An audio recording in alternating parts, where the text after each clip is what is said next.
Hey, where's that? Just checking on the unwanted shapes board in the background if you want to get that. Just checking your invoice, Wes. Yeah, that's my invoice too. Dude. Just checking the invoice that's behind us.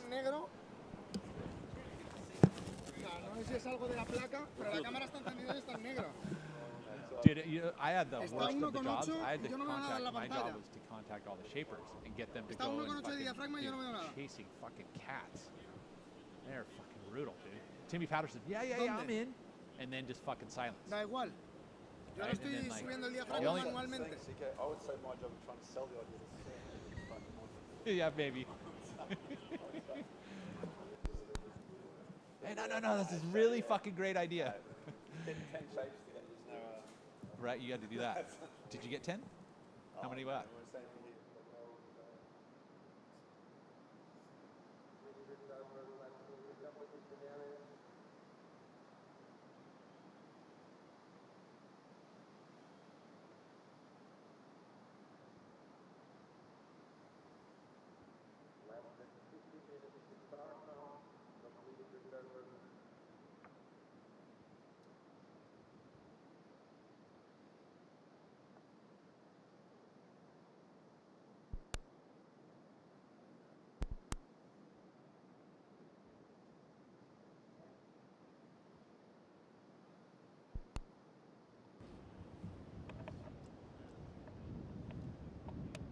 En el medio de toda la mierda de hayate caído, has tenido suerte en una cosa. Suerte que no se haya hecho nada.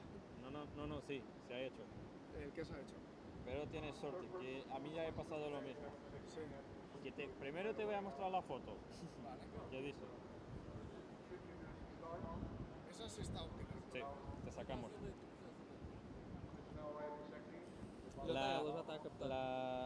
La óptica no se ha jodido, ¿vale? La óptica en sí. Sácala. Mira. Pues esto no lo puedo sacar ahora. No lo saques. La óptica está buena. Pero vale, menos mal que lleva protector. Claro. Este es un protector de 77 o 88, sí. No lo sé, 82, no lo sé. Entonces, ella se queda, bueno, lo que tenemos que hacer después.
nothing left to lose now. Everything to prove now. Long as I'm alive, I'ma fight back. My fire never cools down. I'm about to catch fire. Yeah, I'm about to catch fire. Get ready for the new me. Get ready for the new me. Try to hold me down and I go wild. Try to put me out and I go wild. I'm a fighter, a survivor. Stand back when I catch fire. And a very good morning and welcome back to Europe. MEO Vissla Pro Ericeira, our competition on the Challenger Series. Best surfers from across the world convene. The famous break of Ribeira de Ilhas on the coast of Portugal. Day 2 of our waiting period and a pitter-patter of pre-dawn rainfall. Just giving way to some sunshine starting to burst through. And here to warm up the studio, like so much early morning sunshine, we will have the thoughts and insights of myself, Paul Evans, in the studio alongside Ben Mundy and Peter Mel. Morning, guys. Morning, Paul. Morning, Paul. How are we feeling about life this morning? I mean, on the Richter meter, I'm absolutely frothing, Paul. We've got the Challenger Series is about to start, and I'm very, very excited. That's same. You know, we look at conditions, and this is exactly what the Challenger Series is about. We're here at this right-hand point break. The swell is on the rise along with the tide, so it looks like to me that this early morning will be the toughest of the conditions as it improves through the day. We talk about Challenger Series being kind of, you know, in between our CT and our qualifying series. Conditions probably more towards qualifying series this morning. It's a little bit tough out there. Yeah, I'd agree. And that's okay. I think that these surfers are all ready. I mean, first thing this morning in the dark, most crowded I've seen Herrero in a very long time. It was, 45, 50 people at the crack of dawn, and it was onshore, cold, windy, but they're still keen to go. And we've been speculating about our forecast throughout the week. Today was a tough kind of day, but we're looking pretty good throughout the week. Let's cast our minds to how the Challenger Series is going to go down. A new format for 2021, and that's how it's going to play out. Essentially, that's the nuts and bolts. 12 men, 6 women. Yeah, that's right. I mean, this is what it all comes down to. Just over these course of these 4 events, we're going to find our hopefully 12 men to surf in next year's CT and the 6 from the women. So it's a bit of a it's a new format. It's obviously been constrained a bit by the COVID restrictions. So we've got a new way of doing things, and there it is. There you see the World Juniors obviously gets 2 men and 2 women. So that's important to have the next generation come through, and they get rewarded for that World Junior title.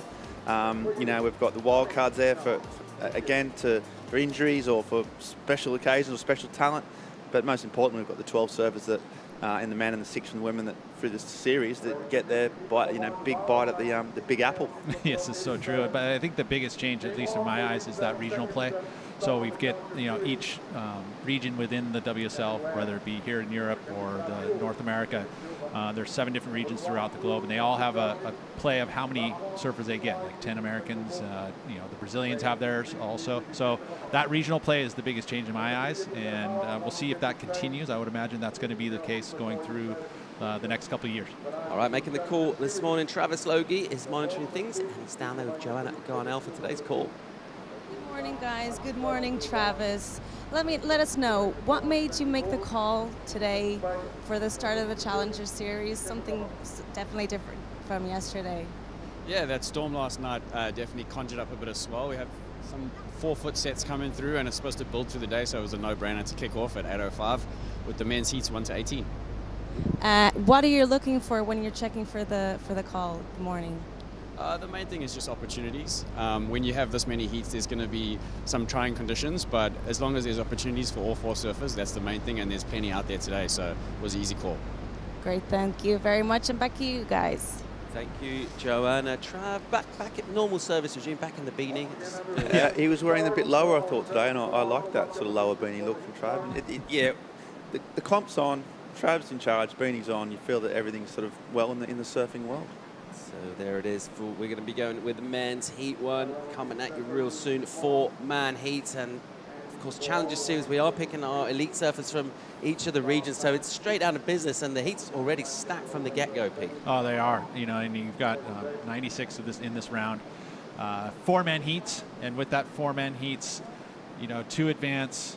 That's kind of standard for a qualifying series, or challenger series now, as we like to call it. This is the big event. Everyone gets a little bit of change as they're competing in this event, so they get a little bit of money. But definitely the points are what they're after. All right, let's check out our forecast for MEO Vissla Pro Ericeira, our spot.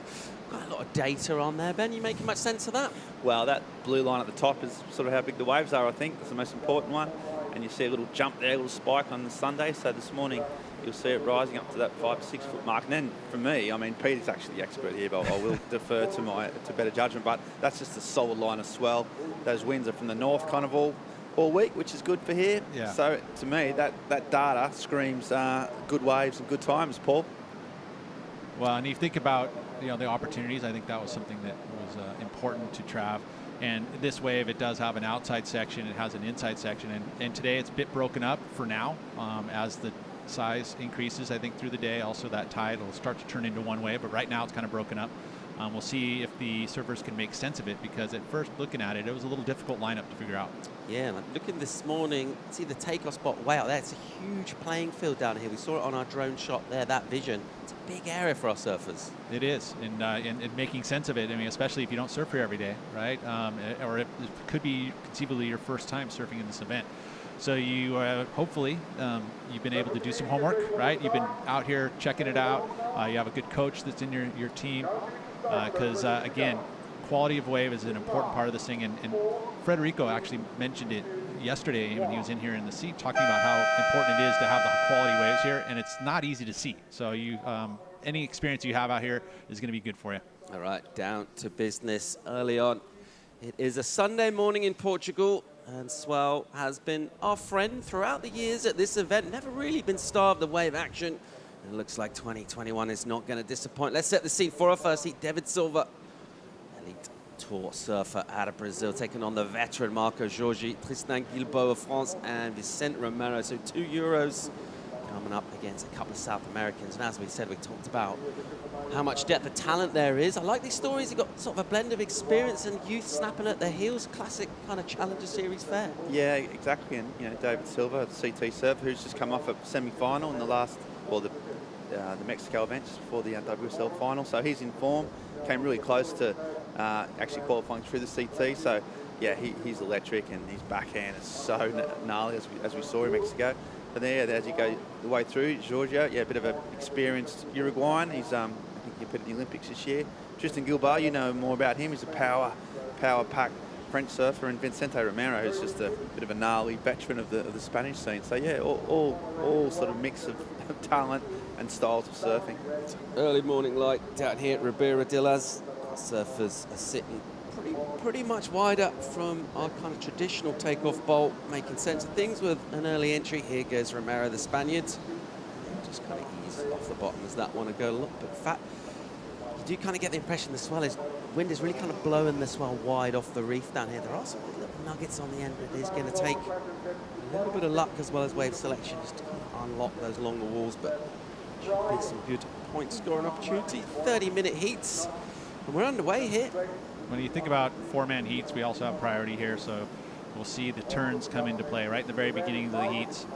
They don't have any priority, so they establish priority by catching a wave, and ultimately on a right-hand point break, the deepest surfer will get that early priority just because they'll stand up, and that is kind of how it starts, with 0 priority to start it, and then they'll get into a line. We saw that there was a quick stand up there. They'll put that surfer back of the line. He'll have the number 4 priority here momentarily. You'll see it pop up on your screen. Right, so early morning stuff for Guilbeault as he kind of sets himself in a lineup. Looks to get a start in this one. He goes our surfer off the CT, David Silva, and he'll whip one with that compact frame. Nice technique again off the top. He'll just ping some spray up. Look to set things up down here. A bit of water to traverse, which he does pretty well. Finishes with a little stab, squirt down. Bonus left section in here. Thanks very much indeed. So really milking this one all the way through. A good start from David.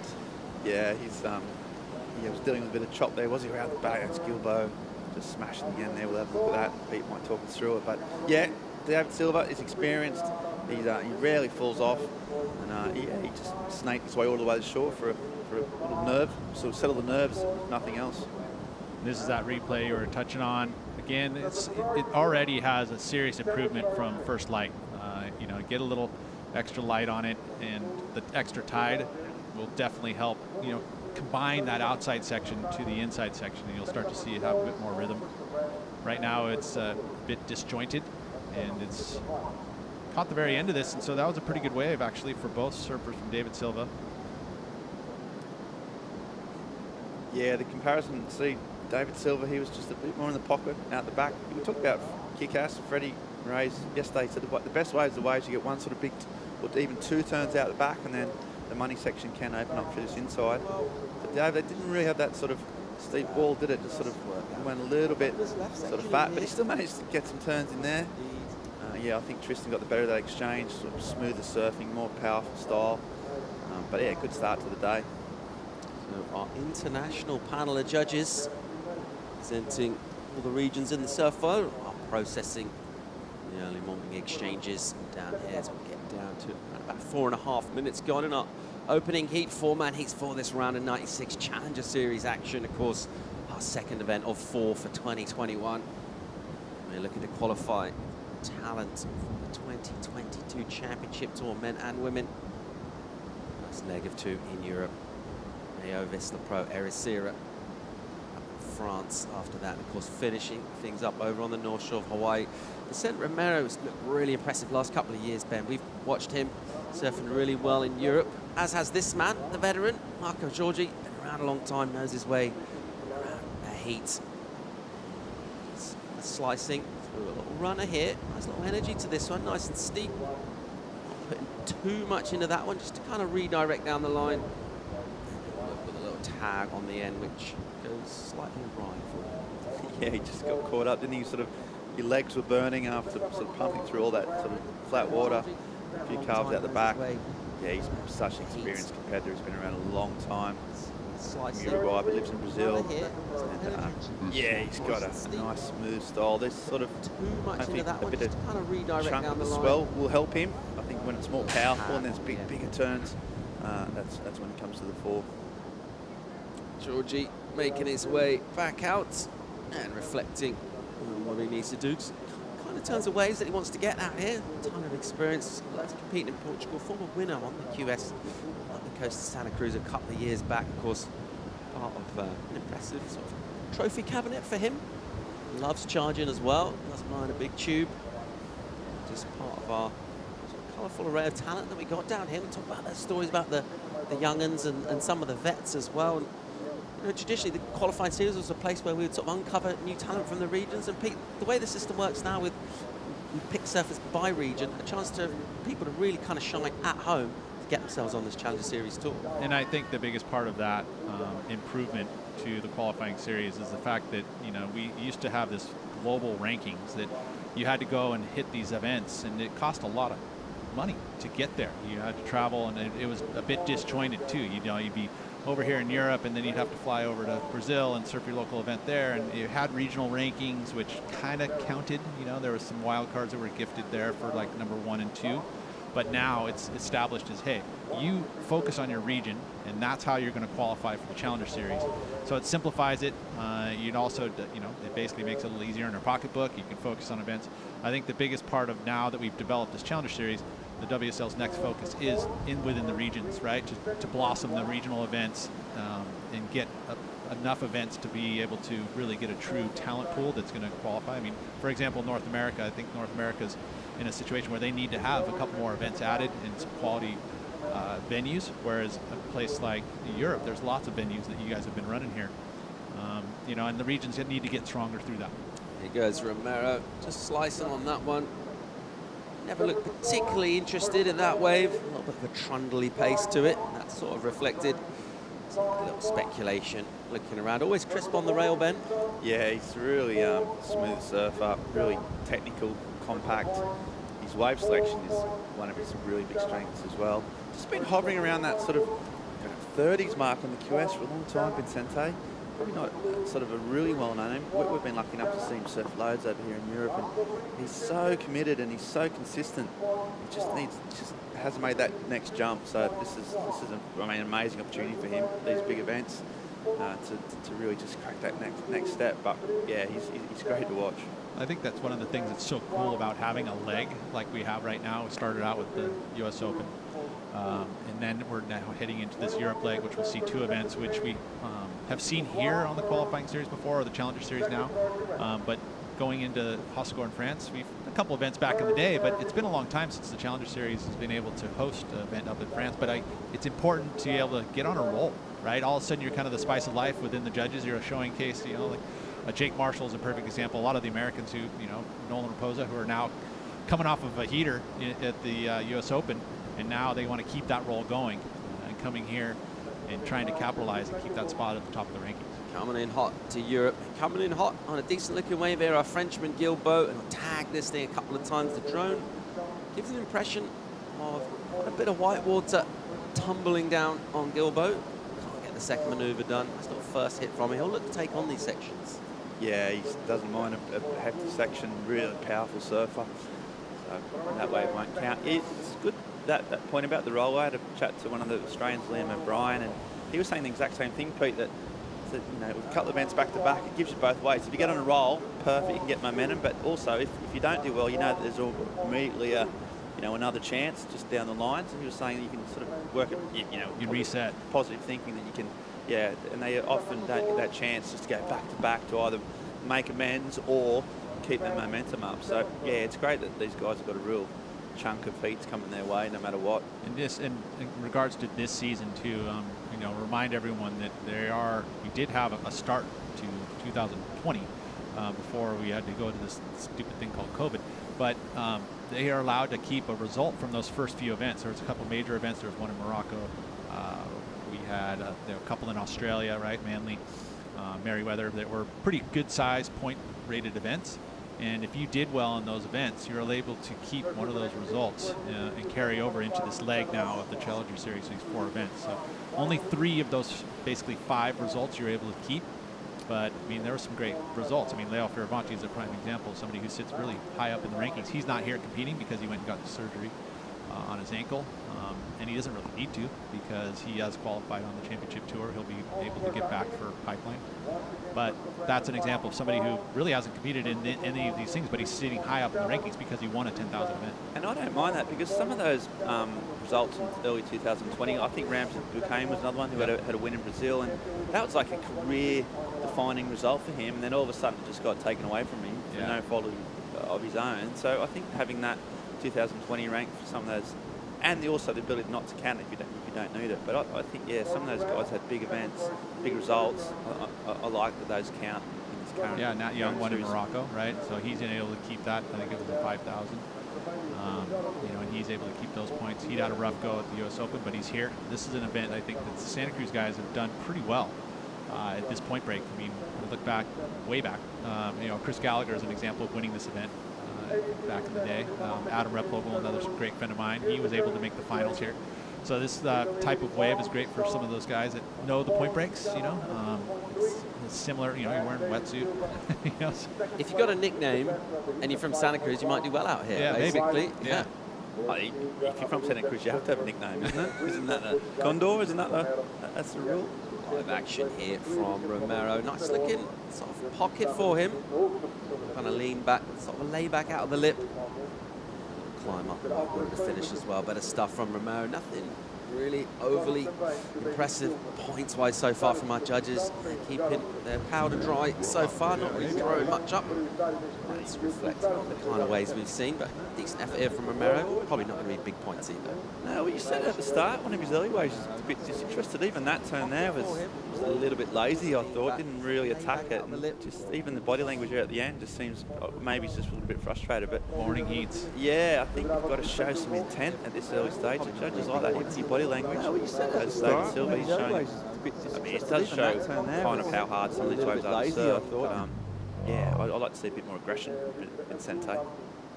I would agree, especially right now, some intent, right? This is the first heat of the day, right? The judges are still a little sleepy, surfers are a little sleepy, you want to kind of show a high impact, show you're interested and very involved in the heat, because this is important. I mean, even if it's just heat 1, you lose in this, you're out. You're headed to France very, very early. Under the 17-minute mark in this one, Gilbo with a slight lead so far. Do remind me, guys, to regale you of my Tristan Gilbo beach clean anecdote. I'm not going to use it up now, you know, first day of commentary, but that's there. So for later, I'll bring that. Got a good beach clean story for me and Tristan in France. Okay. I don't want to big us up. So you're just going to keep it for just later. I'm teasing it for later. It's good broadcasting. Yeah. All right. Our new rule where we buzz each other out. If we've heard the story before, that might get buzzed out. That one, Paul. Got a buzzer system. Yeah. Someone's done the repeater on stories. Yeah. Okay. Pete, you're in this now. Right. So, I got it. I got it. Where's the buzzer? Yeah. Oh, it's just it's a manual buzz you do yourself. But yeah, no, yeah, you can tell Pete that one later on. Paul. Yeah, now Tristan, he's when it's just the two of us. Yeah. Okay. I've heard that one before, but it is a good one, and it.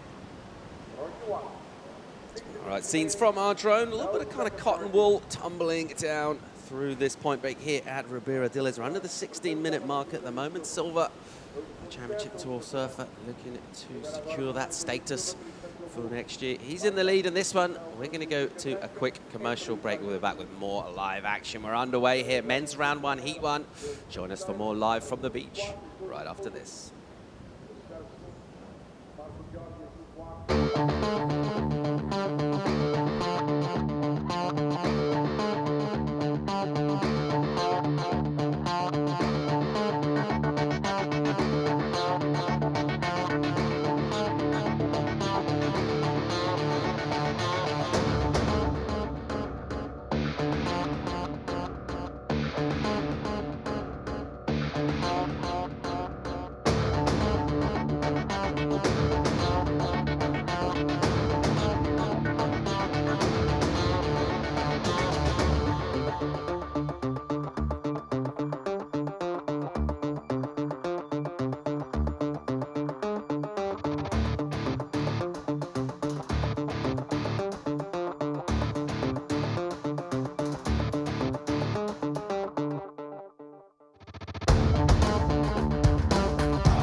Judging elements, and the elements within this criteria are all about, you know, speed, power, flow. We always love that one, right? That sits at the as the elements, but combination of major maneuvers. That's where I think David is somebody that understands that part of the criteria. He's always trying to link these really major maneuvers together. So it's a combination of major maneuvers, the degree of difficulty that is coming through. There's the criteria for the scoring.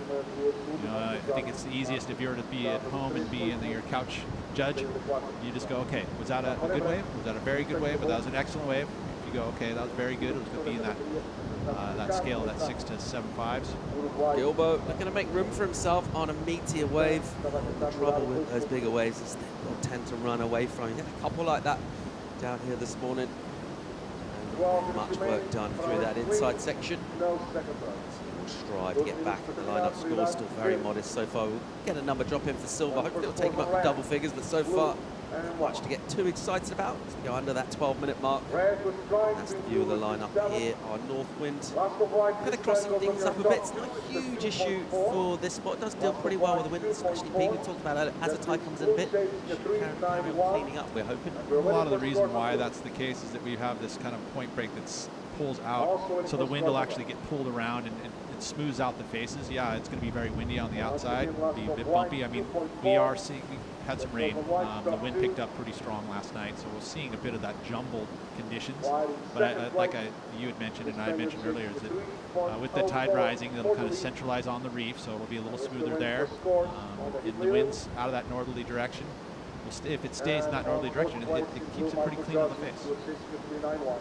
Beautiful scenes from the drone here, of course. This is a world surfing reserve in Vissla Ericeira, one of the great kind of surf towns globally, establishing itself as a hotspot for tourism. People come and either watch surfing professionally or otherwise, or preferably take part, have a session themselves. Bunch of spots up and down the coast. When was the first years that you guys showed up here? Like your first trip to Ericeira? We camped out in the van. I think in '96 was my first backpacking trip. One of the best trips of my life. And I fell in love with the place. Yeah, same. I mean, my first trip here wasn't quite '96. It was a little earlier than that. It would have been the '80s. I'm a little older. But I mean, I literally, my first time here, I fell in love with it. It was pre-toll road. So it was like, you come to Lisbon, it was still a 2-hour drive. Now it's half hour, right? But an incredible place. I mean, just filled with surf and, the changes that have happened since that era. It's crazy. The surf buzz in this town, I mean, it's hard to describe to people who haven't been here, but as you walk in that, through the centre of town, the old town, there's just so many surfers of all different sort of creeds from all around the world. They're all just absolutely happy to be here. They've got their longboards, their shortboards, their twin fins, there's surf camps, there's all sorts of places to stay. It's just, it's infectious, I reckon. I've seen all these sort of learners and people just get the buzz of surfing and they come here to get it. Which kind of led me to the World Surfing Reserve. Why is that the case? I mean, economically, this place is booming, and the reason why is because of the surf. Yeah, absolutely. A real jewel in the crown on the European coast is Ericeira. So many spots to check out. Our attention on the one called Ribeira de Ilhas, which is kind of like our sort of old faithful in terms of whatever the ocean throws at us. It's a really good chance of getting something not only sort of surfable, but actually pretty good down here. I would agree. And, if you were to go around the coast right now, it would be pretty stormy, right? It wouldn't be a whole lot of, controlled surf. I mean, there might be a wave, on the beach breaks. Oh, that's a good wave. But the next hour, there wouldn't be a wave there. Whereas here, centralized, this reef is focused in every swell direction, surfable most winds, right? So that's why we're here. I think it's a level playing field, isn't it, this in terms of competition-wise. It gives opportunities. There's always something breaking. There's an inside and outside section. I think it makes, it lets surfers really sort of rise to the top. You often get multiple sets, so you often get 3 or 4 waves in a set. Most of the waves are fairly uniform, so I think it's really just the level playing field that allows the surfers, the best surfers to get through. Right, small affair on a little bit of a wind-blown face. As we see Georgie currently in second spot in this one. A couple of hits. Not really getting much board speed going on that one. Not doing major damage. Silver out in front at the moment. Let's pick up Vicente Romero. Nice use of the rail there, traveling a long way. He's in that rail. Trim this one down. That's a great hit from him. Big turn. Really took on that section from the bottom into the top. Just sort of navigate here, that smart surfing, and he's feeling that. Felt a lot like the best wave we've seen so far. Yeah, and we talked about showing that body language and that fire, and then he did let himself go there at the end. A few really fast turns from Barcelona, but he spent a lot of time on the Basque Coast in Spain. Also spent some time down in the Canary Islands, but Barcelona based now. And that turn was big, and then he managed to fit 2 turns in just at the end. Not easy, little check turn, then finishes it off. So, and then a bit of a fist pump there to show he's back in the game. And he was interested, right? I mean, it felt as though, he was kind of sleepy, so he's finally waking up. He sits in that 4th position, so he definitely needs a wave to pull himself into that second, but very tight. Reality-wise, you judge on your best 2 waves, catch as many waves as you want. As you can see on your screen there, the best 2 waves are added together, which gives you that total, which you'll see the left of your screen right after the name. So you want to get, you talked about double figures. I think that's very important to get into that, 10 points. It's a pair of fives, which is very average surfing, but ultimately makes you through a lot of heats, especially in this first round. So that score comes in for a MEO 5-6. It is the high score of this one so far, just nudging up that quality. Gets him into second place as well. Advanced 2 surfers in our next round from this at the moment. Silva Romero is that one too. Joe's been kind of busy. Found smaller waves on the inside. Gilbo's still really looking to unleash, gets himself a bit of quality. But think about these low score heats. This is wide open. Fourth and first, easily done when it's a low score. Well, and there's a comparison there. You can think about that very first wave we saw of David Silva. That had nice flow. The turns were more out in the face, whereas Vincent Romero was actually connecting with the lip. And that's that critical section, which is where another element within the criteria that you need to be doing your maneuvers in those critical sections, which are, where the wave is actually breaking and it's steeper. So when you do that, it's more difficult. And so with that, you see that slight rise. Here's an example. We're going to see this recap here. So this being the 5. His turns are more out of the face. Yeah, it's great, smooth, which is part of that speed, power, flow part of the criteria. But ultimately, you want that major connection with the lip. And he just didn't quite, you'd say that the quantity of maneuvers were higher on this one, but that's not really part of the criteria. Whereas we saw with Vicente, he had this nice connection 2 times with the lip, which is much more difficult. So it's scored slightly higher. Yeah, he's so good on his backhand, isn't he? That's his go-to weapon. I think you'll find most of his best results Silva's had throughout his career have been surfing right-handers, and it shows here. But this is the way that's got Romero right back in the game. Waited a while, so that's turned, and then just this is the section you want where it just builds up on the inside. You start seeing maybe that tide coming in. That inside section there is where the money turns are most of the time. If you get 3 turns in there, as he did, you usually get a good score. So those 2 surfers have got the lead, but I tell you what, it's slender with 4 minutes to go, Paul. It's anyone can win this. Yeah, it's got him in the second spot, isn't it? Just kind of slightly safe on the inside. That sometimes you don't need to go for 10s, right? You've got to be realistic about kind of what's on offer, and I think that's reflected in his line and his choice of manoeuvres there. Romero just making sure he finished. Meanwhile, smaller kind of sloppier looking wave again from Georgie. Struggle really to get the energy down the line here. Really trying to squeeze the juice out of a little lumpy bit. He'll find a nice little runner through here and he'll tag it pretty hard. Maybe just forcing the issue. Yeah, really disappointed. He worked so hard to get that final section. He weaved and he pumped and he just worked so hard. And he finally got a section which he doesn't need a big score, does he? So that could be absolutely critical, that one mistake. That's all it takes, in this series. It's so tight that one misturn be your undoing, hey Pete? Yes, it is, and this is where we talked about that outside part of the section and then the inside portion, and that's where it stands back up again. So if you can flow and seamlessly cruise through that inside section where it stands up, we saw that happen there for Silva. Maybe an increase for him slightly. We'll see what the judges score that he is, carrying that 3.57 already, but he's not safe. He needs to improve on that lower score there. Energy from our Brazilian. He'll hustle and scrap and do whatever he can to maintain status in the first 2 spots to advance. There's our judging criteria, as you mentioned, Pete. Difficulty, innovation, progression, combination major move, variety, and the classics. Yeah, we touch on that one, and I love it because I think that there's something there that we assimilate style, right? And that kind of style is one word we'd say, but you just don't want to have criteria that says style. But that's what speed, power, and flow is. It's something where you connect these maneuvers with this beautiful kind of rhythm to their surfing. It's an important part of it. Flow. Yeah. I like flow particularly. You don't get that in many sports. How's the flow? Rhythm gymnastics, maybe. Flow's important. MCs. If you talk of some of the great MCs of all time, rappers, flow is kind of a big part of that. But yeah. But I mean, that's how we assimilate joy, and that's part of. You want to have flow in life, right? Absolutely.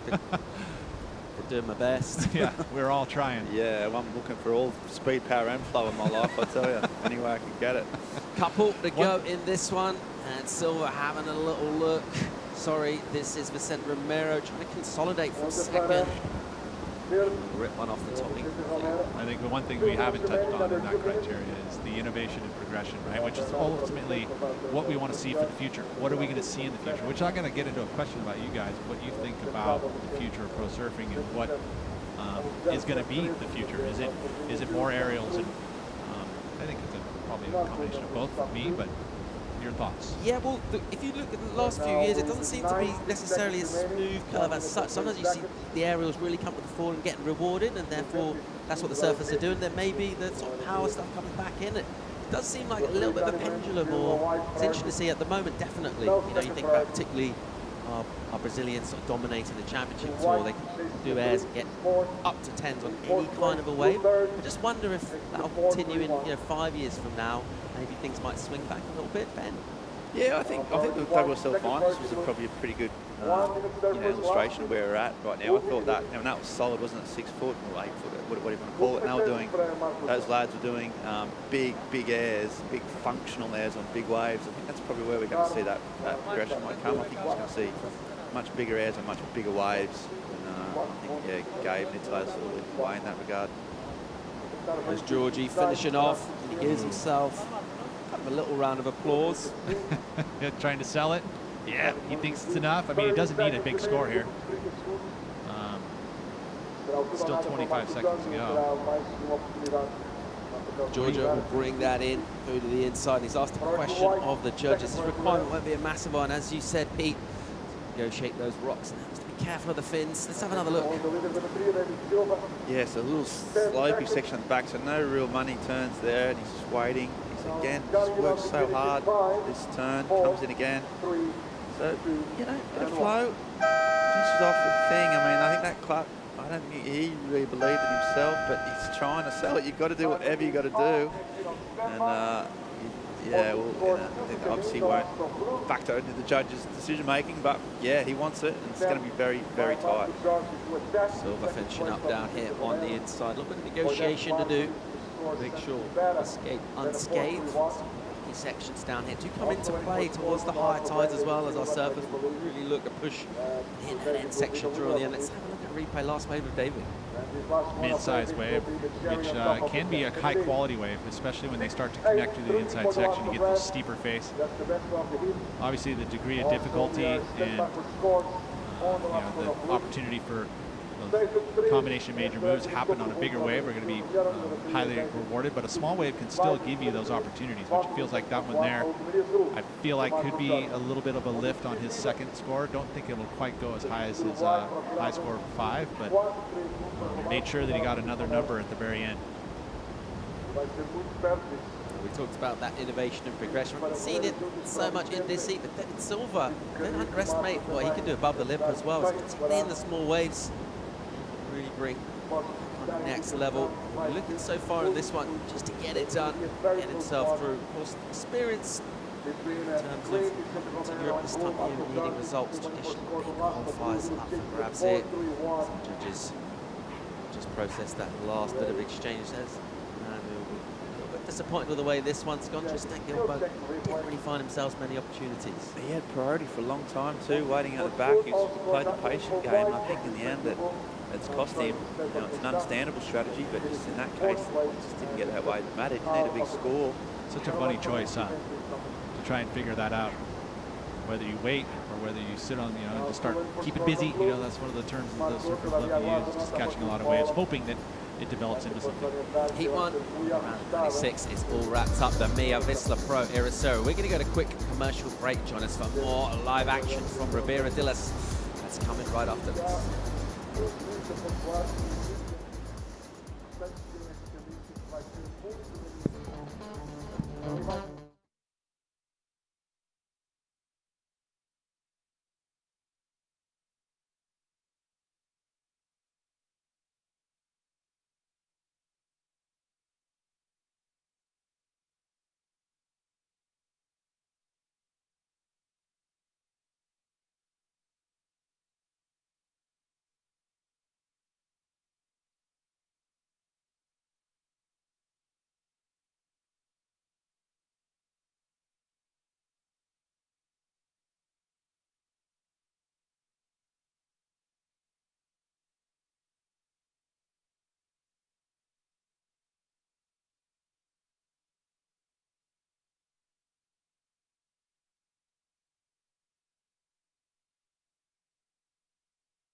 youthful side from a variety of regions. We're seeing some talent, some fresh talent. Of course, Hazelwood, a big story. A couple of years back with some amazing performances in Australia, particularly early season. Here goes Nishi to tag something. A spark from him was just kind of probe up vertically on the backhands. Flicks out the inside. We've seen some boots going. Yeah, one of the regions that I think is really kind of rose to the occasion here recently is this Japanese group that we saw on the women's side for sure. Mamoru Suzuki getting a chance on the championship tour, but you know, Kano Igarashi waving that Japanese flag, but right here, Nishi also, and then Hazelwood on the back end here, and then Reef, you know, he can bring that innovation and progression in a big way here. Hopefully get to see it in this heat, but man, he's able to do an air on pretty much any section. Absolutely. One of the surfers from Australia, you know, we talk about that famous surfing nation, really looking for their kind of next sort of group of stars and big names to fly the flag, and certainly a lot of people pinning hopes on this young man. Have a look at a replay, kind of soft away for him. Yeah. Well, again, he's probably going to play that similar game of just catching a lot of waves, kind of find a rhythm, and kind of create a rhythm. And that's the kind of surfing he does there, where he really punches the fins out the back, explosive. He's not shy to go into a major section and really give it a go. And that's what's so exciting about it, that little wow factor. Also picking up a wave here was Shuji Nishi. So he was able to connect to the inside here. He stayed with it, and this wave did give him that opportunity on the final section. So able to connect away from the outside. We saw this earlier from David Silva, actually redirecting, going left at a right-hand point break. But that's what this wave will do. It'll give you opportunities that way as well. I mean, I've seen some pretty big scores, actually, guys going left on the outside peak. Probably won't see that much today. You never know, though. But also another youngster. You were talking about the youth. This is one of them right here. Zhao Xianka, of course, that name, you probably know it. His brother as well, Shumbo, who's made a name for himself around the world, but particularly just up the coast here, about an hour away. Of course, Nazaré, big wave challenge event. Marcus Correa's building up some years, some experience, feisty competitor. And he won't mind rolling up the sleeves and getting it done. It's not super pretty out there in terms of what the ocean's thrown at us. About, like you said, Pete, classic staying busy, just finding some sections. Reef able just to sort of squeeze a bit more quality out with this last turn there, and these sections will kind of pop up at any stage, really, as this wave progresses down the reef. I really believe that the high tide will help this out quite a bit, you know, and they'll start to connect the wave, you know, with the lower tide and all of the swell kind of building really quickly, and the wind, it kind of makes it disjointed, but that tide will fill in and it'll centralize most of the wave onto the reef, whereas now it's been spread out. So that energy just being focused in on our right-hand running walls at the famous point break of Ribera Dilhaz venue for the MEO Vissla Pro Challenger Series, second of 4 events. And it's getting serious in terms of securing a spot for the CT. Both surfers who have been on that tour this year had the results they were hoping for. So the next generation, that group hot on their heels, looking to secure a spot. Under 24 and a half to go, just over 24 and a half in this one, so plenty of time on the clock. We'll wait until everyone's locked a couple of scores in, but you can see some size out there, some sets stacking up, Pete. Yes, and that's what we'll see, is an increase in swell throughout the day. That's what the forecast has. I mean, it's supposed to get probably pretty sizable. And matter of fact, this being one of the bigger days of the forecasts that we have for the entire waiting period.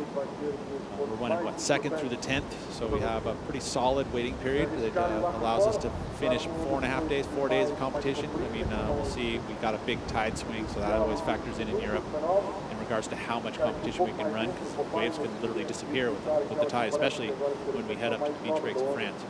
The great news is, you look at these conditions, this is kind of our, this is our onshore day. You know, it looks like things are kind of getting a little bit more to the north and a little bit more of that kind of cross-offshore energy throughout the week. So swell has been plentiful in Europe in the last few weeks. The Atlantic's really fired up. Started off with the tail of Hurricane Larry, going back now about 3.5 weeks. We've got a solid 20-second period swell off that, and ever since then, we've had our classic sort of mid-latitude depressions just pinging across. It's been one after the other back-to-back, which bodes well for Europe.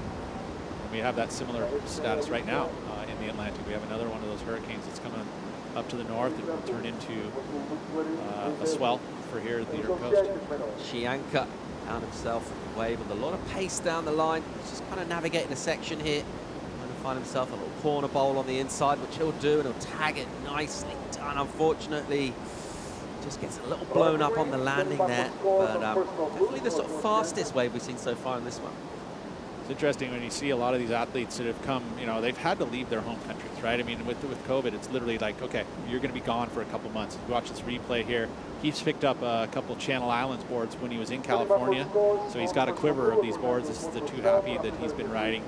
A lot more curve in the middle of this board, so it's very loose under his feet, as you can see. And then this connection, but this kid here charges, loves big surf, loves to get barreled. You know, he had a pretty exceptional season in Hawaii last year. You know, he's the younger brother of Chumbo, which is, you know, one of the more well-known big wave riders of the world. But this kid, he's right there in the same DNA. He loves it. He loves a big section. He wants to go for it. João Shanka out of Brazil. Good wave there. Doesn't get a completion, but a man who did make good sense of the lineup is his fellow Brazilian, David Silva. He's won his first heat, and he's standing by with Joanna. Great job out there. Tough conditions, but you were able to get the first win of the Challenger Series. How are you feeling? Yeah, my feelings are really good to stay in Portugal. I like this place. I like these waves. I have a good memory for this event. And yeah, I'm very happy to make this hit.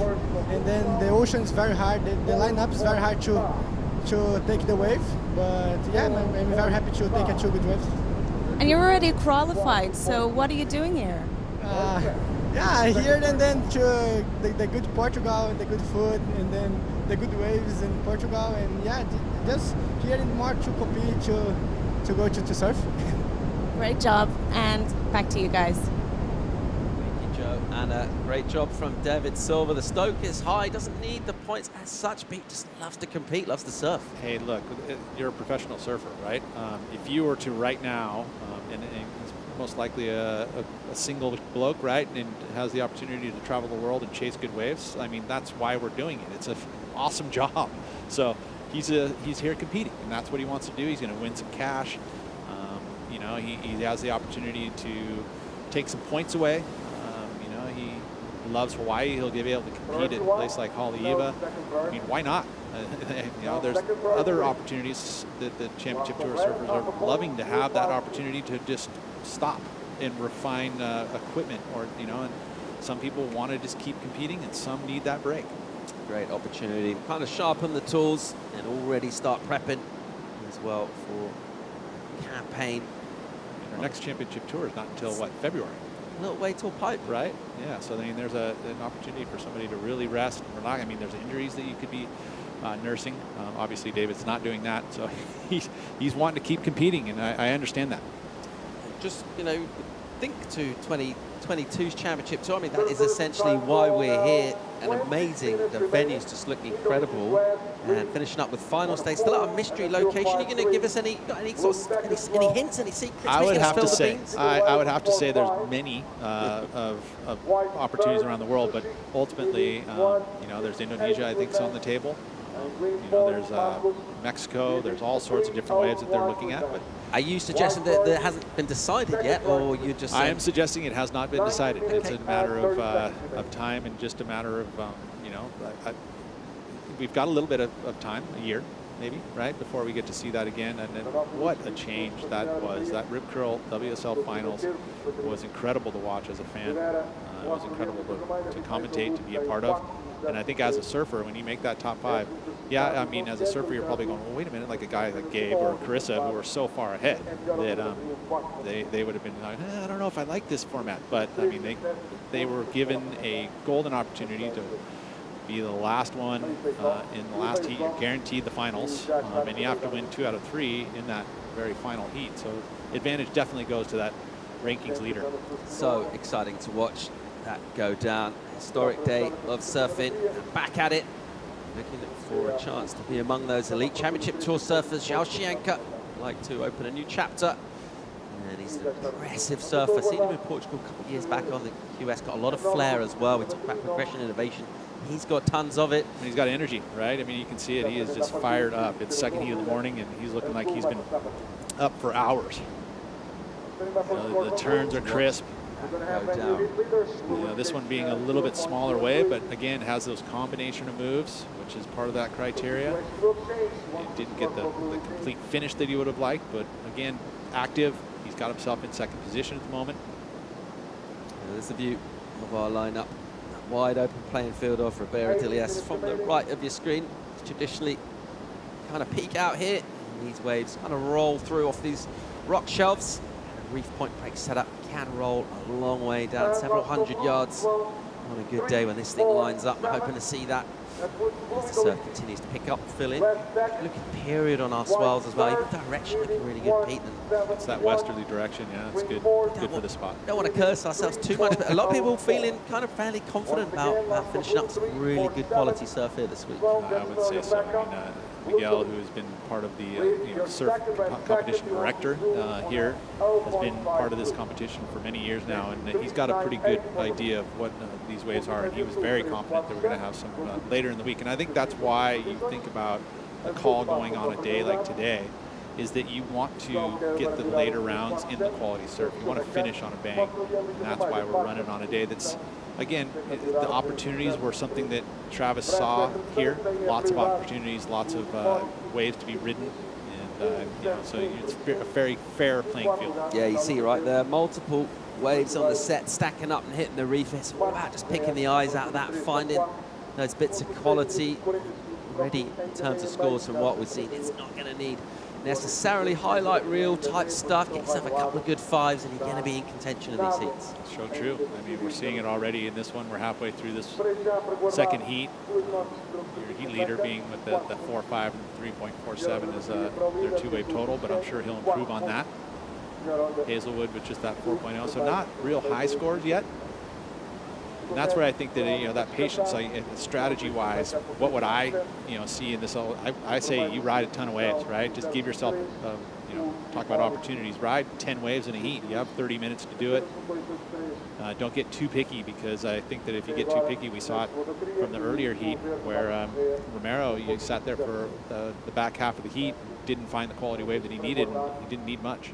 Just saw from that shot there, the Japanese surfer Shuji Nishi has going the booties. I don't know if that's a temperature thing or maybe something for grip on his board, but water's not super cold here. I think in Celsius we're talking maybe 16, 17. I mean, with Shuji too, I don't know if he's grown up wearing booties all the time, but I mean, I understood wearing booties because I'm from an area that I wore them all the time. I wear them all year.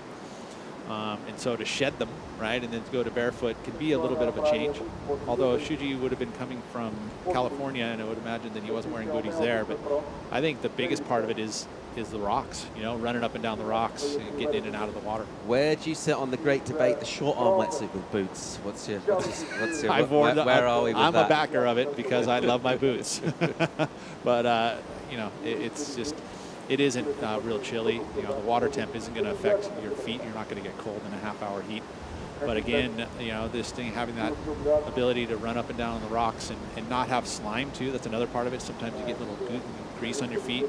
So you want to have that grip right out of the gates, and boots allow you that. They're almost in a way, some people don't like them because they're so grippy. I mean, you'd probably be in that camp. Yeah, if I can get away without wearing them, I'd opt for that choice. But don't bother me too much. I like a little hidden split toe. The leash doesn't get all tangled up. Let's see. Live action from Shianka. And he'll look to get on the gas here. He's got some meat to deal with as that thing just detonates around him. And you see that wave compared to some of the earlier waves ridden in this heat. 3 times the size of what we've seen, but unable to really unleash any turns on that one. That's so true. I mean, but if he had, right, that's going to be a definite advantage. You are able to hit those bigger sections. You'll see the points lift for that critical section. The degree of difficulty rises for that. And, the judges ultimately will give you a higher score. Okay, let's check out Nishi here. Backside so smooth. You saw the kind of patience on his opening wave. And again, just keep this one kind of cruisy in terms of his energy. As he'll look at this one to stand up. Does it pretty nicely. That's really well done. He just slightly over rotates in terms of whipping those shoulders and hips around. Unfortunate for him, he kind of needed to finish that. He did. This is going to be his second wave, so he'll bring his points up, and He doesn't need much, only a 1.71 movement into second position, but ultimately those are throwaway scores, right? Shuji did move up there. He got the 1.77. He moves into second. But again, 4.6 is not going to make a heat. You need to have, you know, upwards of 10 points bare minimum in my eyes. He's looking really, really smooth, isn't he, Nishi? Which normally is something we appreciate a lot. I'm not sure this morning on the kind of busy, smooth kind of spectrum, you probably stick towards busy. Yeah, I would agree. You know, and again, just attacking sections. You're going to get one opportunity. It's going to happen very quickly. Maybe two opportunities. Let's see what we got here for Reef. Here goes Hazelwood, easing off the bottom, hit one off the top. Again, just stay close to the section here, just kind of open up the body off the bottom turn, but the lip then just kind of backing away from him. Has to sort of adjust this line a little bit mid-turn, just to make sure he keeps his energy plugging down the line. Little section through an inside here, will look to try and hit some lip here. And he will just kind of prod the board up. Finish off, covered a lot of ground there. Doesn't need, well, he's only sitting on a 0.53 anyway, so really just still looking to put legitimate scores. That'll be certainly a keeper score for him so far in this one. Let's have another look. And Reef riding the rookie, Rook 1.5, which is a board that I love from the Channel Islands. That's the board that I have of choice. Nice and smooth, very consistent design that works in all types of ways. Very loose under his feet, very drivey. And team manager Brent Power gave me the heads up. Actually, Joao, I thought he was on the Too Happy, but he's actually on a Fever, which is kind of similar to the Rook 1.5, just a slightly different rocker, but ultimately kind of the same feel. Replay here of Correa. Another solid backhand surfer out of Brazil. Really compact style. Definitely has that fire, which we see from a lot of the Brazilian contingency. Sometimes that fire, unfortunately, puts him out the back. You know, you push him a little too hard. Seen that a couple of times this morning. I think our surfer's fairly conscious that they maybe haven't done too much damage so far on the wave, but just maybe trying to push a little too hard. It is a really tricky section on the end here. That whiteboard does tend to kind of pick up speed. Rumbles towards him on the inside. So incomplete from Carrera. He got a score in though. He was sitting on just really small numbers prior to that. 11 minutes to go in this one. It is heat number 2 of our round of 96. Join us for more live action from the MEO Vissla Pro Ericeira right after the break. Second place for the moment. Last 2 thirds was stage only a 0.6. Why I dare to say that this situation will change. And leading fourth place was stage 1-1. Your notification was there. 5 seconds. 10.5 remaining now priority group. Remember soon. Join the lead.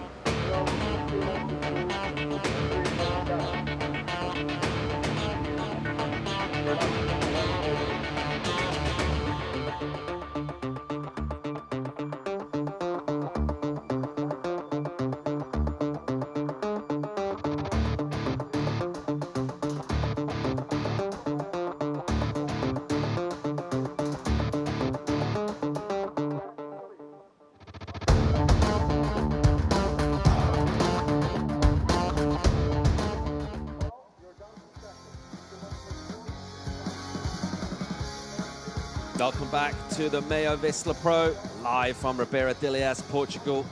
It's a Sunday morning in Portugal. We're underway, round of 96, heat 2 in the water at the moment. Reef Hazelwood of Australia and Xiaoxianka from Brazil. Those are our 1-2 scores. Relatively flimsy in terms of points combined out of 20. That's going to be probably a bit of a storyline as these conditions stay really tough and tricky so far. With the wind blowing across, tide's still pretty low at their peak. Things a little bit scrappy still. I love the sunshine though. It definitely makes things a lot more inviting. You get a little sunshine on things, and again, when we woke up this morning, I was like, the wind was blowing, the shutters are shattering a little bit. You know, and you go, okay, well that means the surf's going to probably be pretty good size. But when I got down to the beach, it wasn't quite the size wasn't quite there yet. But it's definitely increased as the first hour, 2 hours of light here. And again, I'm confident that we'll see at least an improvement of the surf throughout the rest of the afternoon.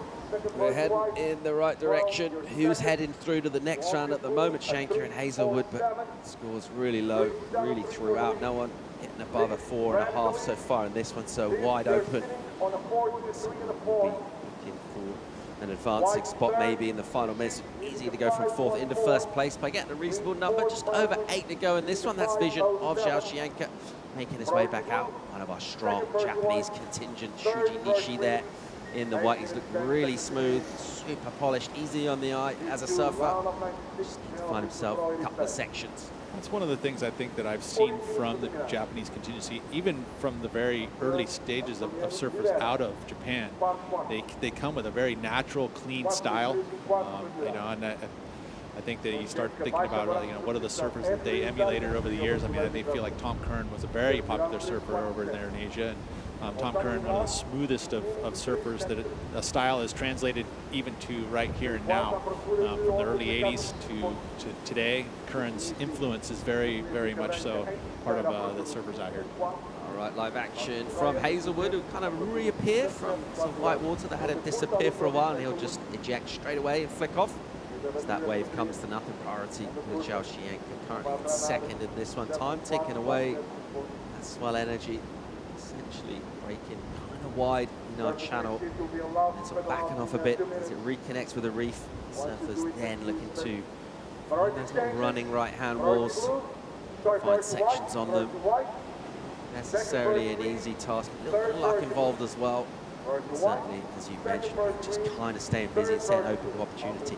Yeah, I mean, with this lineup, the way it's set up, there's a shallow portion of the outside reef where we'll see that there'll be a steeper section that the surfers can execute a big move if they get that opportunity. But ultimately, linking that outside to the inside, there's this portion of the reef that kind of goes deep where it kind of flattens out. There's not a whole lot of scoring opportunity, but it connects to that inside, which is probably the best part of the wave, at least in my eyes, where you're able to combine, you know, 2, 3, 4 maneuvers down the line. Today, disjointed because of the way the swell is set up. It's a bit more of a wind swell, which is a more locally generated swell. So the intervals are, you know, anywhere from 10 to 12 seconds. Whereas later in the week, when we start to see that hurricane influence swell that will hit the low, and really the energy is going to happen, you know, a good 1,000 miles away. And we'll see that energy, and what that does is it increases the interval. We'll see those 17-second intervals, and that's going to really lengthen the lines and make those opportunities much better for later in the week. Backhand attack from Correa, slicing one nice and hard, committing his board to the water, burying it, flinging spray off the rail in that morning sunshine. We'll redirect, kind of nudge around on an inside. Again, nice spark from him.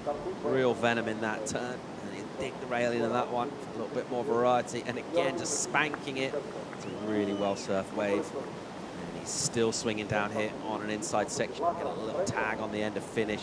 And that is really well done, Pete. Yeah, no, he'll go straight from 4th, probably into 1st. 5 will get him into the advancing position, which is 2nd spot.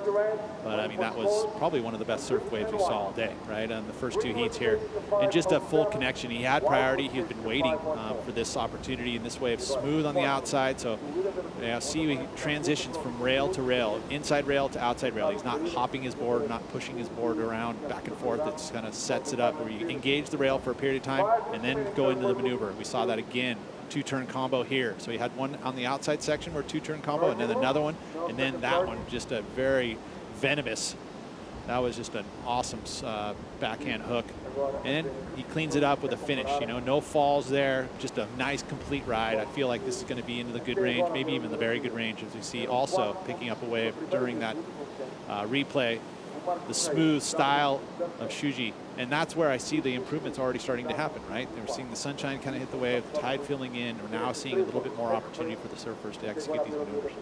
Nice couple of recoveries from Nishi, just never really got that end bolt cooperate for him. So a couple of quick hits, but are anticipating good numbers from Correa. No downtime at all between those maneuvers. Judges are really going to pay big, and they do.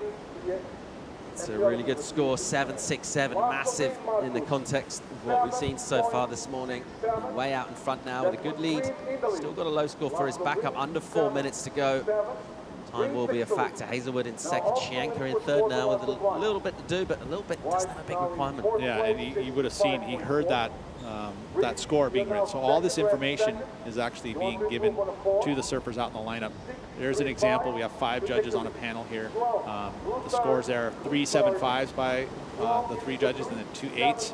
The average being a 7.67 because you take the high and the low and you knock that out. So then they're averaging the 8 and 2 7.5s. That's why you see that 7.67. But you heard him, you heard that score, and he's like, shoot, I'm in third now. Now he needs a number, only a 3.73 needed, but also Shuji just picked up a pretty good score with that 5.10. So again, that second spot right now is open. Let's check out a heat recap, see how it's gone down. Hazelwood making the early running. And again, just how much better does it look when all of a sudden the sun shines on the face of these waves. Beautiful turn there. I mean, that was well executed backhand hook with the drift of the fins. That's that progression element of the criteria that you'll see the judges love. And then just a different day when the sun sign hits these waves. This would be the second score here of a 4. So he's just holding onto a pair of 4s for Reef. Not safe by any means. He needs to find an improvement on at least one of these waves to hold on to that spot with 2.5 minutes to go. Good surfing though. You see how compact he is. He's really explosive in his maneuvers. Then we saw Correa, and this was the 7.67. So 2-turn combo out there. It flattens out in the deeper water. He stays with it, keeps it smooth, but he sets it up. You see he fades it, looks for the steep section, and then just executes that maneuver back-to-back, 2 turns. Nice electric attempt on that final move, and then back up for the 3rd turn. Ends up finishing this wave, 7.67, best wave of the day so far. Nicely done there from Marcos Correa. And he wasn't guaranteed into this Challenger Series. Matter of fact, he was an alternate going into the U.S. Open of surfing. And then now is able to find a spot because of other surfers pulling out. We have guys like Owen Wright pulling out. So the spot's opened up for him, and he's not going to let that opportunity squander. Live action, Shianka just looking for a high 3 on this. We reckon he's got that, and it's good surfing from him. 90 on the clock now. And we'll have a situation set up here. Under pressure will be the Australian Reef Hazelwood. Judges processing on that one, but some good speed, some nice maneuvers, and he knows it, Pete. He's feeling that. Yeah, he does. I mean, nice flow here, just up the foam. Those are not easy maneuvers to keep your speed going up into the whitewash like that. You know, it's not a real high-scoring maneuver, but it definitely falls into the criteria of speed, power, and flow, which is important. But look at this section here. Again, just electrified, you know, in his approach. Very, very quick in transitions. You know, that's that speed element. It didn't need a huge number there, just a 3.73 in order to take Reef out. But Reef is sitting out there with priority, and just under a minute to go. Yeah, it's not going to be a massive score, but should be the kind of thing he needs to get up into that crucial second spot. 1 and 2 advance to the next round. He'll paddle out nevertheless. Just try and wait until our announcers let him know how the judges rated his last work. Hazelwood sitting out there now with that priority. On the wave, desperately vulnerable, as you said during the recap. A pair of 4s, not sort of total he'll want to sit back with, and he's going to run out of time. He's going to have to go some, and score comes in for Shianka. Let's get him into second to 4.8, his highest. Good enough for second. Reef needs to catch this one here if he can pull it off. Countdown. Reef's got to go this. Looking for a 5.07. Hazelwood stands up with 2 on the clock. This wave will push a little bit fat. We'll just have to try and stay patient in here. 5.07, that requirement. Hasn't got much done so far. Basically had no choice but to go this wave. A little redirect through on an inside.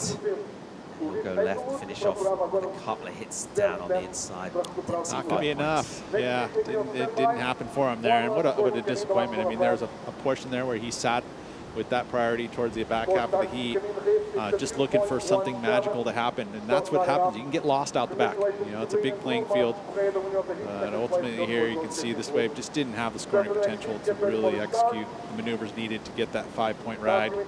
And, you know, a lot of luck, too, considering that Shianka was sitting outside of priority, was able to pick that wave up on the side, and it changed his heat. He was able to get it done. Just watching the replay of that last wave. Desperation stations for Hazelwood on the inside. Looking for a number that won't be forthcoming. Let's make it official. Marcus Correa, good job from him. Lit things up with that big 7.67. He had a 2.9. It's back up good enough for first. He'll take Zhao Xianka through to the next round with him, and it's brutal. We'll lose Hazelwood and Nishi from the get-go. First morning competition. They'll bow out, look and reset, reprocess. Think about France coming up soon.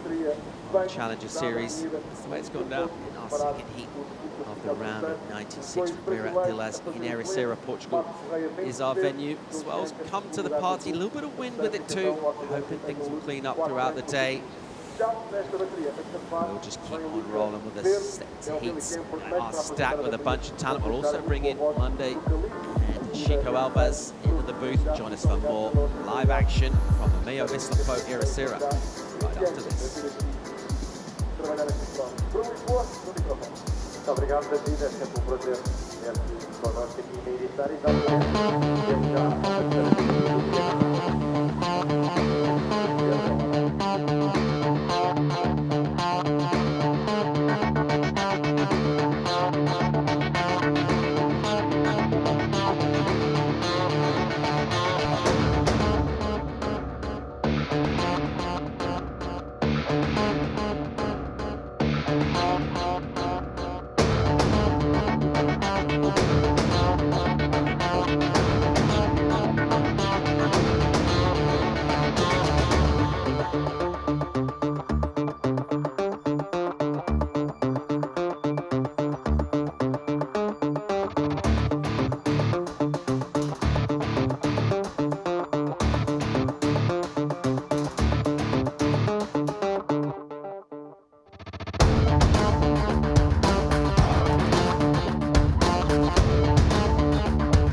Welcome back to the MEO Vissla Pro here at Ericeira.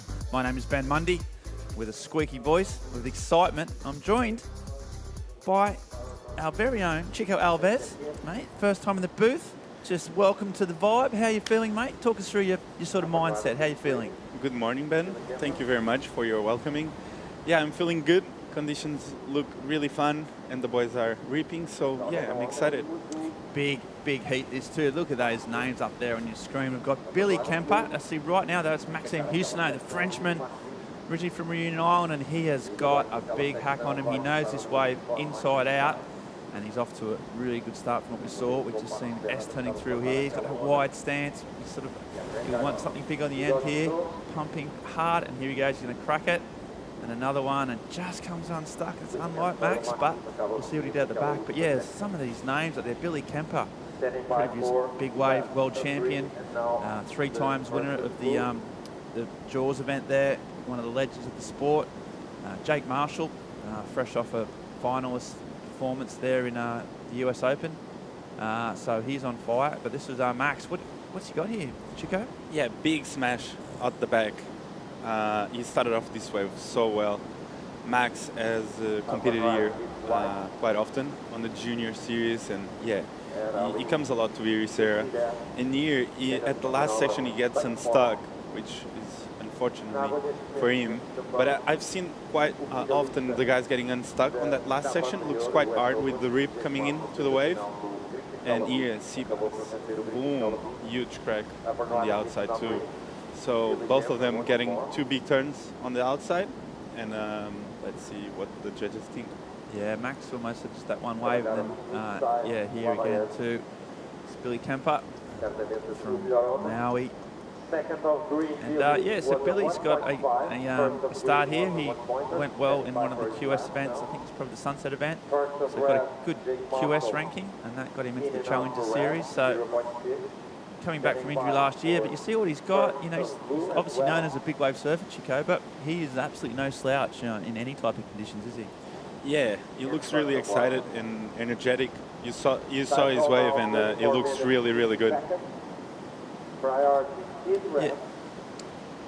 Yeah, he you know, he's working so hard. Whatever he sort of commits to, he commits to 100%. So, you know, for this Challenger Series event, he's just doubled down. He's training really hard. He's sort of switched his mindset from the big waves to this. And look, it's a big stretch to see him going all the way, but you never ever discount him. He's such a fierce competitor.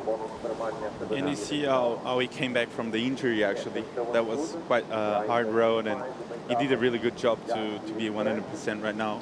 Yeah. If anyone has watched his kind of like documentary about his wipeout in Morocco, you can tell he's really committed. So yeah, that was quite an event. Yeah, you're right. If you haven't seen that, it's on the WSL Studios on the WSL platform.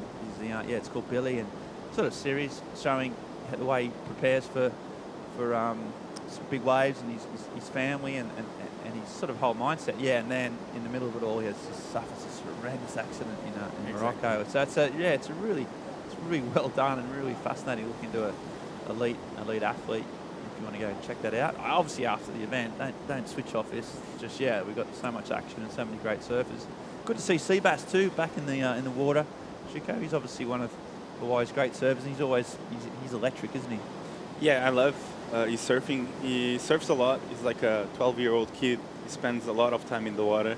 And since I'm really young, I've been watching Seabass surf a lot. So yeah, I'm quite excited to see what he's got on this long right-hander. Okay, so Max Houston, first turn was a big click right in the pocket, sort of getting through the bumps. You see those bumps, it's tricky, that little inside section, but he's got looking for a little runner on the inside. Sometimes you get 2 or 3 turns. He's got one here lined up, still going, waiting for a section, working hard. He won't mess this one. Oh, well, I said he won't miss that, but he's done the same mistake again. And sort of looking really good on the outside. It's one big turn, but just hasn't been able to capitalise. This turn was strong. Yeah, this first time he checked the lip there, and here he's trying to connect the wave. He's reading and waiting for the inside to build, but the inside with this tide tends to go away, kind of thing, because of the rip. And yeah, surfers have been having a hard time to smash it really hard here, and Max again falling on the last turn. But I think once the tide starts to come in, it's going to get better.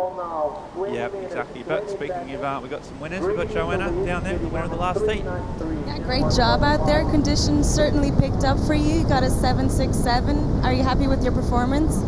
I'm so happy to stay here in Ericeira, and the situation in the water is so hard, but I take a good wave on 7.67. I'm so stoked. How are you preparing for a Challenger Series? The waves? Yeah, what's your preparation? I like the point break, but I surf every day in the beach break, but the point break is I like it. And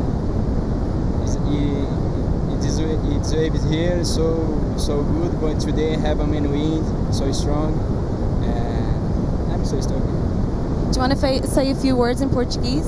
Yes. Quero agradecer a todos os meus patrocinadores, meus amigos que estão na torcida, Pedro Souza, Alex, todo mundo que está aqui comigo, me acompanhando. Quero agradecer meu pai pela torcida também lá em casa e a todos os brasileiros que estão na vibe. Muito obrigado. Thank you. Back to you guys. Wow. There's big smiles going on there from both Joanna and Marcus, and he's a very happy man, and so he should be now. This is Sebastian Zeitz, the Hawaiian. He's a little bit stuck in that sort of wobbly section, and you can just see him never recovered. Yeah, great competitor. Spent a few years on the CT. He's won an event, won the Margaret River Pro down there in West Australia a few years ago. Really sort of solid competitor. As you say, he's a bit of a frother and a great sort of always having fun, but he knows how to win heats. He knows how to grind it out, so he'll be dangerous. And yeah, we just saw and Jake Marshall too. He's sort of ranked really high in the QS. Have you seen much of Jake surfing, Chico? Do you know much about him? Yeah, I've been watching Jake grow up on the junior series, on the ISAs and everything. He competed on the ISAs a lot, and I've been watching him serve. I know he's really good on beach breaks, and I know he's really good on long point breaks, right point breaks. So yeah, it's nice to see him starting off the year with a really good result, and yeah, can't wait to see what he's doing here in Ericeira. Yeah, thanks Chico Alves, who was a competitor on the QS series for a long time. One of Portugal's sort of great surfers, and yeah, stoked to get your insights here. You're here all week, aren't you, mate? You're going to give us the local flavour, the local goss. I saw you yesterday up in your apartment having a bit of a PlayStation battle with Kick-Ass Moraes, mate. Who won that one? Let's talk. Is that even a question? You looked like you were getting absolutely battered by him. From my perspective. Yeah, I just won 6-1. I don't know what you're saying. Okay. Kikash needs to train a little bit more. Yeah, Kikash needs to refocus. But yeah, you've got some big waves too coming. You're the local. Well, locally, I know you're based in Porto now, but you know this part of the world well. You're looking pretty confident for the next week of waves. Are we looking good? Yeah, I think we're going to have some really good run of waves. I think Ericeira it's going to be Ribeira is going to be really fun over the next couple of days. And today, looking for the forecast, looks like maybe in the afternoon it's going to get better. And once the tide starts to come in, it's going to look cleaner and cleaner as we see Max on a really clean wave already. Yeah, so that's a lot better. Open face, you stay nice sort of clean face. He's not going to mess up this last turn. This time, surely, as he just tries to find another section. Staying busy. He's had really good wave selection. As we say, he's surfed this so often. He's done so many events here, and he doesn't make a mistake there. So he learned his lesson. Third time was a charm. But yeah, he surfs a lot, doesn't he? He's really known for his preparation. So when he turns up to events, he spends so much time in the water at these waves, doesn't he? Yeah, Max is really focused when he competes, and this was a beautiful carve. I love this carve.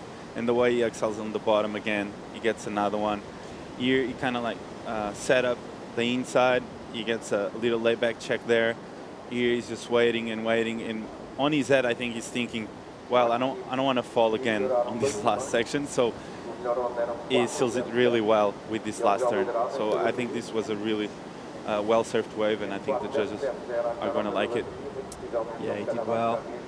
Bit of variety there, sort of mixed it up enough. And after those two falls, he would have been a little bit, not worried, but would have been a little bit frustrated with himself. And yeah, the best response to that is go out there and rip one all the way to the beach. And yeah, he seems to have got his lineup sorted. Priority green, second priority red, and third priority white. Yeah, surfer Billy there, just trying to get over there, but can't.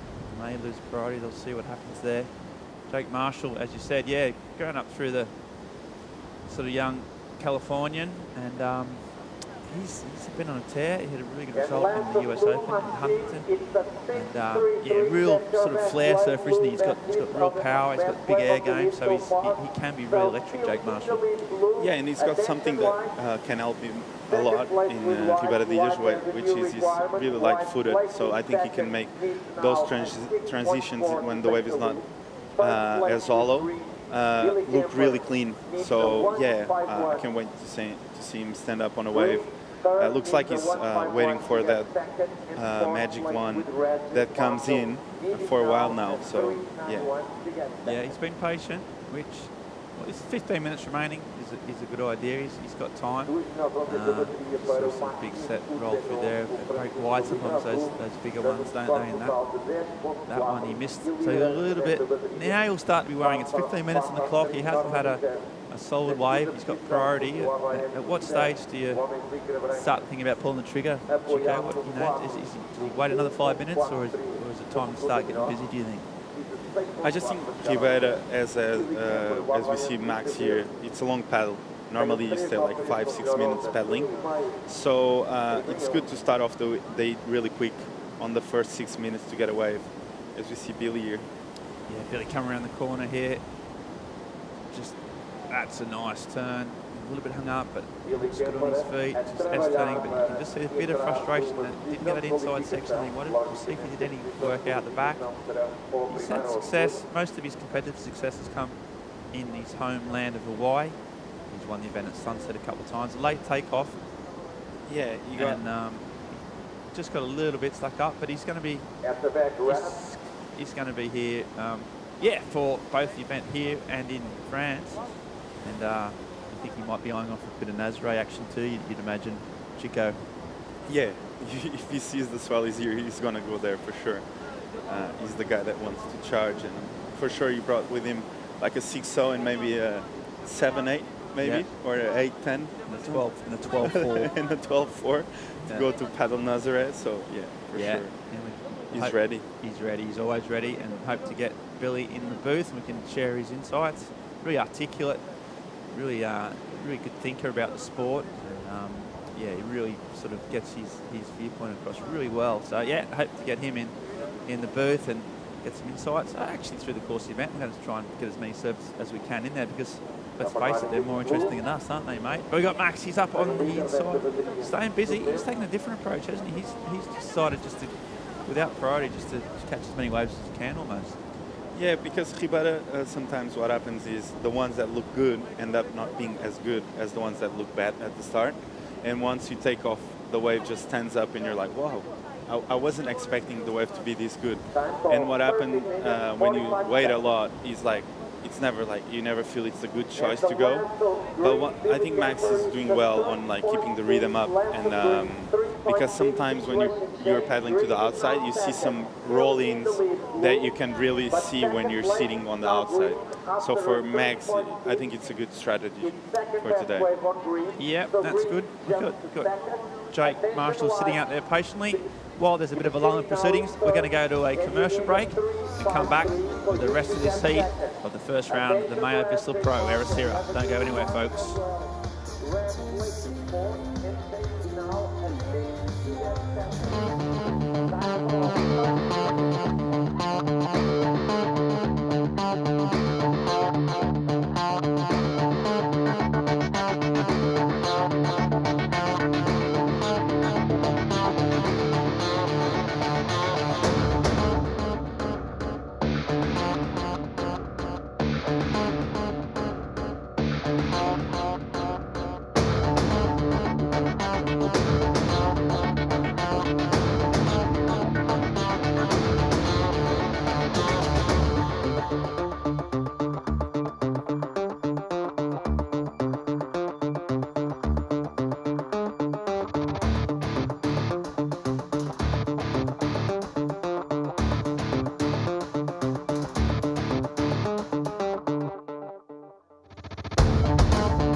Welcome back to live action here in Ericeira.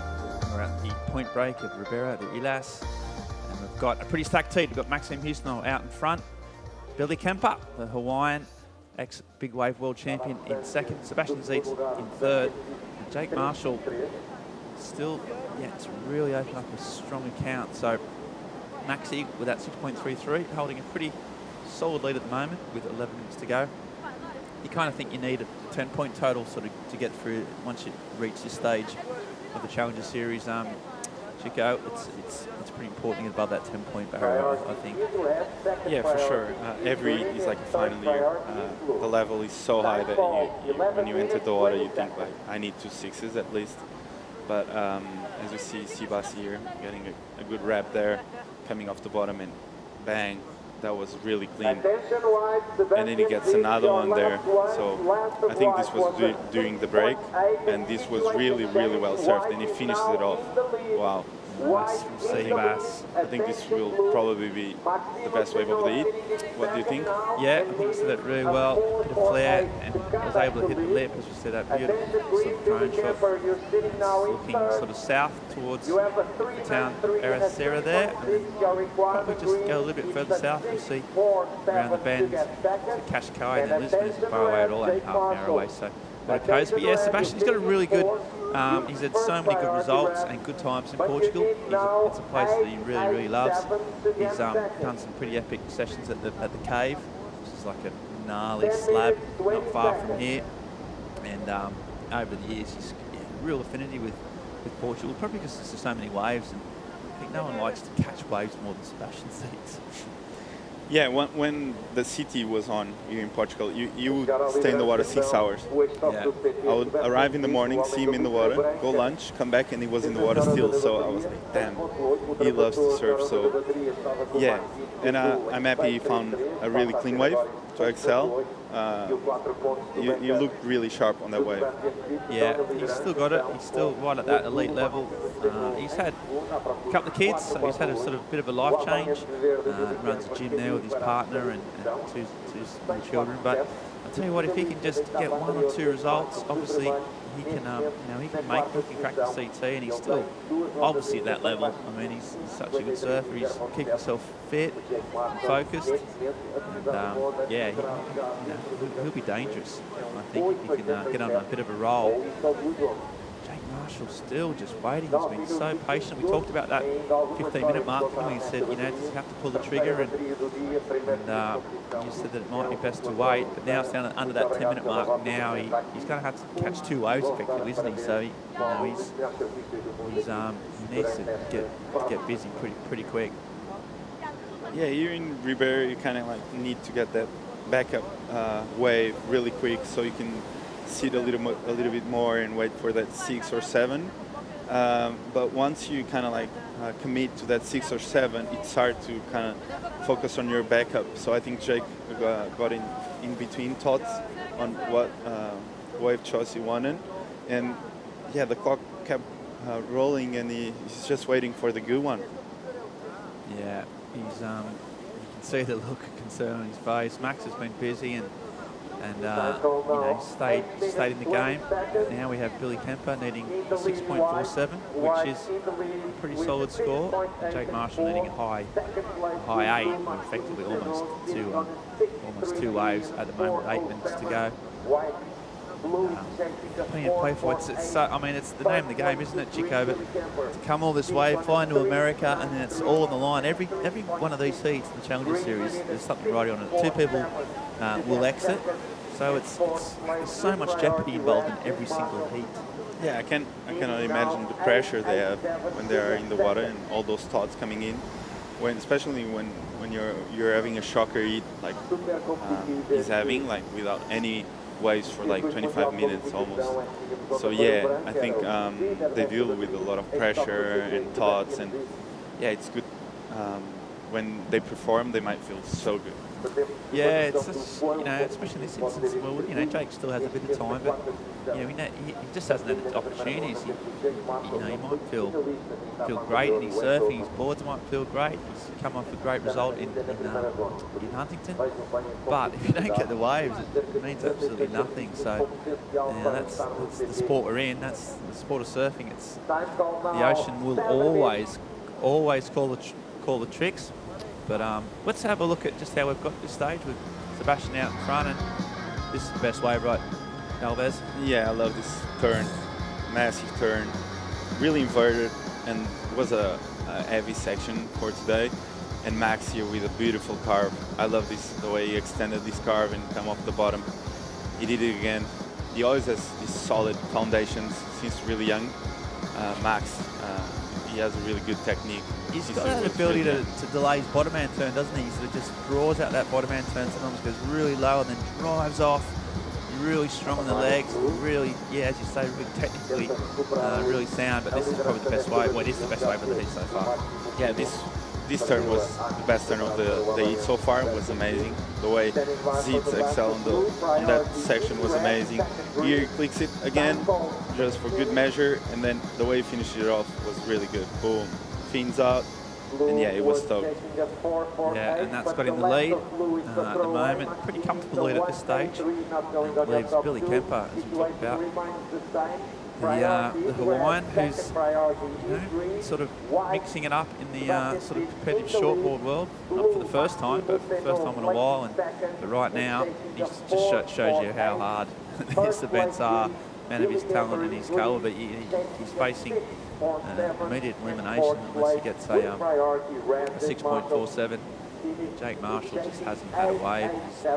He's just still waiting patient. I suppose he's come this far that he's got to stick to his guns, but he needs to get something pretty fast. Seeing there, Billy, he's a really seasoned competitor. He's done so many times, so many of those Triple Crown events. He's always a real threat. I'm not sure if I think the ratings will determine who gets into the final event in Haleiwa, but if he gets a chance at that, then yeah, he'll be an absolute threat, because at Haleiwa, he's amazing. Yeah, he hammers so much.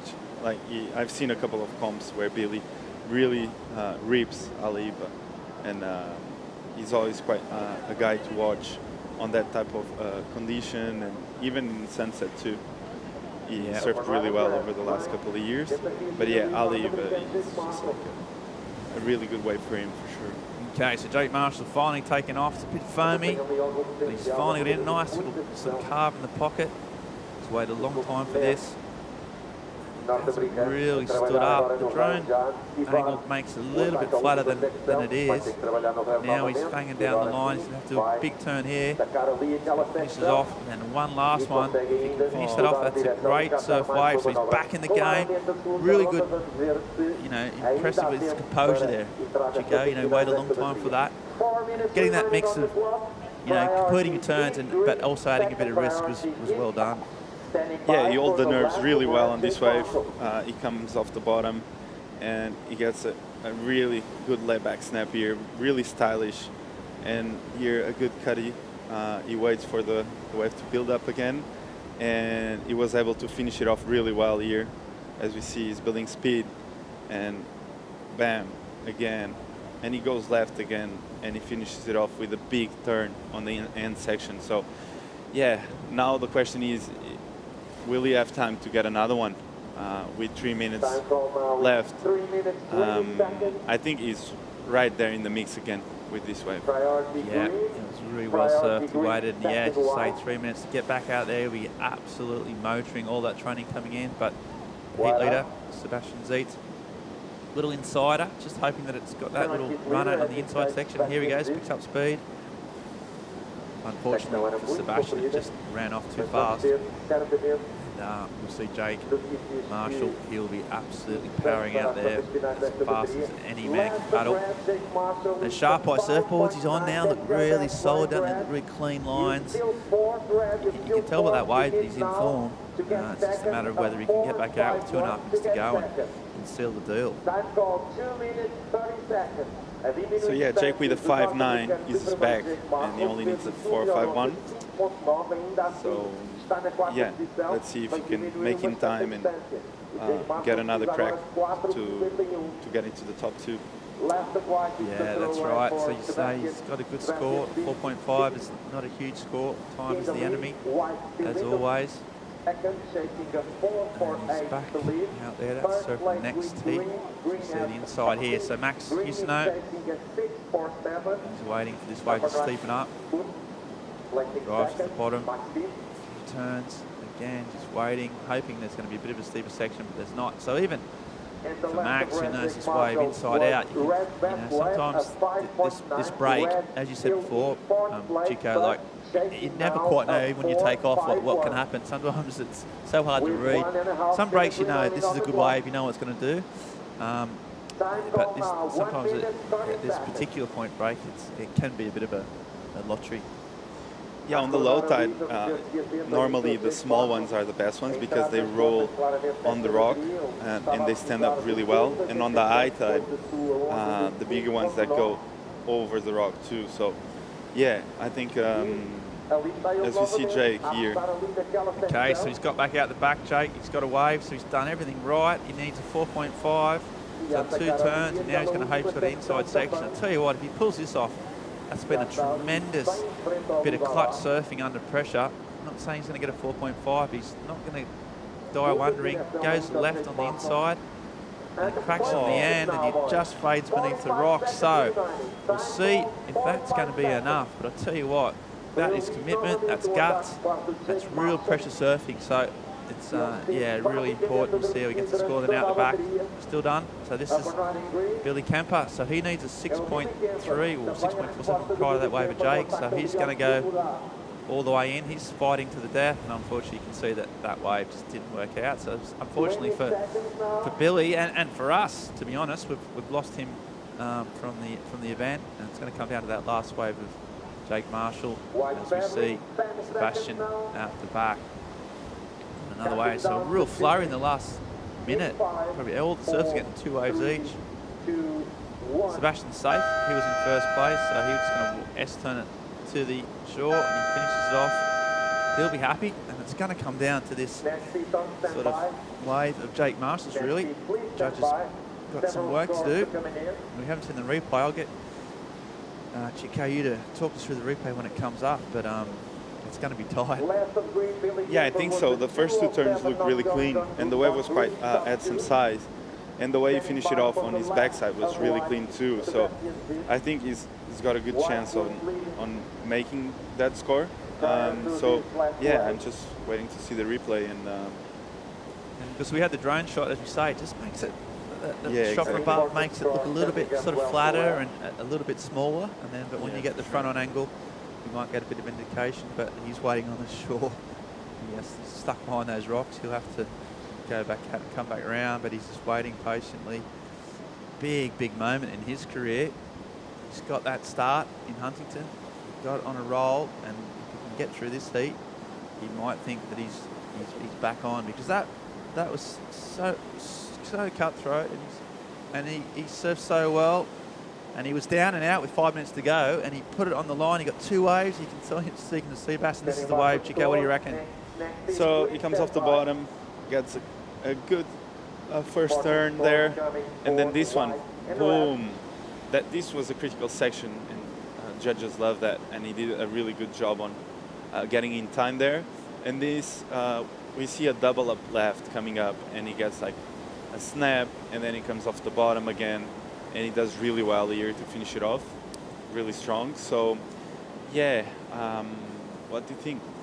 Well, I think he's going to get the 4.5. I think he surfed that well. It was a big wave, one of the bigger waves we've seen of the day. And yeah, I mean, he didn't need a big score, and he surfed it well. I think that man Max, it could be some heartbreak coming his way. He was in it right to the very end. It means a lot for him. I really feel for these guys. All these guys, you know, put so much time and emotional energy and investment and money into coming to these events and having their crack at their dream, and it can be done in a half hour. So it's devastating for some, but we'll just see. Still waiting on those scores. The judges are taking their time on it, which indicates it might be pretty close. So I'm never very good at that judging side of things, but the fact that they're taking their time means it's going to be tight. It's Jake and Max. 2 sides of the coin here. It's about to flip up in the air and see where it lands. One of these guys is going home and focusing straight on France, and one will live to fight another day. Yeah, when we saw the heat, we couldn't really tell Jake would actually do a 2-wave, his 2 best waves in the last 5 minutes, even in Rivera with this long paddle, and he did such a good job to come back from a really hard heat. Yeah, he really did so well. He's just trying to get back now. Look at the boys. They've got their they took their waves all the way. This is a little cove, like between the point and the next little beach. And if you get caught down there, it's pretty hard to paddle back out. The scores are dropping in now. It was really, really tight. You know, it was a bigger wave, but it didn't have a whole lot of open face. And the scores come in at 4.77. So he has squeaked in. Really clutch surfing, and that shows you 0.2 of a point. I don't know if he's heard that yet. He's heard it there now, and he's just, yeah, he's felt it, he's got it, and he's so stoked. Sebastian's behind him, just trying not to stub his toe, and he's really, really excited. You can see the elation. So it's Jake Marshall with a great bit of clutch surfing under pressure, has got through along with Sebastian Seeds. Poor old Maxime Houston just failed by a tiny sliver of a point. So he will go to France where he lives. So yeah, really exciting end to an amazing heat. But there's plenty more where that came from. In the round of 96, we're going to come back with heat 4 right after this commercial break.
welcome back here to the sunny shores of Ericeira as the sun just starts poking over those beautiful hills.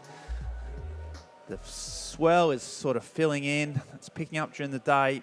We've got a northerly breeze. It's not offshore, but it's nice and clean. We've got a packed heat.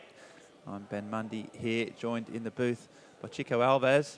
And what do you got here? Look at this heat. Let's talk us through some of these big names. Ezekiel, Connor O'Leary, Rio Neba and Baron Mamia. So what a absolute bonkers heat full of incredible talent. Chico, who do you fancy? Yeah, 2 goofies against 2 regulars. And I think, Connor has an amazing backhand. We've seen him on the CT doing some really high scores on his backhand. Rio Inaba, I've seen him on the QS quite often, and he's really fast and powerful. Zeke just won the Ultimate Surfer, and he has been ripping.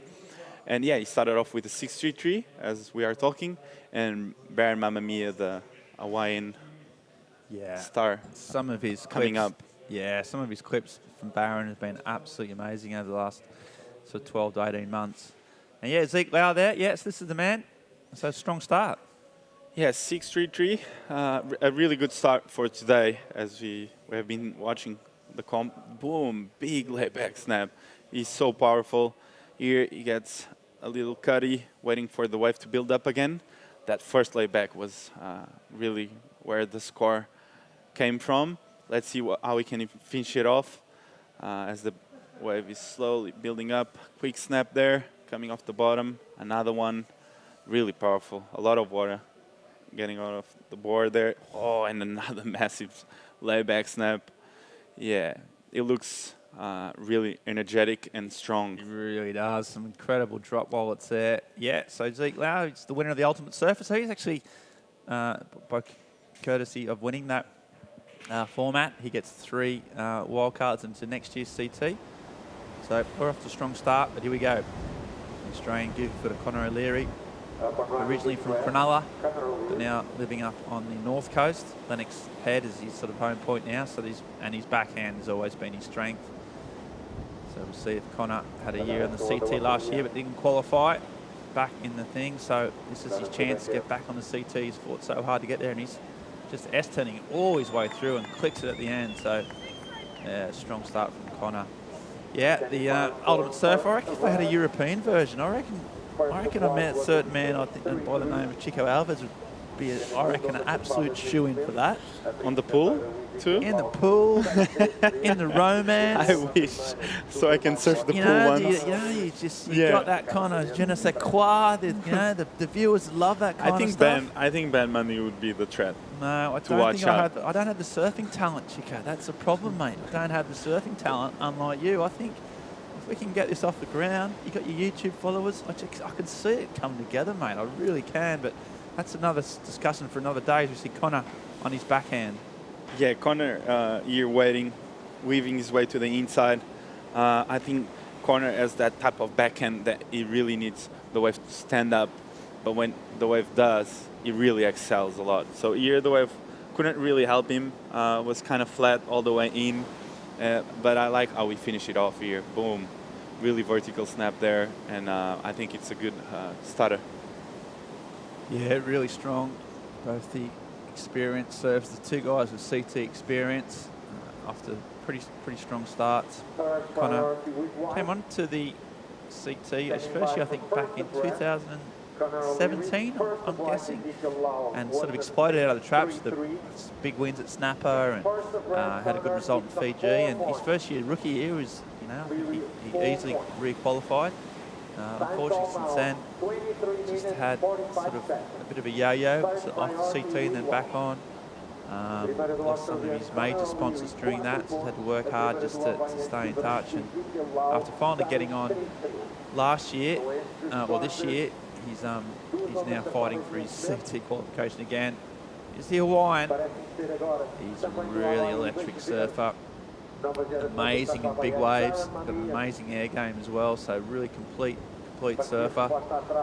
Unfortunately for Baron on this wave, just hasn't stood up at any stage. He's worked hard for it. It's just bouncing. Here we go, so a few little turns on the inside. Trying to finish it off if he can. It's taken an age to get here, but he's worked hard. A bit like Zeke, he's just powered his way through it, and at the end, 3 really strong turns. So kind of manufactured that score almost himself. He just, you know, he rinsed every sort of whatever points are on that wave. I reckon he got as many as he could.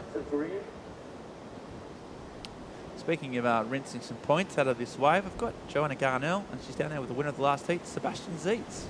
That's right. Congratulations. Tough conditions out there. Are you happy with your performance? Yeah, you know, this was kind of looked like the most iffy day on the forecast, so plan was get through today by any means necessary, and then it should be really fun the rest of the waiting period.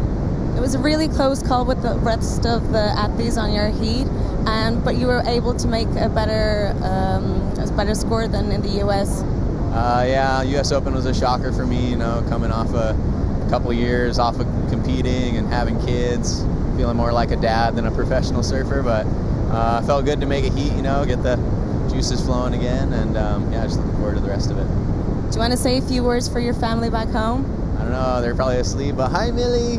She was asking where I was last time. Hi Millie! But yeah, I love you guys. I'll be home not soon, but in a bit. Great stuff. Thank you. Back to you guys. Yeah, there you go, Sebastian. Always good value. As he said, he's a father of 2 very young children, so he's been in dad mode and not so much competitive mode, but you know, he flicked it on today. You can see that you know, he's got a plan. He knew he had to grind it out, and his plan is when the waves get good, he's going to be right in the mix, I reckon. Sets just powering through. The forecast is for the waves just to increase in size throughout the most of the day. And we see Zeke Lau on a sort of foamy one. And you mentioned these sort of runners, this wave just not running anywhere. And yeah, so Zeke just loses priority. Sometimes you just got to pull the trigger though, as we say, you never know until you go, and in that particular case, you just got a bit unlucky. Yeah, that one didn't really roll in. They need the ones that kind of come to the inside and break right on the rocks, so they stand up, as we see Blue here. Yeah, and over. So he just, again, he can't get through that fat section. So 2 surfers, both trying to get back in, just get a score up on board, but couldn't quite make that. Tide due to come in, so we should see as that swell increases and a bit more wood on the reef, we should have a bit of some more open face sort of action. And as Sebastian said, we've got waves all week, sort of on tap this week, so hopefully we'll get through a solid day today. We're going to try and do as much as around 96 as humanly possible, and then we set ourselves up to pick the eyes out of it during the rest of the week. Right now, it's only Zeke Lau who's got any type of purchase in his seat. He got 6.33. Connor Lee with a 4. It'll be interesting to see. I think not quite sure with those wild cards for Zeke when they'll elect to choose those. But I'll tell you what, pretty sure, say, Betty, he'll be in the pipe event. And Zeke Lau at Pipeline is, well, he's one of the best out there, isn't he? So you'd be really backing him to make a really strong start if he gets a jersey at Pipeline. Yeah, he charges. I think all the Hawaiians love the pipe event. It's like a home for them, and I think it's where they want to make themselves known in front of their owls and on big barrels. I think that's a good way to get known. Yeah, and this year it's that CT events in January, moved from its December slot. Just hold that thought, as Barron also very good at pipe. Yeah, so the pipe events kicks off the CT season 2022, and you know, I'm not obviously no pipe expert, as you might imagine, but you know, that's a better time of year for Pipeline, where the sand gets washed away often in that December period. It's the sand hasn't quite been washed off the reef, and the pipe's at its best when all that sand's gone. It's just the reef. So end of January is like absolutely prime time. So yeah, looking to start off next season with a bang, but that's next season, and that's what this Challenger Series is all about for these guys, just trying to get into that CT, be one of the 12 surfers that are ranked and get in, go. As you see, Barron wow, that's a nice turn. He's got that real sort of aggressive style, but loads of flow. And he's just marching down the line. Can he finish it off? Cannot. Just we've seen a few surfers get stuck in that foam bit at the end. But yeah, great style. He's on those sharp eye surfboards. I think he's CT sort of ready, isn't he, this guy? I really think he's got the talent of an elite level surfer. Yeah, you can tell once the wave gets good, he really excels, and he's so technical, and he's got so much in the bag. He can do huge airs, huge turns, and huge barrels. So yeah, if there's any recipe you need to be on CT, he's got it all. So yeah, I think once he finds his opportunity to get through these rounds, I think he's going to be a major threat. Yeah, he's been working closely with sharp eye surfboards as well. Swapped to him just last year, and I was speaking with Marco Zuvi about that relationship. It's going really well. Okay, so that's a nice bigger wave out the back for Rayo, and he's running down the line, swooping, but just can't get an open face. As turning through that section, you can start to see the body language starting a little bit frustrated with the lack of opportunity. But yeah, you can see his head down now. He's really looking like, right, to get back in there again this game. But as it proved for Jake Marshall in the last heat, he can still turn around, turn things around within 5 minutes. And Jake Marshall has proven to all the competitors that you only need 5 minutes to get through. Conor Leary sticking out there, so not much going on. So that, yeah, I think all those surfers, we watched that, and they time before a heat. You kind of try and time the sets and try and work out the time between sets. Is that something they do these days? Yeah, I think so. I think in this level they need to do that to get the good waves and to be in rhythm with the ocean. I think any surfer that wants to qualify needs to take care of everything: fins, boards, time of the waves, sections to hit hard or not to hit hard. I think they need to know everything about the place. That's why they arrive like a week before to see everything, to surf the wave a lot. And it's funny, Ribaradillas is a wave that so much times having priority works against you. So, yeah. Yeah, exactly. But right now, though, I think we've got Joanna Garnell. She's down on the beach. What's happening down there, Joanna? What have you got for us? Well, it's a beautiful Sunday morning here at Ribaradillas. Everyone started to come down. The COVID restrictions have been lifted, so everything's a little bit easier now. Everyone's watching the surf live, and things are looking great. Great. I'll tell you what, you reckon that, you're a local, Joanna. Over the course of the day, the sun's going to come out. You reckon there'll be like a packed beach by 3, 4 o'clock this afternoon? I think we're going to see some beautiful ladies in bikinis, some nice shorts, and people getting their tan on. Great to see. All right, well, I mean, that'll be me in the bikini down there.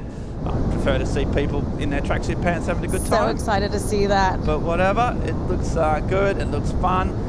The Ericeira surf crowd is knowledgeable and passionate. We have loads of people down the beach. They flock to this event. And yeah, it's going to be an epic week of surfing and competitive here in Ericeira. The town's alive, isn't it? You've been out sort of canvassing opinion about the town, have you? Chico, it seems like everyone's pretty frothy. Everyone's, as Joanna said, a lot of the COVID restrictions are lifted on the 1st of October, so that's been a little bonus to people, but it just feels like there's fun times ahead. As we see the replay here of this was during the interview, Zeke here getting a first turn. He looks really speedy. His board looks so good. Let's see how he finishes it off. Bang! A lot of water going out of that board. He's a big guy and he's surfing really quick for how powerful the waves are. And he gets another carve here. Let's see how he can finish it off. Gets another turn in, yeah, and he finishes it off really well. So Zeke here looking for that backup. He started off really quick, and since then he waited a while for this wave, so he might be happy with his backup score. Yeah, you're right about that. Just looking light on his feet, doesn't he? He's, as you say, he's a big, powerful guy. He just looks super fit. He's just really sharp, doesn't he? For just that little bit of extra board speed that sort of makes these guys a cut above. And yeah, he looks really composed and really solid at the moment. And we'll just wait to see that second score. He already had a 6.33, so he was. And he's backed up with a 5.83. So as you see at the back, that's Japanese surf. He's trying to get around this corner. He hasn't had much luck on this inside, and he hasn't got any luck with that one. Mixing up, took a bigger set on that occasion, but yet again, it didn't wall up for him. Yeah, I think Rio is catching the ones that break more to the left, that tend to go to the channel and die. And I think, as we saw here, Zeke is taking the ones more on the inside, towards the right of the rocks. So they tend to stand up a little bit more. Yeah, that's right. Okay, we're going to go to a quick break. Come back with more live action right after this. But you're seeing me first, you need a 2.8 to get second and fourth place.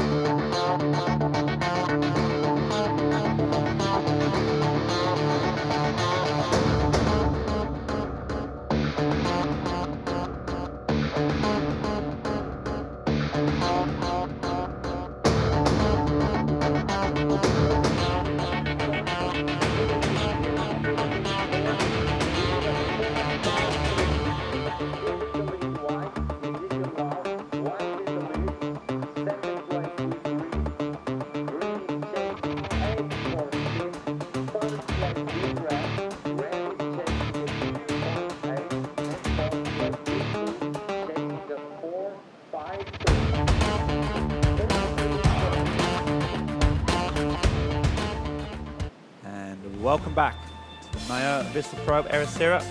That is the up-drone footage of the break here at Ribeira de Ilhas, one of Portugal's most best known and most consistent right-handers. We've got Ezekiel out in front, Hawaiian surfing very, very well at this stage. He's got a fairly solid control of this heat, and that sort of leads these other three surfers battling it out. We're in heat 4. Round. I was just sort of scanning through the heat draw, Chico Alves. I just came across a certain heat number 12, a certain guy called Italo Ferreira. Have you heard of him? Have you come across him? You know about that guy? Yeah, I think he surfs really well, right? I heard he surfs good. Yeah. I think it's good to have him here. Oh, it's amazing. It's really great to have that caliber, you know. Obviously, world champion, 2019 world champion. It's a real buzz. We checking the surf just at one of the reef breaks just right next to this break here, and Barron fanging down the lines. Something big here. Thought he might have went for an aerial, but instead just went for a controlled floater, and that was why he got the second turn. So that was really, really difficult section. He couldn't have done much more. Those two sort of big, wide sections. He'd done them with speed, and there was a fair bit of power. So yeah, great surfing from the Hawaiian. But yeah, Italo was at the went for free surf, and then he came up the beach. He was so stoked. All the kids were getting photos, and just all the people in the car park were frothing, and it was just great to see like that star factor. You know, you remember when you were at Grommet and seeing the best surfer in the world. They were so excited. Speaking of the best surfers in the world, Connor O'Leary, CT surfer this year, and turns like that. His backhand is his strength. Trying to get one last section on the inside. Looks like him and Barron fighting out for the second spot. He gets one in there again, so just kicks out, whether in frustration or delight, a bit hard to tell. Meanwhile, heat leader, Zeke Lau just goes strength to strength, looking really, really composed, really calm, and got a heat lead. So yeah, a real flurry of activity there, Chico, a lot to process. Yeah, I think we saw a really good surfing now from Barron, from Connor, and Zeke. I think they see a massive turn from Rio. Yeah, exactly. So as we're just trying to process those last three waves, only Rio is his first real wave with a proper wall. He's got that backhand smooth style, compact, so he's put himself in the mix as well. So yeah, the judges got a lot of work to do right now.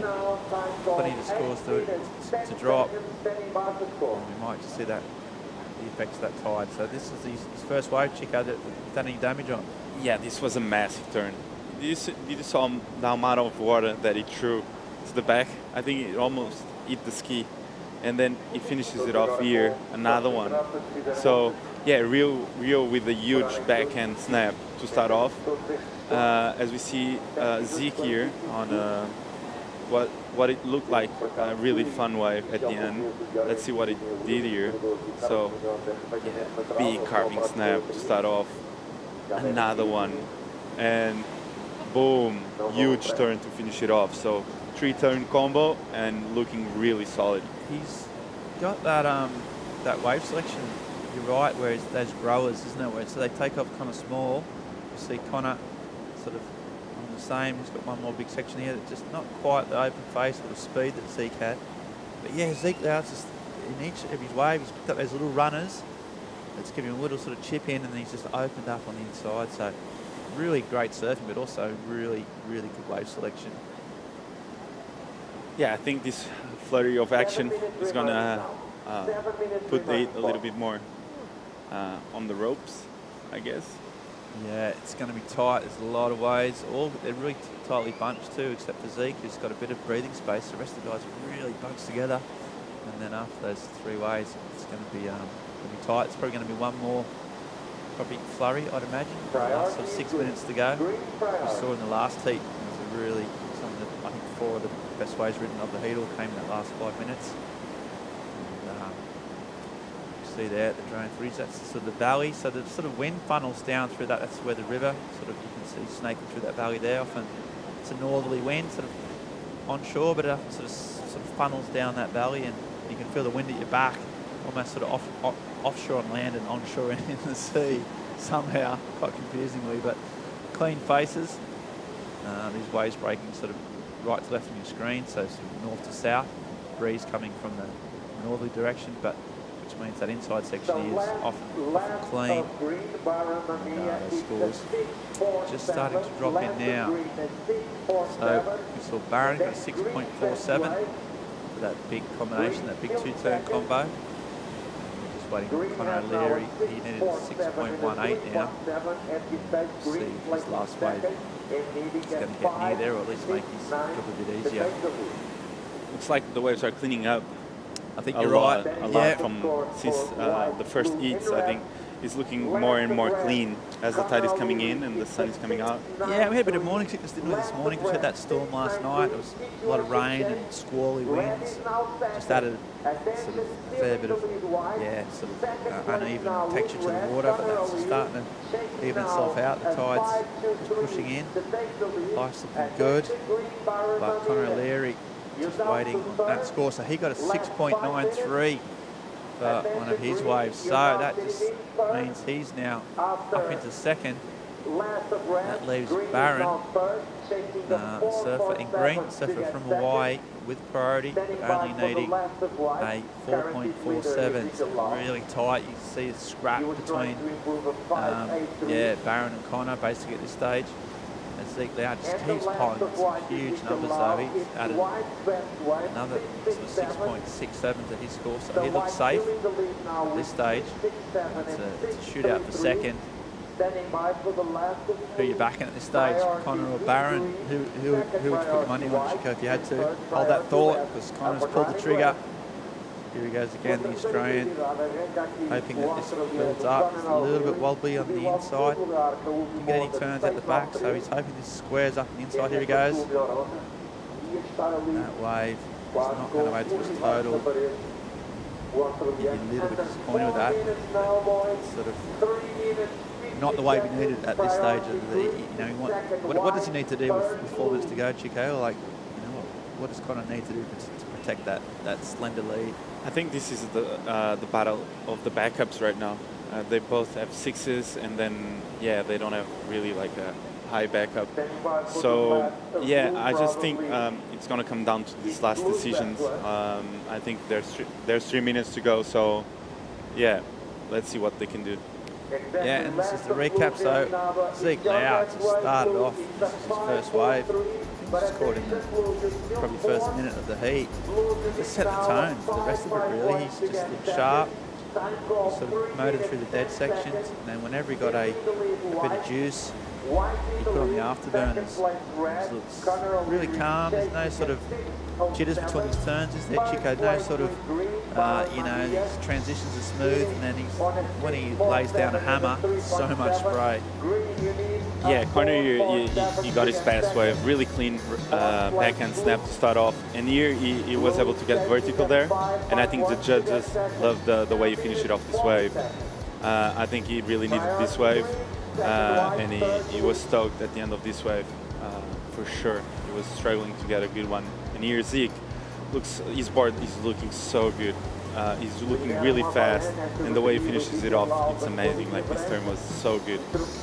Yeah, classic Zeke Lau there. Really good style, really good mix of power and technique. He's got the lead. As you see, this is Barron, so he doesn't need a big score here. As it stands, he needs a 4.47. He's got a little foamy insider. He's rifling through the inside, got a couple of turns. He's just trying to improve. And that back up is just gorgeous to say. Drone angle from above just makes his way look a little bit flatter. Just getting some turns in. Sort of milking it.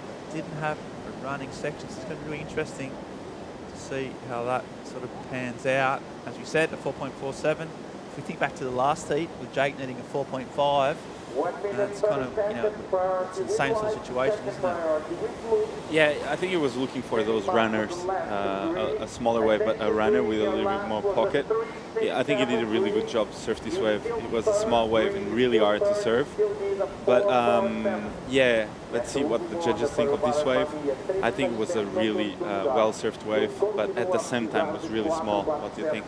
Yeah, exactly. He had to generate his own speed almost. So yeah, it's going to be tight. He surfed, as you say, he surfed so well, but didn't have a whole lot of opportunity. So that leaves Connor out the back, still in second. And there's 45 seconds on the clock. I'm not sure if these surfers will get another opportunity. It might just come down to that last wave and whether that was 4.47. So unless these surfers catch a wave here, although Connor's looking at this one, doesn't have priority. Meanwhile, the heat leader, he's been in the right spot at the right time all heat, hasn't he, Chico? Yeah, he has been catching these runners and looking, he's making the waves look so fun. His board is looking speedy, he's not catching any rails as we see here, coming off the bottom, big section, and boom, huge layback snap, and he makes it. This was so amazing.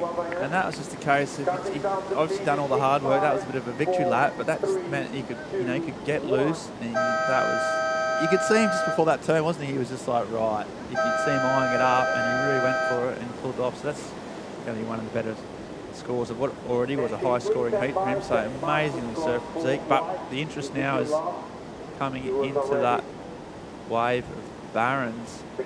That's going to be the one that decides whether he gets second or third. Rayo is out of it. He's not going to be part of that conversation. So this way, and here's his turn at the end. So he just drives in. There you go. Waits for it. And then just goes bang and slides the tail out. And comes out with control. And you can tell by his body language he's pretty happy with himself right now. Looks like those scores are official. And we saw Barron didn't get enough, didn't get that 4.47. So Ezekiel out and Connor O'Leary are through. Unfortunately for Barron and Rayo, we're just going to see them in France. Disappointing results for those guys, but we march on. In every heat, there's going to be 2 winners, 2 losers. In this case, it was a commanding performance from Zeke Lau. Really set the tone. And in many ways set the highest heat total of the day, and that's the standard that everyone else will be up for. So we're going to go for a short break. As we see Zeke just tag that one up. We're going to come back with more live high performance action like that right after this break.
The MEO Vissla Pro kicking off in fine style. A sunny Sunday morning in Portugal. Ribeira Dil has the spots.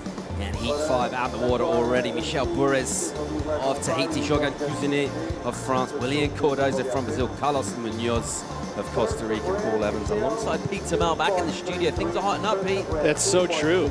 You look at the scores that were posted in that last heat. We saw a 14-point total by Ezekiel Lau, Connor O'Leary getting into the double digits, as well as Benramamia. But Connor and Ezekiel were able to move through, and we've got another power-packed heat. Absolutely have. And we think, you know, just a couple of heats ago, it's kind of maybe 2-3 foot waves. It's almost like 6 to 8 footers rumbling down there. That's what we were told. And that was forecast by Surfline, and here we are, you know, mid-morning, and definitely seeing improvement with the sun out and the increase in swell. And with that, we got the increase in scores. The flying forecast nailing it. Good buddy of mine, Jamie Bateman, shout out to him. He's handling the Surfline forecast here in Europe. A good friend from up in Wales, and he's been pretty good with his predictions so far this week. So, rest, also pretty confident about what we're looking at seeing. As we see the big frame of Cardoso. He is a solid unit, loves a bit of power in the water. He'll look to match that power, as will other surfers out in the water. Our attention turns to Michel Burres. We're used to seeing him in that top 10 conversation on the CT Peaks. Had a bit of a shocker, 28 coming into this one. Yeah, that was a tough year for Michel, but I love that he's still got that positive mindset, and he's going to put his full power and everything he has into requalification. You know, I mean, look at the events coming up. This would be a powerhouse event for him. Also going into France and then finishing at Haleiwa, which he has won. So his chances look pretty good to make back onto the cut of the championship tour. Just feels like one of those surfers who's got so much quality in his game. He'll look to turn that on here at Ribeira Dil in a tough heat against also some seasoned competitors, some good experience. Jorgen Cousinet, of course, he was well within that qualification conversation, missed out so close, one place out a couple of 2 years in a row. Love just to step up. It's an opportunity for Jorgen down here. Yeah, it's not going to be easy. You look at who he has in this heat. You talked about William Cardoso and having that power, but man, for a man that is of his size, he is an amazing small wave surfer. I mean, some of his best results coming in, you know, shoulder high waves. Speaking of power, man who unlocks big sections with some big turns at Ezekiel, and he's down with Joanna Gondel. Congratulations. That was a great performance out there. You had also a really great performance at the US Open, and you're kicking stuff up here as well. Yeah, for sure. I'm just trying to keep the momentum going, and you know, I got in a really good rhythm early in that heat, and I think it helped just because, you know, after you surf a wave all the way in, it takes a while to get back out. So I was kind of looking to get started early and start strong, and that's kind of what I did, and it just set my rhythm for the whole heat. And you were having a lot of fun. Yeah, for sure. I caught a lot of waves. I mean, it's fun when you're out in the heat and you get a lot of chances to surf. I mean, that's the goal, right? You want to be able to perform your best in the heat. So, you know, for me to get that many chances and just really open up and feel good surfing, it was fun for sure. And what's your goal here on the Challenger Series? You have 3 wild cards for the CT. Yeah, I mean, my goal here is just to do my best and win the QS. You know, I just want to, you know, get back into the swing of things, and obviously I want to be on tour next year full time. So that's my main goal. That's what I'm focused on, and I'm looking to, you know, get a good result here. Yeah, you're on a good roll right there. And good luck for the next round. Thank you. Great stuff from Ezekiel, and like he is full of mojo. His form's looking great. His confidence is sky high, as it should be. And he'll already be thinking about his next round matchup, what he needs to do. Just more of the same from him. A good performance, Pete. Yeah. Ultimate surfer, right? He ended up winning that coveted wildcard spots in the championship tour. But I think he ultimately really wants, as I use the word ultimate, he wants a qualification berth that he's guaranteed the entire season. And I think he'll also certainly feel within himself he's good enough to have that kind of spot on merit. Yep. We see a replay of Jorgen. Yeah, Cousinet, I love Jorgen and the way he surfs. He is very powerful, still light on his feet, but, you know, when it needs to be powerful, he goes and he lays into it. You know, his agility is there, very strong, trains very hard, and And, you know, heartbreak being those 2 seasons going into Hawaii within the cut line, and then just unfortunately missing out with a couple surfers passing him. I would say that would create a hunger, if not a starvation, to get himself into that same position going into Haleiwa, where he's, you know, inside that cut line and succeed, right? I mean, that's something that you're like, okay, three's a charm. Let's make it happen. Plenty of motivation from Kuzune in the form of a nice reward from the judging panel, 683. His number, it's a good one, puts him in the lead in this one early so far in this heat. And a good score to throw up on the board. Of course, Jourdain originally had a Saint-Gilles reunion island, based in Capbreton, southwest France, for a number of years now. And just always, I mean, we say this a lot, but just kind of a good energy guy to have around, always super positive, really enjoys the surfing, loves watching a lot of different types of surfing as well. Just a great guy to have around in Europe. He's a real kind of cool ambassador for France as well. I would totally agree. You know, when I was first introduced to Kuzune, that was when he kind of jumped up the rankings pretty quickly. Came out of France, and all of a sudden he's on this world stage, and it was very impressive to watch him and get himself in that conversation talk for the championship tour. But yeah, you're right. He carries himself very well. Very nice guy. Quiet. But all of his real expression goes into his performances in the water. Condensing down the season over the next 3 events, including this one, a couple of months, of course. There's 2 hit Euro leg. The MEO Vissla Pro in Ericeira here, jumping up to France as well. Also this month, later on in October, prime season in Europe. The waves have come. This one, things have cleaned up a bit as well as the water's pushed in on the reefs, juicy sections. Offering up some good points for our surfers. We'll look on the peak here. We got Munoz, the Costa Rican, looks interested. Got a little entry off of white water and swing arounds. Another super experienced competitor. We'll look to take on a lip here. It's a nice vertical stinging turn. Just organising the hair, making sure the vision's clear. Another beautiful hit off the top, not overdoing it. Just putting just enough of his board up through the lip there, keeping the speed going down the line. And it's a nice polished surfing from Carlos. Good answer to the 2 scores already posted by Kuzune and Cardoso. Very vertical approach on that initial outside maneuver. He sets it up, you know, this is how this wave can be sometimes. That's that deeper area, but then he was able to go straight up vertical there. Good acceleration through the lip. And cleans it up nicely through here too as well. It would be tough with a bit of hair there to be able to, I mean, he's got thick batch of hair. Beautifully done though. I really like the initial first maneuver there. That'll get the judges excited. I would say this is matching of William Cardoso, probably maybe in that same zone.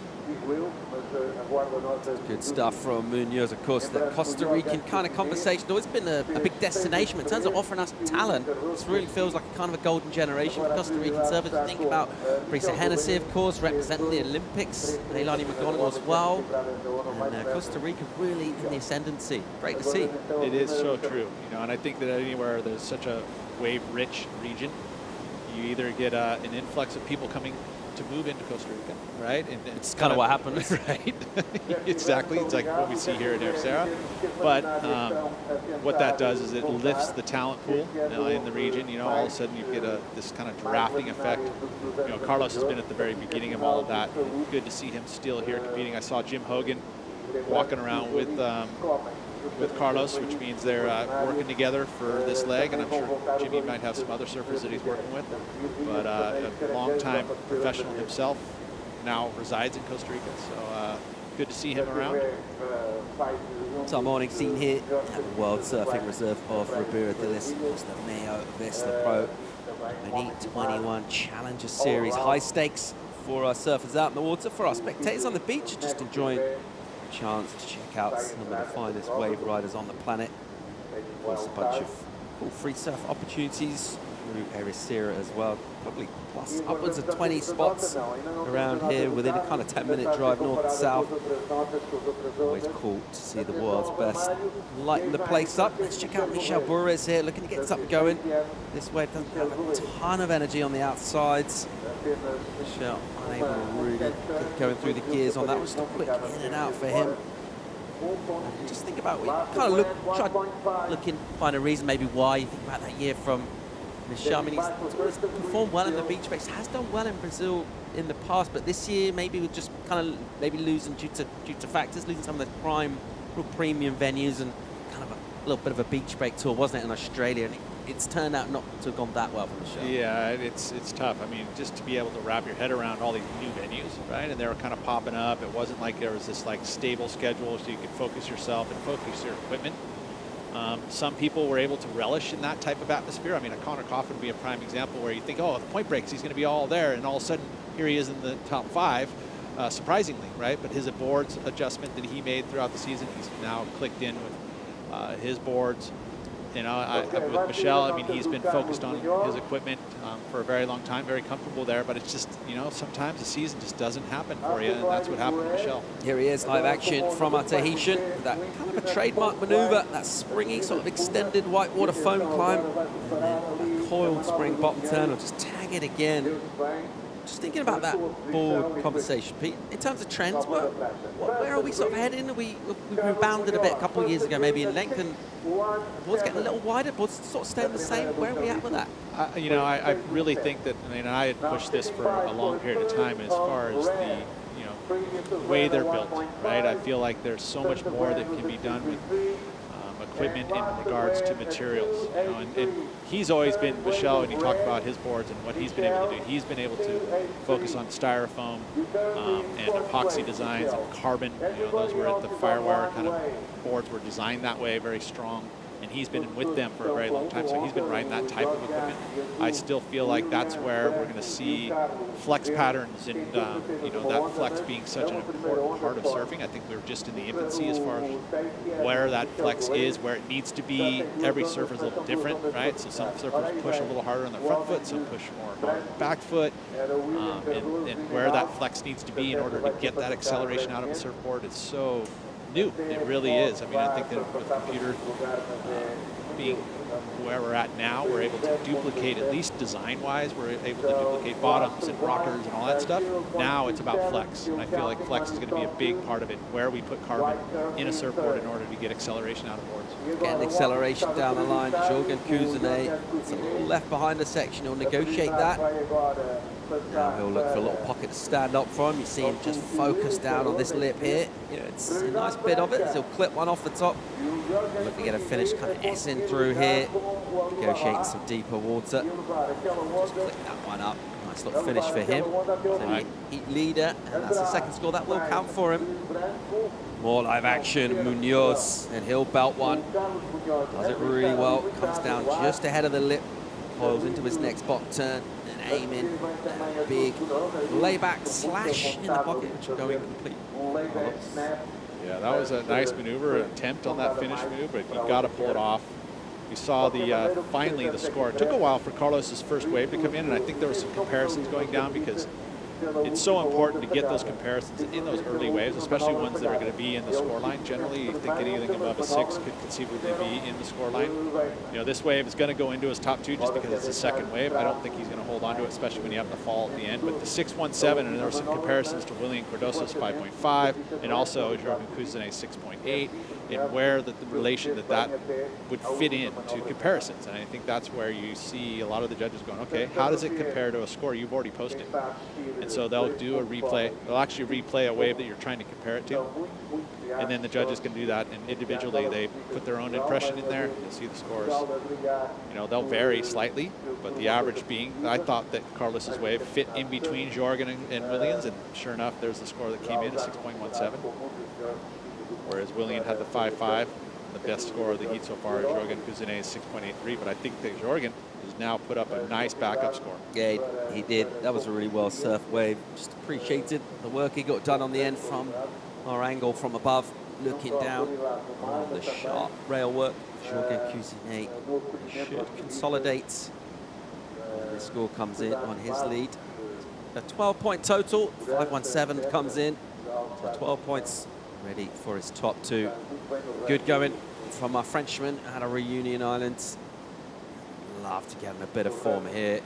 before we head back up to his adopted home of Southwest France. 13 on the clock. Let's get another look at this beat and just admire this early sunshine and some early ripping from Jorgan. We're going to be back with more live action. Join us for more from the MEO Vissla Pro Ericeira. Stay tuned right after this break.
Welcome back to the MEO Vissla Pro Ericeira live from Ribeira del Haz on the west coast of Portugal, facing out into the North Atlantic in prime swell season. Swell has kicked up for day 2 of our weight period. Day 1 of competition. Here goes William Cardoso, the veteran of the championship tour with a bunch of experience, all types of waves.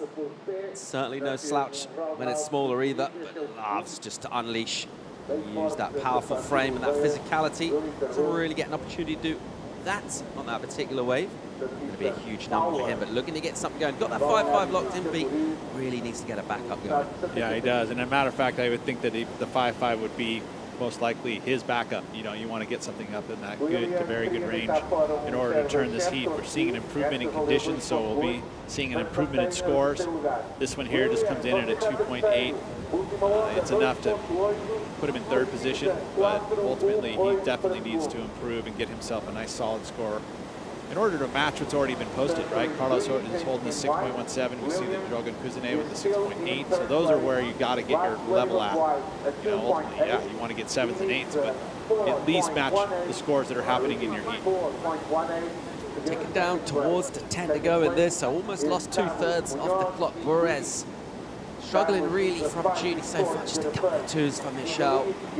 Does have that priority now, and he'll certainly be looking to draw upon that wealth of experience, nail something, just at least ask a question, mix things up, because he's not really been at this so far. Yeah, I mean, even his performance at the U.S. Open was a little bit lackluster for him, and especially, you know, because he has the capabilities there. He's had tons of experience in Huntington Beach. You know, he's got a ton of experience here in Portugal, as well as going into France and Haleiwa. So you expect him to be able to just kind of click right in, but it has been a struggle for him. And I don't know if it feels to me like it's a little bit mental, right? A little bit just like, okay, where is the inspiration coming from? Ultimately, I think maybe a couple of heat wins really could change a full recovery, I guess it would be called, right? I mean, just in regards to just clicking back in and getting those heat wins and clicking in with the ocean and the rhythm of the ocean. I also think there are certain stages of your career, let's see, maybe done 11 seasons on tour, maybe 12, something like that. Just think about goals, maybe. Sort of possibly get towards that point, you think, probably realistic, not going to be contending for a world title. So what exactly are my goals? And the things you've got to kind of set yourself what you want to do. Just set yourself a goal of re-qualifying after a number of time might be kind of a tricky one to stay motivated for in that headspace. Yeah, no, that's that mental part of it. I mean, because the ability's there. You know, you see it. Everything there does. You know, his boards look fine. Just does it now. It's just a matter of just you know, making those decisions and those correct decisions. Sometimes they instinctively happen and it's really easy. You know, but all of a sudden you're like, oh, wait, do I go on this wave? Do I not? You know, and you get that kind of cross fuses, you know, a little short circuit. And how many, you know, surfers have we seen when they're pretty experienced in their years? They draw that motivation from the young, hungry, snapping at their heels pack, and they just want to school the kids. You know, that's a great place to draw inspiration from. I would totally agree. I'm still trying to do that. here I am at 50 trying to, one up my kid at 21, right? So I mean, that it is something where, and maybe his focus too. He's got a family, a growing family, right? So that becomes something where you focus that energy there. And you're like, you come here and you're like, oh, I just miss my family, and I want to be at home. And that's kind of where all of a sudden you feel like some of the focus has dropped off because you're wanting to be with them. 7:45 remaining in this one. Kuzine looking good to control this with just 2 ways ridden. Our surfer in blue. The Frenchman had a reunion under late entry from Perez. He likes this one.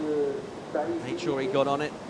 A little chip shot in, and then he will flick one down off a whitewater section and really look to find something down the line. Not a whole lot of opportunity. This wave has been fat the whole way so far. Still being patient, but he's built up some speed, and that wave just never really cooperated. Sat there with a while, didn't even priority. Knows he hasn't got much going. I just wonder, just kind of rolled a dice on that. Didn't seem to pay off for him. Well, and that's the thing, right? You're all of a sudden these decisions, you make these decisions, you're like, gosh, why is it just not unfolding? All of a sudden this wave could have literally fell into a beautiful double up, but it didn't. And it's like, okay. And this is the test. This is really ultimately the test mentally, being able to not lose it, right? Because you want to just punch your board or, give yourself a little slap to your noggin, whatever it is, but you just got to be able to just go, you know what, this is part of the training. This is part of how do I keep myself motivated and not lose the plot. Keep in the game. I mean, because he has the ability, and literally in this heat, and we saw Jake Marshall, literally out of it, had 2.2 total towards the last 5 minutes, was able to click, turns the heat, and that's that mental strength and fortitude, be able to make stuff happen. 6 minutes and 20 for Perez to turn this one around, alongside William Cardoso, also in danger at the moment of elimination. Just a smaller number though for William. 4 at the moment required. Carlos still sitting on that low backup. Carlos Munoz for 3-5. That's why he's vulnerable in second. And even Jordan Kuzine himself. That 12 points total. That 20 might be feeling overly relaxed. Just with the 2 ways ridden. Also with priority. Feeling really good about finding an opportunity. Maloney going away that he'll feel offers him at least a 6. Here he goes. Dip into slightly sort of troubled outside section, almost grabs a rail, kind of catches, recovers pretty well. It's a nice little snap, just kind of bending that back leg to control the boards. Keep busy, standing on the tail a little bit, so just a little bit sort of off his game so far in this one. The wave a bit weird from the beginning. Now we'll find a nice little steep park through the inside. He's eyeing up the section and try blow the tail. Going complete. Really kind of right from the beginning of that wave, just looking a little bit out of sorts. Yeah, it didn't give him a ton of opportunity, especially, I mean, that's why when you're making a choice for a wave, you hope that it's going to be the very first section that's going to give you an opportunity, and looked like it might have, but a little stumble on the bottom turn unfortunately took some speed away. Gets a quick little acceleration. That was probably the best turn of the wave, but again, bump coming from the wind out of the channel. You've got the high tide. You're going to have the reverberation off the rocks. So a lot of stuff going on there. Trying to really lift this score by going above the lip here. Board gets away from him. But still has that lead. But you're right about that 12 points. I mean, it's a quote-unquote comfortable lead at the moment, considering that his nearest competitor is still in single digits. But never comfortable because any of these surfers easily could turn a couple 8s in a second. Let's see what opportunities we get for our surfers in this heat number 5 of our round at 96. MEO Vissla Pro Ericeira, the Challenger Series, red hot action. Let's check a recap of this one. Our Frenchman going great guns in blue. He sure did. I mean, early 6.8 was very nice to start a heat off like that, and it really came down to this inside section. The combination of major moves here on the inside, he even had foam on the face, but judges deeming it one of the better waves of the heat, if not the best wave. And the finish was very nicely done there for, that was the 517, I take that back. This is Carlos's best with the 617. Then really a lot of that score came off that first initial vertical hit. Cleans it up through the inside here. This is keeping him in second position, but he's carrying a 3.5 in his score line. That is not safe. You need to get rid of that 3.5. Drone angle here of Jorgen again looking on the inside. Acceleration snap there. This one was the 3.67, I think. Nope, he got 2 layback snaps. This was another good score. That's great one there from Jorgen Kuzine. So early 2 waves, got him in the lead, which has kept him in a good position. Taking opportunities as they appear is our Frenchman, looking to find an opportunity. It's the Brazilian, the powerful unit, William Cardoso, patient off the bottom, aggressive off the top, just kind of manhandle that lip there. Bit of power in the whitewater here. Ribeiro Diles does well to negotiate. Not sure if he got many other maneuvers done. So he'll finish up puffing on the inside, trying to get his breath back. He's got 2 minutes and 40 seconds to get back out the back. Let's have another look. He needs a 4.18. So just the cutback to start. Not a high scoring maneuver, these cutbacks, but it keeps you right there next to the power source and keeps you in rhythm to finally find some vertical face. That's where you start to see the bigger numbers come for you. He did tag it a little late, didn't, you know, he kind of disappeared in the whitewash there. You want to see that board get above the lip. Very difficult wave to serve, really, because he didn't have the speed to go into that final move, just because the wave was so flat and all of a sudden it jumps up at you. And that's what's something that's so unique about this wave, is that it goes vertical very quickly, and you're coming off of a flat water, so you need a board that's going to accelerate really quick and get you up, give you enough speed to really do a dynamic move when it presents itself. But again, it's tough to be able to get that acceleration. Under 2 to go in this one. A crucial score comes in for William Cardoso. It's not quite enough. Comes in slightly under. A flat 4 for him. He's still in 3rd place. Carlos Munoz hangs on to that 2nd spot. Didn't use up his priority somehow, though, as we'll watch. This man, Carlos, this is how he used his priority. Found himself this wave. He's looking good swinging. Whitewatery section. Placing himself really nicely at the bottom of the wave. He's done this well on the opportunities he has had.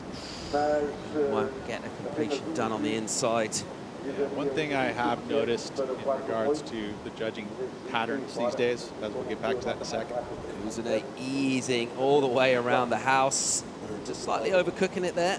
But the needing of completing the wave is very important for these judges to really give you a good solid score. If you fall at the end of it, you know, the presentation of the entire wave has left this kind of sour taste in your mouth. So unfortunately, you know, the judges will deem sometimes a fall as a critical error in a wave. So watch the roundhouse here, and then attacking of the lip, trying to push the fins just a quick spin to kind of make a little extra out of a roundhouse cutback. But I feel like what Carlos has done here, even with the fall at the end, he's going to improve his scoreline, because he was carrying a 3.5. So he's going to keep himself in that 2nd spot and make it a little bit tougher for William and Michelle to be able to turn the heat. Good stuff from our Costa Rican. Doesn't get the completion on the very last turn. Nevertheless, a couple of nice hits in before that. As you said, washing off his low score and looking good to consolidate. He's not going to threaten 1st place. As we'll see, Michel Perez, last-ditch attempt here, 8.34 the requirement. That's a massive number. He needs to go into the excellent range, and he will need something to use. He's winding up down the line in here. What's he got? Big trademark Perez turn. Super steep in the pocket, nice and vertical. Not the sort of surfing that's really going to reward him with an excellent score. He's still going, though, down here. Looking to finish off with a bang on the inside. Get a little float done on the end. Again, it's nicely surfed right on the rocks there, Pete, but it's not going to be an 8. Yeah, unfortunately, I don't think it is going to be the score needed there. I did like the intent that he was carrying on that wave. We'll take a look at this wave once again. You know, a little bit cleaner on the face. You know, the waves he had previous weren't as smooth. Cut back to start. He did get one nice maneuver here where he carries a bunch of speed into this section here, straight up, drifts the fins again, almost drifts it twice within that maneuver. But you need to be able to combine those maneuvers, those 2 maneuvers. You get two-turn combo like that, you start to see excellent numbers come. But with the disjointed effort, I mean, that was a beautiful finish right on the rocks, but just going to be his best wave, but not enough to be able to turn the heat. So Perez, something of an upset, certainly in terms of kind of rankings and overall status in professional surfing. He had a 5.8 for that, which would have brought him, it's just in 30 minutes, you need 2 of those. There it is. It's official. Jorgen Kuzune advances in 1st place. A well-served heat from him. Carlos Munoz as well. Looking good value. Those 2 will advance. Will lose William Cardoso and Michel Perez. Bowing out. That's the way things are going down here this morning at Ribeiro Diles MEO Vissla Pro Ericeira. Join us for more live action. Heat number 6 coming at you live right after this.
And the very warmest of welcomes back to the MEO Vissla Pro Ericeira 2021, live from Ribeira de las in Portugal. Sunshine.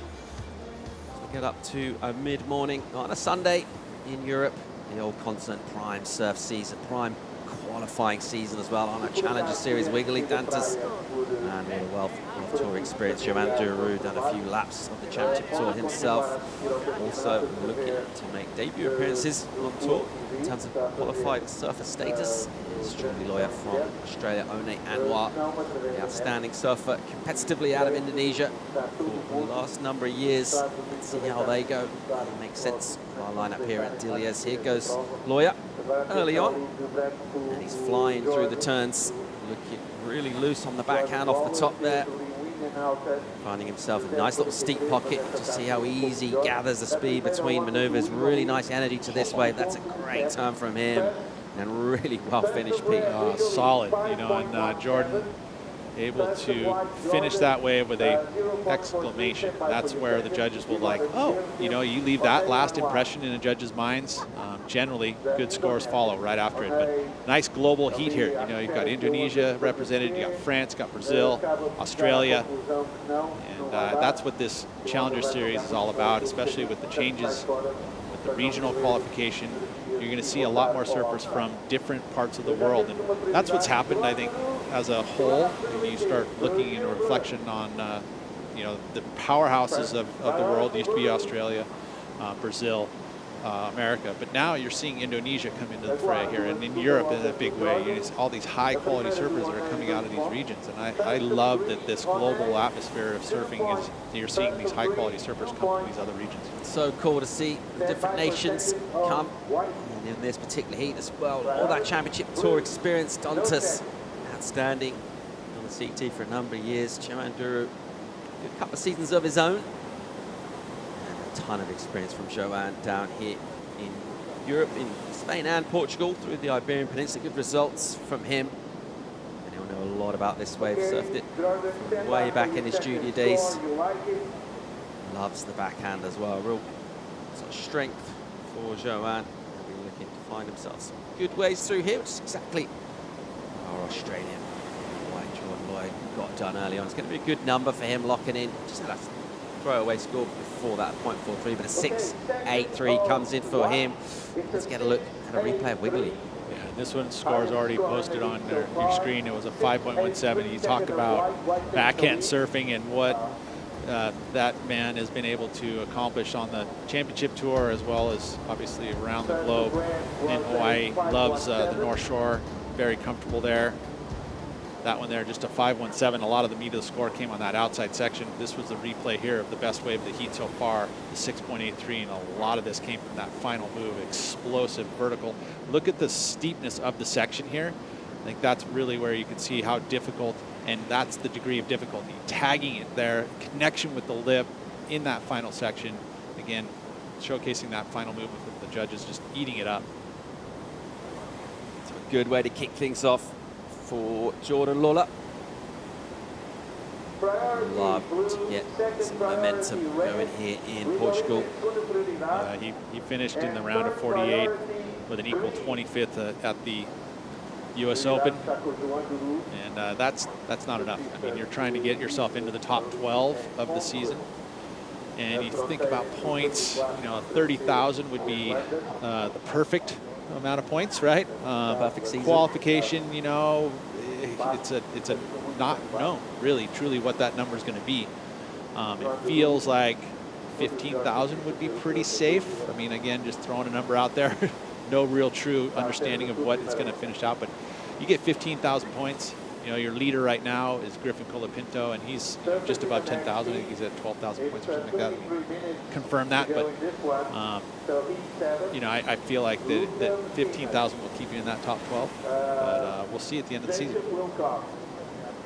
Lee Duntus, a veteran off the CT, fell off a couple of seasons back. It's been on a bit of a journey as things in global surfing, along with everything else, has slowed right down. We'll be back, focusing up, getting himself right up this Challenger Series leaderboard. That's what it looks like, Pete. Yeah, as you mentioned, a little off. flying high. 10,750 points. I said 12,000, but I think, Griffin, and he's already qualified for the championship tour next year. Matter of fact, he finished 6th last season, so he's in a good position. No matter what, he's going to be able to surf. But he's not here at this event right now. He just did the U.S. Open and take a big win and some of the cash and the points, which is so critical. But no double qualifiers this season. So if there's a championship tour surfer, as is Griffin Colapinto, and he finishes in that top 12, he is going to take a spot, and it actually goes back to the World Surf League as a wild card. So no double qualifiers this season. Yep, brand new for this season. Something else for our surfers to get their head around. Time being, just make heats, make it count, put your turns down in critical Don't try sections. to get too much involved in all the points and all that. I mean, some surfers are all about it. I mean, Griffin's a prime example of somebody who loves looking at those sheets and loves looking at the rankings, which is, it's not something that most people would say they like to do, but I think he does. He likes to understand it. I reckon there's two types of competitive surfers in the world. There's those who like looking at the rankings and those who lie about it and just say they don't do it. Am I right? Yeah, I think you're right. You're for sure right. I don't care about the rankings. I never look at them, but you really are like in the back. Oh man, I need another 5th. So 21 minutes and 25 seconds remaining in this one so far. Jordan Lawler, our Australian, looking good with that 6.83. Doesn't have a backup though to speak of. You think Gabe Medina looks at the rankings? Sure. He does, huh? That's it. That's it. Right? Because he's so far ahead. He's like, I love it. I'm a confidence builder. Sometimes in the past we've really enjoyed having Gabriel in this event. He loves competing in Portugal. A lot of our Brazilian surfers really happy here. Of course, we're not seeing it this time out, but we will be seeing Italo Ferreira coming up too far. Time to be number 12. Surfing in. Let's stay live. And our heat leader, Lawler, trying to finish off encouragement from Pete alongside me in the studio, but doesn't get well, that end section is so important, right? And that end section is very tough because you've got current pulling out along those rocks because a lot of this energy gets pushed in by these waves and then they move out through the deeper channel.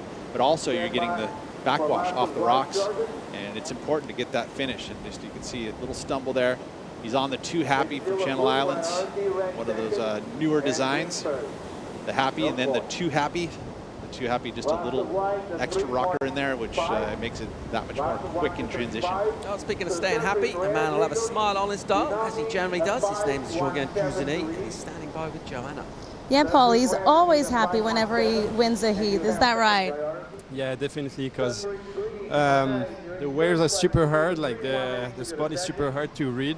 You never know if you have to go a little bit deeper, a little bit like more on the left. It's super hard to choose which one's going to go good. So I'm super happy with this win for sure. How are you going to prepare for the next round?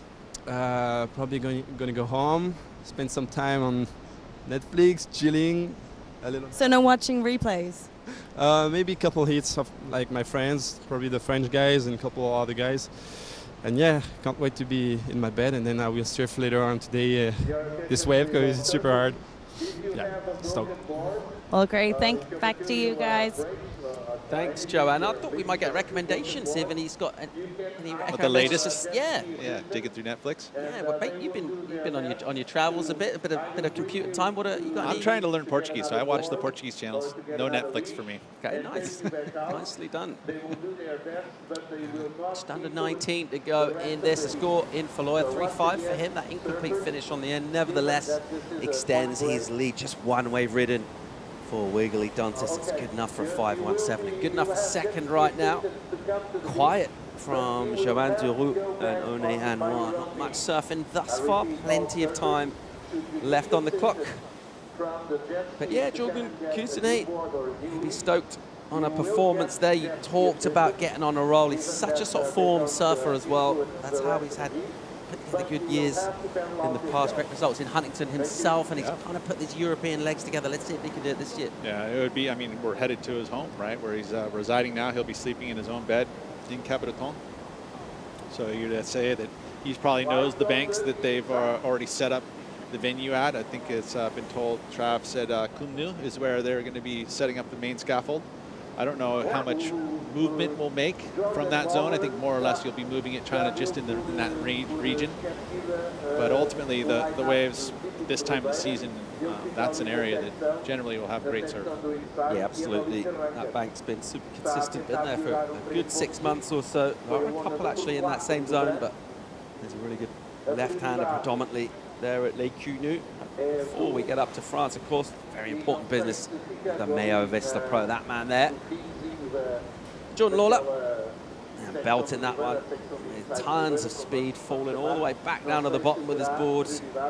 And then the whiteboard does its best to sort of unseat him, but managed to hang on, Pete. Yeah, he did. Timing really good on those maneuvers, getting to the lip right at that opportune time when it's coming at you, the most powerful, most difficult section to hit. Coming out of it with speed. Always when you leave out of a maneuver with as much speed as you went into it, judges will eat that one up. That's that speed, power, flow criteria.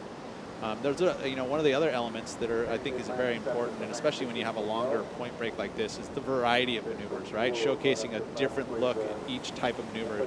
Some surfers get comfortable with a very certain style of maneuver. You know, I love my layback snap, and that's one thing that I always go to as a snap that you're really confident that you're going to be able to do. It scores well, but you don't want to do that every turn, right? You want to mix it up. You want to showcase a nice cutback or a nice vertical. Your approach into the lip or into those different sections, 12 o'clock, going at it at 9 o'clock, going at, just moving it around and especially when you're combining the maneuvers back to back, showcasing a little bit of variety is always helpful. See Jody Marie, South African, get ready. Another stack 8 and up next. Stick with this one for now. 16 on the clock. Sun pokes behind a cloud, and only Anwar sticks his head above the precipice. Pulls the trigger on a wave that will just reel down the point here at Ribeira Dilias, and he's kind of cruising through his turns thus far. The wave a little slopey on the outside, and the inside non-cooperative. Meanwhile, a quiet Joanne Duroux gets into the conversation. This is his first wave in this heat, almost halfway through. Characteristic spice on the backhand. Good flow down the line from Joanne. So good at linking together. There's a nice hit from him. Again, put together a couple of turns to a tricky section on the inside, and much better stuff from our Frenchman. I love how compact he gets in the lip on his backhand. That's one thing. He's a tall surfer, so when he extends himself and gets the speed, because that's how you compress and extend is how you're going to get acceleration and get speed out of your surfboard. But getting in the lip, and then you're going to compress and get small, and that allows you to get that really tight arc, and that's what he is so good at doing. He compresses very nicely. Also has great variety on the backhand. Backhand you can get to a certain style of snap, but he is very similar to, say, our world champion, Gabe Medina, who has a really great way of showcasing a variety of different angles and approach. This is the best turn here, straight up into it. He actually bogged the bottom turn a little bit, but able to just quickly arc that turn, save that turn. Very nicely done. This is going to be a good score for Joan, and he's going to get himself right into the heat. Good stuff from Duroux. Prior to that, Sony Anwar really struggled to find sections. He did. This wave flattened out majorly. He's only able to do these kind of cutback maneuvers, never really being able to attack the wave vertically. That's important to showcase difficulty, degree of difficulty. And this one here, just out on the face. Very easy maneuvers to do because the wave's flatter, so the degree of difficulty is low, and it's not going to be a real major score. Right, well, score for Jordan Lawler. Dealing with those white waters, he does improve. It's that 4.43, consolidates his first place position. Leads from the front with under 14 on the clock in this one. Waiting for score for Joan Duro, which could shake things up a little bit in this heat. It's needed something in terms of our sort of 3 chasing surfers. Joan Duro with a great looking wave after a patient start.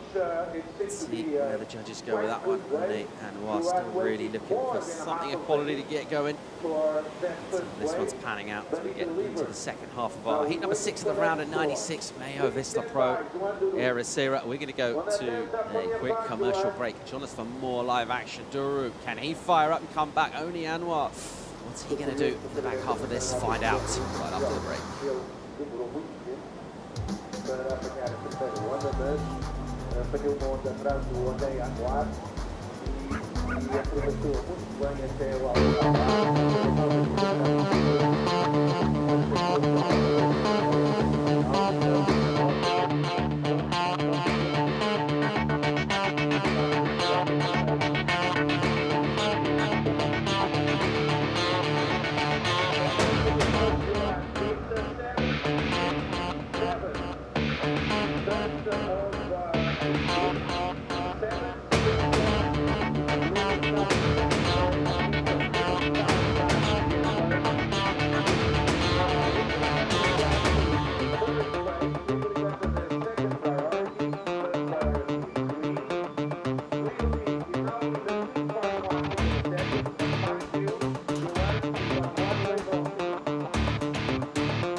Welcome back to the MEO Vissla Pro Ericeira. Viradil has played host to the world's finest qualifiers, chasing coveted spots on the championship tour through the Challenger Series. And at the moment, in this particular heat, our Australian, one of our goofies, Jordan Lawler, looking good. Joan Duro's dropped a hammer, 7.67 in for him, a great number. So the patience pays off, Pete. Joan going up the second, just one wave ridden and looking pretty good now with under 11.5 on the clock. So true. And again, that's where you see those the score lifting was the impact that he carried in those maneuvers. This is a replay here of Wiggly Dantas. And we are waiting for this score. First move was pretty good. A little bobble on the bottom turn, but he was able to keep it together. And now looks for that inside, all-important inside finish move. He does that. Will add to the 5.17 that he carries there. It doesn't need much in order to move into second. Probably it will get that, but considering Joan Duro is carrying the best wave of the heat by a good solid margin, by almost 3/4 of a point, Joan Duro is in a great position. If he can find himself a nice mid-range backup, he'll be in a solid spot for the top 2. Yeah, looking real good, Joan, and looking interested in a wave here, which eventually lets him in. Live action from our Frenchman, kind of skidding out on kick-out bop turn. 10.5 on the clock. Heat in our hands, firing up here. Strong start for our Australian Lawler. It's looked good from the get-go. Now Joan Duro is very much throwing his name into that mix. Feels like, the surfers that have gotten that early start have been able to keep themselves in the top 2. Doesn't always mean you're going to make the heat, but it's definitely helped with the rhythm. We've had a few come from behind victories, though, too. Example here, Joan Duro took himself all the way to the halfway mark to get it. Saw Jake Marshall, amazing 5-minute heat to turn it for himself earlier today.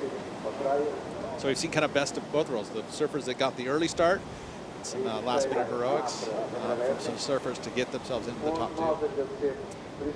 That's the spread on the score. Judge going as high as an 8. Comes in. Is that 7.677 on the look at it, Pete? Yeah, there was that first outside move. So he had priority. He actually didn't wait. He waited until everyone else had already ridden waves, and then he finally But that outside move is critical because there's not a lot of surfers who've been able to connect on that outside section. I think that's really why you saw a major part of the score. And then also in here, you had a little bobble, but pulls it together nice and compact through the lip and finished it up nice and strong. So he was one of the few surfers that we've seen connected from the very outside section all the way into the shore break there on the other cove. So nice work there as one of the best numbers of the day. Great stuff from Joanne. At the moment, though, finding himself in third position again because the score has dropped from previous of Wiggly Dances. Comes in as a 5.67. His high score improved by half a point. What he had already on the board. Just nudging up that total now. Joanne, not a big ask. 3.17, his requirement. Only Anwar, we talk about that reset button. He needs both hands on it, needs to press hard. Yeah, he does. You know, the 3 and the 2, generally that's not going to cut it. You need 2 scores here. He's at 8.5 minutes. So it's, again, reset, get himself a nice solid score right out of this last surfing 8-minute heat. Let's see if he can do that. He's positioned himself deeper, does have priority as well. And his next ride, you would think, would be crucial. He's continuing his participation in the MEO Vissla Pro. Looking like he's got the short sleeves down there, so not feeling the cold too much. Water temperatures pretty fine for 3-2, something like that. Some of our surfers go in the short arm. There is our Indonesian surfer, obviously much more used to the warmer waters of the world's finest surfing nation, but doing it in Europe in the cold water. Yeah, usually used to the board shorts. And I don't know how much experience. I would think that he may have made it here for the Worlds at one point to compete, but other than that, I don't know that he's had a ton of qualifying series or Challenger Series event experience at Ribera, but that doesn't mean anything. It really doesn't. I mean, you're a good surfer, you can read the ocean, you can make adjustments. It does help, having experience for sure. So still it is Jordan Lawler with that lead. He's held it pretty much out the gates in this one. He will feel vulnerable sitting on a 4.43 though. Just here are the scores. Names like Duru and Dantas getting announced. Just want to improve on that. Priority still sits with our Indonesian opponent, and why you see him to the right of your shot there. Just kind of patiently wait for that opportunity, and he'll be less patient as time continues to tick away. Rather than waiting for something that looks really, really good, it will just try and find something at a certain point. It does need a couple of waves. Realistically, it's going to need probably to get 2 reasonable scores. Might still get through sitting on a 3, but probably going to be hoping if he's got time to get some couple of opportunities. Just try and show us what he's got. It's really come for him. Well, and also you think about what's been scored already. With Wiggly, Joanne, and Jordy already having mid-range, the 5.67 for Wiggly, the 7.67 for Joanne. I mean, Joanne only needing a 3.17. Now, not always an easy task to find yourself a 3-point ride, especially when you're getting down and the clock's starting to tick on you. He sits at second priority, which is good. So he's second in the turn, the queue, as we would call it. You see our 2 surfers just kind of dip under, a little glassy piece of ocean as the wind's kind of backed off a bit. At the same time, our tide has swung in. That's brought us more into the shelter of the rocks that form our point here at Ribera d'Ilha. So still a bit of bump and a bit of texture going through. Handling that north wind pretty well. This spot's why it's a favourite down the years, a regional classic in Europe.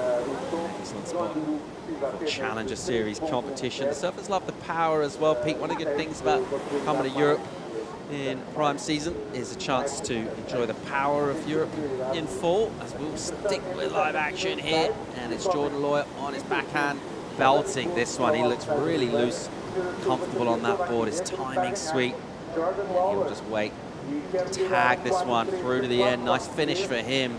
Looking like he's full of confidence. I would say so. I mean, he definitely is right spot on with the equipment. The transition from rail to rail, very, very smooth, even though it's a bit bouncy out there. He's looking solid. Here we go. This is an important wave for Joan Duru. Looking for that 3.17. That's all he needs. Conscious at times running out. He's found himself a section here. Had to work to get speed, but does it well. Links those really well. Nice stuff from Joanne. And smooth in those transitions between the turns. Still swinging. Steep bit here. Oh, look. Well, he won't even take that on. That's some good surfing from him and a great decision to go on that wave. I absolutely agree with you, Paul. That was huge because you don't want to wait too long, right? You want to make sure that you get yourself into that second position. You put the pressure on to Wiggly Dantas and Oni Anwar to be able to execute it. I mean, this didn't have the outside section, but he saw something in it that he knew that inside was going to at least give him the opportunity to get the three-point ride, which he does. You know, he has to bounce his way there, but right now he gets into rhythm, gets the maneuvers done, 3 nice turns on this section, definitely going to be the score, and he's going to move himself into that second spot.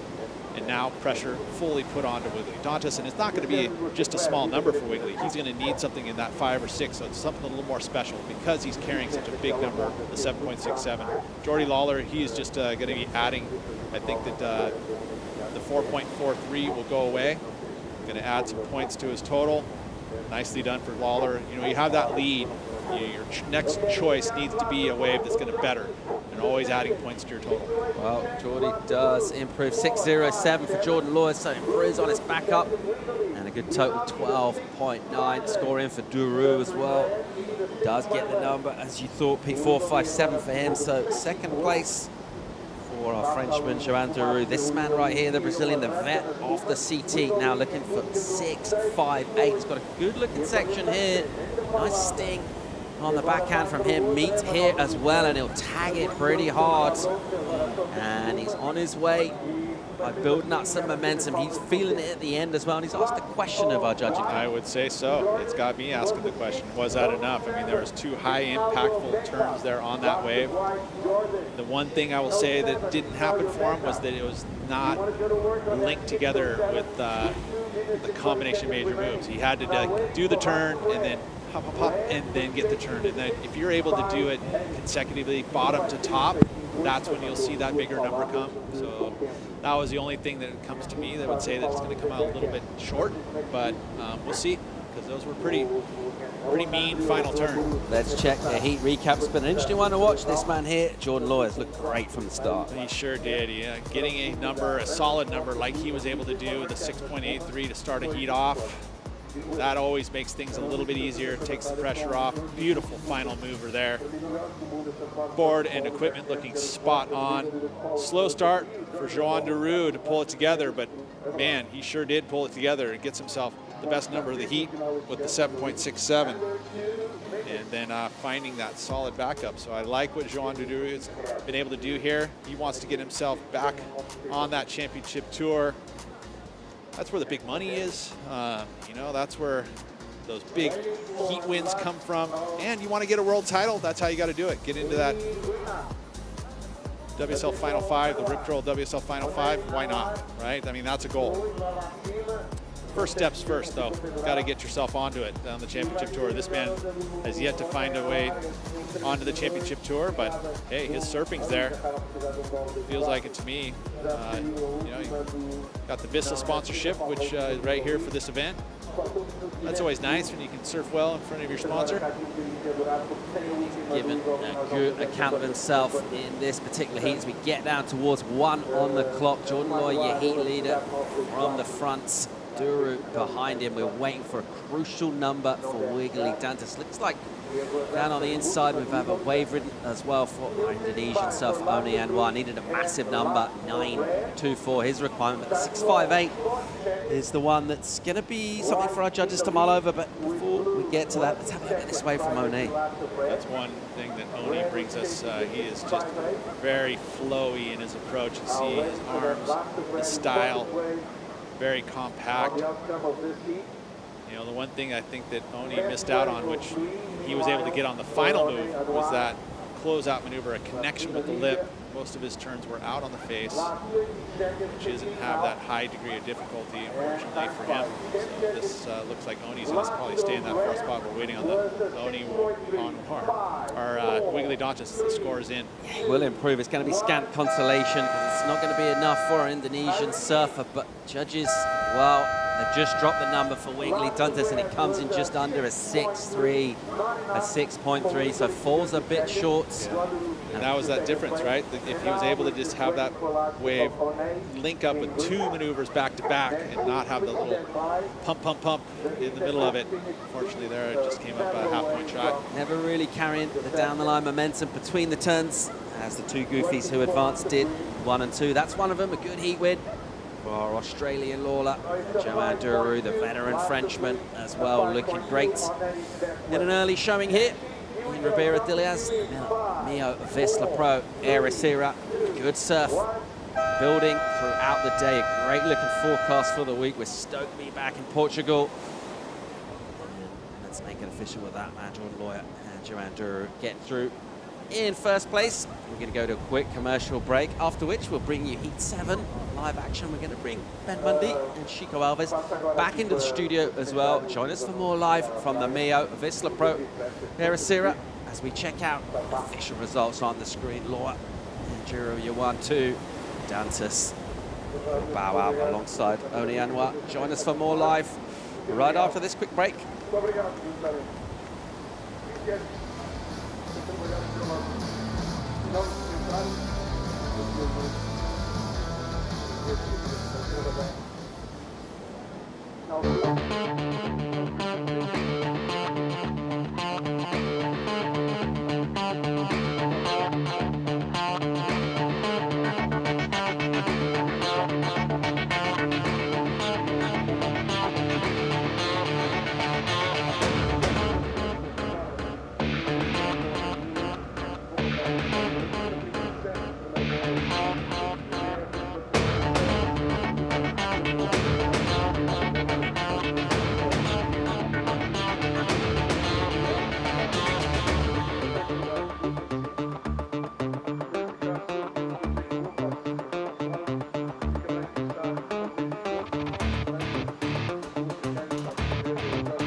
And welcome back to the MEO Vissla Pro Ericeira. That is the sun shining on the beautiful beach of Ribera Dilias.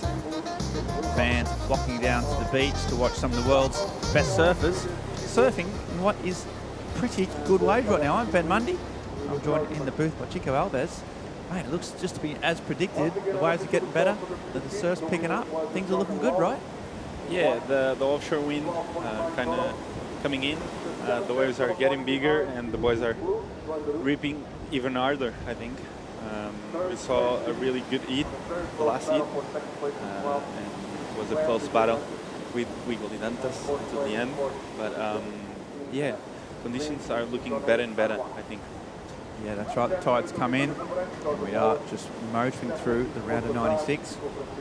Straight up here we have Lucas Macinas from Peru, Jacob Wilcox, the Australian, Western Australian, natural goofy footer, another goofy footer, and Timotei Bissau. So Bissau lightning quick, fast on his backhand, and then bringing up the rear here is Geordie Marie from South Africa. So as you're seeing in all these heats, there's big names getting dropped out. We saw Billy Camper got knocked out earlier on. We just had Wiggly Dantas, the ex-CT surfer.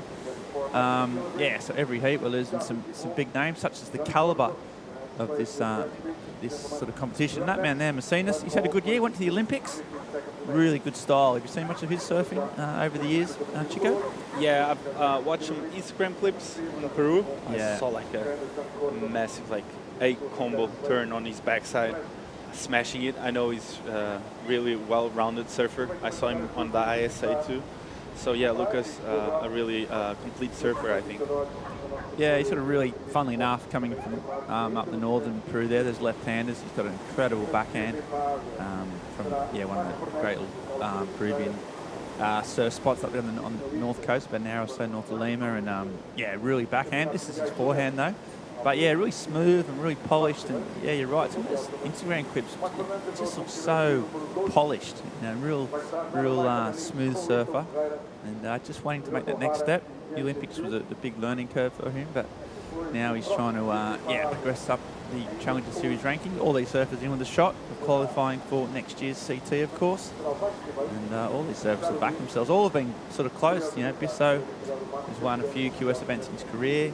Jacob Wilcox has surfed well in the QS events. Actually did really well here in 2019. So all these guys have had a taste of it, but they, you've got to get to the quarters, the semi-finals, I think, to have a real key result in these Challenger Series events.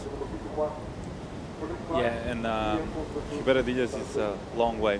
I think the boys need to really settle down and kind of like leave some energy throughout the rounds, because you need to pedal a lot, and to get through those rounds, you really need to keep up your performance up. So a lot of, for sure, energy bars going around to keep up the energy levels high. Yeah, exactly. Yeah, it's a long heat, long paddle. You've got to stay focused. Speaking of heat, so we've got a winner, I think, down on the beach. Joanna Garnell, have you got the heat winner down there? Maybe that was my mistake. We just saw Jacob Wilcox trying to go for that one. Missed out. Really impressive surfer, Jacob Wilcox. Sort of been around long enough. As we see Timothy Bisso. So Bisso on his backhand. He's a dynamic surfer. Had a really good run in the QS last year. That one's faded out. Sort of contrasting styles, Chico, between Bisso and Wilcox. Both sort of goofy footers, but they're very different style of surfers, aren't they? Yeah, they are both really compact on their backside. I think Tim he's got this aggressive snap, and he's really quick, and Jacob is a little bit more technical. He waits on the bottom and he tries to really do his turns on the right time. As Bisso is a little bit more quick and a little bit more aggressive. He kind of goes for everything he sees. So yeah, different approaches, but both of them so strong on their backside. Yeah, exactly. All right, we've got the heat winner there now down on the beach. Take it away, please, Joanna. Thanks, Ben. Congratulations. That was a really close call. How are you feeling? A little bit tired, to be honest. Still got jet lag a fair bit, but I had a lot of fun out there, and so it made me feel all right. And now you can rest another day to go to the next round. Yeah, I'm going to go home and watch the footy. I don't know if it's still on, but yeah, see what happens, and yeah, bit of rest time for sure. And what was the talk there on the beach with your coach? Yeah, he's actually like my good friend. We sort of just looked at those wide ones and yeah, kind of picked the eyes out of it a little bit, and I don't know, I sort of just felt like I was in a good rhythm as well. Comes a bit down to luck, but yeah, it worked out well. Got a lot of pat on the backs. Yeah, got a good little support crew here, and which I'm very thankful for, and yeah, look forward to the next one. Well, we'll see you there. Back to you guys, Ben and Chico. Okay, thanks, Joanna, and thanks, Geordie.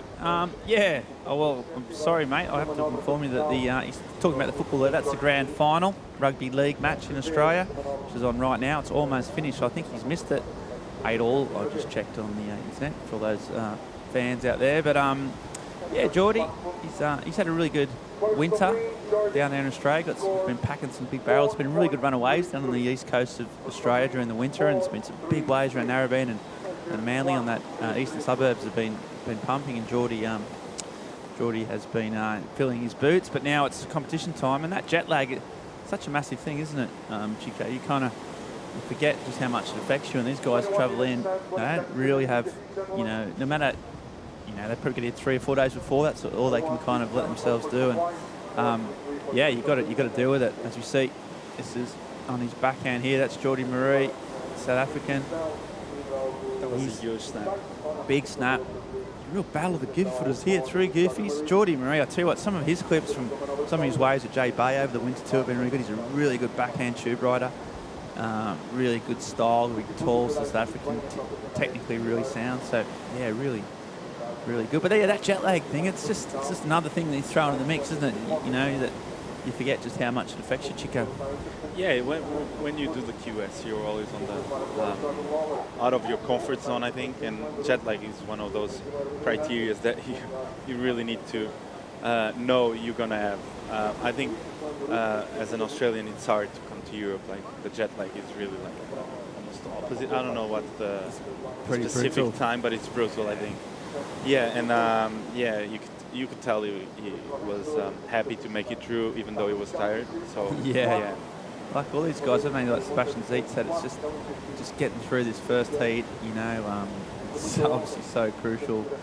Such a big obstacle. If you just get over that, and then you can set up the course for the rest of your week. So yeah, important for Geordie. He had a big result down there in Manly a few years ago in the Sydney Open. I think he made the final there. So he's got the quality to go all the way deep into these tournaments, and he's off to a good start.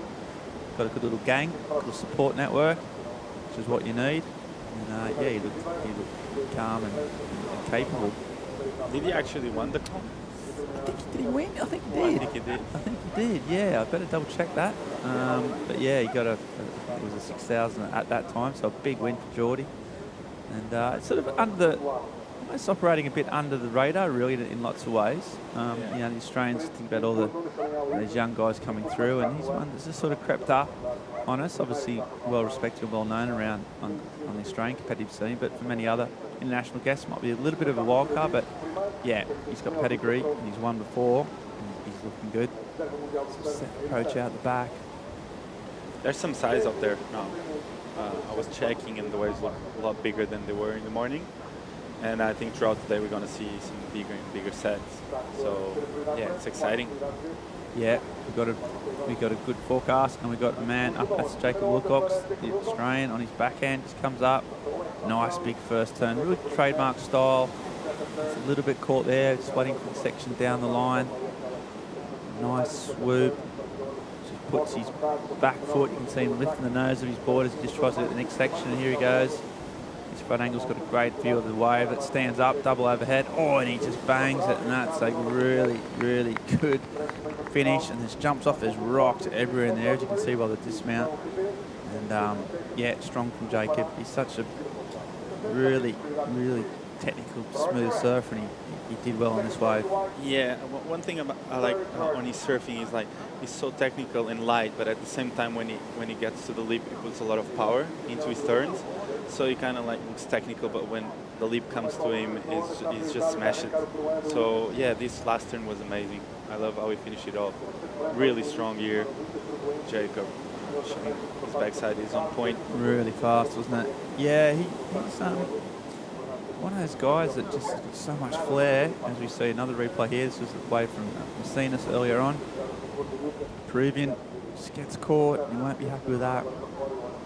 Yeah, but Jacob just been knocking on the door too for all. He's had a few surfed at a few CT events back home in Western Australia and done well.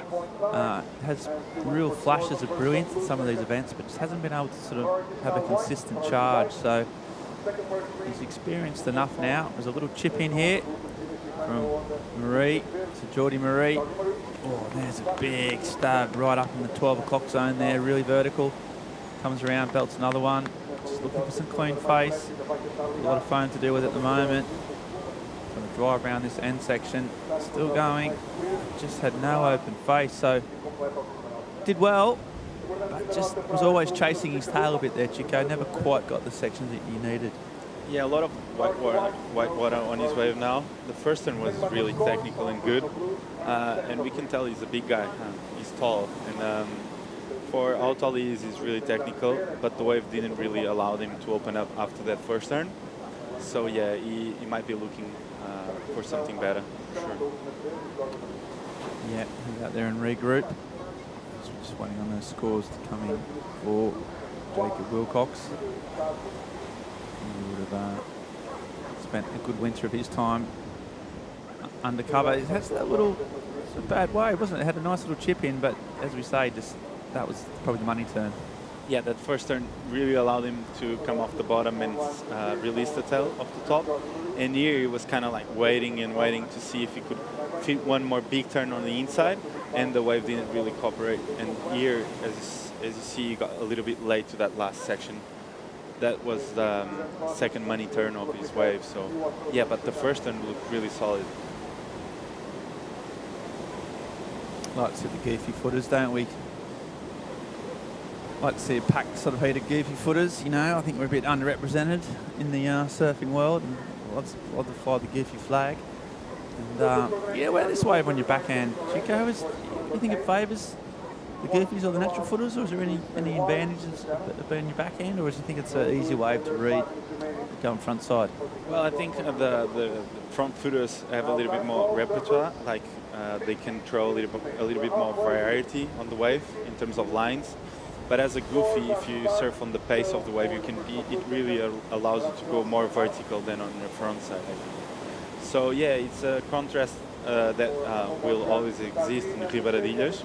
And yeah, I think if you surf on the pace of the wave as a goofy, it really allows you to go vertical.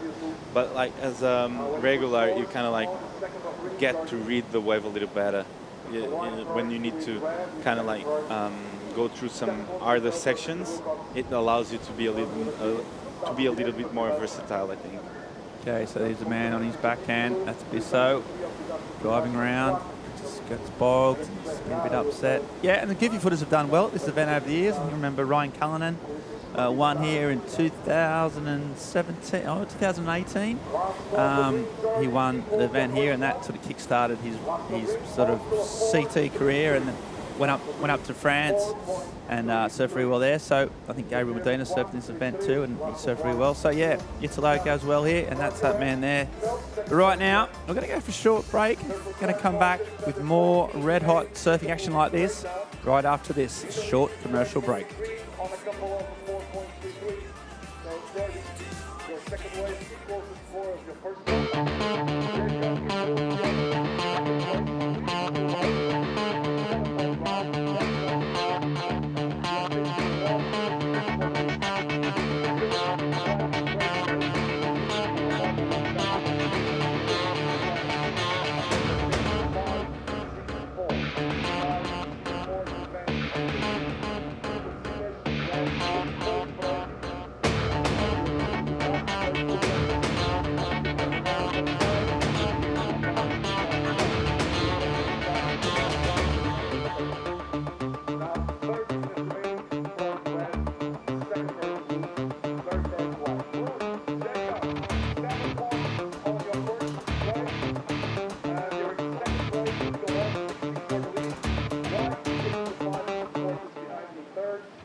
And welcome back to the sunny shores of Portugal as we get through the halfway mark in this heat.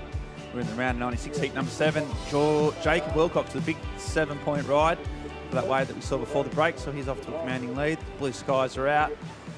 It's an absolutely beautiful day here in Ericeira, as it's been for a while actually. Yesterday was amazing, and it just continues on. There's waves, there's swell, and there's some of the best surfers doing some of this type of action, and that's Messinas in the pocket, just trying to find his feet, never got it, and that wave just closed out, so couldn't get a closed out re-entry in either.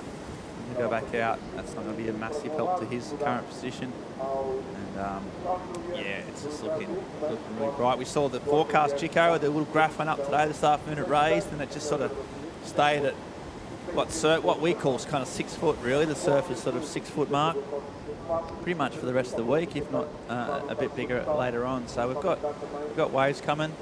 We've got winds just from the north pretty much the course of the week. So yeah, it's looking like an incredible week of waves coming our way. Yeah, really looking forward to this contest. I think the waves are going to read until the finals day, and we're going to have waves until the finals day. So that's what we want to see, and they are really pumped to know that we're going to have waves all week. And it's just great, the Challenger Series. There's 4 events, but you know, like, it's just the variety, isn't it? Huntington Beach, we've got here in Portugal, got France, and then Hawaii. So it's just so good that every stop offers a new challenge. As we see Lucas here on what I can say, it's a good looking wave. He started off well. He goes for his 3rd turn. Let's see if he can finish it off on the very end. But yeah, nonetheless, it's good for him to catch this one because he only had a 1.317. So yeah, I think this is going to help his cause. Yeah, maybe a smart move, but you're right. He he hadn't been able to get any scores on the board. That was sort of looked like it was caught sort of almost halfway out, wasn't it? You got a little chip in. Comes around the corner here.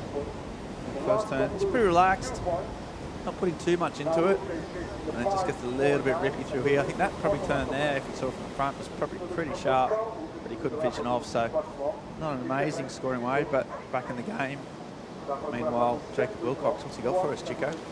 Yeah, I think he got one of those that is going to roll through the inside, comes off the bottom. He gets really low on his bottom turns, which allows him to go a little bit more vertical. And yeah, he can.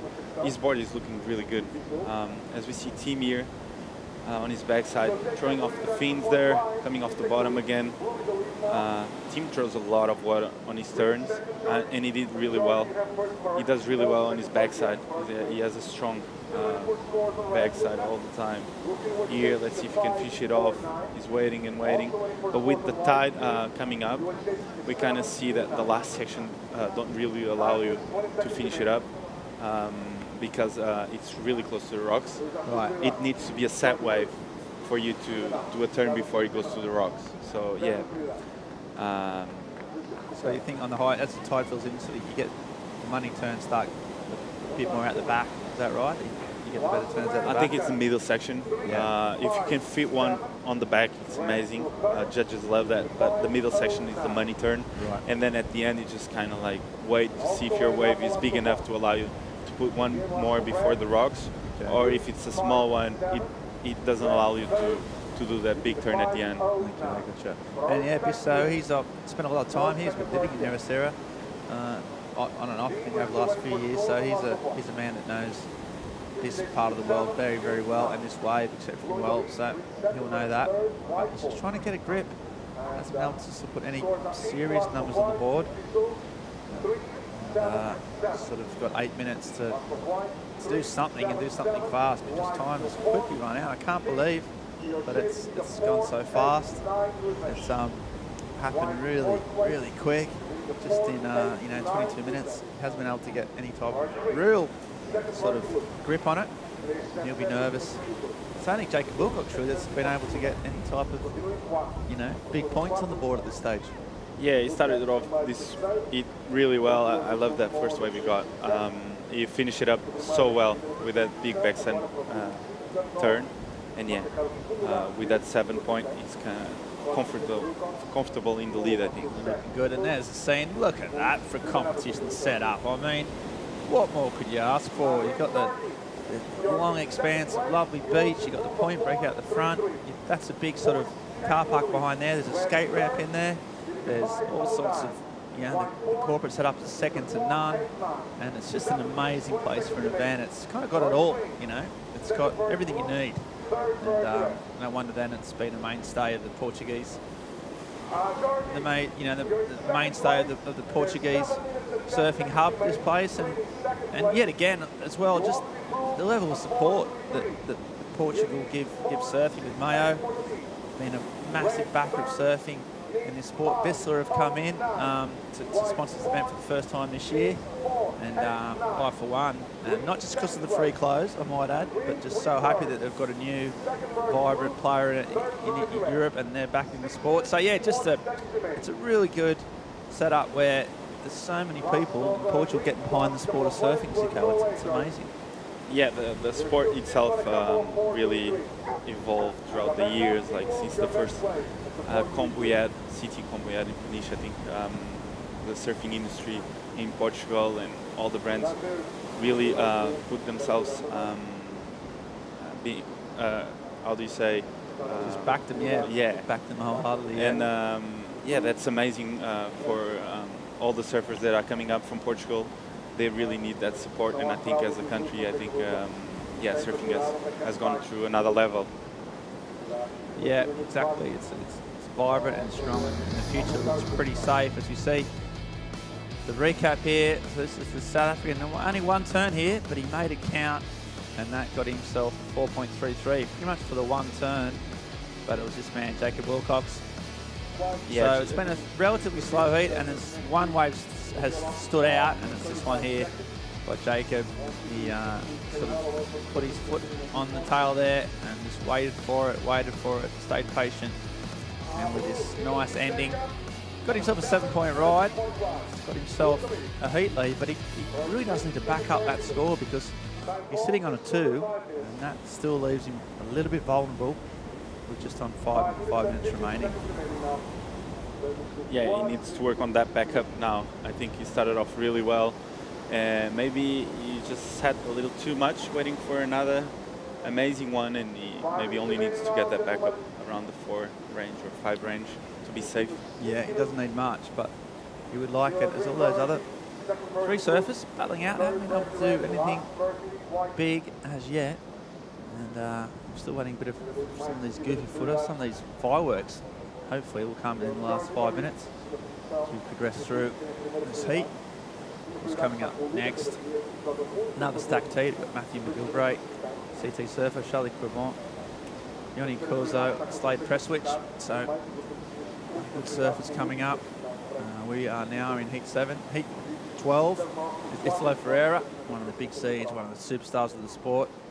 So he's coming up soon. So it's yeah, just so many great surfers in this field, 100 of them, and they're all going here as we see. Looks like no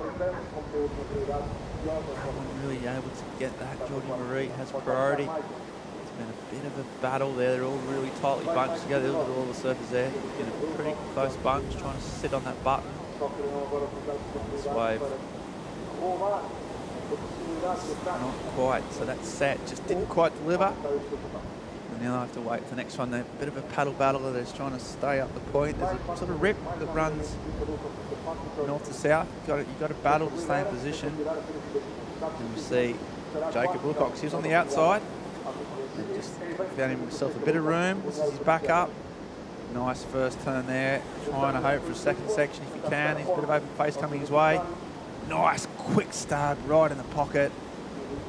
Almost gets caught but rides out and he can finish it off.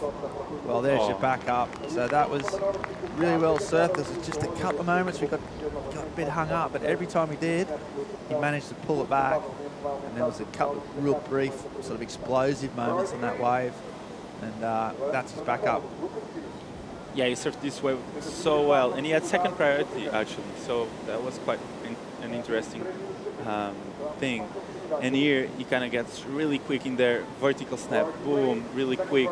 Here, as you said, I thought he lost it, but then again, he recovered so well and finished it off with this huge turn. Because he was late to that last one, wasn't he? But he still made it clean, even though he was late to the section. He still sort of got it up, got the board above the lip and rode out with power. So, but Macinas was behind him. Yeah, big snap to start off this wave. He comes off the bottom again. Let's see if the wave helped him out at the inside. He's waiting and waiting, and boom, another big turn. So Macinas, he was sitting in third, needing a 509. Is that a 509, Ben? It's roundabouts, but that could have changed because this is his competitor, Geordie Marie. Oh, there's a nice backhand turn. He's got such smooth style. Real him and Wilcox, similar surface, big, tall, goofy footers, but unfortunately for Geordie, he just can't hang on to that second or third turn. So yeah, there's going to be a bit of a shake-up here with Macinas getting away, and then Geordie trying to improve on a 4.33. Really tight, really close, all bunched together. Judges will sift through that data, but yeah, I like that first turn of Marie's. It looked explosive. Yeah, you can tell once the wave allows him to excel, he's really powerful. Like, he's tall and strong, and yeah, that wave allowed him to really open up, and that first turn was massive. I think he can actually change one of his 4.33s only with that turn, I think. But Jacob Wilcox, in my opinion, got the jump on these last few waves. Yeah, Jacob Wilcox has got this locked and loaded. He got a 6.33 for that second wave, so he's out in front. He's done. He's sweet. It's sort of battle for as ever for second. And he, what, 5 total for Vissla, 6 for Macinas and 8 for Marie. So really tight, low-scoring affair, which means that all 3 surfers could literally shake this up with 45 seconds left to go. There's Vissla. He's the man that can catch any wave he wants. But he's only got 37 seconds. He only needs a 4.89, which for a surfer of his talent is totally gettable. So he's just praying that anything comes his way. We'll see what he can do. He sets out the back. That one goes through. It looks like Wilcox again just goes wide. Or was that a bit of a crazy rock and roll cowboy buckling Bronco? But I think that was actually Timmy Vissla. Had to have a crack, had to throw it, but I'm not sure if that was of any use. And that looks like it's a wrap. It's just some scores to come in for Jordi Marie that could shake things up. Lucas got the score, so yeah, he got a 5.17, jumped to second, and now Jordi Marie. Let's see if he can really. It's that one turn, isn't it? Basically, that big one that turn, big turn. Whether that's going to be enough to get him over the line. Jacob Wilcox is so it's a really strong and a really smart heat as well. Just patient, picked off the best waves and surfed really well, so he'll be happy. Get through that first one, but it's these guys here, Marie waiting on that score. He only needs a 4.42, and that is not a big number. If he just got a second turn, it would be almost kind of a lock, but it didn't. So Marie there, hear him waiting for scores like we are. It's going to be tight. We've seen this in the last few heats where, you know, the surfer in third just needing a 4.45. You know, 4.5 or 4, so really tense stuff here. Jordi Marie's weak, hanging in the balance, if not his career. So it's it's tight. The judges make their way. They're going to sift through it and look at the replays, and you see how they get on. Well, I think Here it is. So this is the way they're making their mind up. What do you reckon, Chico? Talk us through it. Yeah, I think comparing to this was huge. This turn was really good, and the wave allowed him to really open up. Here he fell. I think this was like a 0.234 that could help his cause. But I think comparing to his last fours, yeah, I think it's going to be almost the same. Yeah, and he needed a 4.42, and I think he's got a 4.33. So he's fallen short just by the tiniest amount. So the South African is out. We're about to take a short break ourselves. We're going to go to a commercial break and then come back with more action from the MEO Vissla Pro. Don't go anywhere, folks. Things are heating up.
Welcome back to the beautiful blue skies, the blue waters of the Atlantic Ocean, sandy shores of Ericeira here at Ribeira de Ilhas, one of the great point breaks on this stretch of the coast. We've got an absolute bomb of a day. We've got some great heats. My name's Ben Money. I'm joined in the booth by Chico Alves, and that scene just screams high-performance surfing to me. Chico, I'm feeling good about what we're looking at there.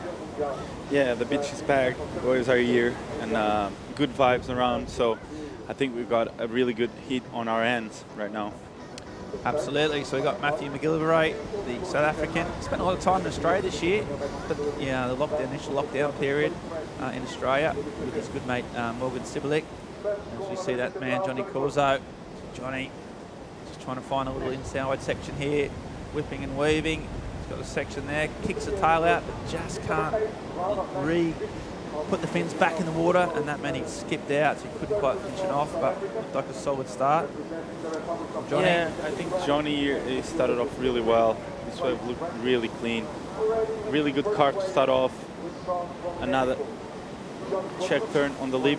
I think he was looking for that combination of 2 turns, and yeah, the fins didn't allow him to do that 2-for-1 combo. I think here green, Slade starting off with a clean wrap and another one. Wow, this was really beautiful from Slade. And he gets another one. Let's see if he can fish it off on the inside. Racing down the line. And another one. It's kind of fed away right now. So yeah, he's just waiting and weaving, but those first 2 cars look really good. Slade here just waiting for the last turn opportunity, and there he goes. Another quick snap, and if it's one more, no, and he kicks out. So yeah, this it started off really quick, and the boys are looking sharp. Yeah, 2 South Africans, they'll know each other very, very well, know their surfing, know their strengths. Slade, press switch. It just sounds like a bit of a rock and roll name, doesn't it? Slade press switch. It's sort of like, you know, it just sounds cool. I reckon you've sort of got a Slade press switch already under your belt. You're starting off fine. He's really smooth surf up from Durban. Those sort of beach breaks, point breaks up there, groomed out his style. He's off to a pretty strong start with a 4.67. He came close. Just check where he's on the CT ratings, but had a pretty solid year, if not spectacular. His rookie year on the CT. He sort of came from nowhere last year to qualify. Sorry, 2019 to qualify. Had an incredible run in South Africa. Really sort of made the surfing world take notice from his performances on those last few events at Sunset Haleiwa. Wasn't known for his, you know, big wave surfing or his Hawaii rap, but he put it all on the line, and this shows that when he's got some power, he can do some damage. Speaking of power and doing some damage, we've got Joanna Garnell down there with the heat winner, Jacob Wilcox. All yours, Joanna. Yeah, Ben, someone that's not suffering from jet lag. How are you feeling after that win? Yeah, feeling good after that heat. It was pretty hard out there. I feel like the tide came in a lot, probably in the last hour, so it was really bumpy and wobbly, and we had a pretty slow start to the heat, which kind of made it hard, but I was happy just to stay on my feet on the 2 waves that I kind of had, and yeah, it was good. How are you going to prepare for the next round? I'm not too sure. I think the conditions will be a lot different to this, so just rest up and support the other Aussie guys in the comp and who I'm staying with, and yeah, just enjoy the kind of next few days. I love being down in Portugal. It's an awesome place and everyone's nice, the food's great, and I kind of feel at home out here. It's on the west coast, and where I live is on the west coast of Australia, and it's a similar kind of ocean to this, so yeah, I feel good out here and look forward to the rest of the event. It's great to have you here. Thank you very much. Back to you guys. Joanna and Jacob, JJ, and yeah, he just looks really relaxed, doesn't he? It just feels like it's at home. The sun sets in the ocean where it should, what he's used to, and he likes the waves, likes the power, and yeah, it's like a nice relaxed kind of vibe he had there, I thought. Yeah, he looks composed, he looks confident too, which I think we saw on his heat, his composure, I think. He looks really relaxed and powerful. So Jacob Wilcox is the guy. Look forward to the next round. Yeah, for sure. And that composure is so important because he's got the talent. It's undeniable. Some of the surfing he does is absolutely world class. So if he can just get that competitive composure and stay consistent, you know, he definitely, you know, he can do damage on the CT if he gets there. So it's really good to see him sort of calm and surf a smart heat. And yeah, it looks like he's just, you know, not getting too far ahead of himself as well, which is really important. and you support the rest of the Aussies coming up, which is important now. You need your posse, don't you, Chico? It's so important these competitors to have a sort of a group of good vibes happening around you. How important is having that sort of crew that all pulling in the same direction? Yeah, for sure. I think the crew you're with is like your family on road, so you kind of need the support of each other to keep going through the rounds. I think it's really hard to fly alone and do everything alone these days because the level of competition is so high that you kind of need someone to talk or someone to discuss some stuff. And yeah, if you can have one or two friends around, that's helpful for sure. It's a bit like a commentary team, isn't it? Like we all sort of, we're a family on the road, aren't we? Like we laugh together, we cry together, when we do everything together, basically. And it's just it's what you need to get through the tough times and enjoy the good times. But Wilcox, him done. We've got to move on now to this heat right in front of us, though. A little bit slow. 2 ways ridden in just under 9 minutes, and Slade Pressridge getting the best of that so far. And get these kind of lulls. I think maybe the period might increase a little bit during the day, which means that the sets are bigger and longer, but there might be a little bit more gaps in between those sets. End of the week looks like seeing a real hike in the period, up to 16 to 17, 18 seconds with some forecasts, Chico, and I'm not exactly sure what that means for this break. Do you think the longer period here, I mean, it means longer lulls, I'd imagine, but it might groom it out, clean it out a little bit. Some waves prefer shorter periods, don't they? Some waves like the longer period. What do you think about this one?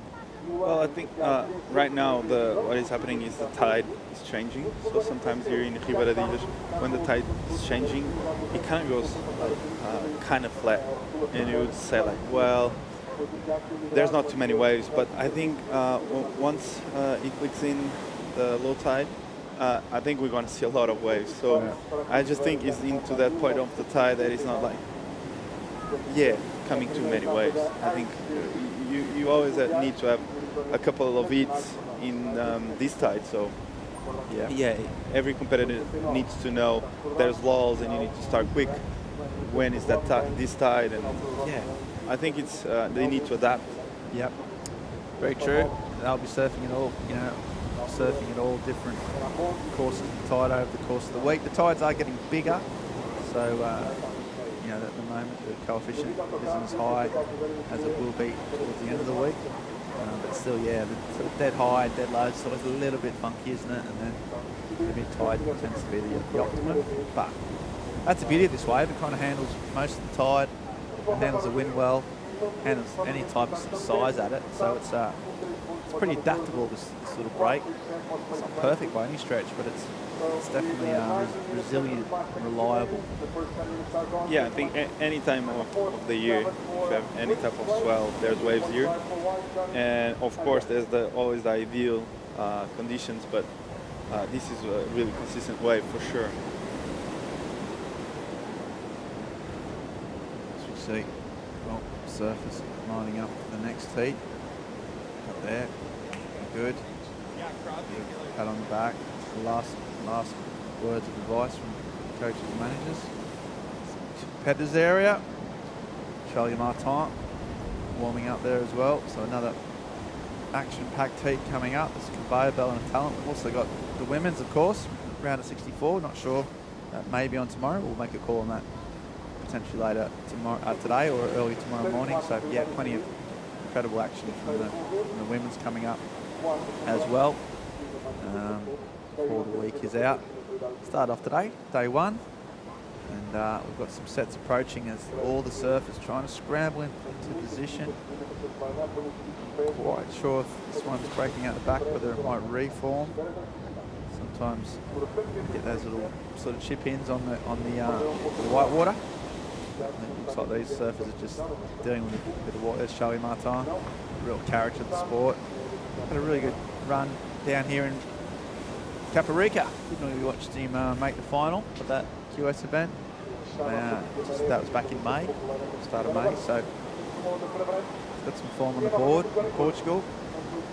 relatively recently. We'll see what Charlie can get up to out here.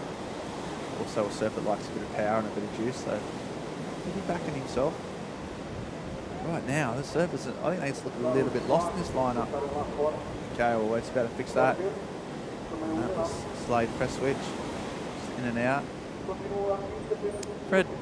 We had Fred Moraes in here yesterday morning, just talking about the event and the wave and the lineup. And he was talking about the markers in the lineup being really important. Getting your lineup markers. But do those markers change throughout the course of the day? I mean, you must, at certain tides, you must line up on different spots, or what do you use out there, Chico? What's the best sort of strategy? Well, when I was competing against Federico, I would sit next to him. Yeah. So I don't have to do those markers. Sit on his markers. Yeah, I know where he's going to sit, so I'll stay next to him. Yeah, that makes sense. Yeah, but then, for sure, I think on the low tide there's a marker, and on the high tide there's another one, and middle tide there's another one. It's always shifting, and I think you need to check that before you go into your heat. I think having a marker, it's always helpful to understand where the good ones are coming and which one is the wave you're looking for, because there's a lot of waves that you don't want, and there's the one you want.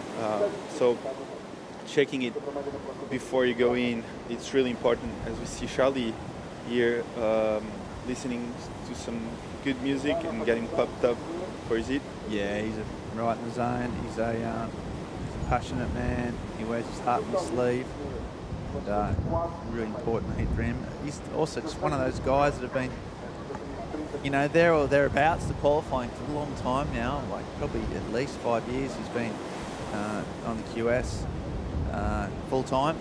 He's had varying degrees of success at various stages of his career. He's gotten close to that all-important CT. So many surfers in this field that have been close to CT qualification, haven't quite got there.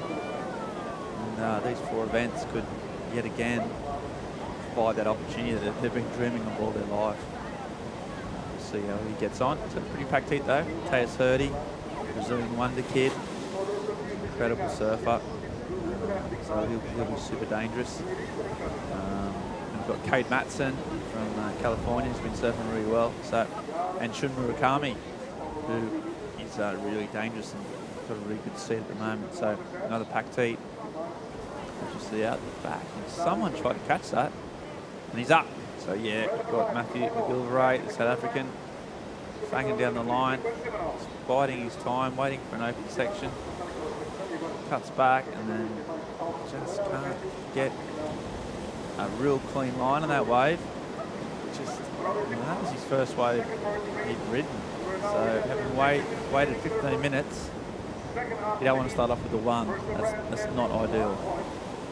Yeah, it was hard for him. Like he sat for almost half of the heat.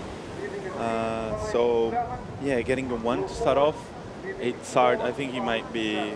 He should now be looking for those double ups, those small ones that come in that no one wants, and try to get at least a backup score. As we see Charlie here surfing really well. That was Charlie Quivant. So another guy that's got his first wave down there.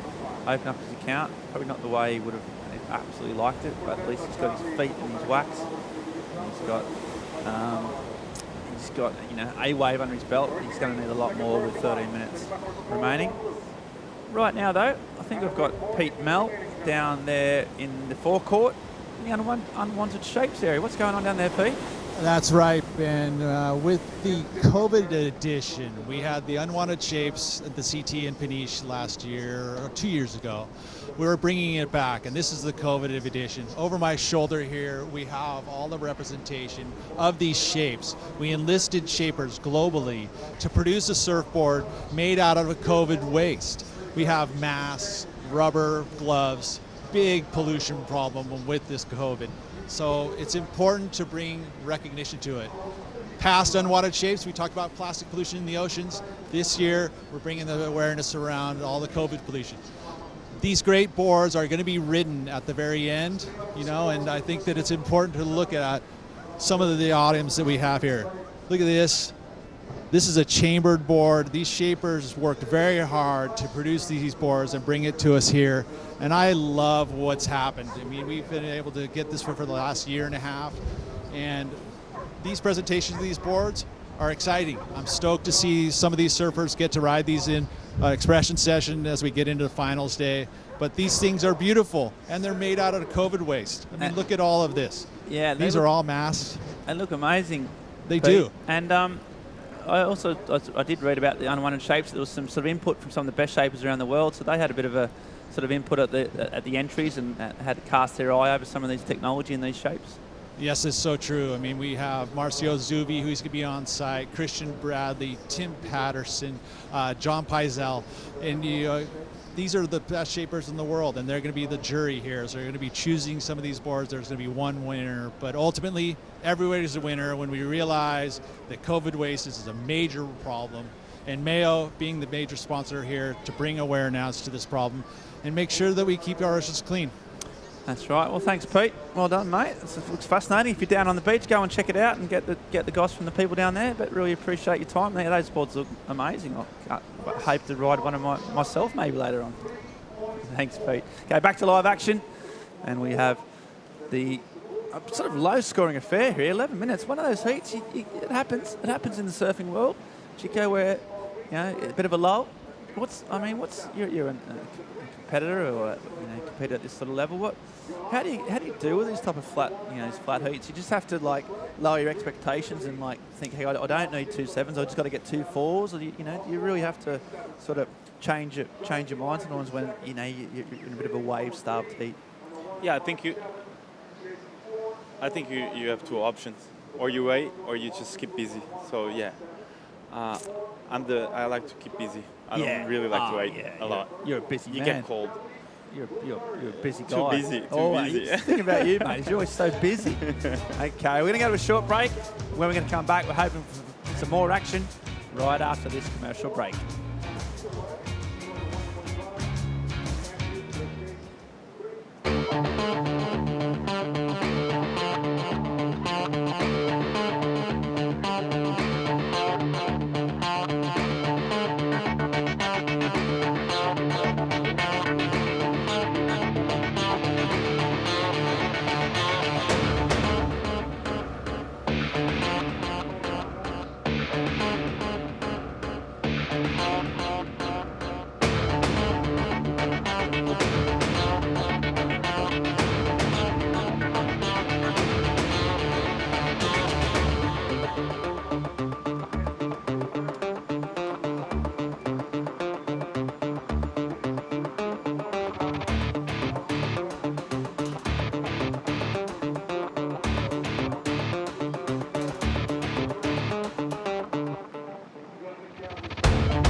Okay, and we are back live here. We are at the MEO Vissla Pro Ericeira. We've got 9.5 minutes of this heat. We're in the round of 96. Started off today with the men's division. Had some pretty non-stop kind of waves, but this heat's just been a little bit slow. See a few waves caught in that short commercial break, but we've got the CT surfer, Matthew McGillivray, really needing to get his skates on. He's only had 1 wave and a 1-point ride, so maybe a few scores to come in for him though. We'll catch up with the replay. But 9 minutes to go. I think we might just see almost like a 9-minute heat. Chico Alves, it's crunch time right now. Yeah, I think this is going to be one of those heats that is going to be really close. I think there's not many scores over. There's not many scores over the 4 range. So, yeah, I think it's going to come down to some last waves of the kind of heat. Johnny got this one. Oh, nice sweeping caught back while we're in the break. So this has got a big green face. Dragging that hand in the water as he does a sort of roundhouse cut back. Now he's just waiting for the end section. He's already in second. Didn't have many scores. So this is going to help his course. And gets up. The Mexican comes around the corner and can't quite get that the last bit in front of the rocks, but still. And also we see Matthew McGillivray here on another wave down the corner here. He's lining up the inside as well. ducking and weaving. Can't find the section at the moment. Here we go. Starts to get that booster section. Floats one.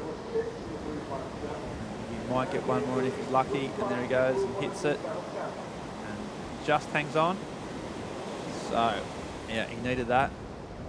As we see. Right, it's all going on. Slade press switch. Fellow South African. Tall, rangy surfer with a lot of power. And he had some foam to deal with here. High in the pocket. Waves, better looking wave, more steeper face.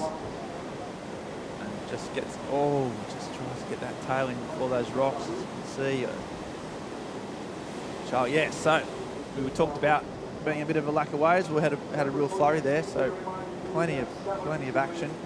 And that short commercial break, and until that last turn, Chico, you looked like Slade press switch was on a big score. Yeah, it looked really good on that wave, a really long wave. As we see Charlie here, Charlie has really technical surfing. He's really good on his rail, and I like when he has the chance to open up. And I think Ribeiradilhas could be a wave that fits his surfing really well. And yeah, here after the break we saw left. He was going left, so I was like, yeah, maybe he got a left. I've seen before guys getting big scores on lefts here. Yeah. And yeah, I remember Fred Patashia.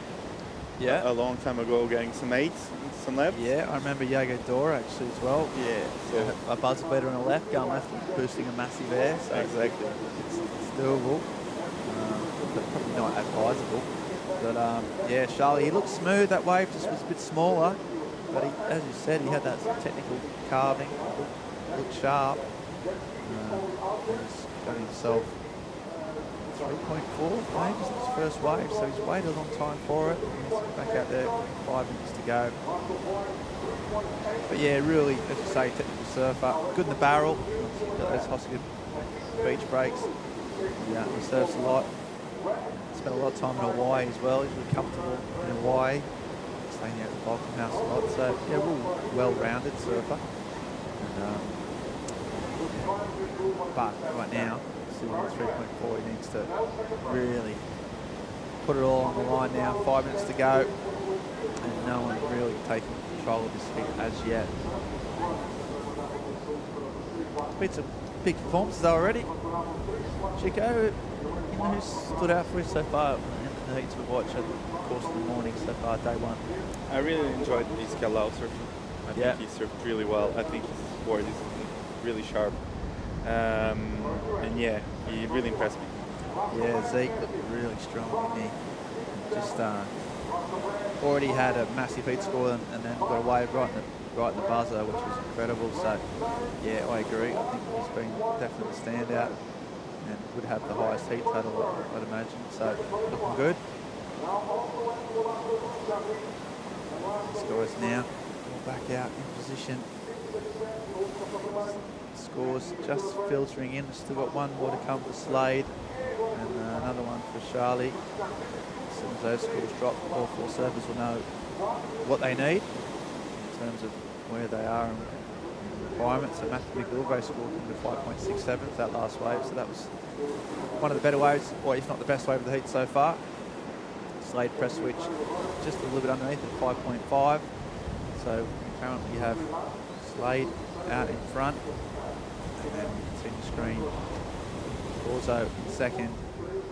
McGilvray only needing a tiny score of 1.1, and Charlie too, still waiting on one score for Charlie. That could change. Charlie gets more than 3.41. He's back in business.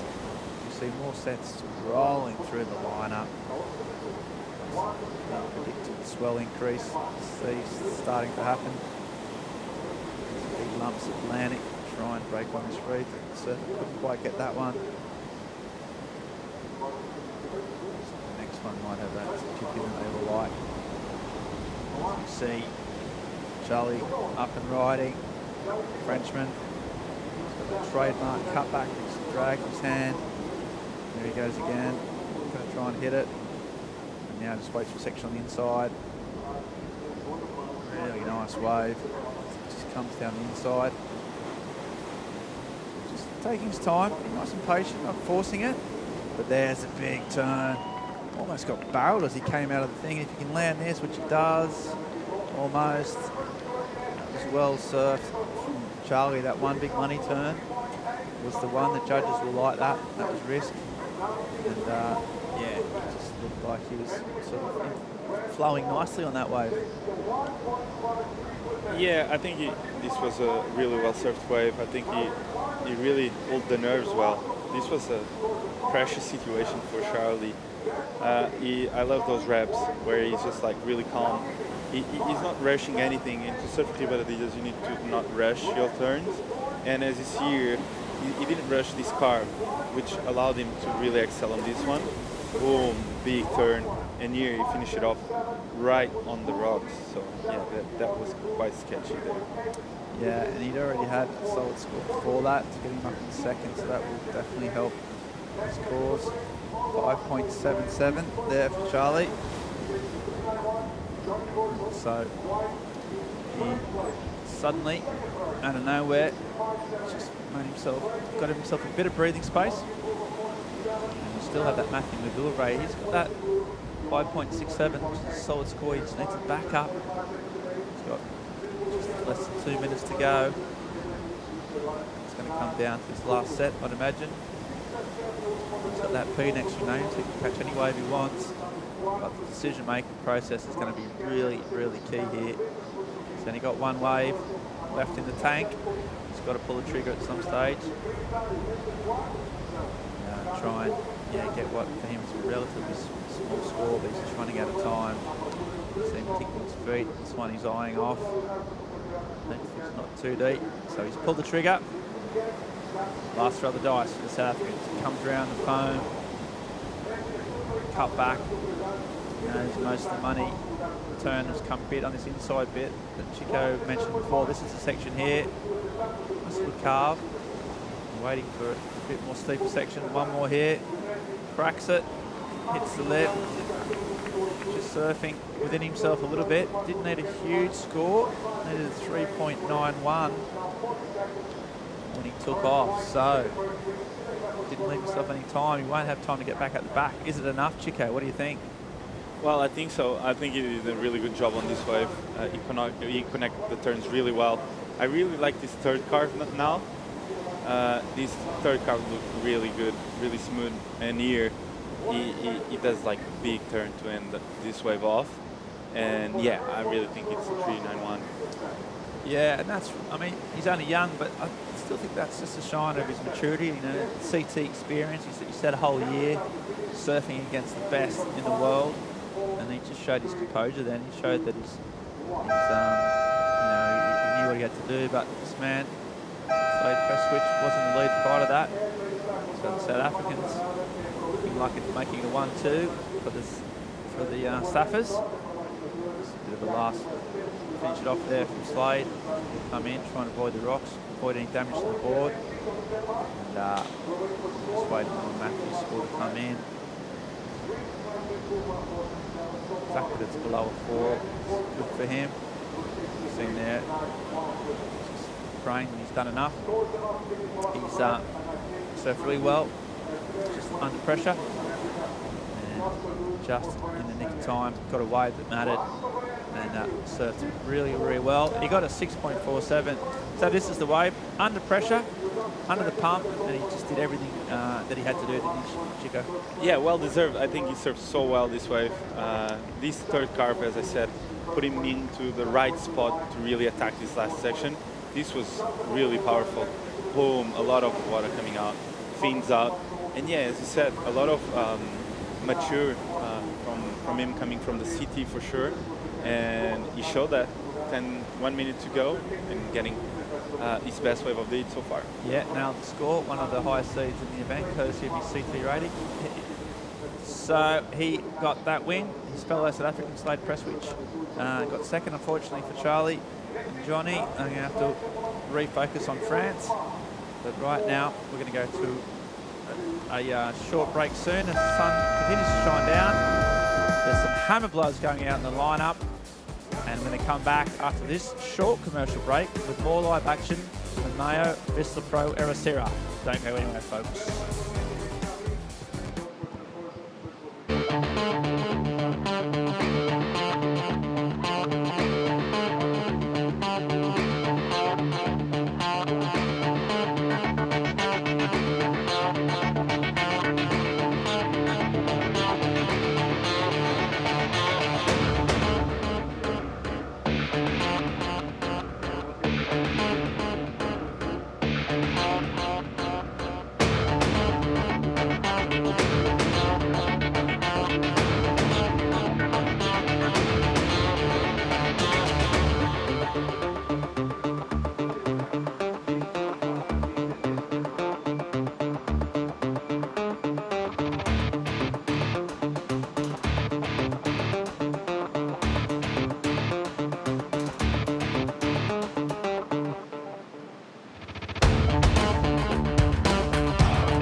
The MEO Vissla Pro roars to life on day 2 of our waiting period. Sunday lunchtime in Portugal, waves on the pump.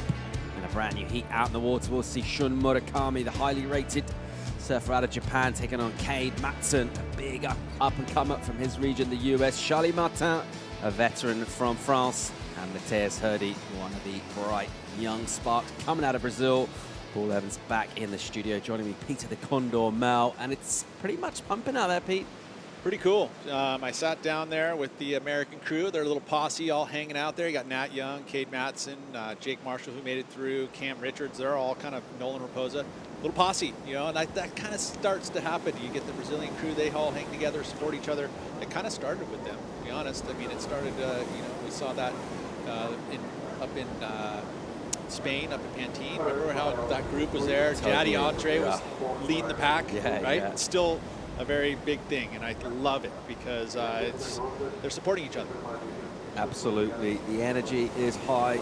Everyone just helping in any way they can to give any little bit of advantage. One of their compatriots, one of their crew. There is one of Mountain Water, very highly rated out of San Clemente, a hotbed, Southern California, and one of many strong contingent out of that part of the world, young up-and-comers. Yeah, he was able to regionally get himself into the Challenger Series. That was part of that regional play. He was one of the top 10 out of the North American circuit. So Mateus Herdy, same thing, was able to get himself a spot. He's actually a World Junior Champion. That's why he's got his wild card in here. So there's different ways to find your way into these events. All of them are very big parts of competitive surfing, especially in the World Surf League. Really like what I've seen so far from Shun Murakami as well. Really impressed me early. The QSs that did run in the start of 2020 season, I was over in China for the Corona Open, believe it or not, was the name of the event. Yep, But, I know. During the time of when it was happening. He was absolutely ripping in that event on those running lefts there at Ryu Bay. I watched. Very good. I mean, that's one of those results he'll be able to carry over as he took the win there. Absolutely, and just missed out on that Olympic story. Was holding down one of those provisional spots and just kind of the vagaries of how it worked out. Unfortunately, he missed out, but really impressive young surfer as well. So stoked to see how he can go down here. And of course, also Charlie Martin with a ton of experience himself, based himself down in Lisbon now in Portugal. Originally out of Guadeloupe in the Caribbean. All the time in Southwest France, as many surfers from that part of the world tend to do. See the setup here, Pete. Right-hand points. You come from a town with a few of them, and some beautiful ones down here. Great so similar to really tie it off as we see up now. Cade Matson. Matson off the bottom, coiled spring, whips one off the top. Just loosen that board off the bottom. Kind of whip down with a little redirect. Waits patiently. As you see this one just kind of standing up down the line. That's a venomous hit from him. You know, and Cade, I would say this is probably one of his first trips to Portugal. As he's young as he is, and maybe one other trip, but So limited experience at this venue, but obviously doesn't show in his performance right here. I mean, very patient off the bottom. And one of the things I think that Cade brings to the table here is maturity for such a young age. He really does know how to articulate a break and manage it and go out there and execute. I mean, that was a final move there. It was solid, going right into the rocks with this fuller tide. A lot of that energy is focusing into that next cove over there. And right before the cove hits, there's a chunk of rocks in there. So it can be a little intimidating. Your finishing moves are going to be right there in front of him.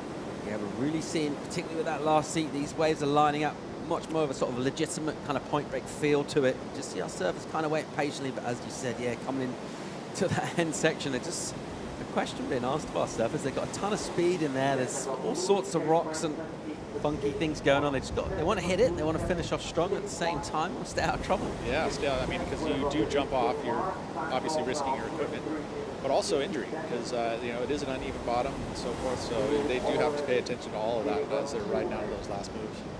There's Herdy, has performed well in Europe in recent years, shown flashes of brilliance, such a well-rounded surfer. Pretty much step up, bring whatever it takes. Let's see what he can get going down here, but certainly feels like he's more lined up, maybe longer lulls, not really seeing so many in-between waves ridden.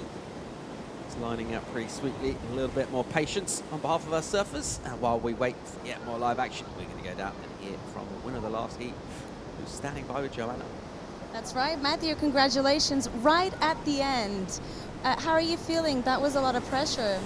Thank you. I'm definitely pretty relieved. I was like trying to find the waves out there, and it's hard to tell like which waves are going to stand up, and the tide's been coming in, so it's changing a bit. But yeah, I was really grateful to get that last one and get through the heat. Do you feel the pressure inside the water? How's the vibe in there? I definitely feel the pressure, and you like start to get nervous, and then you have to bring yourself back and try to refocus. And you can't surf a wave well if you're like too nervous, and it definitely shows if you're like all tensed. So I was trying to focus on my breathing and like trying to relax and trying to trust that the wave was going to come. Have you been free surfing a lot? Was that helpful? I've been free surfing out here every morning and afternoon, and I've come to this contest for the last couple of years now, so I've had quite a bit of practice out there, and that definitely helps when the conditions are like this. Well, you're a pro at this point, and good luck in the next round. Thank you so much. Cheers. Good stuff. Matt McGilvray getting out of fourth, straight into first for a win with a bomb of a wave right at the end. Got himself a good six. Big finish. We talked about that jeopardy on the end section. He took it on and came off best. It's so true.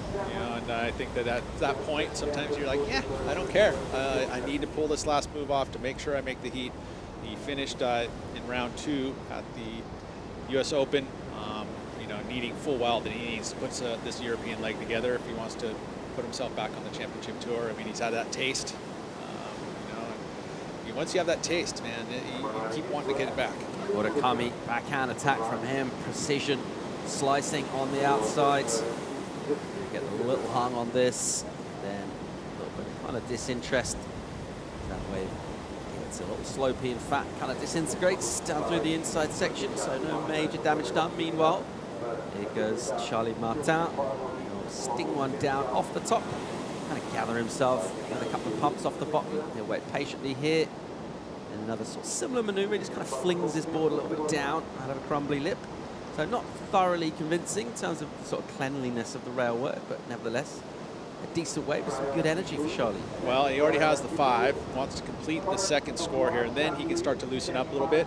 And when he does that, he'll loosen the stresses. You know, this was a nice size wave, a nice turn on the outside there. That's beautiful. We got to kind of catch it after that part of it. So this score is going to be good. Actually, that was the same wave. It just looked that angle gave it a little more punch to it, because that was definitely connection with the lip there from Charlie. This was the replay earlier as he does the same thing. He gets the 5-pointer. Actually redirects. We see that happening momentarily this morning. We've seen a couple of the opportunities like that. Herdy having a swing. Looking to bring this one through. He's got some white water coming at him, and he'll get his own little redirects. And kind of mix things up as he goes left. A little section on the inside by releasing a bit of tail and catching again.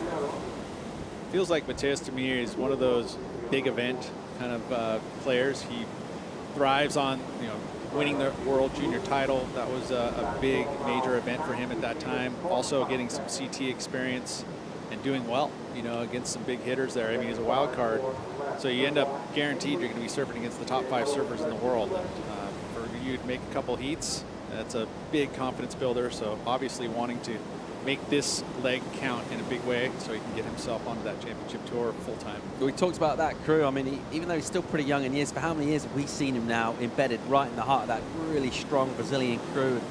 And I feel like each time we see him, he's getting a bit bigger and stronger. The hair's getting a bit longer, and his surfing just goes from strength to strength. As does Shun Murakami here, working over a wall with some good down the line speed. Arrived a little late in the section, nevertheless stings it pretty hard. Surfer trying to throw something up to improve on just a low number that he already had a 2 for previous of that. Let's have another look. Nice and smooth on the face here.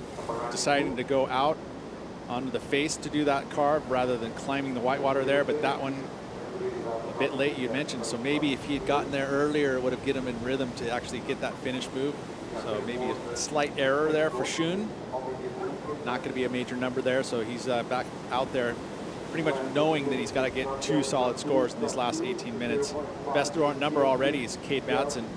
He was able to post a 6-pointer, so that is advantage to him right now. Yep. Showing that point of difference in terms of quality, wasn't he? Going straight from the bottom into his top turn repeatedly. Good enough for that 6-point ride for Cade Matson out in front at the moment. And so many cool places to watch surfing from here. You know, we talk again the similarities with Santa Cruz, where you kind of not quite as overlooking as the spot here as you guys would be at the lane or something like that, but nevertheless great vantage points. I mean, but I have a similar, you go up the coast, you go north of the lane, right, and go into the kind of our wilderness per se. There's a, you know, most of that area is all state park and very limited private land, so you don't really have any houses, and similar to here along the coastline, which is really, really cool. Similar to France too. I mean, you don't have everybody built right up on the shoreline, right? Yeah. So it gives that adventure open feeling, and I love it. Beautiful stuff. Here's Cade Matson, sparkling in the sunshine as we approach lunch. Himself devouring a bit of a meaty morsel as he goes through to and inside, staying super busy on that board. Just kind of waiting for things to give him a dividend payoff from the inside. Will he get one? Slash still setting up a real big section on the end. Gets his work done. He'll kick out right down pretty much in the next cove.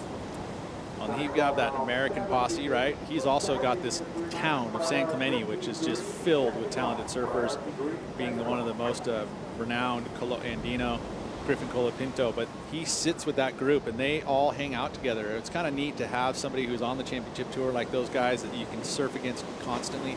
Matter of fact, it's very competitive, but in a very loving way. You know, they're real nice to each other and high-five each other and support each other. They're down at the beach, and you saw at the U.S. Open how that group was there for every moment, and it's awesome to see because, again, it lifts the whole performances from all of these surfers, gives them confidence, allows them to feel part of, even though you're traveling so far away from home. Second score drops in for Charlie Martin. It's decent, 5.73, an improvement on his straight 5 that he got early on. A good concerted paddle effort here as we see Herdy out of Brazil board. Very bright in the midday sunshine. Bounds down the line with a ton of speed. Nice work off a rail. He's really had a chance to take on lip thus far. Let's see if he will do on the inside. It's a nice snap off the rail, and then it kind of floats up one. He might be scoring big for that last maneuver. He'll go incomplete. Yeah, so this is important. Felt like an important moment for Mateus there because he needed to keep up with Cade and Charlie, who are already posted some good numbers. So the advantage big time for those two, being that they're already going to get some solid numbers in their scoreline. And Mateus needing to put something that's comparable to the 5.73 and the 6 of Cade and Charlie. Just tried to squeeze 2 turns in on the end there, and if at hindsight doesn't make the last one. This is what it looked like from above, and this is the more conventional angle. And beautiful carve. That's one of the things that Mateus has. He's a very well-rounded surfer. He's got all of the biggest airs on lock. You won't necessarily see it right away, but he's also got some great barrel work, and that's why he is one of the best and most touted young surfers coming out of Brazil. So 14 minutes, 45 seconds remaining. Here goes Japanese surfer with second priority prior to that, and he thought he liked an opportunity, but maybe he's just a little bit not at this in terms of his selection, because that one disappeared pretty much straight away. So he needs to get something going here. Third at the moment, nothing of real quality. You mentioned the surfers in first and second, building up a little bit of that head of steam, trying to stay in touch with them. Murakami doesn't find himself an opportunity. Priority held down by that man. Center shot. Charlie Martin. Improve his first place, given the earliest possible wave that he thinks, all right, this is worth using my priority on. A real seasoned campaign to Charlie. Well, you saw Shun actually make a bit of an error there because he had priority over Charlie. And by him paddling for that wave and looking at it, judges, there's a priority judge that specifically is watching every surfer paddle for waves. And if you make an effort to catch a wave, all of a sudden your priority will get stripped from you. That's what we saw there. Cade and Mateus sitting so far on the inside that didn't really affect Shun too much. He was able to get back into second position after giving up priority. But now Charlie has an opportunity, and that is not a concerted effort. You know, he looks at it, you're allowed to look at him, but you just can't make a dig. Really interesting to see that nice tight angle illustrating that point, exactly what you're saying. Shun Murakami prior to that having a paddle, wave goes soft, doesn't catch it, loses priority. Charlie just sort of spun around, as you said, Pete, had a little look, never really making that concerted effort. Some priority judge keeping very close tabs on all that, because you know, we've seen important heat swing on such matters. 13 on the clock in this one at the moment. Charlie Martin, Cade Matson, the 1-2. Charlie looking good so far. Can he hang on to the lead? Find out right after this quick commercial break.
A very warm welcome back to the beach. Live action at the water. Heat 9 of our round of 96 Challenger Series competition coming from the MEO Vissla Pro Ericeira on the coastline of Portugal. Autumn or fall, however you want to call it. It's prime season here in this part of the world, in the Atlantic.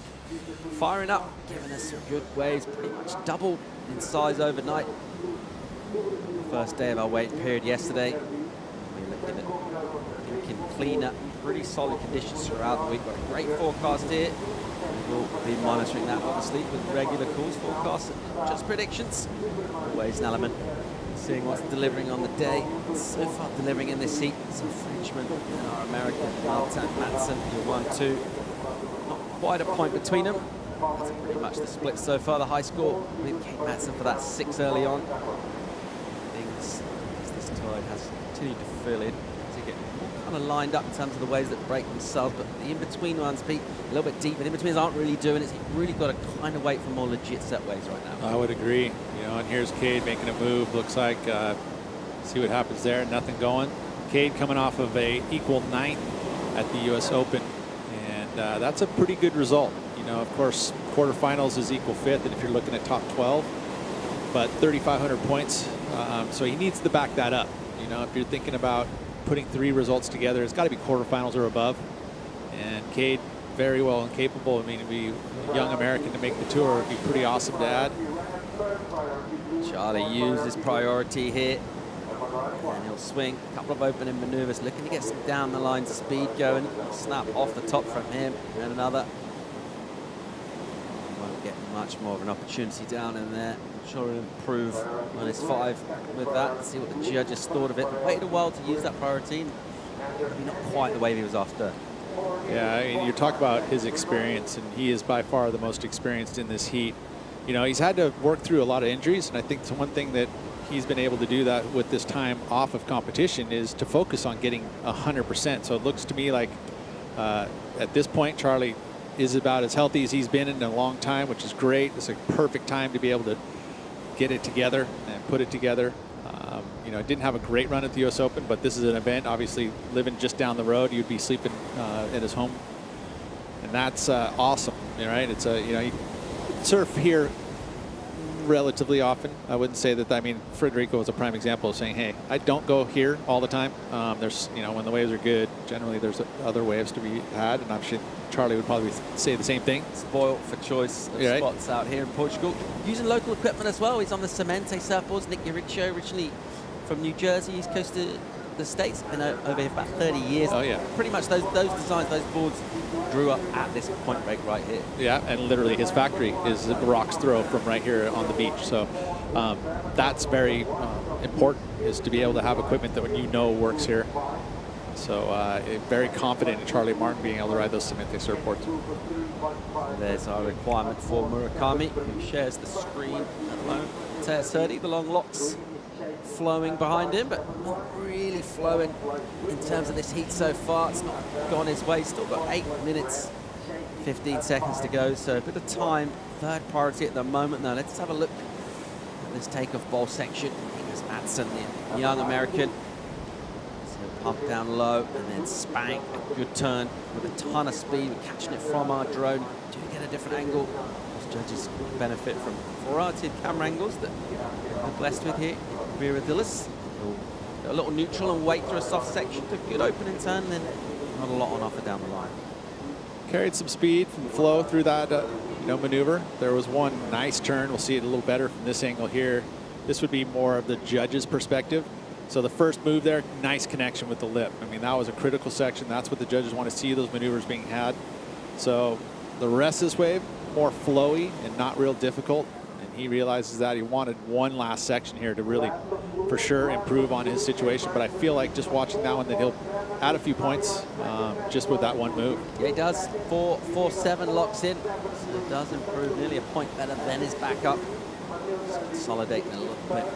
That second place, 7 on the clock, just over. We'll tick down on this. This really clean long distance swell. A little bit chewed locally by this belt of north wind, but nevertheless the power still on display down here. Things lining up pretty nicely. This is the recap, and this is Madsen early on. Good work done, Pete. I like this wave. I feel like it may have been a little undercooked slightly, because it felt as though this combination of moves here on this inside section, see how patient he waits for it to get nice and steep, and this belts it. Yeah, I think the 6 is fine now that I rewatched it again. But Charlie, early lead here for him. Still, those 2 scores are the scores that he's carrying, the 5.0 and the 5.73. So he hasn't had much in this back half of the heat. He really wants to make sure that he keeps that spot, because he has really dangerous surfers, and Mateus and Schoon sitting behind him wanting to get their scores needed. I mean, they're capable of one big error. Conceivably could see them go into the 8+ range. I mean, only needing now a 6.67 or a 6.57 for Schoon. So they're in striking distance. He needs to be careful. He needs to be building some more points here. All right, just over 6 on the clock. Martin Madsen still your 1-2. Priority. Japanese surfer, the goofy foot, is in red. 4th at the moment, not a huge number, but he's kind of catch different sort of waves than what he's had so far. Really not dialing in with the energy. You can see him there to the right of his shot. Lay out the back, so sitting considerably further out. Change of tactics from him. Wants to get a bomb from out the back. Let's see how that pays off for him, but it's not really worked out so far in terms of his selection. And I will say, at this venue, it's not easy to see it. To see that high quality wave. Some spots you're like, okay, you see that there's some energy in it, you see that it's going to turn this certain way, but here you can't. Sometimes you just got to turn and go and hope that it turns into something quality, and that can be a challenge, and that's what, especially with surfers with limited experience out here, all the different conditions that are thrown here. You've got these tide swings of 6 feet or more, and that changes all of the venue on site. You've got swell direction, which will change the way waves break here. So it is tough, and it's tough to read it already as a lineup to understand what those high quality waves are. We see a lot of surfers here will take off, take a look at it. A lot of surfers will ride for a little bit, kick out, you know, and that's just because you can't see what a high quality wave is until you just go and make it happen. Just having a little look on that, so Charlie, a little bit of interested look. These are our conditions here. This is what we're really after. West-northwest, east wind, head high to double overhead. A little bit of wind out the north, maybe north-northwest today, but well, up there in the overhead range. In the summer, what are you guys looking at for surf most of the time? I mean, because in California, in the Pacific, we have like southern hemi swells. You don't get those here. No, no. You can ride some in the islands, actually, out in the Canaries, Madeira, those sort of places. You can get southern hemis, but not up here on the mainland. You catch Charlie finishing off. We still get these quite intense lows that ping across the top, just because where we are, we're sort of much further north anyway, in terms of latitude. So you'll still get northwest swells that'll break all year round. Yeah. This part of the world, just specifically Portugal, quite a lot of really strong north winds that time of year. The wind is kind of maybe a little bit more of the issue down here. But there's surf, right? You got quality waves. You got head-high surf to practice on. Yeah, there's still waves up in France. It's usually a different story. You usually get pretty good surf in summer. This year was a bit of an exception. Kind of had the longest flat spell, as in under 1 foot for almost 2 months. Longest one in maybe 20 years, something like that, people are calling. Yeah, I would say the season that we had on the west coast of California is similar. You know, not a lot of southern hemi swells. And there were quality ones when they came, but just not that many. And then you get sort of vagaries, like the coast just up here where we sometimes pant in. We're up there for a big event, you know, been running 30+ years. That's almost kind of off the charts completely. You look at the forecast and you think you know what's coming, and you go down on the beach and it's kind of like 5-6 foot on a sort of 2 foot day. And it's supposed to be 2 foot day, yeah. Yeah. All sorts going on up there. Plenty on offer for our surfers. Plenty on offer for Cade Matson here, slicing his way down the line, staying nice and compact. It's been kind of a marker in this heat. He'll finish off with a nice precision hit, under 3 to go, and he's looking pretty good. That was, again, just showcasing his patience. Oh, big turn there. We just caught the end.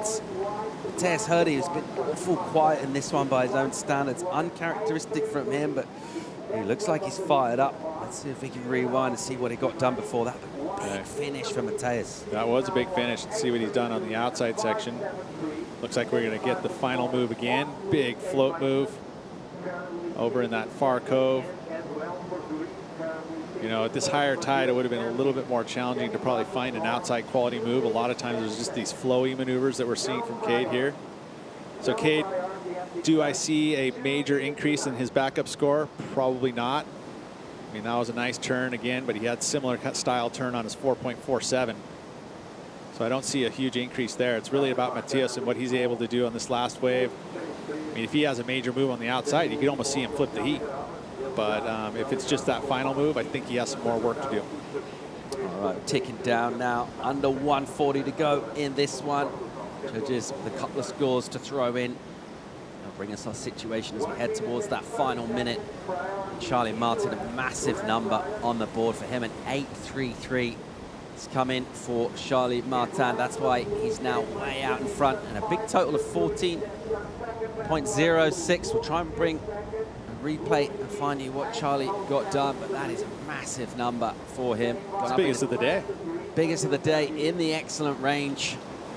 We talked about his experience. He knows this wave pretty well, based locally, riding equipment literally a stone's throw from this beach. Massive score for Charlie Martin. So now controlling this one. Big time. You gotta love that, right? When you throw up an 8 in the first round heat, be very confident.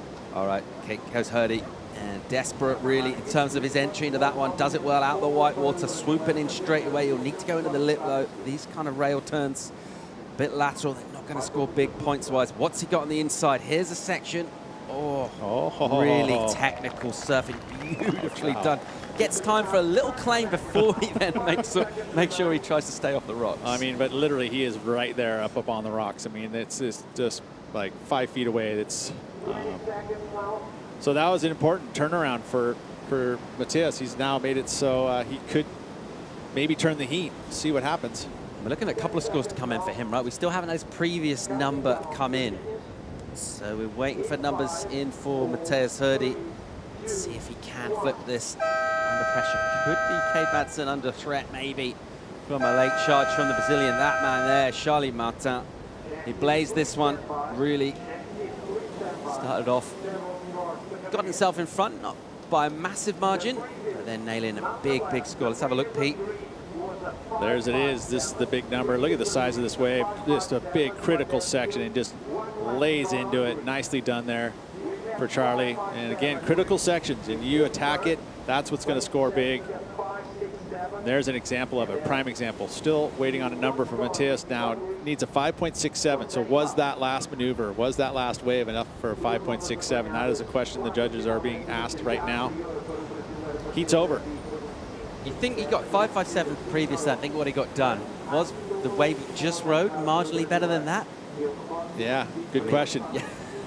I'd say it's right there. I mean, it's a toss-up, really. I mean, Cade was able to improve on his backup score. He was able to get a 5.23, so just a slight increase there by a good 3/4 of a point, which could be the difference.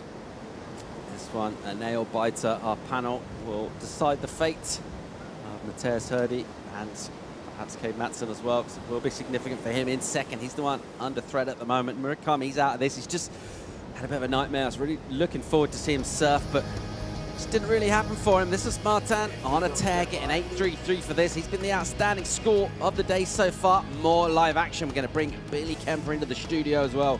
Join us for more live from Portugal right after this.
And a very warm welcome back to the MEO Vissla Pro Ericeira 2021. Official results of that last heat on your screen.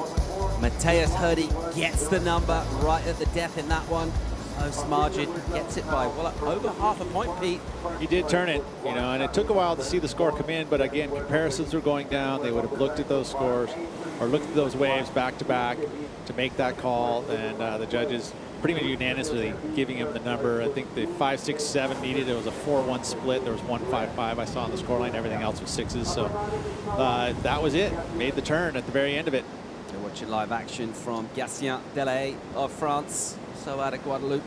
So his compatriot and Ireland buddy Charlie Martin in the last heat go well. Gatien, so one of our Vissla team athletes, looking to go well in his sponsors event, taking on Nat Young, veteran out of America, Mimana Bray from French Polynesia, Luke Gordon from the USA, Paul Evans. So Peter Mel in the studio, and now we're very happy to welcome Billy Kemper in. Mate, how you doing? How's life? I'm good, guys. You know, actually got to surf in the event. I had a rough heat this morning. Conditions were a bit challenging, but I'm happy to be back in New Jersey, to be in Portugal, and to just, you know, see live surfing here again, like competitive surfing. It's a blessing, and yeah, just everything in life's going good, enjoying it, and happy to be back in Portugal. Felt like early on this morning things were pretty tough. They have improved a bit, but your heat was one of those ones where it's kind of getting better, but still pretty tough to find good ones. Yeah, I mean, you can't complain. This is the QS, and I think these conditions are, more than better than events I've seen in the past. And this is, it's actually really similar to the waves I grew up surfing on Maui. Lots of wind, lots of cross chop, and not the most powerful. So it's, there's quite a bit of similarities. I felt comfortable out there, just didn't get the right waves.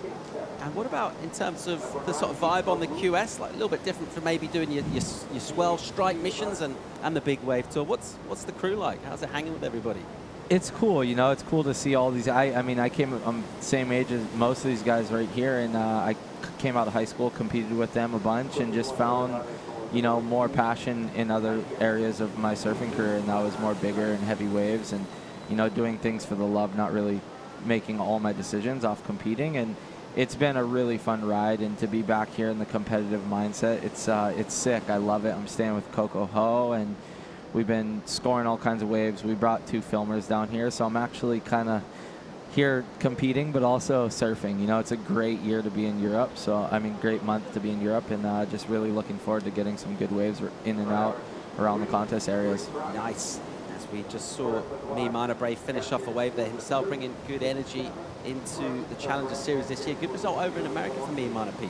Yeah, no, and that's what you expect. I mean, Mihimana was one of those guys who got in kind of late into this event, but not into this specific event, but into the Challenger Series, and very excited to be there. And he definitely capitalized on his moments. I mean, he got through a couple heats at the U.S. Open. He grew up at a beach break at Papara, which is, I would say there's some similarities to Huntington Beach, at least being that there's a beach. I think that it stops at that, but ultimately that's helped him to kind of come into this QS and come into the Challenger Series ready to do it. All right, and Billy, my question for you, we see a lot of clips of you in kind of waves of consequence or huge waves, and I guess in our minds as sort of fans, we think you're just surfing huge stuff all the time. Do you go out and shred on 510s and throw in tail? Is that part of what you love to do? I think that's kind of been the talk lately from everyone I've been around, and this is normal for me. This is what I grew up doing. Yeah, Jaws is my backyard, and I have a lot of love and dedication for big, heavy waves. But like somebody like right here, Nat Young, I grew up competing with him at NSSA Nationals. These are all kids that I met competitively, like through the amateur days. And of course, I've actually probably surfed more waves under waist high in the last 2 months than I have in my life. And I've been enjoying it. Maybe, after the last year with my injury and whatnot, it's changed a lot, my perspective on everything. But yeah, I'm having a blast. I'm trying a lot of new equipment along with all of my Glen Pangs from TNC, and it's been fun to put a lot of time in conditions that I normally don't. And obviously this time of year, coming with winter just around the corner, North Pacific winter firing up as well. We do have, in terms of big waves as well, we've got the Red Bull Big Wave Awards. They're coming up soon as well, so there's some talking points there. But how are you feeling, like physically? You look very healthy out in your heat, but feeling pretty good about this season coming up? Yeah, I feel great. I think mentally I'm probably in the best place I've ever been, just with the health of my family and just overcoming a lot of obstacles in the past. I feel like I got a really clear vision on everything, and 2 feet or 80 feet, I'm just kind of ready to rock and just enjoying every step of the way. And broadly speaking, a great reception to your film as well that you put out. I mean, everyone's kind of blown away, but pretty epic stuff. Oh, thank you. Lane Stratton, actually, and Ari Frapp are all the one who documented the whole injury and the trip down in Morocco. Them 2 are both here with me and Coco. It was this kind of came together, and we're like, hey, let's go tell some stories of going through Europe. It's I haven't been back to this side of the world since injury, so it's good to be back, and actually meeting up with Jerome from Morocco down in France for the next event. So it'd be good to be back in the mix with the people that I've kind of been around, but more so in America. Be on the other side of the world. It's cool, and I mean, just watching these guys compete, it's taking my eyes and all my energy away from what I'm doing, and it's really cool to see the level of competition surfing right now. It's especially in conditions so challenging, and watching Mihimana on that last wave on his backhand was incredible. Luke Gordon ripped this wave apart here, Pete. He did. This kid's good. You know, he comes from South Carolina, which isn't the most wave-rich regions in the world. Matter of fact, it's tough every part of the year. It's not a high-quality spot, but what it does do is create desire. And I think desire, and Billy, you know more than anyone how much desire really will energize your entire life. And he's one of those guys that is taking this opportunity, and he's going to make sure that he does not squander it. Let's hear from the winner of the last heat, Charlie Martin, standing by with Joanna. Thanks, Paul. Great job out there. You managed to get one of the highest scores of the day. You must be pretty happy with that. Yeah, I'm pretty happy to get in through, and then and I didn't know what score I got until I got on the beach, so I think I 8 something, so one of the best scores of my years yet, and first hit I make in the Challenger Series this year. I had a hard time in the US last week, so yeah, all bonus, yeah. Pretty great advantage also being able to surf at one of your backyards. Yeah, I do. I spent a lot of time in Portugal since 2 years now, and even more this year, I think, so I love Ribeira. I won my first Pro Junior there when I was 17 or 16, so that was a while ago. So I love this place, and happy to get through and surf again soon. Some great memories and making some more, is that right? Hopefully making some more, yeah. Well, good job and thank you. Back to you guys. Thanks, Joanna. Great stuff from Charlie Martin. All smiles. And it can be an emotional character. It's good to see him stoked. That's when we see the best of him, although he can be good when he's angry as well. No, it's fun to watch, right? I mean, that's the heart on your sleeve type of surfing we like to see. You know, you don't need to hide that stuff. Show it. He's passionate. I love Charlie, and to see him smiling, getting a heat win, that's awesome. The kid puts in a lot of hard work, and I feel like he's always kind of sometimes got the bad end of the stick when it comes to the scores at the last end. And injuries, too. I mean, injuries, yeah, you name it. Yeah. I was actually in Morocco with him leading up to the day I got hurt, so it's good to see his face again. And these guys are making the best of these really challenging conditions. Well, I was going to say, I mean, with your injury, I mean, it was a major injury. You broke your femur, right? I mean, I broke my pelvis. Which is even probably worse. I Yeah, don't know it's which the one's worse. hardest bone in your body to break. Right, and so to come back and be 100% must be pretty gnarly. Yeah, and I think, you know, obviously, wow, that was insane. Nat Young really putting a stamp on the end of that wave. That's nice. But going back to the injury, for sure, coming back from the pelvis was one thing. I think, you know, people, yeah, they think that's hard, but I mean, for me, the real thing was my knee. I had a full reconstruction, ACL, MCL, meniscus.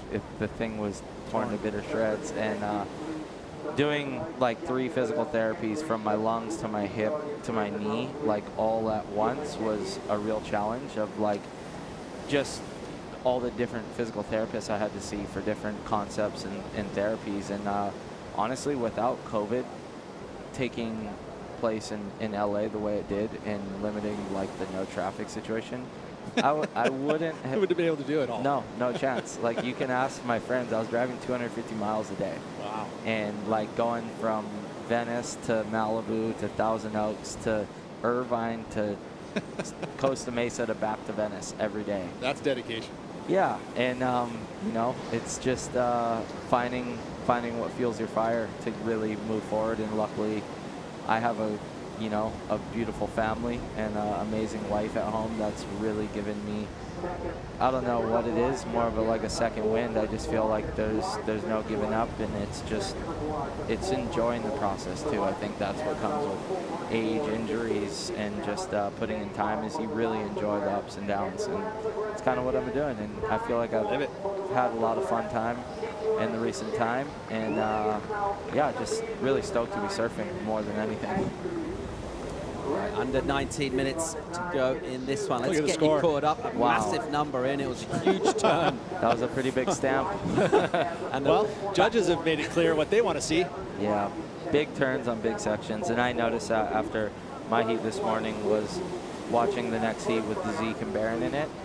You know, Barron was surfing smaller waves and kind of riding a bit more technically, where Zeke went out to the outside, opened up his body, and did, 2-3 big open turns, and the scores were there, bigger sections, bigger waves. Massive 9 for Nat Young, the veteran out of Santa Cruz, California. And he's deadly on his backhand his whole career. Really impressive kind of meaty waves, just teeing off, taking on the lips. Exactly what he's done there. Remember what I was talking about Santa Cruz, and the transition of the wave is very similar to Steamer Lane. It does have that fat section into the boil, into the rip, like you do. Look at this. Boom. One big turn. I mean, that's saying it right there. One big turn is going to get yourself a 9-point ride, which is pretty amazing. I mean, this is just transition moves. Set up turn. But then the attack of the big vertical section. Judges loved it. Laying it all up there, taking on the risk, and he's feeling it as well. The little kind of kick flip exit as he goes down. And asks the judges a question, give me a number. The big one comes in, so Pips. Charlie Martin was holding on to the highest wave of the day for about 15 minutes or so. But I mean, a great comparison, right? It was very similar in the sense that vertical approach of Charlie, not quite as big a wave, and then the same type of move. And the judges, hey, you know what? We're going to give an 8.33 to Charlie. Let's give a 9 to Nat Young. EVP ride of the day at the moment with Nat Young for that 9. Looking good in this one in first place. His backup's just a 2.83 though. Looking to go to work on that under 17 minutes. Lots to come in this one. Mimana opened up. Quiet since then. Sitting in third, Gassian De La Haye. He's the only other surfer to have ridden more than one wave. He's got 2 of them. It's good enough for second so far. Both pretty modest numbers. Luke Gordon just saw kind of cruisy energy he had on his ride. So this one yet to fire up really in terms of wave count. But a scintillating matchup to see how it's all going down. But great to see Nat Young back. And, get that stage of career. We've kind of been there and done it. Kind of trying to get back there, Pete. Not yeah, easy to do. His consistency, though, I mean, the year that he fell off tour, I mean, he was having personally, his mom was struggling, fighting cancer. And you understand that. I've had my mom just pass away in the last month and a half from cancer. And emotionally, it takes a toll, right? And his focus was more there than it was on what you have to do here. So now with her passing, now he gets to have her guide him here, and he can focus directly on that.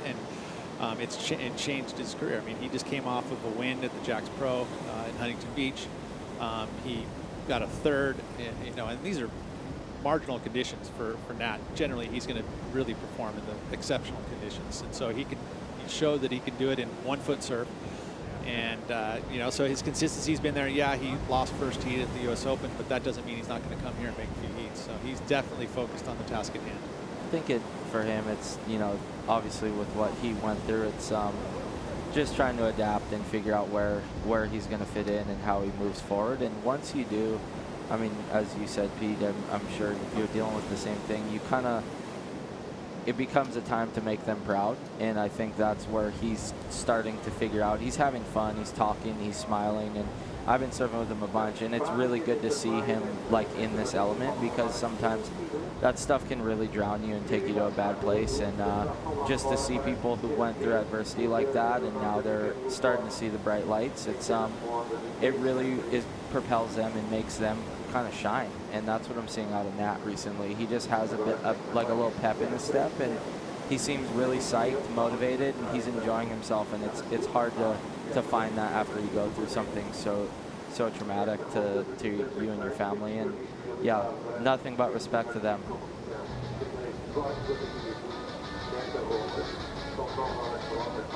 Okay, we're going to get a quick commercial break at the moment. Yeah, Nat Young controlling this heat. We're surfing like this. Can he hang on to first? Who's going to come back at him? Find out shortly.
Welcome back to the MEO Vissla Pro Ericeira Heat 10 out in the water. This man here is Gatien Delahaye. He's slicing his way across a little bit of a wobbly section. He'll flick out of there. Just under 30 to go in this one. Sixth place for Gatien so far. So plenty yet to happen in this heat. We're talking about all things happening in terms of big waves around the world. We've got, you know, some big wave world champions here in the studio right now. Guys, Red Bull Big Wave Awards, they're getting announced, the nominees, this Friday. So coming up Friday, 9th of October, that's happening. Billy, mate, this is relatively rare for you that you've not got rides in contention, so you can give us some kind of like, basically pulling no punches on who you like for the win. Who do you like? Who's standing out? Oh man, it's pretty obvious this year. You know, there was a unicorn road this year, and that shit, excuse my language, that just doesn't happen. Well, we got him to swear. Yeah, that just doesn't happen, and I can't pick a better person for that to happen. You know, I'm sitting next to him, Peter Mel. To me, he's, you know, you are the godfather of Mavs, and to see all the hard work and all the time put in, that wave, I think, you know, take the award away, take the checks away. The wave was enough, and I think whatever happens with these awards happens. You know, it doesn't matter from what happens with awards. That wave was beyond anything you can put next to it, and I'm sure, Pete, you feel the same way about that wave. True, I absolutely do. I mean, it is something that I hear a lot, which is kind of cool. But at the same time, I'm like, you know what, Knuckles, yeah, that was sick. you know, it feels that way. 100%, and you know, we're just talking about the wave that I won without a Jaws. It was one of those things where leading up to the awards, normally I'm so nervous. I'm like asking people, thinking just like, and I was like, you know, I don't even care, because that wave itself was a wave that I've been looking for my whole life out of Jaws. 100%. And I was like, I don't care win or lose. I know what I wanted, and I got it. So I can kind of see that with you and that wave you rode out at Mavs this season. It actually got me on a flight for the next swell. Cool. That's awesome. Yeah. And, yeah, you know, I think there's the season that we had was, I think, a bit unexpected from all the media and the talks of being El Nino, and it over-delivered. Like, I mean, that was one of the best Maverick season I've ever seen. No, it was. 100% was definitely the best. I mean, it wasn't a great North Pacific season. I mean, Jaws had the one swell in the very beginning of it. We had two swells. We had an amazing paddle day, and then we had a massive tow day that we hadn't had in a long time. And that tow day on the North Shore of Oahu delivered, you know, some of the best waves I've ever seen. So I think we had an amazing season. There's going to be a lot of really cool entries. You know, it's been a weird year with COVID and everything, so I haven't really seen what's kind of being entered. But yeah, there's a lot of really cool rides ridden, a lot of really like unique sessions as well. Very uncrowded little moments here and there, outer reefs, Northern California, like Maui, and I just feel like when you get those rare days, really cool opportunities present themselves. And I mean, like I said, there was a unicorn ridden this season. Yeah. So Big Wave Awards, Red Bull Big Wave Award nominees will be announced this coming Friday, October 8th, and that'll be at 9 a.m. Pacific time, followed up with the live Red Bull TV award show on October 29th. Stay tuned for that. Billy Kemper is back in. Peter the Condor Mel, the Mavs goat, for his insane behind the bowl wave at Mavericks. Also maybe biggest wave as well, Pete. Get some toe bombs too. Let's not count. I reckon the toe wave might take the cake. I'm a huge Mavs fan. I love big waves in general, but the way that wave stands up top to bottom, and to see it that day, I was actually paddling, and I was the farthest guy. Me and Kyle were the farthest two guys out, and Pete let go of the rope inside of us. That's how big this day was. We were worried about like 100-foot waves breaking on the like, I don't know, third, fourth reef out there. And that wave that he let go of, I remember looking down, and I was sitting on a 10-4, and I was looking behind me, and I mean, you know, to me, that was 80 feet of water, no questions asked. And I just like Mavs and Jaws, the way they really stand up top to bottom, and that's why in my eyes, I believe that his wave, should be, if not, was the biggest wave ridden this season. All right, well, let's see how those Red Bull Big Wave Award nominees go down this Friday. Looking forward to the awards show as well. best of luck. Pete, to you. It sounds Thank like you might not necessarily need it. Could be a battle for second, but hey, let's see how it goes down. You never know with these things. Again, where Billy was mentioning, right? It's like you work at a place, you are put your blood, sweat, and tears into a place like Billy has at Jaws, and obviously it's paid off in a big way for him with his competitive wins. But really it came down to that one wave that you're looking at, the line you want to take. I mean, it's like a snowboarder or Travis Rice looking at a mountain going, I want to take this line and I want to find it and do it. It was a line that that doesn't always present itself, and it did in that moment for me, and it was really a gift from God, and I was able to be there for it. So it's that all said and done is good enough for me. I can go to bed sleeping well. All right, awesome stuff. Do tune in. Red Bull Big Wave Award coming up soon with nominees. And we'll get back to live action out in the water right now. Under 7.5 to go in this one. Nat Young in the lead. Still got that big 9. Backed up with just a 2.83 though. Nevertheless, good enough for first at the moment. He leads the Frenchman Gatien Delahaye at the moment with a 6. Good number for Gatien. Going alongside his 4.4. Those are your 1-2. Mimana Bray out of Tahiti. Back in third, not a long way back, 5.58 his requirement. Luke Gordon not been at the races here. It's got a bit to do. What I will say is that in this heat, we've seen less waves ridden, I think, overall. And with this higher tide, we're seeing a little bit of less consistency, especially in those quality waves. There isn't those in-between waves as you had mentioned. But here's Nat just getting himself priority, and sure enough, he's going to back up his 9. Swinging on the backhand, getting rid of that 2.83. Throwing something legit up as well to really put this heat to bed, as he'll wait super patiently. A little glassy section down on the inside. Nice little sting in the tail from him. Slightly ungainly with the exit, but good stuff from him. He's waited patiently for that wave, and that's just smart competitive surfing. Yeah, I mean, especially the utilization of priority. Like, knowing you have a 9, you're like, okay, I'm going to wait my turn, get priority, capitalize it. He had plenty of time to do that. Sure enough, he's picked himself one of those waves. I mean, you take off in this wave, you're like, I don't know if it's going to build up in anything, but he saw something, especially in that fuller tide. You start to see the water is going to have a little more energy to it. You know, nothing super high impactful like that 9 we saw, but just nice, smooth, flowy surfing. Yeah, good to see a clean face with green water. You know, it's not that foamy wave, and just looking really effortless. And I think that's a big challenge out here, is not, making yourself look like you're really trying. And I think that'll be a good backup score for him. Young just using the energy of the wave alongside his timing. It's Mimana looking for that 5.58, 4 seconds. This wave a little bit slow to really build up with energy. Quite a lot of bounce as well. So he's going to have to kind of swing around close to that white one. You just see from his body language not quite cooperating with him.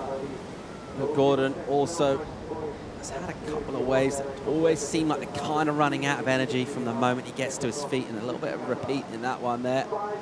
Still got 5 minutes just over on the clock to do something about this.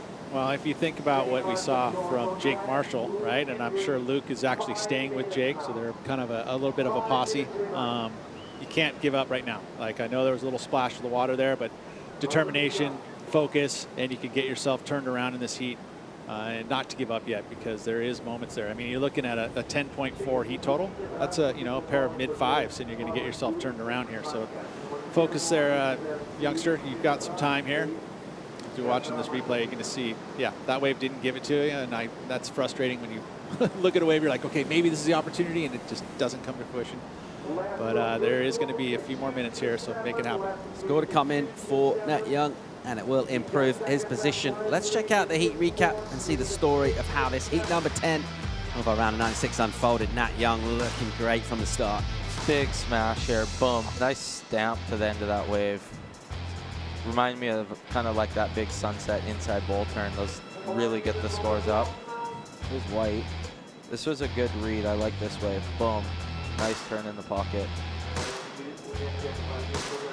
Coming around. When you get these waves that have a good flow to them, these are the ones you're going to get the scores on. Yeah, that was a good read for Gatien. This was like kind of mid-third of the heat, which again kept him in second. I mean, he would have heard that 9-point ride and like, whoa, what's up? But this was the backup. Came in at a 5.2 for Nat Young. I mean, that's 14.2 wave total. Nice and solid. Great average for Nat. This is going to be a good builder for him, especially since like he came off his last event was a lost first round. It's easy to try and hold on to that.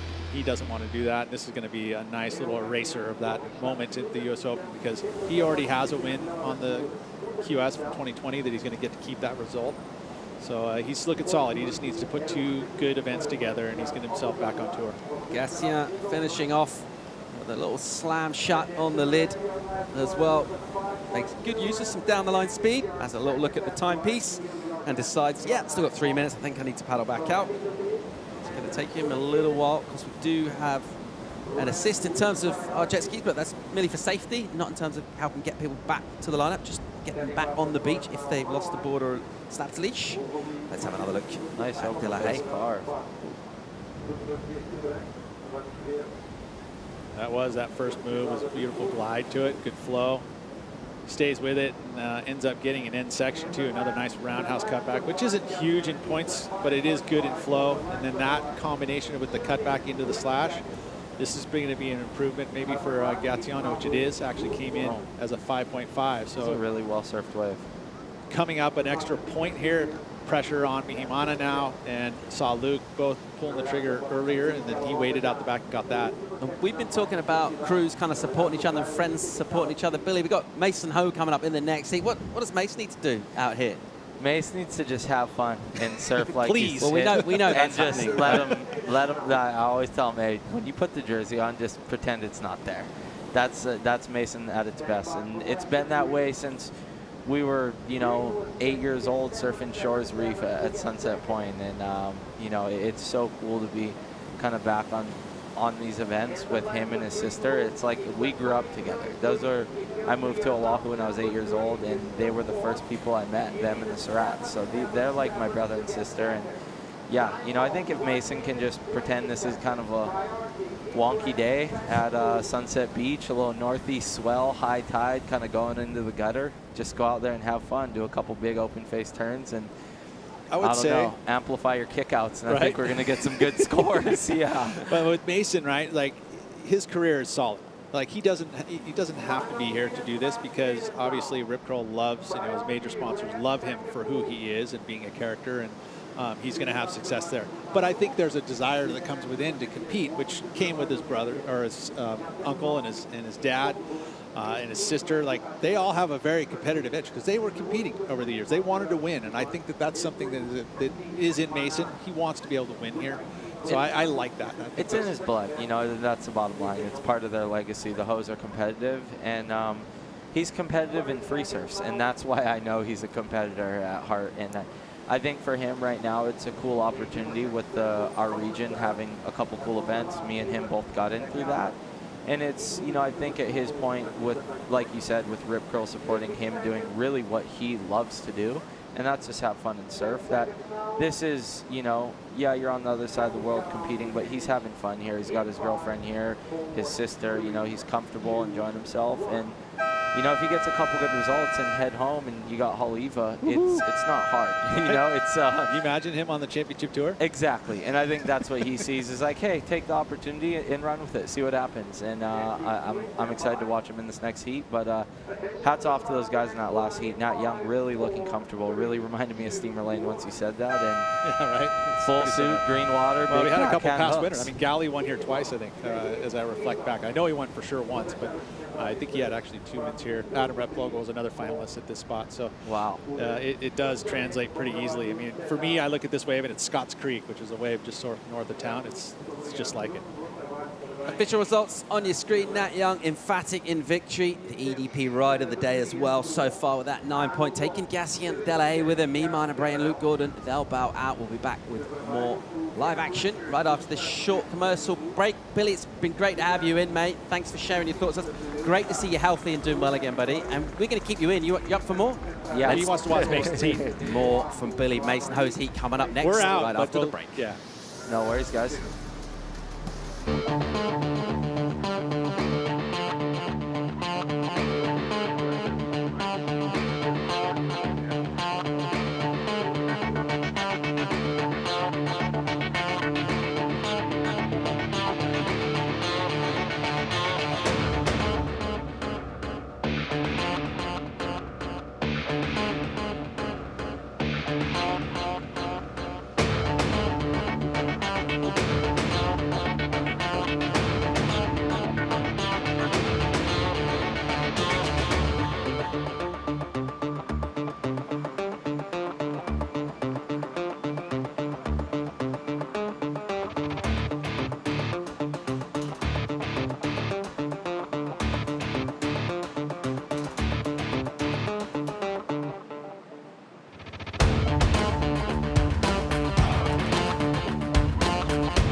welcome back here to the beautiful sunny shores of Portugal.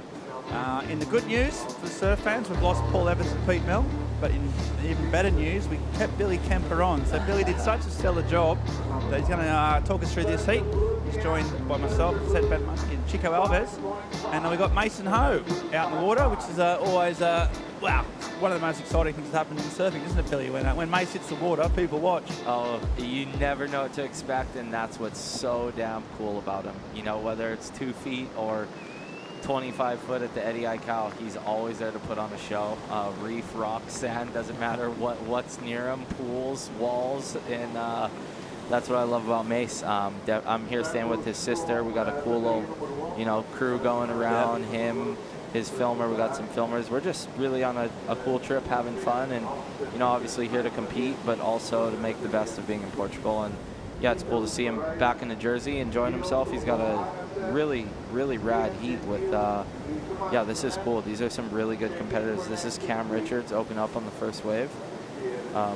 Cam's been surfing really good. He's got a really solid backhand. Nice turn, big turn on the end section. Let's get around this. Oh, wow, boom. That's going to be a great start to the heat for him. Looks like he opened up with a 5.5. Yeah, exactly. So really strong stuff. And Cam, I think he went well in Huntington, didn't he, Cam? And just one of those surfers that he's obviously got that such an elite level of talent, but hasn't quite cracked that competitive zone. If he gets that mindset, he could be lethal, right? Yeah, for sure. He's a great friend of mine. He stays on the North Shore at one of my buddies' house, and I see him a lot. And he puts in, he's silent but deadly. He puts in his time kind of under the radar, whether it's pipeline, off the wall, sunset. He's always sneaking sessions in, and I think that's what it takes, is just getting comfortable in all conditions. Obviously, we've seen him in small waves, and his air game and, everything is insane on the technical performance side. And I think, with age and comfort, you understand that losses are not always losing. Sometimes they're just experiences of learning. And I think when you're able to adapt and turn everything around, that's when you kind of get into that good momentum. And I think that's kind of what he's cracking into. It seems like in the recent year, he's just been really comfortable in all heats with the jersey. He's just looks like he's being himself, and I think that's what's gets results. That's where all the wins come from, is just really enjoying yourself and being present. Yeah, exactly. Off to a strong start here. And Chico, you can talk us through this wave. This is pretty solid. Yeah, this is a slow wave. Yeah, a slow wave. It was just waiting for the wave to build up. We see this quite often. The surfer's just waiting for this section. He hits it there with a quick snap. Nice turn. Yeah, he gets another one. Mace is so talented that you never know what he's going to do. So it's quite hard to comment at his surfing. You never know if he's going to throw a pop shove it or something, and then those claims to the beach. I just love it. It's just too hard to know what he's going to do. Yeah. And you must have surfed. What's your age range, you and Mace? How far apart are you guys, Billy? Mason's 1 year older than me. This is him S-turning. That's from his pops right there, coming into the inside. nice turn. He looks on. I was watching some footage of him at HB. His boards look really good. Matt Viola's shaping him some magic boards, and he looks really comfortable. And when Mace is comfortable, it's scary, because you really do not know what to expect.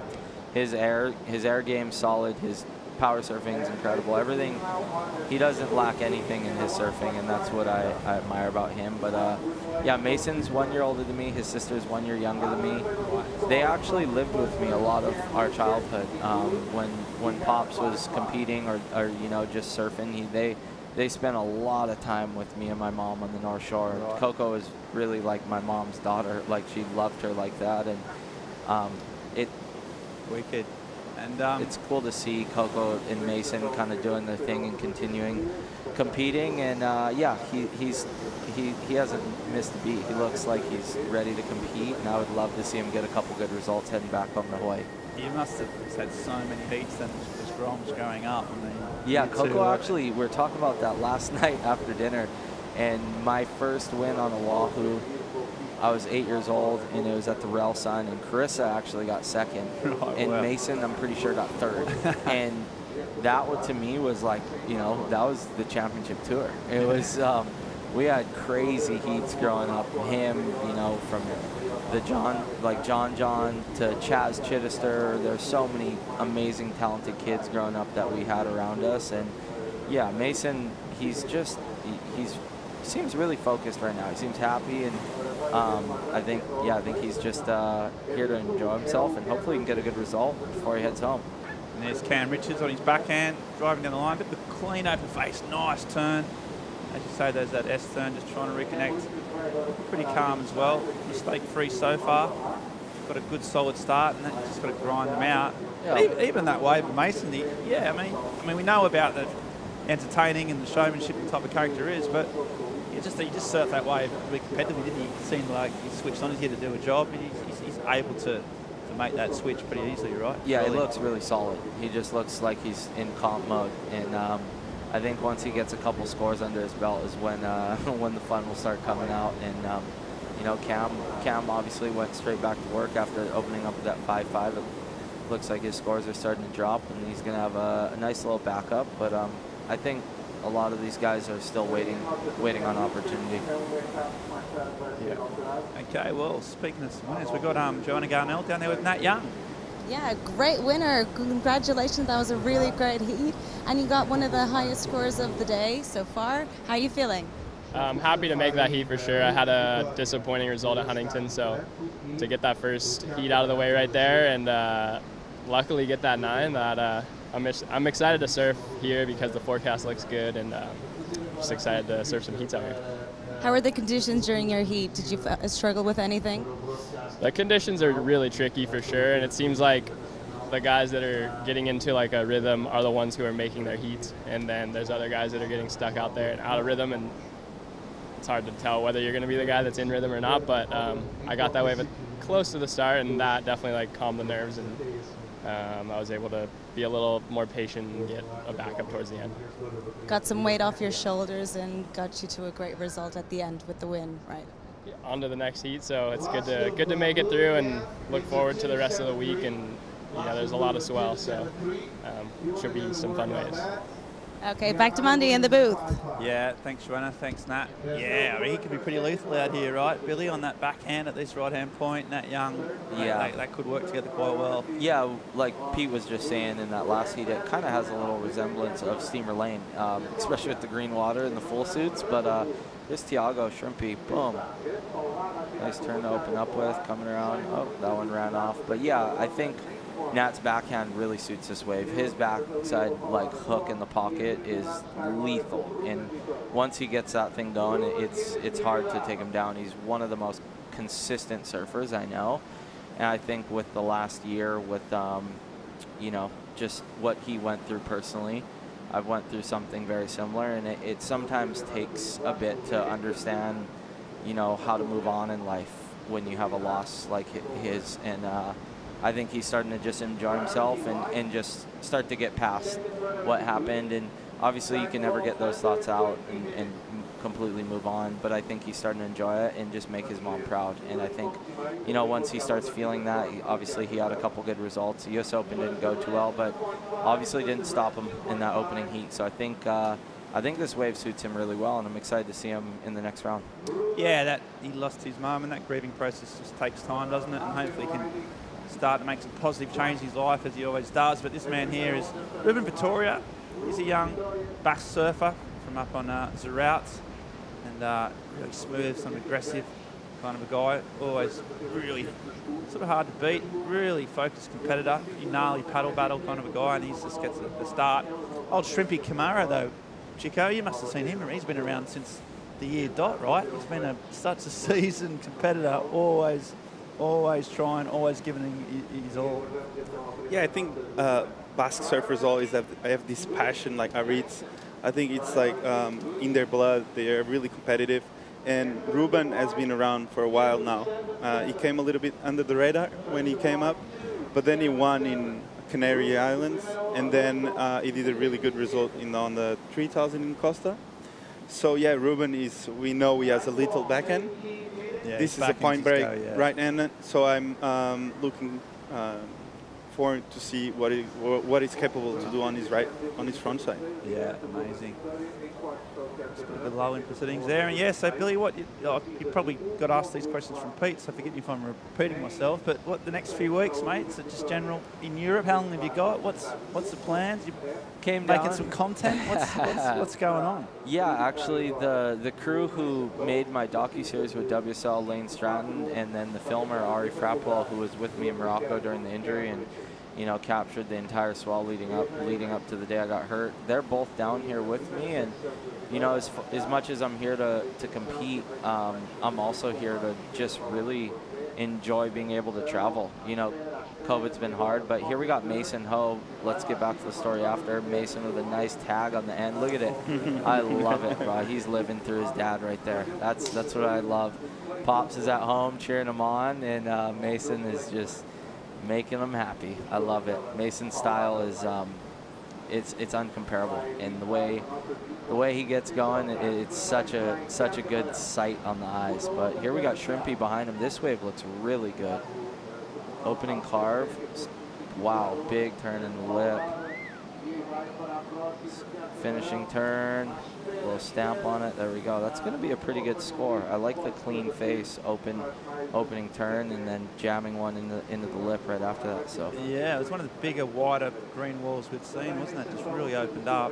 Yeah, it had a little Bell's look to it for a second yeah, there. Really did. Yeah, it really did. And that documentary series, which I actually loved, Billy, so I'm going to say thank you. That gave me plenty of I really enjoyed that time watching it. And what did you learn from that kind of process of getting together and working with filmers? I know you've been involved in the surf media sort of all your life, but that series looked to be a whole sort of level of just a deeper sort of insight into yourself, and filmmaking was amazing. What was your takeaway? So before that, talk about this wave. Here we go Mason. He's kind of just eyeing up this end section, just really getting comfortable. A couple S turns through, gets his speed up, and then boom. Nice snap into the lip, blows his tail out, comes out with confidence, and dives into the white water like he always does. Always puts a smile on my face, man. I love it. And but yeah, Mason's off to a good start. I think that's going to be maybe one of his better scores he's got, and I think he still hasn't gotten that open-faced bigger wave yet to really unleash, but still lots of time. Almost halfway through this heat, 15:15 on the clock, and looks like some waves on the horizon. I think the higher tide's kind of slowing it down, but it seems like the bigger waves are kind of giving a bit more opportunity now with it kind of being off of the reef. It's kind of really confusing wave. It's really tide dependent, and then swell direction. There's so many different variables for it. And there's Tiago's score just dropped in at a 4.5, second highest scoring wave of the heat. I think that came from that second turn. First turn was a open face roundhouse cut back, and then really jammed it up in there. The second one, and looks like we got White paddling out the back. Ribbon Victoria, so Bass whoa. Country, boom, Yeah. big opening power turn. I like that. Followed up, another jam. Cutting back. It's really kind of a waiting game to hope to see. There we go. It's hard, I think, without getting that big closeout section at the end to put a stamp on these scores. And I think that's like, the difference in Nat Young and a wave like that was Nat started slow but ended huge, big turn, big section, where a lot of these waves are great starts, opening carves, but the ends just peter out to nothing. So I think what the judges are trying to say is we want big sections with big endings. Yeah, and Chico, you said before, it's sort of hard to know which one of those waves has that end section, isn't it? The smaller ones sort of peter out, but the bigger ones are the ones that you need. Is that right at this wave? Yeah, exactly. I think on the high tide, on Ribeiradilhas, you always are looking for the biggest ones that kind of like hug the rock. And then on the lower tide, you want those little double ups that come across the whole bay. And yeah, I think it's, as Billy said, it's just hard to understand the wave. You need to put in time in the water to understand the tides and the way the ocean shifts. Yeah. And yeah, I think it's a hard wave though. I tell you what, Cam Richards has spent some time in the phone there. He was hanging on with dear life, fingernails and toenails in the wax. I don't know if that was a completion. But while there's a bit of a lull in proceedings, we're going to go to a break. This Cam's wave there. So we're going to come back with more live action right after the break.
We are back live at the beach. The sun is shining, the swell is pumping, the surf is cranking.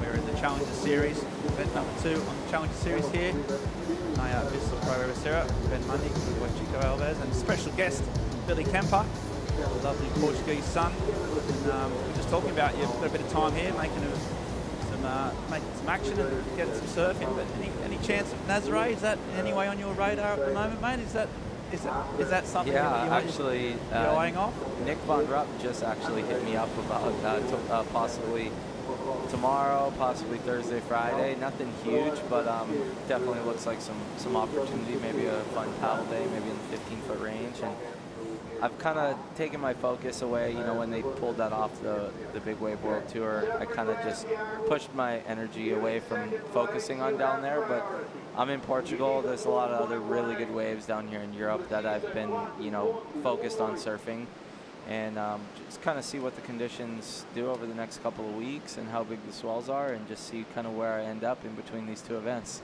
Yeah, it's been one of those when Nick Von Rupp calls, you be like, "Well, do I pick this one up? Do I really want to do this?" I mean, when you're in Europe, even when I'm at home, you know, Nick's an unbelievable surfer, and from, you know, I think people forget he was he was battling the QS. That guy's completely has the capability of being on the championship tour, and I know if he got the ring up to be in this event, he'd throw a jersey on and be more than ready to swing with any of these guys. So, yeah, he's somebody who's been a great friend of mine, and, you know, when it comes to Europe and especially Portugal, he's very on it with the swells and being able to forecast and knowing where to be on what days. But here we got Shrimpy, some live action, kind of just riding this one really smoothly inside, looking for the end section. Boom, nice little tail drift, and onto the back.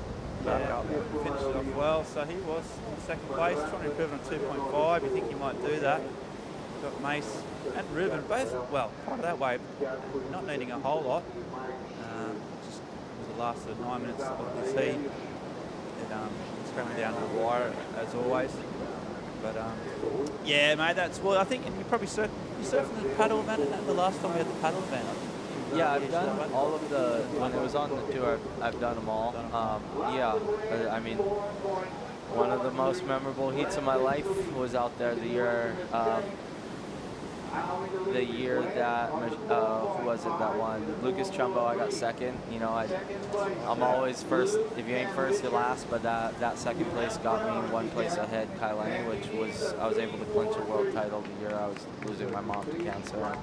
It was a very special event. But speaking about special event, there's somebody entering the water right now that is very hard to beat, and I'm really excited to see him surf. We got Italo coming up in the next heat. This guy, talk about a surfer who is on a roll and just so fun to watch. This is going to be really exciting. I think this is probably might be the most viewed heat of the day. I mean, back to back from Mason to Italo.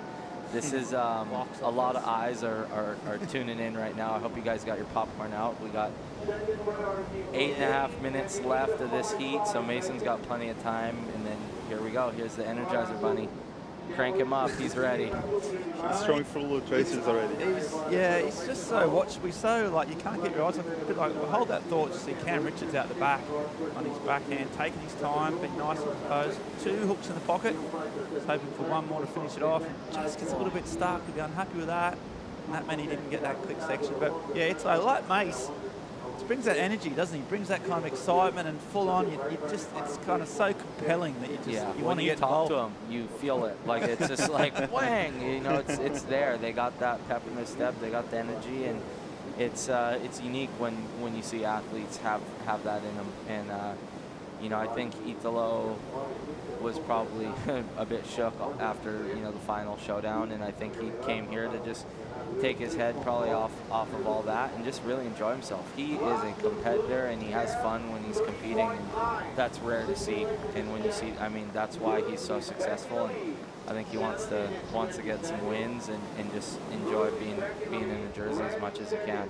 Yeah, exactly. Like, he doesn't have to be here for any of the No, point sort of not reason, at but all. yeah, he's just doing it literally for He's the just doing level competition. Yeah, it's rare to see. That's what I mean. When you have a competitor who enjoys, you know, the process of competing that much, it's a scary process. And I think he's probably pretty fired up, getting ready for this next season. He's not taking any time off. He's straight to Portugal, back to New Jersey, and you know, looking at this heat before we get taken to the next one. Mason Ho sitting in 4th with priority, not needing a big score. You know, I think this is very obtainable for him. He just needs to get on the right wave, and that'll come very easy.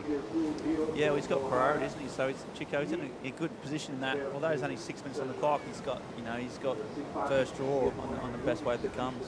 Yeah, I think he's on the best position he could be right now. I think having priority from Mason right now, it's really good. There's a set coming. Hopefully he can get himself on a good open wall, because I want to see him rip one of those big walls that Ribaradilha delivers. Laying it off there. Yeah, and it's just a little bit of time. As you say, there's plenty of time. We saw Jake Marshall get 2 waves in the last 5 minutes to win his heat. So, yeah, Mace will be hoping to do it just with the 1 wave. 5.76, as Billy said, isn't huge, especially a man of his talent. So hopefully he'll get a chance to express himself. You see, looks like he's turning paddle into the there. white water. Yeah, here we go. Take it away, Billy. You can talk That's this a one through. sunset takeoff right there, full in the white water belly. Look at this, nice smooth face, opening up with a nice turn. Boom, big turn.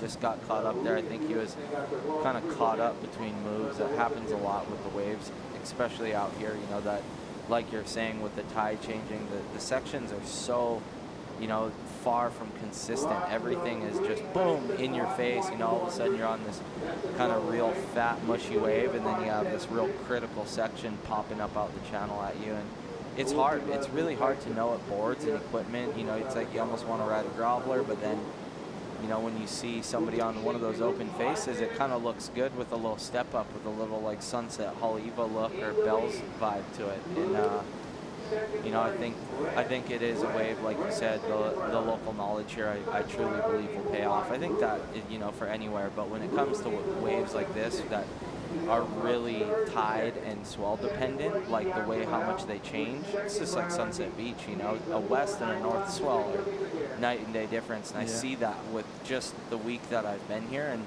I think that was a result in my result was just not enough time put in the water and not knowing the tides and the right waves to ride. It's not crazy special surfing that's winning heats out here. It's really just basic solid surfing, power surfing, you know, placing your board in the critical conditions and just, you know, riding waves with less effort and more power. So here we go. Let's get a look on what's been ridden so far in the heat. Yeah, so we started off with Cam Richards. Strong opening wave, around a 5.5 for his first wave of the heat. He's got that trademark sort of back arm, stays up high, gets right up in the pocket, and that one was a nice click on the inside, that big money section we talked about. Not many surfers have been able to get that, but Cam did. Shrimpy came back though, Chico. He looked strong. Good wave choice. He hit really hard on this section, and as Billy said, I think the score came out of that section in particular. I think Thiago is a surfer that once the wave allows him to excel, is really good and exciting. Yeah, Cam here running away with this heat. He has been pacing himself throughout the wave. I think the high tide doesn't give you another option than waiting for the section to build and build your momentum throughout the wave. Anytime you rush your turn, you kind of like slip off or you're too soon on the turn.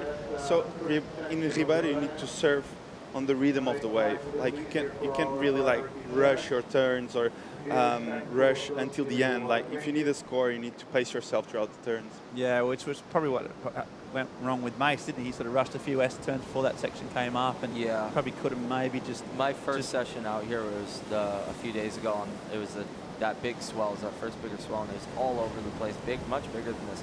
But like you said, rushing your turns at this wave is exactly what's going to take yourself out. I noticed it firsthand. It's like you can never get too far ahead of yourself because you have no idea what's going to happen on the second half of the wave. It's like, you know, ride what's in front of you and let the wave do its thing. What happens, happens. It's really hard to tell, but like you're saying, I think high tide, those bigger waves that have the wall coming down into the channel, are definitely the ones that are going to provide bigger scoring opportunity. And yeah, it's just, to me, what I'm seeing out here is definitely not getting ahead of yourself. Surfing what's in front of you, and you'll deal with the rest of the part of the wave as it comes. Yeah, that's right. And it's so cutthroat too. Then any mistakes just get punished, don't they?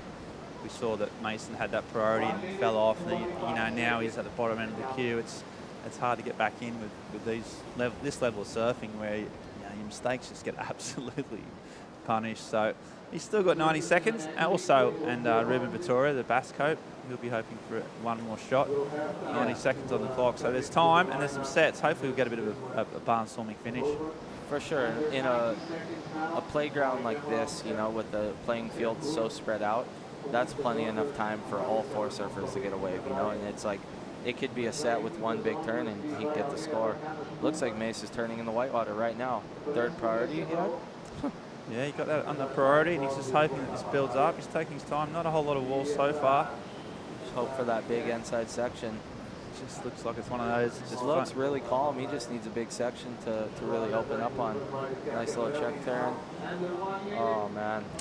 Yeah, and he sort of knows that wave just didn't give him the opportunity. He had to have a go because he'd run out of time. But unfortunately for Mace and for surf fans out there, we've lost one of the big sort of entertainers of the sport. Cam, though, he's surfed well. Oh, that was a nice turn under the lip. That was the wave Mason needed. Yes, exactly. But there we go. Hats off to Cam. He surfed very smart, started strong, and there you go. Last 30 seconds, ended strong. I think that's what it takes. Simple, basic, strong surfing, and not getting ahead of yourself. And too bad for Mace, but looks like I'm going to have a surf partner to get barreled with over the next 2 weeks before France. As much as I hate seeing that, I brought a Hawaiian flag for one of myself or one of the fellow Hawaiians to be chaired up the beach with, and unfortunately it won't be Mace, but I know he's going to have fun in the next few days with the swell on hand. God, yeah, and we've got Coco. It's all the rest now. All the hopes rest on Coco now with your little posse. But yeah, it's not a bad surfer to have rooting for. So, but mate, Billy, we really appreciate your time and your insight. And if you ever want to drop in, mate, come in here, knock on that booth door. There's always a seat for you if you want to have a chat about surfing. We really appreciate it. So thanks for your time, mate. No worries, guys. It was an honor to be with you guys and stoked to be calling some heats. And I'll be back for sure to tune in for some more action. But stay tuned for break. And thanks for everything, guys. Good chatting. Thanks, Billy. All righty. Yeah, we're going to go for break. We're going to come back with more live action right after this short commercial.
Welcome back to the shores of Ericeira on the beach of Rivera Illas. We are here for the next heat of the MEO Vissla Pro Ericeira. I'm Ben Mundy, joined by The man, the myth, the legend, Chico Alves. And we've got a big heat because he's got the world title, or 2019 world champion, Italo Ferreira. Big news. We've got some box offers, we've got some waves, and yeah, what, you expecting fireworks, Chico? What can we hope from Ferreira in this heat? Yeah, I think anytime Italo goes into the water, we expect fireworks. I'm excited to see the local boy too, Tomás Fernandes. I think, yeah, he might be a little bit nervous to be competing in front of his home crowd. And yeah, Hiroto Ohara, really good surfer too, and Ian Gentile. So stacked Italo fireworks maybe. Soon. Yeah, let's hope so. Yeah, you Tomás Fernandes, I mean, crikey, we talk about, Billy Kemper was just talking about how important, knowledge is of this wave, and there's few surfers out there who have done their time more than Tomás out here. He surfs here a lot. He knows his wave, and here he goes. So he's off the bat, just waiting for this one to hopefully open up. As we talk up his local knowledge and his ability to get the right wave. He was just unlucky there that wave just petered out. But yeah, real smooth surf too. Really technically surfs great, Tomás, and yeah, he's been doing these QS events for a while, and every now and again he puts together an incredible heat, doesn't he? He's got or an incredible wave, but just hasn't quite maintained consistency of results over the years. As you said, like, it's all about consistency, and I think Tomás had some moments in his career where you say, wow, he's got the potential and the talent to make it happen. He's really technical and powerful. He's got great style. He's a really well-rounded surfer, so you always expect him to do well, but QS is a step up. Yeah, and the level, it's spread out for everyone. So yeah, I just think he's got a good opportunity now to show up his surfing and his style and his power. So yeah, and he's got good opponents to beat. Yeah, exactly. Yeah, I mean, not every day you get a chance to surf with a former world champion, so he'll make the most of that. He was an event wild card. He's one of the local sort of guys, so yeah, he'll go well. That man there is Hiroto Ohara. He's had a good year. He got one of the last qualifiers into the Olympics. As you see out the back though, that's that man there. Speaking of Olympics, it's the man that won the gold medal, surfing his first ever gold medal. Italo Ferreira, and he's up there, and that's what he can do. Just that board speed and the ability to get that tail out, and that's one of the biggest turns that we've seen. And that's why the crowds are cheering, and that's why we watch this man, why we love his surfing, because he's so explosive. It's incredible. The speed he has throughout his turns is like something we haven't seen today. I think the way he projects out of that turn into that last section was amazing. As we see here, boom, huge snap out the back to start off this wave. It was a beautiful wave, and he surfed it really, really well. I love how quick he gets into the lip here. Boom, really quick, and gives him the ability to come off the bottom here and release the tail there. See, I thought it was a bit late.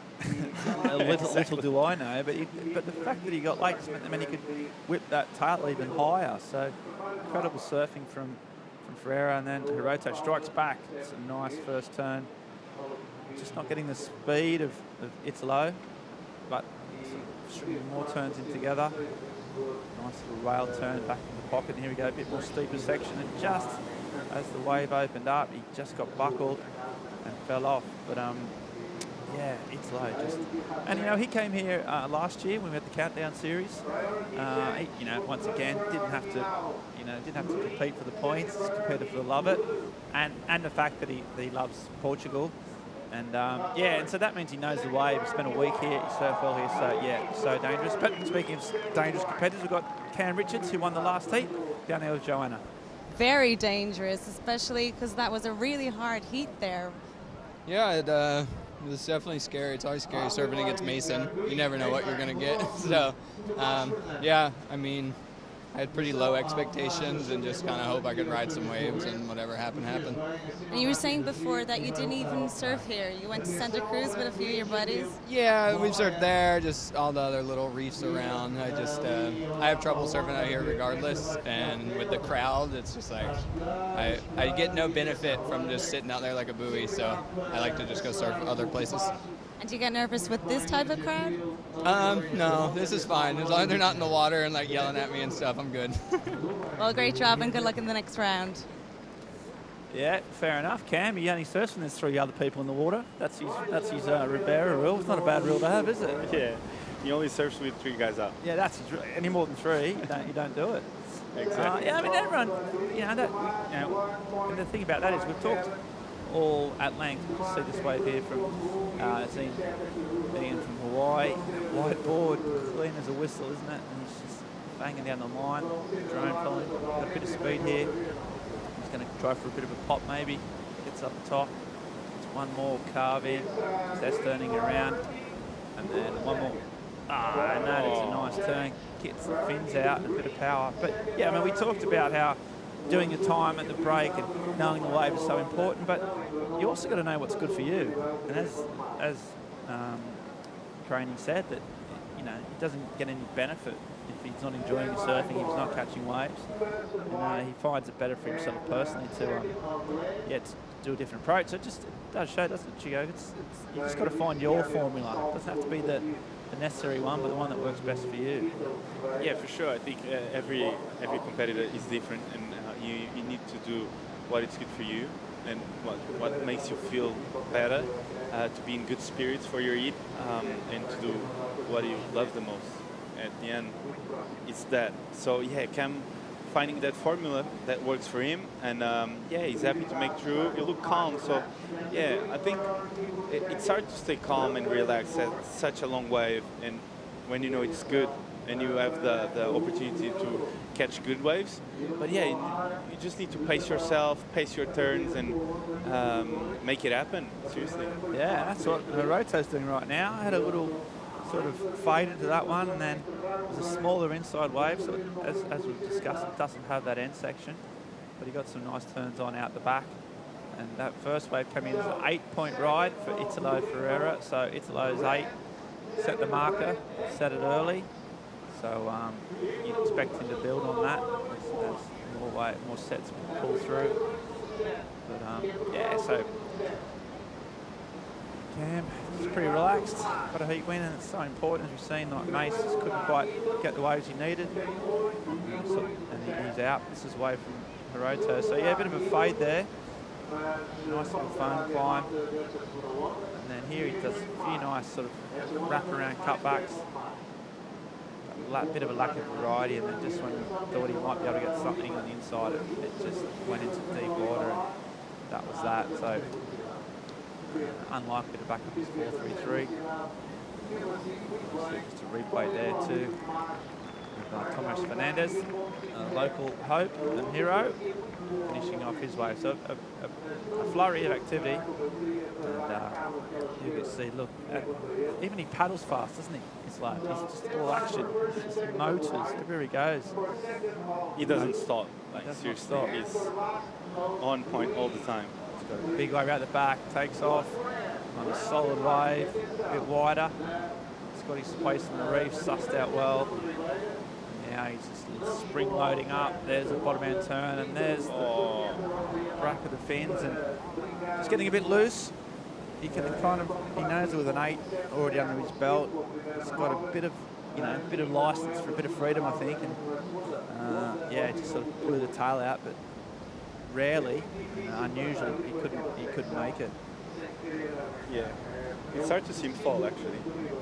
So I was quite surprised. I think, as you said, he has an 8, and now is the danger Italo comes up, because now he's going to feel free to do some full rotations and some airs, maybe going left too. Yeah, he can go anywhere. He's got, he's got such a great relationship with Portugal and the country. Some of his sort of breakout performances have come here over the years. I think his first final was at the Peniche event. They held it, it wasn't actually at Super Tubes, it was held at the right-hander. up there, and he got the final. Did a big did a big aerial in that, and just sort of showed the world what he's got. So every time he comes to Portugal, he just feeds off the energy, feeds off the fans. Speaking of, and look, I mean, that's just absolutely packed. This week's the first week where all the restrictions have lifted in terms of COVID masks and mandates. So Sunday, the first Sunday in a long time that the people of Lisbon and Ericeira have been able to just enjoy a day, like out and about. And come down here in the masses, Chico. They love it, this part of it. They love surfing, don't they, mate? You a lot. Yeah, Portuguese people love surfing. They love to be in the beach, they love to see surfing. And every time there's a chance to watch a competition here in Portugal, everyone is going to come down and have a good time. Exactly. So yeah, what went wrong here, Chico? Talk us through it. Yeah, Italo got a bigger wave, which allows him to hit hard here. He hit really hard, but then the fins a touch too much to the back of the wave, and he fell off. But it was a big turn, big backhand turn, as he likes. But yeah, he fell. He's been around a long time, Ian. Sort of one of the wise, really big junior career. Various sort of really super performance, especially in Hawaii. And just another one of those super talented surfers. Just hasn't been able to make that step up to that next level. And one of those many guys, these 4 events open up a real challenge. Look at Italo come around, he's paddling back out. Hopefully he's going to be injured. He's just doing the run around. Yeah, you can sort of elect to paddle out on the reef there. He's gone left. Yeah, as I said, I think Italo is always looking for a big ramp, and he's eyeing off one right now. I don't know if it's going to allow him to give a big air, but there he goes, boom, and he lands it as usual. And yeah, we saw the first left of the day, and who made it? Italo Ferreira. So, look at him. And he finished it off on he's the just sand. done that for the fans. So not only does he get it left, does a big air, but also it allows him to just reposition himself back on the reef when he goes back out the back. So yeah, there you go. It's different. It's, you know what? It's also having the awareness and the flexibility. Not to be stuck in a plan, like a set structure. He's open to whatever the ocean comes his way, and yeah, so really great surfing. Ian here, big snap. He's got a lot of power, and a little carve here, waiting for the last section, and boom, big layback snap. Ian Gentile putting another score on the board and having his backup done, which is something that for sure he wanted. But yeah, as I said, left, Italo. You called it. You absolutely called it, Chico. That's why they give you the big bucks, mate. You got that spot on. And he's not. And I think that's what's the first air I've seen. I think the heats we've been pulling together. Yeah, I haven't seen another air. And funnily enough, surprise, it's that man Italo who's pulled one off. And yeah, already looks on point. 5.23 for that left. So just really holding a commanding sort of lead with half the heat gone, although he does have a bit of paddle out in front of him. But yeah, looking strong. Looks like it's going to be a battle for that second place at the moment. And Gentile's looking pretty strong. Plenty of time left on the clock. Yeah, I was talking about, Italo in Portugal. I think we definitely won up in, he's won 2 events at Peniche. I think it was in 2019 when he beat Gabe Medina. It was like in that little small super tubes, just like an aerial battle. Yeah, and that, on that left. And that was what kick-started his put him in the spot for the, the world title at Pipe, which he won. So yeah, this is the man. But right now, we're going to go to a short commercial break and come back with more live action from that man, Italo Ferreira.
Okay, and welcome back to the wave here at Ribeira de Ericeira, Portugal.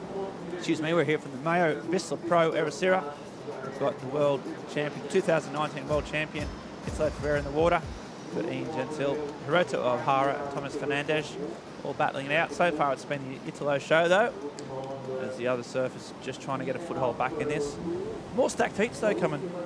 Chico, next heat, has got a man called Kanoa Igarashi.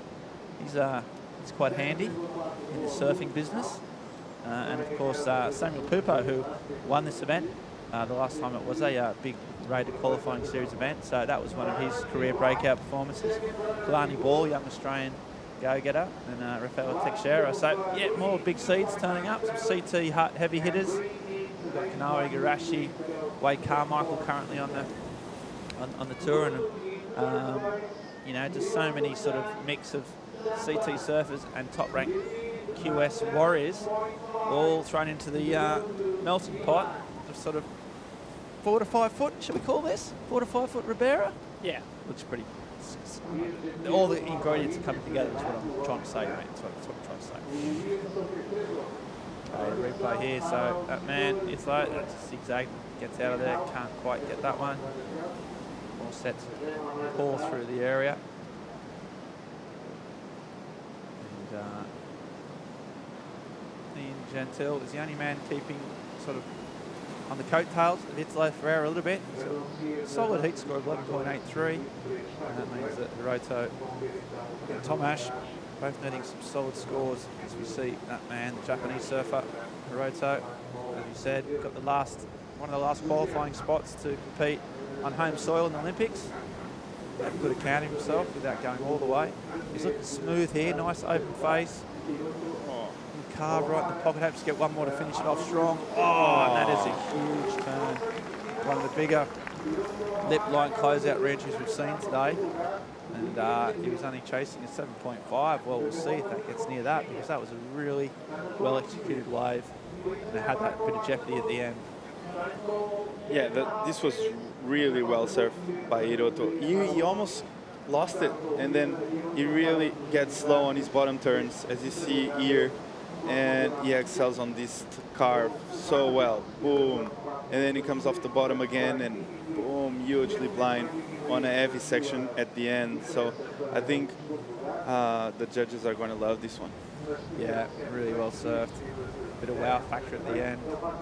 And yeah, once he got over that little bobble at the start, he just, it's like a wind-up toy, you know, and that rhythm kicked in. And then he finished it strong. So we'll see if it's a 7.5 that he needs to get into second, but at the very least, he's got himself right back in this game. It's a 7.23, so not enough to get him up into second, but it does mean he only now needs a 4.6, so he's dramatically improved his position. And he's got plenty of time left on the clock. And see there, it's low, just out the back. He'll be wanting to get on a roll at WSL finals. No doubt, Chico, you watched most of those heats. That was a pretty amazing day of surfing, I thought. I thought it was you know, for the first time, the format and the excitement levels, I was hooked. How'd you get on with it? Yeah, I watched it all. I think it was a big day for the surfing industry. I think everyone wanted to see that format, how it goes, and I think it was a really good contest. I think we got our world champion's crown, and it was really fun to watch. Yeah, exactly. It was so much jeopardy, and you had to start a bit late, didn't know how to watch it, but yeah, no, it was brilliant. And it's low. He'll be disappointed. He obviously he went there to win, and you know, that was it. And it came down to that battle, and he didn't get over the line against the lead, did he? And but he'll be back. It's right in the mix. Still, those top guys, those world champions, those defeats hurt, don't they? That's the reason that they really, they're so competitive, and winning, you know, is everything. And yeah, right now he'll be hurting from that, but also just absolutely determined to come back, I reckon, bigger and stronger than ever. Yeah, it's kind of scary to think where he might go. Take surfing, he's still relatively young. He's got improving to do, hasn't he? Yeah. So just where his surfing will go in the next few years should be fascinating to watch. So Ian, gentle to the line, just looking for a section. Banging down the line, it's a little bit fat, no steep wall as yet. Booty's on, got one big section. Whoa, there's a lot of spray. Wow. Just pulled it down a bit short and rode out well, so you can see it's a live action, pumping down the line. Little float there. He just drives through that foam with so much ease. Little short zap in the pocket. And then another big finish. Whoa! So he thought he'd pull out, and then the lip came and smacked him in the head, and just goes to show. Don't care if you're a world champion or not, the ocean always tends to have the last say, doesn't it? Exactly. It slapped him to the ground. He got held under for about, well, enough for me to be raising the arm and calling the jet ski, that's for sure. And yeah, really fascinating to see that replay, but he got smacked. And it's just shades. There's a little cartoon birds around his head I can see just fluttering as he paddles back out. A little bell ringer, but he seems okay. He's taken worse than that, as we'll watch it again. Yeah, he started off, the wave was really hard to surf, really frothy. And as you said, he's so speedy, like it looks like the wave is perfect. And yeah, quick floater there. And then here, he attacks it. Boom, really quick snap. He goes for the money turn in here, and boom. And then we thought he had it, and he just goes over the falls. Yeah, and you see there, I think it was Ian looking back like, yeah, Italo, I think you got smashed. Yeah, I think that was a big wipe out. Just before it. This is the wave of Ian. See, it's a less steep face, but managed to pull one off. A good turn at the end. Yeah, this turn was massive. The amount of water he threw. He's a big guy, and you can tell once he has the wave to work with, he puts a lot of power into his turns. Tom Ash just showing his frustration. Can't seem to get his ways here. Hiroto, so he's needed a relatively small score on this one. He's got that soup on the wave. It's starting to clear up now. Goes around. And there's that nice rail cut back. He's such a compact, technical surfer. There's another one. And so he's doing the upright claim, the claim, no claim. So it's all starting to really fire up. The crowd are loving it. So many bring their chairs. That. Just, yeah, loving the day. Perfect temperature out there, a bit of a breeze, nice and sunny, not too hot, just lovely. Yeah, they're watching a really good show this heat. It's been one of the more high scoring and entertaining heats we've seen so far. Yeah, this wave looked so good. He surfed it so well. I really enjoy how he paced himself right here. He could have went to a floater, but he waited, and then, yeah, he gets this long carve, extended carve, which allows him to come off the bottom again and hit hard there. Boom. No claim, deserve it. I think it was a really well surfed wave for Hiroto. And yeah, with only 5 minutes to go, we'll see what the judges think about his last wave and Ian's last wave too. Yeah, so Ian's last wave may just improve his backup score and just make that total of Hiroto's maybe a little bit higher than a 4.6, but even if it goes up to a 5 or something like that, I still think Hiroto's had a pretty good chance of getting this score. So a 7.23 was the one he got for that last wave of Hiroto's. They'll be comparing that. That had that really solid end section turn as well. And scores coming in. We'll update them as soon as in. So Ian's wave was a 5.57, so that made Hiroto's score he needs 4.84, so marginally increased the requirement. And we're just waiting to see whether that sort of last big rail turn and the big closeout floater has done enough for him. With 3.5 minutes on the clock. Waves just dropping. Looks like it's a big, big number. It's an 8.40, so he's almost double the requirement. So he's absolutely smashed that. So he's gone into the lead. He's beaten Italo. He's a bit of a turn up for the books. Italo won't like that at all. He'll come back. But Hiroto with 2 waves back to back, 15-point heat total. Really amazing and clutch committed surfing from the Japanese surfer, and he's looking really strong. And now, well, for a massive boil over, Ian would need a 6.74 to take out Italo. Is it the highest in total of the day? I think Nat Young had a 9. He might be right up there, but yeah, it's definitely one of the highest. I think he had a 9 and a 5. Right, so yeah, Hiroto may have got the highest heat total of the day so far. So we're going to have a look just about how he managed that. So the heat recap, Italo started off really strong. Look at that. No surfer had been able to get turns at the back, of any sort of real venom. And then he came out swinging, didn't he, Chico? Yeah, he looked lightning fast right out of the gates. Big snap there, and then he comes off the bottom and he releases the tail here. This was really crisp. I really liked these 8 points from Italo. And here, he gets the left I was talking about. As a goofy, I always think about lefts, and I know Italo was thinking about this too. And yeah, he gets a really cool air here, boom.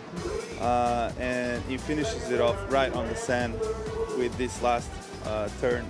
So yeah, Italo looked really fired up right at the start. He only of the went heat. left so he could do a close the re-entry in front of all the people on the beach. But then, just when we thought he'd had a lock on the heat, the roto just started firing up. 67.23 that got him back in the game. Really smooth, powerful surfing, and with a big finish here, Boomtown. So that got him back in the game, and then he went one better on the next one. Yeah, this wave really fits his surfing. I think he really likes to load those turns up, like really get low on the bottom and extend those bottom turns. As you see here, look how low he gets, and boom, he drives through his turns.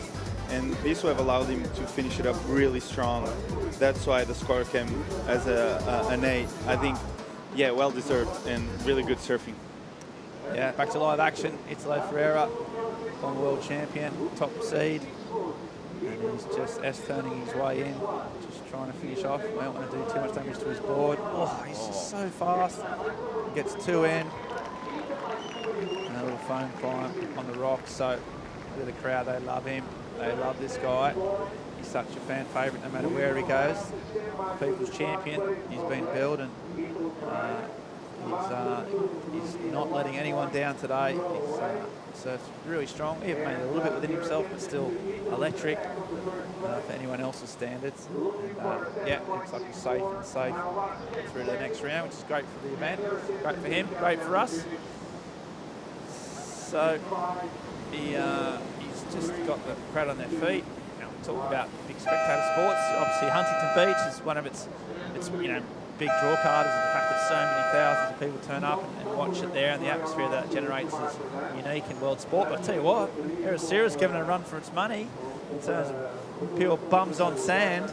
It's looking strong. So many people out here come to see the world champ and come to enjoy the day. And it's great to see surfing back after everything that we've all been through. Challenger Series is go. Italo is on.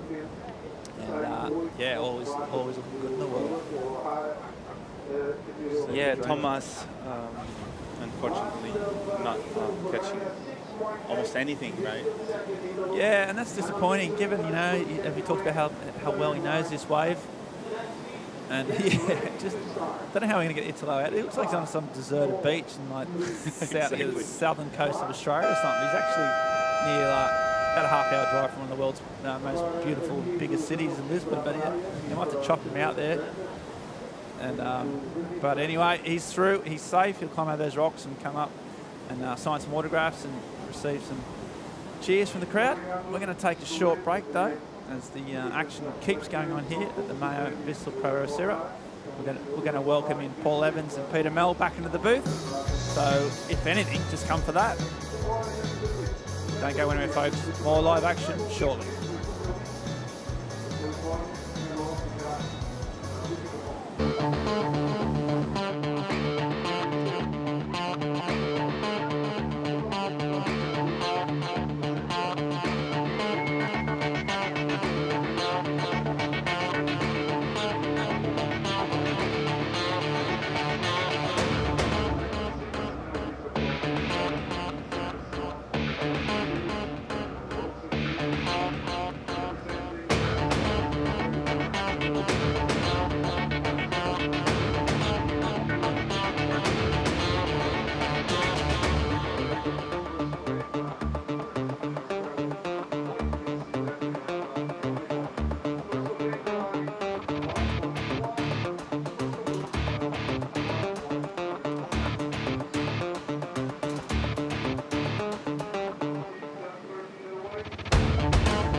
And a very warm welcome back to live action. The smiling face of Hiroto Ohara. Something of an upset in terms of beating our reigning Olympic champ, 2019 world champ, Italo Ferreira. It's a top spot in that one. Of course, Italo will advance with this man here, but he's put on a clinic of super sharp rail surfing, probably riding as short a board as you'll see out here in the competition all week, and looking absolutely dialed into conditions.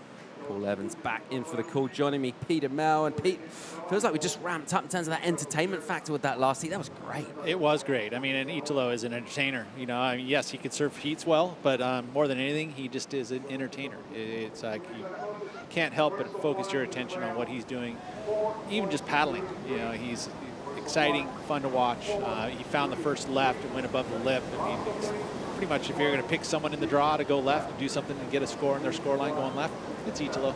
Creme de la creme of championship tour talent keeps on with the participation in this one. Kanoa Igarashi out there in red. It's going to be a shot taken on winner last time this event ran as a top ranking qualifier, Samuel Pupo out of Brazil. He was on a tear back in 2019.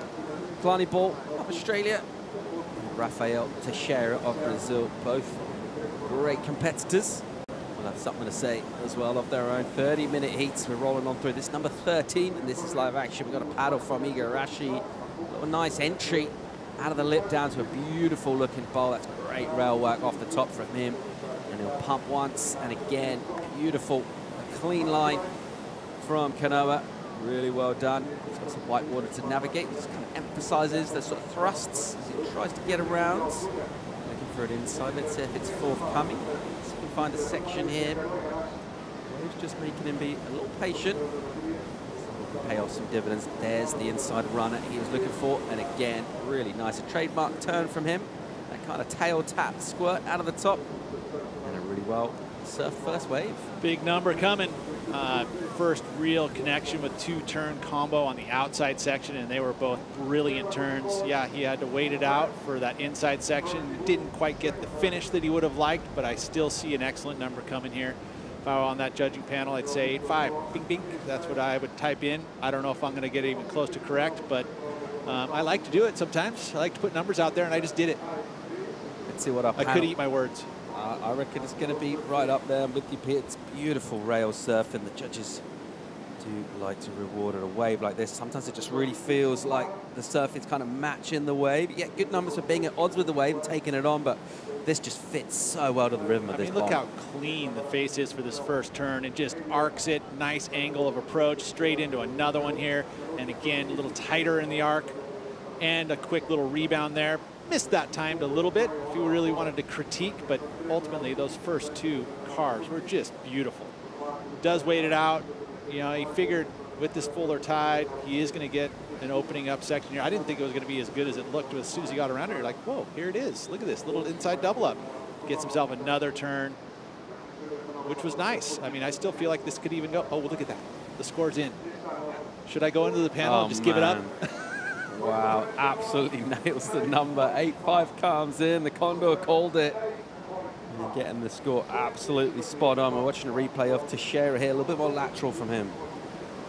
Yeah, not the quality of wave, right? I mean, that was really what Igarashi made it look so easy because the wave was there. The choice was perfect. Where he paddled into it was perfect. And, you know, that time spent here on this Portuguese coast is paying big dividends.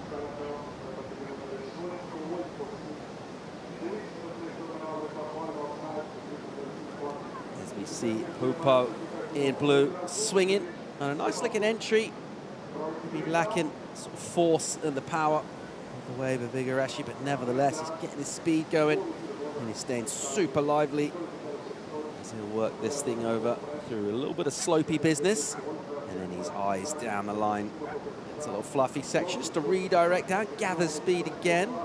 Almost started that turn a little too early, recovers it well, and a bit more spice into that one. Oh, hold on. And he'll just about cling on to it. He's got a lot done on this wave. He'll be feeling that in the legs as he finishes off strong down on the inside. And a well put together wave. Very nicely done. Won't be at the same echelon as we see from Kanoa Igarashi, but a great start for Sammy Pupo, who would be coming off some great memories at this spot, taking a win at the QS 10,000 level, which is very similar level of competition here. So you watch the replay here. Not as big a wave as we saw Kanoa on, but nice and smooth on the face. I mean, we've seen a drastic improvement from this morning. Lots more opportunity as far as the wave quality is concerned. Maybe not as many waves to be had, but ultimately the quality much, much better. And after the disappointing performance that Sammy would have brought to the U.S. Open, I mean, losing first round, he would have been one of the, I would say, favorites as a youngster, having big event wins at this level. To see him lose in a 4th place position at the U.S. Open was a pretty, that's QS reality, you know? You're not always going to win everything, and so you have to be able to bounce back from those losses in a big way, and he's done that. It seems like right now he's already got a good rhythm. And here's Italo Ferreira just negotiated. A swarm of fans all looking for selfies and autographs, or even just to maybe just breathe in his general mist, maybe touch a little bit of wetness off the lycra, and just be close to Italo. Little scratch of the fingernail, grab some wax off his board.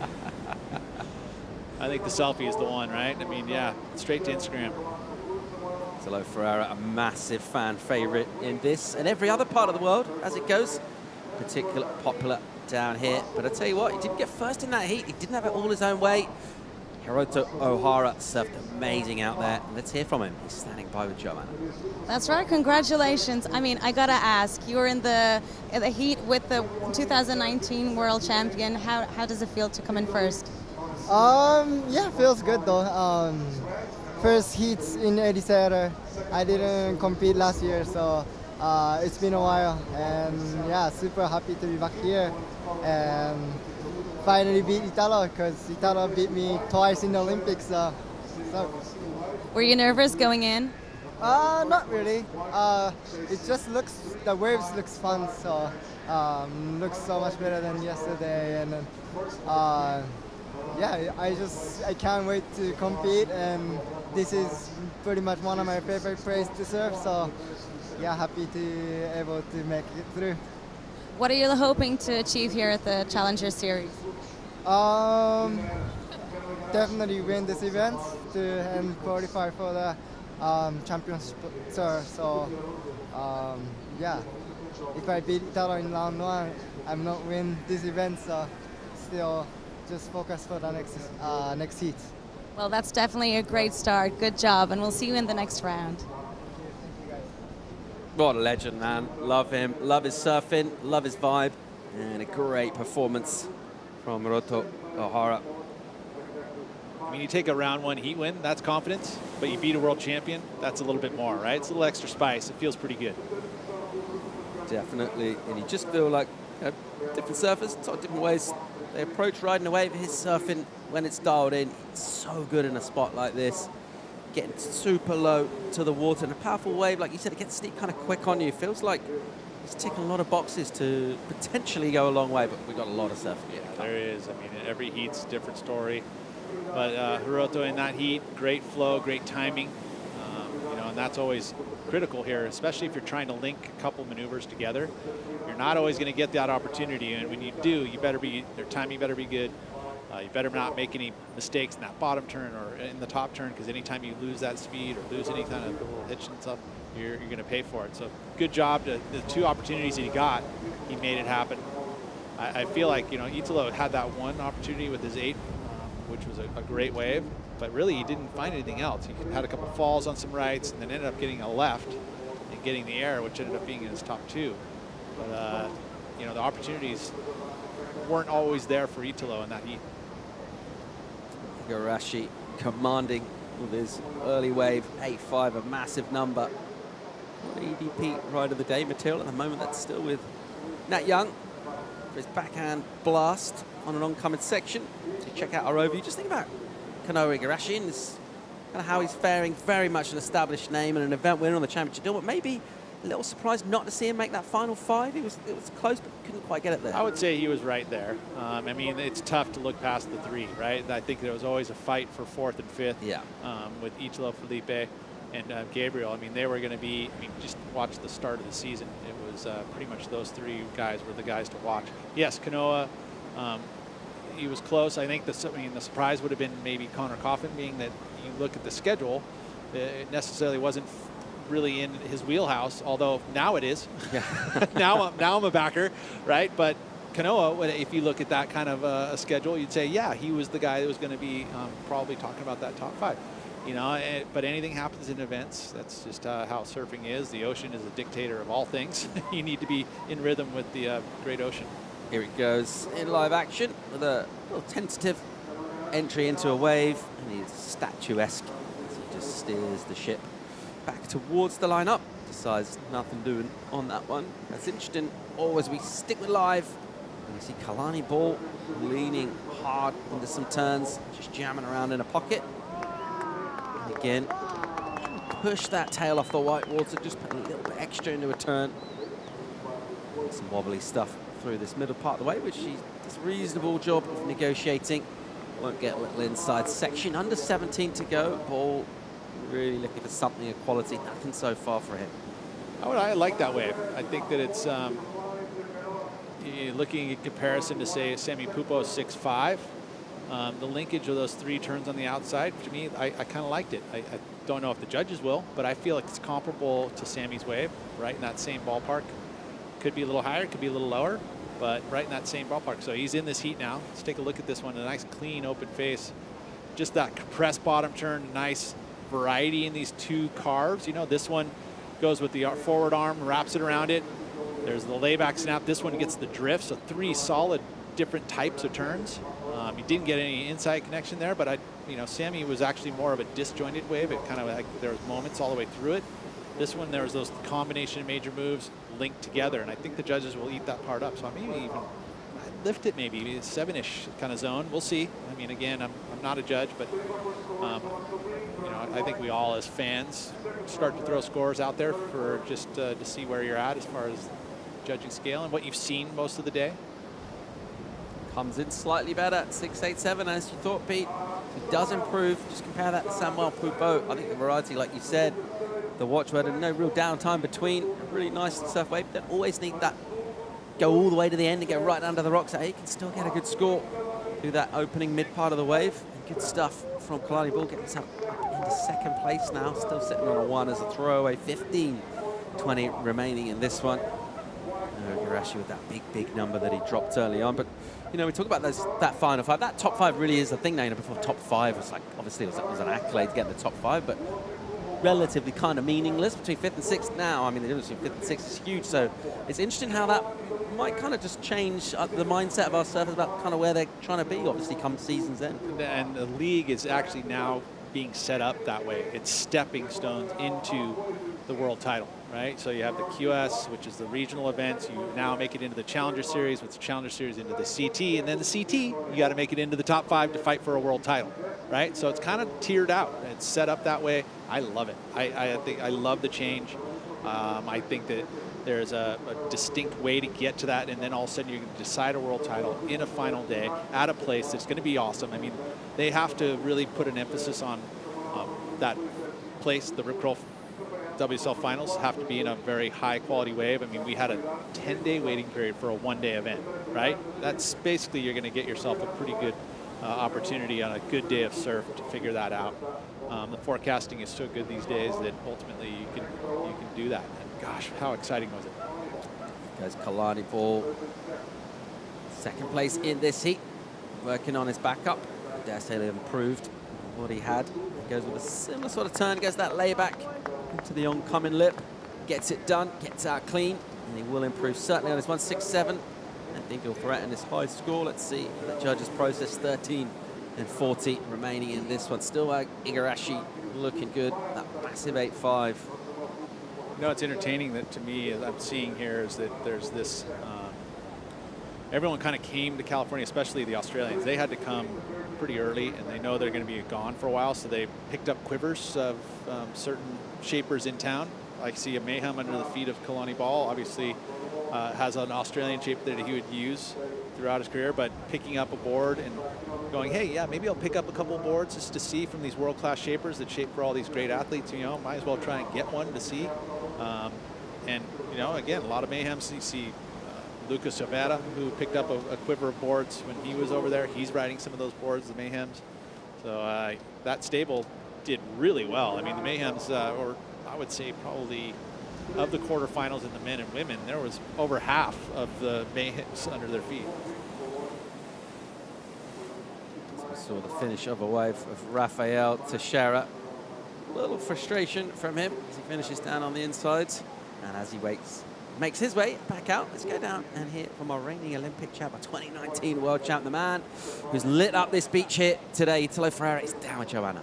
That's right. I had a hard time finding you because everyone is on top of you. But as soon as you hit the water, you're putting on a show. What are you even doing here? You don't need this. Português, né? Tô em Portugal, fala português. O gringo põe na tradução lá. I'll give you a few words at the end to speak in Portuguese, okay? But I just want to know what you're doing here at the Challenger Series. Yeah, I'm just cruising with my friends, and this place is one of my favorite places in the world. You know, Portugal. I have a good memory here, and it's nice to be back. It's nice to surf here. It's nice to see my friends from here, and yeah, I'm just cruising around, and the day was super fun. I tried to get some waves, and the current was crazy, but it was fun. And I'll give you some time now to say some words in Portuguese, because I know there's a lot of people watching and they want to listen to you. Os caras estavam lá no Brasil perguntando, poxa, tu não conhece, tu vai competir, não sei o que. Eu falei, vou lá, se tiver umas ondas, eu vou entrar. E aí Jacques falou, pô, nunca tive competindo ao vivo, vai lá, pega umas ondas lá. E eu entrei na bateria, foi legal. Pegar umas ondas com os moleques, o piloto pegou 2 ondas muito boas, eu consegui pegar umas outras. E tô aproveitando com eles, né? Eu tô já de férias, pra mim tá sendo muito divertido pelo ano que foi, né? E tô só aproveitando, daqui a alguns meses já começo a treinar de verdade para virar a chave para os anos seguintes, porque eu tenho grandes objetivos, então é isso, amarradão de estar aí com a galera. Thank you very much. I'll let you enjoy the rest of your day. Awesome, thanks Italo, great stuff, Joanna. And a stoked Italo Ferreira, he's having fun, loves his time in Portugal, and loves surfing waves, and there's some fire in the belly of a Samuel Poop. I think that was Happy Fist, not Sad Fist. No, that was Happy Fist, for sure. I mean, and again, passionate about how important these events are, you know. Again, you have these 4 opportunities to make do, so he would think right here, this is one of those opportunities. I've wanted this event before. I need to make sure that I get through this first round heat again. He's already up against the wall with Kanoa Irishashi and Kalani Ball getting some good numbers, and that's why he's happy. Very nice start to this wave. Getting the outside connection, 3 solid, massive moves, and a 4th to finish. Yeah, this is going to be a great number. And that's why he was happy. The Happy Fist came out because he just smashed that wave. Absolutely tore that thing apart, and he knows it as well. So a good number coming the way of Samuel Pupo, looking to get the jump. Kalani Ball's actually gone into first because Kanoa's still sitting on that 0.5, so the backup of Ball, it's only a high 3, but good enough for first right now, just over 9.5 on the clock remaining. Igarashi goes to second, scoring for Pupo, needs 2.51 for second. Good chance of going into first, a very good chance. They're going to shuffle things up as we see a little wave swing in towards Kanoa Igarashi of the championship tour. Of course, spends a lot of time in this part of the world, knows how to pick a wave at Ribeira. Here he finds a section clean and crisp on the rail as ever. Precise surfing from Kanoa. We'll follow him down from the drone, and that's really nice again from him. Nice pace and rhythm to his surfing on this wave. Just belting this thing a couple more times through the inside, just slicing through the slopes. And throwing in a little chop pop as well for good measure. All things 90s coming back in fashion, including, can I add, the dangling earring. Yes, I did see the dangling earring. It's almost the star. Think of the hair, the beard, think of some of the gold, a little bit of a beard Baracus vibe almost to certain aspects. I wonder if, are you a big A-team guy at all? I was. It's my era. Howling mad murder. Well, more great chat like that. Under 8.5 to go. We're going to go to break. Join us for more live action from beautiful Portugal right after the commercial break.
very good afternoon from the sunny shores of Ribeira de las MEO Vissla Pro Ericeira is the order of business. Things hotting up in terms of performances, action, scores, swell, everything just kind of ramping up. Everything heading out the other way is the tide, which is also good news. It takes us towards that kind of high to mid, which is generally our favored period of the tidal curve down here in Ericeira. Samuel Pupo's number is updated. It's a great number. Excellent range, 8.23. So he goes straight to first with that. Scores to come in for Kanoa, though. He got a decent wave of his own. So score to come in for him.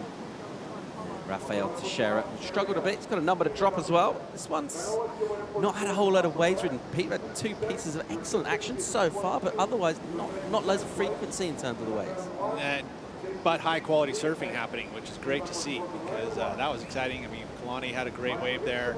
We're also seeing Sammy with an excellent ride, and we're also going to wait on a score for Kanoa Igarashi. He's only a 2.2 to turn the heat. I think he'll even be putting himself right into maybe first place again. As we speak, the score's in.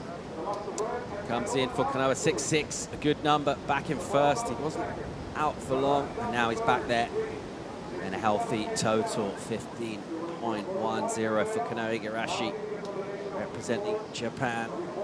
And looking for another big, strong showing here. Super competitive, certainly feel like he should be very much there on finals day. Going for the glory and the silverware, will not be remotely phased by taking on the likes of Italo and surfers of that ilk. You know, some people maybe among our field here, sort of earlier on in their careers, will want to be looking up a little bit like, wow, but you think Kanoa, the bigger the surfer he comes up against, the more he just wants to step up. Another one of those surfers that big event, big heats, he loves it. He loves to be a part of it. He wants to be a part of it. And he wants to mix it up. He wants to be in that world title conversation. I think that next year his definite goal is to make it to that final 5. And once you're there, then you're in contention. One day, a couple heats, you know, depending where you finish, you could find yourself at a world champion, as a world champion, which is exactly where Kanoa wants to be. I mean, that's what he was groomed to be. And I know internally that's where he wants to be. He doesn't want to end a career without a world title. Let's see how he goes down here in Ribeira de las. Not really too much points-wise in terms of significance for him, but just loves to win heats. Of course, loves this wave as well. Let's check out the story of how this one's gone for him. It's the heat recap of heat number 13. And early on, Kanoa just looked vicious. Yeah, this was the highest number of the heat, an 8.5. Just beautiful stuff on that outside section. Hard not to give that excellent numbers, you know, especially when you haven't seen a lot of work done on that outside section. You know, there's this mid portion of a slower period of time, but he actually got some maneuvers done once it opens back up for him here. And he saw it happening. I think he just knew that it was going to come to this inside section to be able to finish this wave off. Little tail throw there, finds the white water, but the wave loses its energy, but the work had already been done. And then a different kind of wave for Sammy Pupo, but he unloaded on it. Beautiful 3 turns, all of them excellent. And in the critical section, all of them at the most vertical part of the wave. 4 turns, actually, we'll say it, and an 8.23. So matching Kanoa Igarashi just a little under, and that was really a big moment for him because he had been kind of struggling to get big numbers. This was Kanoa's backup score here of a 6.6. And good read on this wave because we saw this one from the start of it as a drone angle, and he saw where he took off. He took off deep in the lineup, so he positioned himself for the smaller inside wave, but he saw that it was going to have the line needed to get the backup score, to get himself out of that 3rd position, which he gets a 6.6.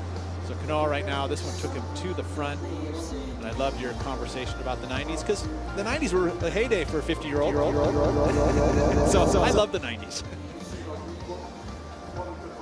Did have the fall at the end there, but I mean, he pulls that one down. We're seeing, you know, 7 5s and 8s, and we're seeing some of the biggest heat totals that we've seen. But even with that, he still has a 15.1 two-wave total, so that's solid. Setting up our finish with 2.5 to go. It means tall orders for Kalani Ball and Rafael Teixeira, particularly the Brazilian in 4. It's got a lot to do. 9.06, that requirement's hit on your screen. Kalani Ball, the Aussie, needs a high 7 as well. 7.87 is the requirement. Stacking up, though, in opportunities. They'll come knocking. Kalani Ball, first priority, needs to make his mark really on his next wave. Needs to find himself some qualities. He has a little adjust here in the lineup. He likes the look of this. He'll pull the trigger. We'll follow this one from behind and above. Kalani ball deep in the bottom. And just kind of sweep down. Not a super steep section, and that wave always kind of crumbling at him from the middle. Not really what he was after. He's used up priority, a little bit of time. Will tick away as well. Maybe he'll find something on the way back out. Teixeira, meanwhile, takes on a section, does well. Comes out with a ton of speed. Kind of crouches down, that characteristic style. And this one sets up nicely. That's a big turn from him there. Accelerate around the section, and once again wait patiently for things to get steep enough in order for him to detonate. He'll get a little bit hung up on some white water. Didn't see a 9.06 up there, but I saw much better surfing from him. Much better, and I would say that this is the type of wave that he's accustomed to. His backhand is very solid, but I'll say his one win that I know of in Santa Cruz at Steamer Lane, so a similar style of wave, and so he knows and understands this type of transition. No worries wearing a wetsuit. So he's comfortable on all of that. And this was much better surfing here. I mean, and he's got a pretty solid two-wave total already. You know, he's in double digits, but ultimately the quality of surf in this heat has risen significantly, and so he's fighting his way. Now needs a big number of the 9.06 in order to turn the heat. Second place, Pupo, Samuel flying down the line here. He'll tag one, kind of drift over. Comes down with a ton of speed. Puts up foam climb, float maneuver, snap out of the white water, still speculating down the line on a section which cooperates. He's got a nice bit to hit here. He'll just float that thing up, and he likes it. Good stuff from him. Another good number going to come for Sammy Pupo. Is it rivaling that 6.5? I would say so, especially those ending sections. Really did open up for him and smoothed out. You know, it moves into the cove there, especially at this tide now that we're seeing. The high tide was around 1:30 local time. We're at, what, almost 3 now? So significantly after that tide, which probably the best time of the day. We'll stick with live action here. This is Kalani ball. Himself a wave. Waiting for a couple of scores in, as he'll just put himself with a little grab rail down carve, put himself back behind the section. And unfortunately, from his point of view, some deep water, just putting chunks in the face, kind of arresting his forward momentum. And at this point, realize this isn't really offering him up the kind of stuff he needs to get out of this heat. Come up in a tough clash where surfers have got excellent scores, but also back them up with sixes. Let's get another look anyway at this wave from Kalani. Yeah, it was important. We kind of came in probably right at this point here, so he didn't have a lot going on that outside section. Doesn't feel like this is going to be the 7.87 needed, especially since we're still waiting on a score from Sammy Pupo, which could actually lift his two-wave total. Pretty safe to say Kanoa and Sammy are going to move through. Kalani ball just trying to work something over. That last hurrah doesn't come off on this particular occasion. It's been a really entertaining heat to watch. It's true. I loved it. It was good. I mean, great surfing by Kanoa and Sammy, and even Rafael put together some great waves. And Kalani. In light of everything that's happened, that win from Samuel Pupo, that will feel like an awful long time ago. You know, you think about surfers building up momentum and trying to carry that through. That was ages ago. It feels even longer than it was. It was 2 years. No, it it's feels so like true. 5. So he'd be stoked to come back here. First heat, smash it, go excellent. Yeah, and especially after the loss in the first round over there at the US Open. So this was a definite momentum kick for Sammy, and he needed it, you know, and it felt probably a little bit stuffed at the beginning because Kalani put some pretty good waves in the early part of the heat, and Kanoa, so he's like all of a sudden is back against the wall, but things were bright for him, and he made do with the opportunities he got and got himself to second place. Igarashi, another fan favorite, makes his way in. Always good with his time as well, with his fans forthcoming to stoke people out. Chance to see and meet their heroes. Surf stars, men and women down here at this beautiful right-hand point break for a good, well, we've got 10 days now waiting period. We're on the second one of them. MEO Vissla Pro Ericeira, celebration of professional surf culture in this part of the world. Autumn season, prime for surfing. What we're really thinking about is qualifying surfers for the championship tour next year. That's the scene from the rocks up here. Afternoon sunshine in Portugal. Igarashi and Pupo official 1-2, very healthy score lines for them. We're going to get a quick commercial break. We'll be back with more live action. Pat Gedauskas, Ian Gouveia, they're coming up next, taking on Aritz Aramburu and Edgard Gruggia. That's right after this break.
happen. And a very warm welcome back to live action from Ribeira de Ericeira, Portugal. We're about a half-hour's drive from the nation's capital, Lisbon. We're bathed in afternoon autumnal sunshine. Surf fans getting their fill of their favourite pros out here doing battle for big points and prize money. The Challenger Series back in Europe. Kicking off Huntington Beach, California a short while ago. Grade 2 competition leg. Here in Europe, we'll see our best qualifiers from all around the world, including some of the big stars from the CT as well. We've had a couple of them in the last couple of heats. Italo Ferreira just really ramping up the energy levels with a great performance and great energy. Kanao Igarashi in that last heat as well, putting on a bit of a clinic in terms of good use of the rail, kind of opening things up, opening up the scale of the judges towards the excellent range. What an improvement if you think about the conditions, what we saw from this morning until now. A different spot, a different day. It right? does, and that's the ocean, right? Things happen where you see, you know, the tide changes, the swells increase. I mean, and that's why you have to anticipate. You know, in the call this morning, you're kind of like, oh, I'm questioning this call, but no, Travis Logie knew exactly what was going on. He knew that there was going to be an improvement using the crew here to make sure that they're like, yeah, I'm confident in this call, and sure enough, here we are, a beautiful afternoon. So heat number 14, or around 96, we'll see former CT surfer and former Patrick Gadauskas. Another one as well, Ian Gouveia, had a short stint on tour, the young Brazilian. And another, even younger Brazilian, the impressive Edgar Gorogia. You were impressed with him at the US Open, Pete? And the veteran, it's Aaron Buru, who's still swinging. Still swinging.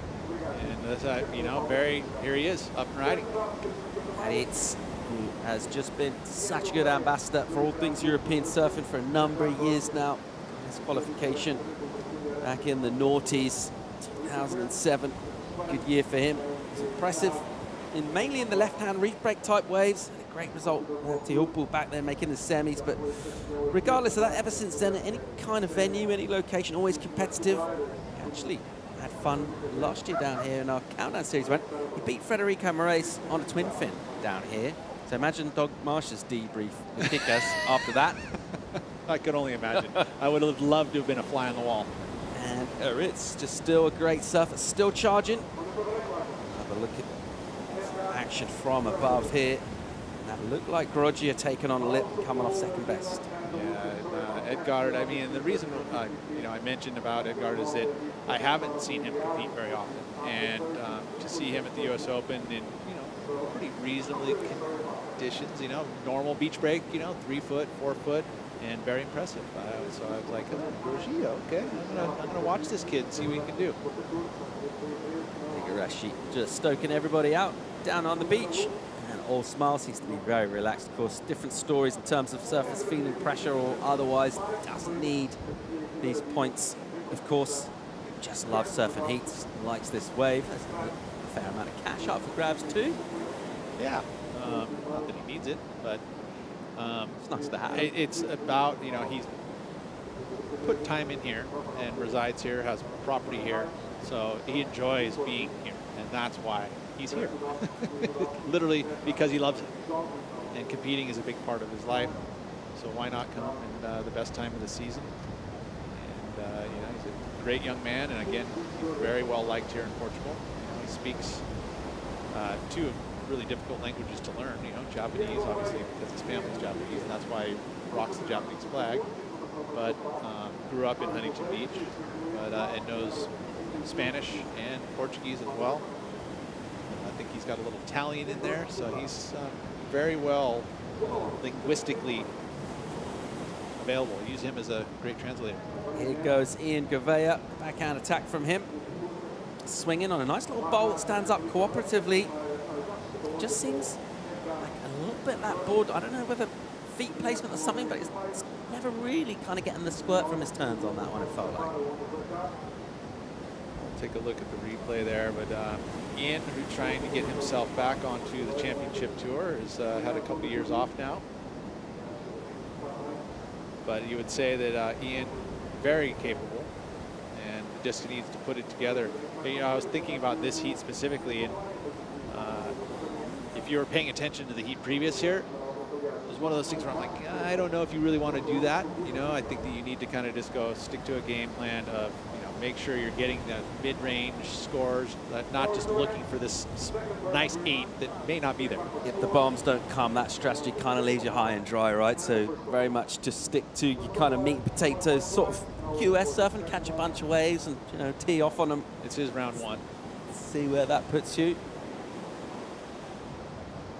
Although you could take, yeah, okay, those waves are out here, but here's Grosjean. Little foam on the face, but it's going to load up on the inside here. Nice attack of the lip there. And you think of the Brazilian contingent here, you know, of the locals that are coming, or the regional qualifiers, that specific country, you know, that they're coming from, that region, is stacked full of very hungry, competitive surfers that want spots on the tour. Once you get here, you want to make sure that you capitalize on those opportunities. Now looking at this board here, trying to see if it has that acceleration you were mentioning. You know, this is probably one of 6 to 8 boards you would bring to this leg of the tour.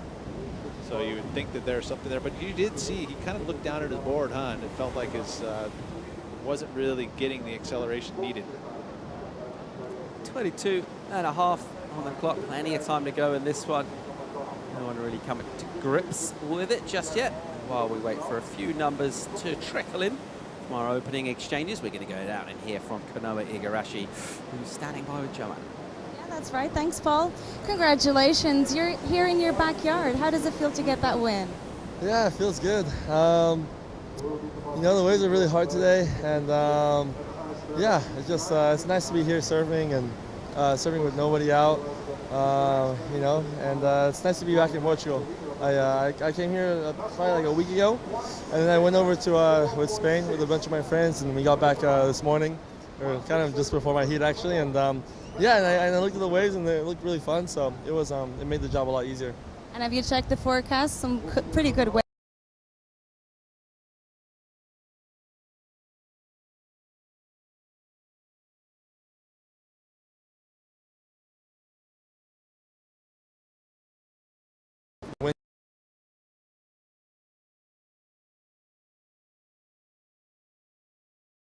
So yeah, we'll see. I'm really excited to keep competing and keep going.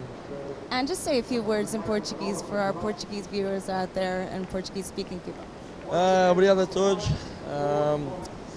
O mar estava bocadinho difícil hoje, mas havia muitas ondas, mas poucas ondas boas. Mas eu acho que a previsão está boa para o resto da semana, por isso vamos embora e agora é a ficar para o próximo. Great, thank you. Back to you guys. Great stuff. Thanks, Kanoa Igarashi. Impressive. It's very impressive. Let's just How many backyards does he have? I mean, we just talked about his backyard at Huntington Beach. A lot of yards. A lot of yards. And the obvious question is, why wouldn't you go to Madrid for a few days before an event? He's not under pressure, he's having fun, he's young, right? He's feeling good about himself. He's working on, what, his Spanish? The world is opening up, and there's, you know, going to have a lot of fun. It's a city of cultural, you know, delights. I have made a little run through Madrid. Choice. It's amazingly fun, right? And there's a great nightlife. So staying loose, Kanoa Igarashi. And looking really good so far. Early morning, sorry, mid-afternoon even, one not the other. Great performance from him. And he'll be looking to keep that energy going throughout the rounds. 20 minutes remaining in this one, and that 4.6 from Grosjean at the moment. It's good enough for first place. And as things slow up a little, tide continues to go out. Of course, a lot of things happening on WorldSurfLeague.com apart from live action such as this one. But the Travis Matthew and WSL Live on Tour Challenge. You can watch that on WorldSurfLeague.com October 18th at 3 p.m. Pacific time. Do you know much about it? I was get to witness some of the celebrities who were to participate in that. There was Mick Fanning, Strider Wazalewski was involved, and some other stars. So yes, it'll be entertaining, and it'll be one of those events. I mean, Kelly Slater, Kanoa Igarashi, And celebrities like James Blake, I mean, they were all there participating, and there was some surfing that went down. And, you know, Strider didn't call the event. He just showed up at the celebrity challenges, which was kind of cool because he's an entertainer. As you watch the replay here, Pat Gadauskas was able to get himself a 5.17. Made a few heats there at the U.S. Open, but you know, those are, you need to get quarters. You know, I think that is a goal if you're going to be in this Challenger Series, to make the cut for the top 12 at the end of the season here. So he would know that, yeah, maybe you can carry a 17th or something like that. Just you need to have semis or a final there to back it up as well. Great hit from Gouveia, just going kind of head snap on the backhand as well, just whipping it. A couple of nice turns from him. Good rhythm on this wave. Patiently waits for it to set up, just adjusts his feet, hangs low, and cracking that whip again and again. Finishes off down on the inside. A couple of nice turns through that wave. Good stuff from Ian Gouveia. And he'll be weary down on the inside there. He's ridden a long way. Here's some live action. This looks like our man, Azarouts in the Basque Country. Herdy Saramburu, who's had a bunch of competitive success in Portugal. A good looking wave from here. Makes room for himself for a big turn. Took on the section. He'll back himself. He's got strong legs as a Ritz, but can't quite get that one done. Meanwhile, our heat leader, Rogia, with a ton of speed from an opening section. Just kind of sear into that face. Try and stay close to that wide water. At all times, keep it a beady eye. Water flying up the face towards him. Doesn't get a section through the inside. A kick out from him. He traveled a long way for not much return in terms of points there, probably. Well, we're also seeing, it looks like a little shift in direction of the wind. You know, you can see that's more affected on the face. So those first or second waves of a set, generally going to feel that little effect. Had to steer through that. So you ultimately now all of a sudden you're like, okay, do I need to take wave number 3 to kind of get that smoother face? Of course, then sometimes you run into the whitewater effectiveness. So wave choice, critical here as the tide starts to drop out, because as that tide drops out, we saw it this morning, it starts to spread the lineup out a bit, and it starts to have these steep sections here, and then they'll flatten out quickly. But I like what Gouveia did on these 2 turns here. Nice and critical. He was there meeting the lip at the same time that was the steepest part of the wave. So this is going to be Ian Gouveia's best wave here, waiting on this score. The outside work was very, very nicely done, and he even gets a connection here to the inside. Maybe mistimed that one slightly. But there, beautiful hook and burning of the legs, you could see. Yeah, I think as you said, he just kind of got that one missed time, and he kind of knew maybe left a little bit out there on that end section, possibly. And then Rogia trying to back up his first score of the 4.6 here. And I don't know if there's going to be a huge improvement. I mean, yeah, he's carrying a 1, so it's going to be mid-range 3, something like that. Not safe, not something that you would probably want to waste a lot of opportunity there by going all the way to the inside and getting a 3.5 or something like that. So he's going to have to get himself motored back out. But that's why you have 30-minute heats, right? And only your best 2 waves are counted. Most events you're seeing 20-minute heats, I mean, competing-wise. So another 10 minutes for the Challenger Series. Pretty much every round. The only round we saw an increase in time was the final for the Challenger Series. It was 35 minutes, but 30 minutes to get 2 good waves. Generally, you want to be able to make sure you get those double digits. 12 points, 14 points are pretty safe. Gadauskas having a look. A whitewater entry. And here he goes off the bottom. Got a section coming at him.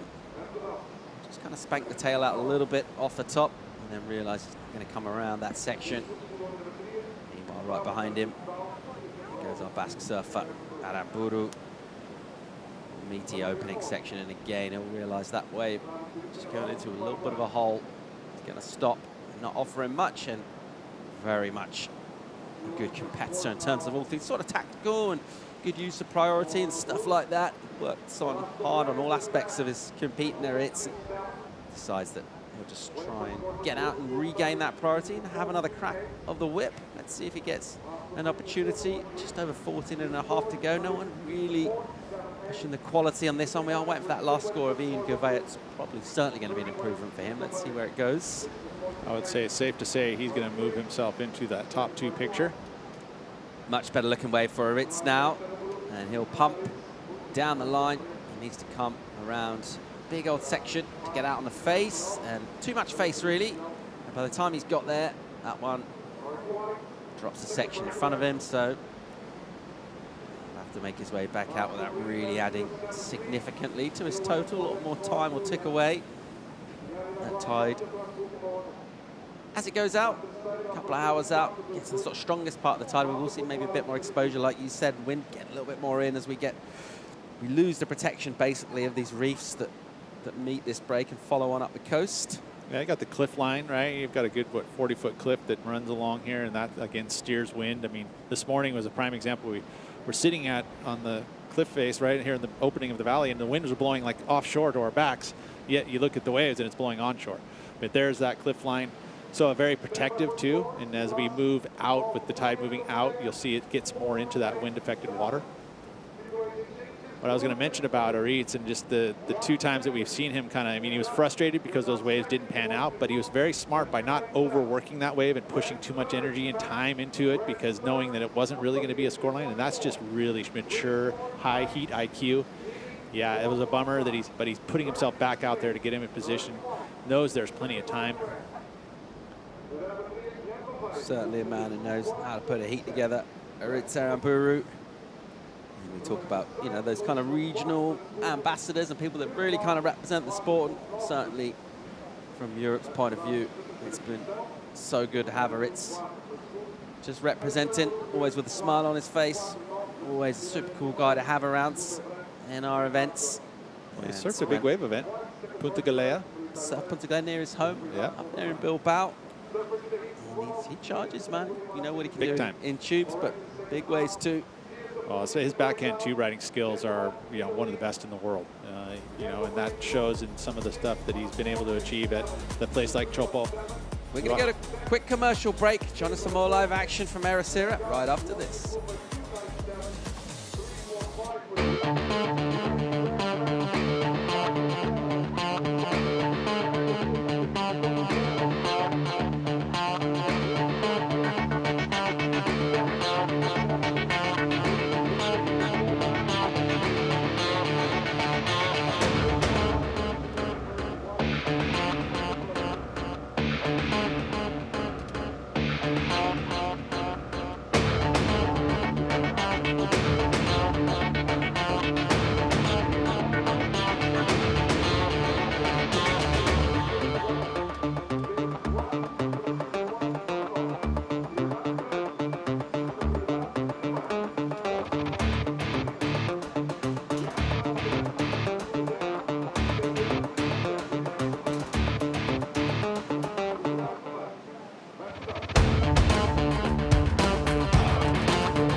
Welcome back to live action from Portugal. The view from above of Patrick Gudauskas slicing and dicing, working a wall through to the inside of a wave called Ribeira de Ilhas. It's a right-hand reef point located on the west coast of Portugal, and located right at the heart of professional surfing at autumn in Europe. Challenger Series, challenging some of the world's best surfers to bring out clutch performances at key moments and get themselves that qualifying conversation come season's end. Here goes surfer out of Brazil by the name of Herdy. We don't know loads about in terms of his competitive highlights previously. Having a good crack of the whip on this particular wave. And making a little room for himself. It gets tricky down there on the inside. Doesn't quite get the finish he was after. Meanwhile, as we wait for scores to come in, we're getting a little caught up. The conveyor prior to another score to come in has got himself in the first, though. Let's check this replay. Have another look at the wave from Eggert.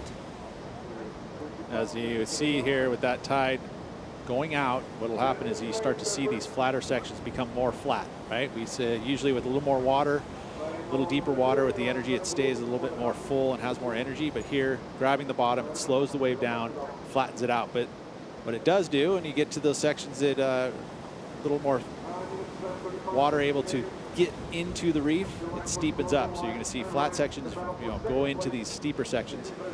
So we watch quick turn on the outside section for Pat Gudauskas, glides up and over here, We saw this wave from the drone angle, which is kind of tough to actually see where he was connecting with lip, but does very well to get a backup number here.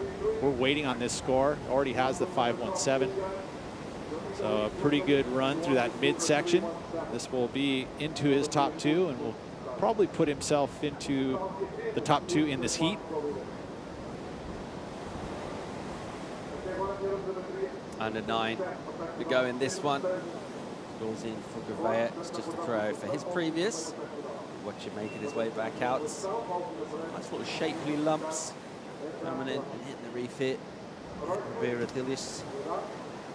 So you can make the most of these opportunities. This one's still pretty open. The highest score so far, that first wave of the American Gadauskas. A 5.17, it's a modest high score, really. Challenger Series level. That's not a reflection of the talent. It's just about the opportunities that we've seen in this one. They've been a little bit few and far between. Let's see if we can fire up a little bit towards the back end of this. Start to really focus on sort of situations and requirements, but when it's low scoring, it's wide open, Pete. Well, the Grosjean, it looks like his regional rankings, he has a win actually at the Corona Salinas Open, which was QS 1000. But again, those regional events are huge. He actually won that final over Luca Macinas, Tomas Moreno, and Giorgi Sangachi. So he's got a win under his belt and seems to be on a bit of a roll.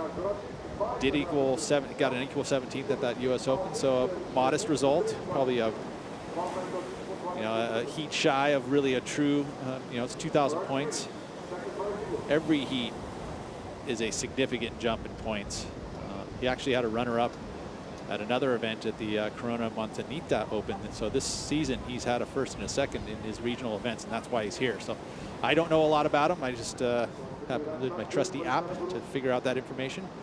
World Surf League app, all bios, info on our surfers, a bunch of cool stuff to read as well. Articles up there by our co-commentator Ben Mundy, among others. A bunch of cool stuff. Do check out worldsurfleague.com. Of course, the home of professional surfing, live surfing when events are on, but a bunch of other things to enjoy as well, as we see a set detonate out the back, feeling the bottom of some of these outside reefs.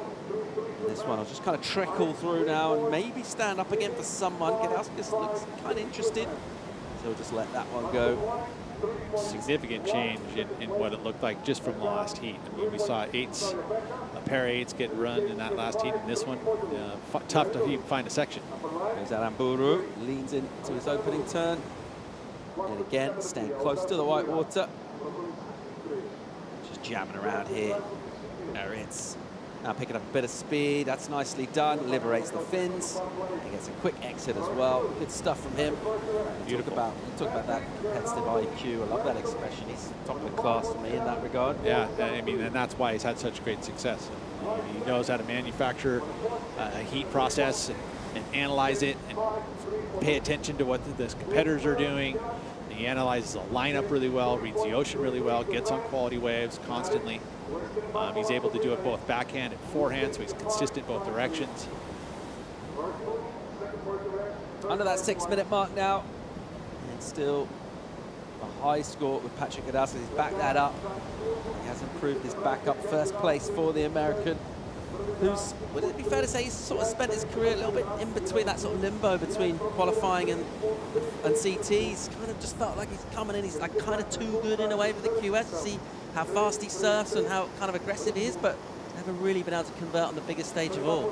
Yeah, not yet, true. thus far, sorry. Yeah, I mean, and when we saw his peak of his career, he was at the forefront of a lot of things, especially that progressive element which he brought into the tour, he did one of the first rodeo flips in competition, not only on the QS, but he actually brought it to the CT. So he's been an innovative surfer in regards to that. But yeah, I think that his consistency on especially at the bigger stage has one that he would like to prove himself at. And that's why he's here. A great opportunity.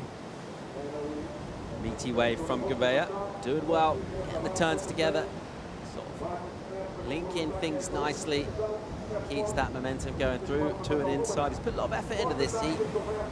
Third place, just a 3-3, that requirement. That's interesting. I know, you talk about that kind of crew from Orange County, from Southern California. The Gudang's almost like the first first crew. There was only 3 of them. They were all related. Yeah, but I mean, the vibe they brought to it, which is one of the things that I think San Clemente's brought to the table. Yeah, there's always been this like group of surfers that would travel together and stuff like that, but the actual way that they interacted with each other in a much more positive and loving and caring kind of way, that was something that the Gudans started, and it's translated throughout the community, not only now in San Clemente, but actually all the way through the entire coastline, and I mean all the way through surfing culture as a whole. It's a very positive group, and we're all tight-knit. We're all kind of a small family that, as we watch this replay here of Gouveia, which I think this is an important way for Gouveia. We're kind of talking over it, but I feel like this is going to be in a transition portion of this. He's going to move himself into second place over Edgar and hold on to that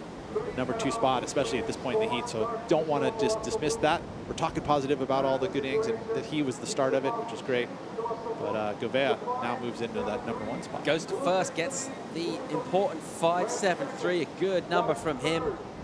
And he sort of traveled a long way on that wave, negotiated tricky, sort of cumbersome sections, really.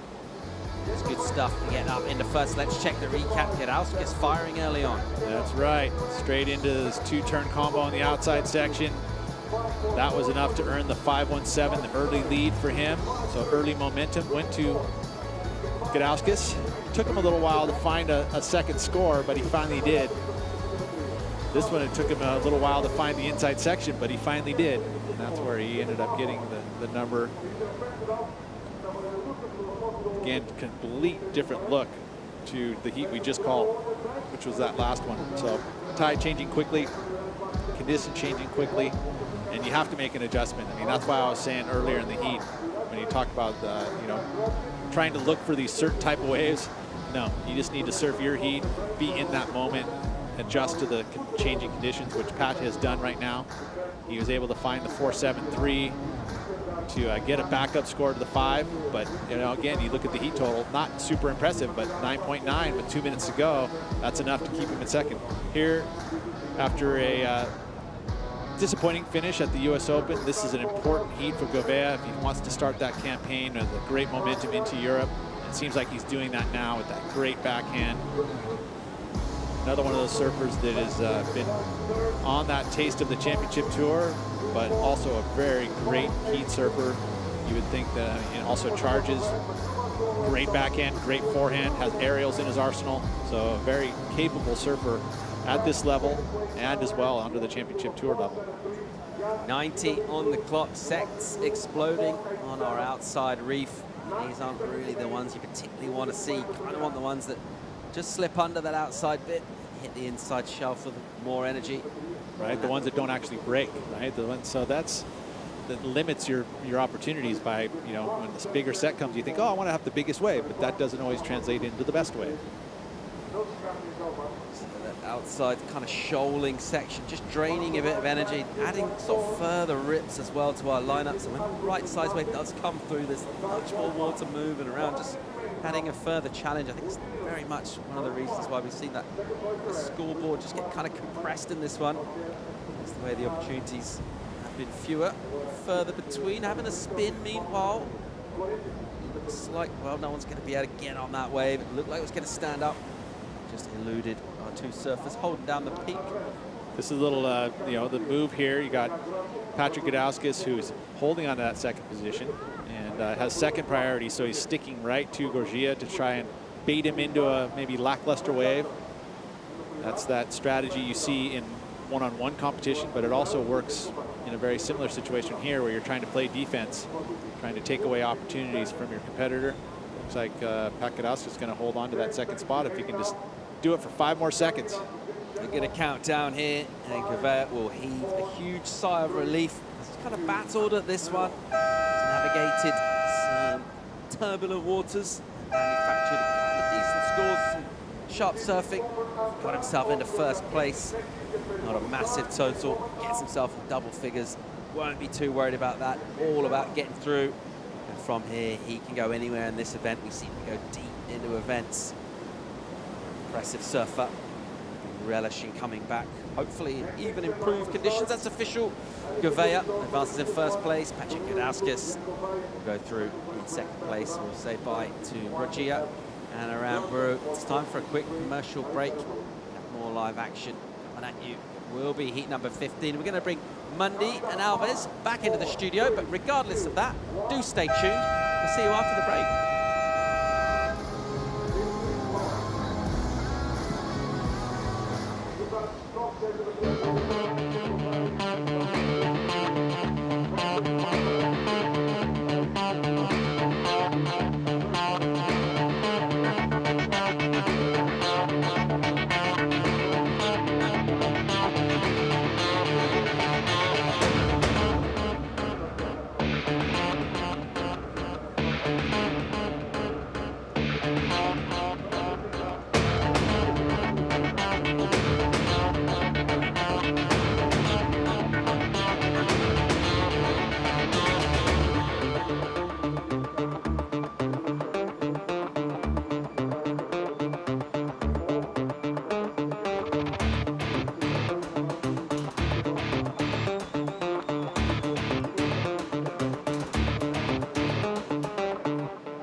Welcome back. Look at that drone view of the Portuguese coast, Ericeira there, Surf City, Portugal, and the amazing point break lines wrapping, refracting down the reef here at Ribeira de Ilhas.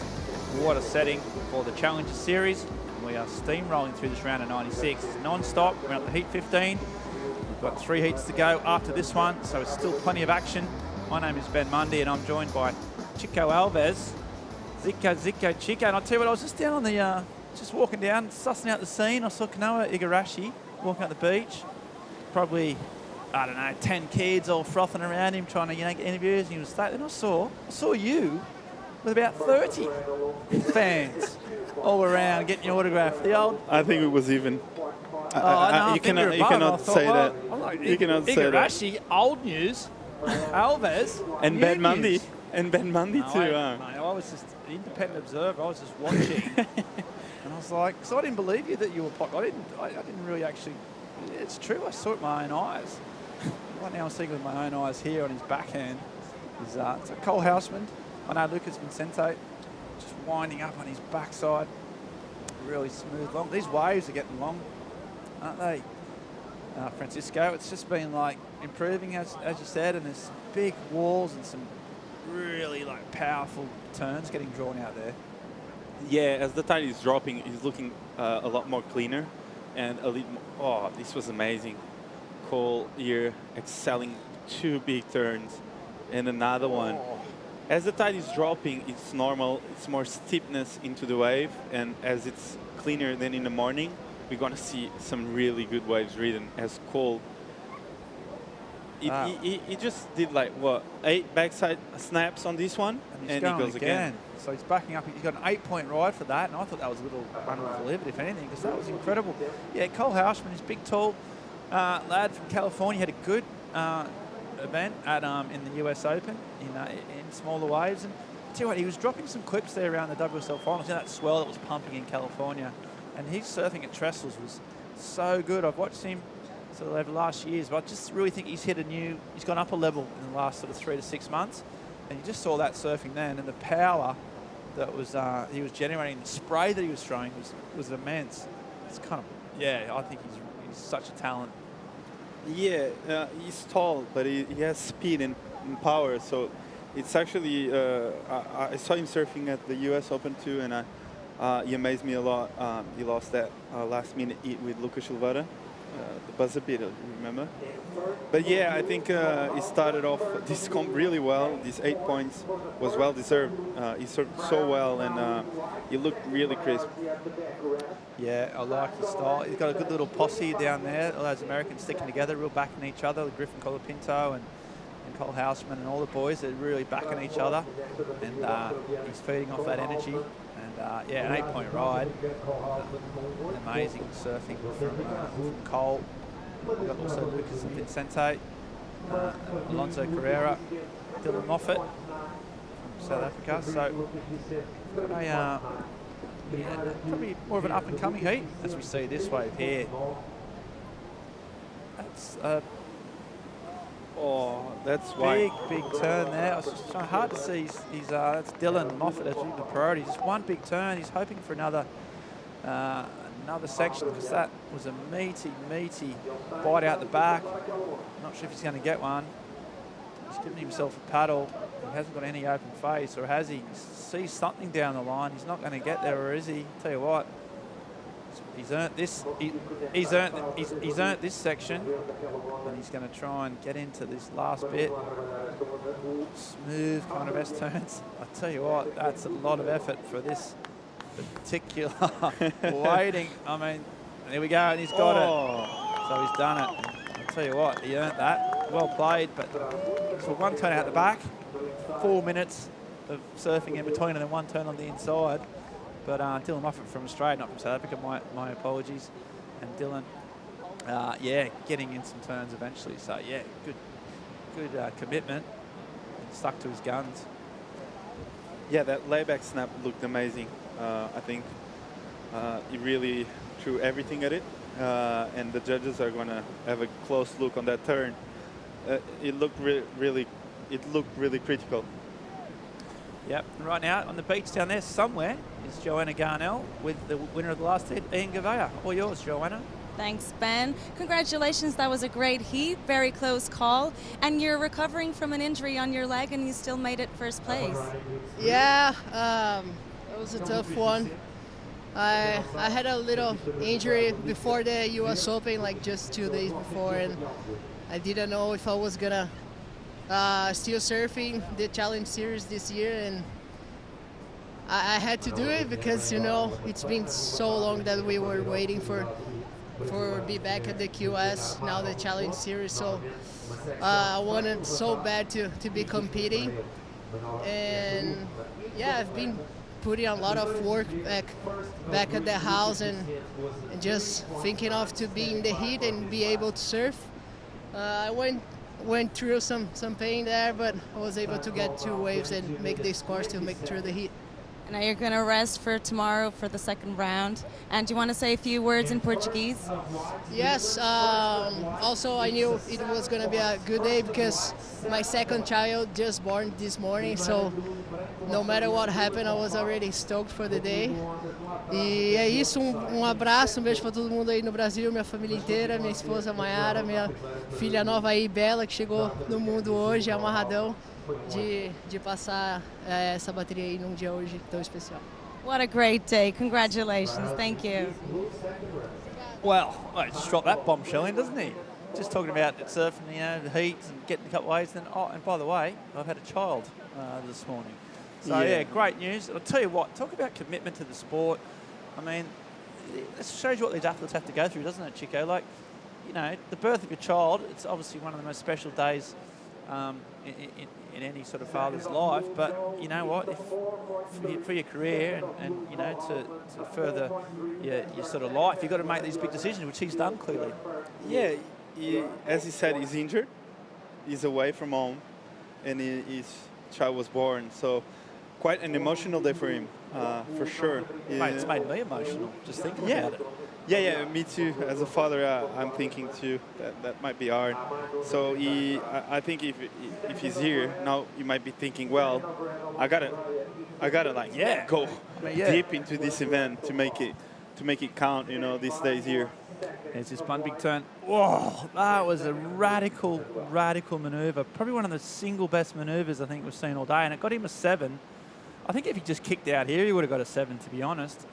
And then the next bit was this long flat swell. But in terms of big turns, that's been that layback snap was right up there, I reckon. Yeah, as I said, he threw everything at it, and the layback looked stylish, powerful, and like he did everything he could on that section. That's why he was rewarded with the 7 points. and I think it was well deserved. I think here, as you said, he spent a long time on this wave to finish it off, and a long paddle too. But yeah, he finished it off well and well deserved last turn. Yeah, I just went out and made a cup of tea while that sort of middle bit was going on then, and had a quick cup and came back. But yeah, big turn, 7-point ride, and there's been some big numbers dropped already in this particular heat. Cole Hausman with an 8 off the bat, and he backed it up with a 4, and then Dylan with a 7. Yeah, back to Ian Gavay. Yeah, exactly. You can't say, oh, he's not really committed. You can't say, oh, he hasn't really put in the time and the effort, because it just shows you that. I mean, and all these guys. I mean, obviously not all these guys are. Having children on this day, but they've all, in their own ways, sort of put in a lot of effort and time and money to get here, and emotional energy. And the Australians, for example, they've got to go home and quarantine for 2 weeks. That's no small undertaking. So every one of these guys has got some stories about the effort and the sacrifices that they've made to get here, and it's good to see when it pays off with a heat win. But live action right now. And we see Alonso Carrera. So Alonso just waiting for this one to stand up. Real solid, powerful surfer. Surfed in the Olympics, had a good Olympics. And then just whacks it. That's his trademark, vertical backhand. This is his kind of go-to turn. And now he's just working hard to get to the little inside section. Deals with the foam, and he's got another bigger one here. There's another hit. A little bit short, but he's still got more room to move. One more. If he can finish it off here, he'll be happy with that. Lacked a little bit of rhythm in terms of linking the turns, but there was some 3 or 4 sort of big turns all in a row there. Pretty impressive stuff. Yeah, the wave was hard to surf too. A lot of froth on the face of the wave, and you could tell he was eyeing off his turns to kind of not fall, as you said, but he did some really big turns for sure. And I think it was a well-served wave and a good response in terms of what the heat has been until now. And yeah, here he was just waiting for the wave to stand up and to see what the wave can offer. And yeah, here he goes off the bottom and boom, vertical snap, fins out. And here again, the wave kind of like goes to sleep, and he has to work his way towards the inside section. And yeah, here he belts it and was frothy and hard to surf, and he did a really good job on connecting 3 turns on this last section without falling. And as Cole as an 8 and Dylan as a 7, I think was a good response to put him back on the heat. Exactly, yeah, it really was important, that wave. Cole Hausman can't get around that section. Yeah, he needed to stay in touch with his rivals, and he did it, surfed it really well. This wave though from Moffat looks like a nice one. Big clean open face, just taking his time. Drives off the bottom. Looks like it's in really nice rhythm. No sort of bogs between his turns, just staying compact and low. Got a bit of the sort of Stuart Kennedy kind of vibe, or Adam Melling for throwing back some I was going to say that. Some Melling vibes, those sort of, North Coast sort of style operators, smooth operators, and just didn't quite get the opportunity after that initial sort of flurry, but it's looking like he's in form. Yeah, that first carve was really, really beautiful. A lot of speed, technique, and the section was asking for it, and the judges loved it. He got 893 for that wave. Wow. So yeah, there you go. So that might have been for that one big layback, was it? This one we're waiting on. No, okay, so comes around here. This is really nice smooth there. That is a big hack right in the pocket. Comes around again. It's a little bit sleepy here, as you say, but he built himself up. I think this might have been, I think this wave's yet to be scored, to be honest. I think that wave, 8.93, might have came for that big layback turn, but we'll just get clarification on that as we see him thinning off. So yeah, I'm pretty sure that 8.93 was for that one big turn, which is awesome. I like to see judges rewarding risk and single big manoeuvres, and Moffat out in front with a huge heat total, and Carrera still waiting on that score of his to drop, that long right-hander he got. So it's all suddenly come to life. Plenty of action, plenty of backhand surfing. Sunday down here at Ericeira. It's a pretty big day in Portugal, isn't it, Sunday, Chico? It's sort of, I suppose in many cultures that Yeah, Sundays is quite big. But no, but yeah. something about Portugal, they just, well, Europe especially, it's a day where everyone comes together, whether it's at the beach or in the squares in town. It's your long lunches, and it's just a real day of family and friends, isn't it, Sunday? Yeah. And I feel that, I can feel that vibe today. Or am I overthinking it? No. Good. I'm very, very rarely accused of overthinking. Really? So, yeah, Sometimes. I've never done it. You're so straight to the point. I've never thought too much about something. It's not what I do. But yeah, look at the beach scene. It looks amazing. The sun's out. Walking around, you're seeing some large glasses of cold amber liquid just floating around. I've been eyeing off after the event. It's such a good vibe at the moment, and the surfing is, which is the main attraction, and it has delivered all day. We've had action. We've got more here as we see Vicente on his backhand. Too short, sharp here. It's a little bit late, but he's still in the game. And now, well, he was in the game. You can just tell by his body language that wave wasn't going to provide the scores he needs, because he's chasing some pretty big numbers. And he's going to need to really start hammering away pretty shortly. So the line's pouring in, tide dropping out. But what we've got here is one of the turns of the event so far. Just look at that for Straub. So we're going to go to a quick break. Going to come back with more high-performance explosive surfing here at the MEO Vissla Pro Ericeira.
And welcome back to the thundering, towering cliffs of Ericeira here at the Surfing Reserve, the World Surfing Reserve.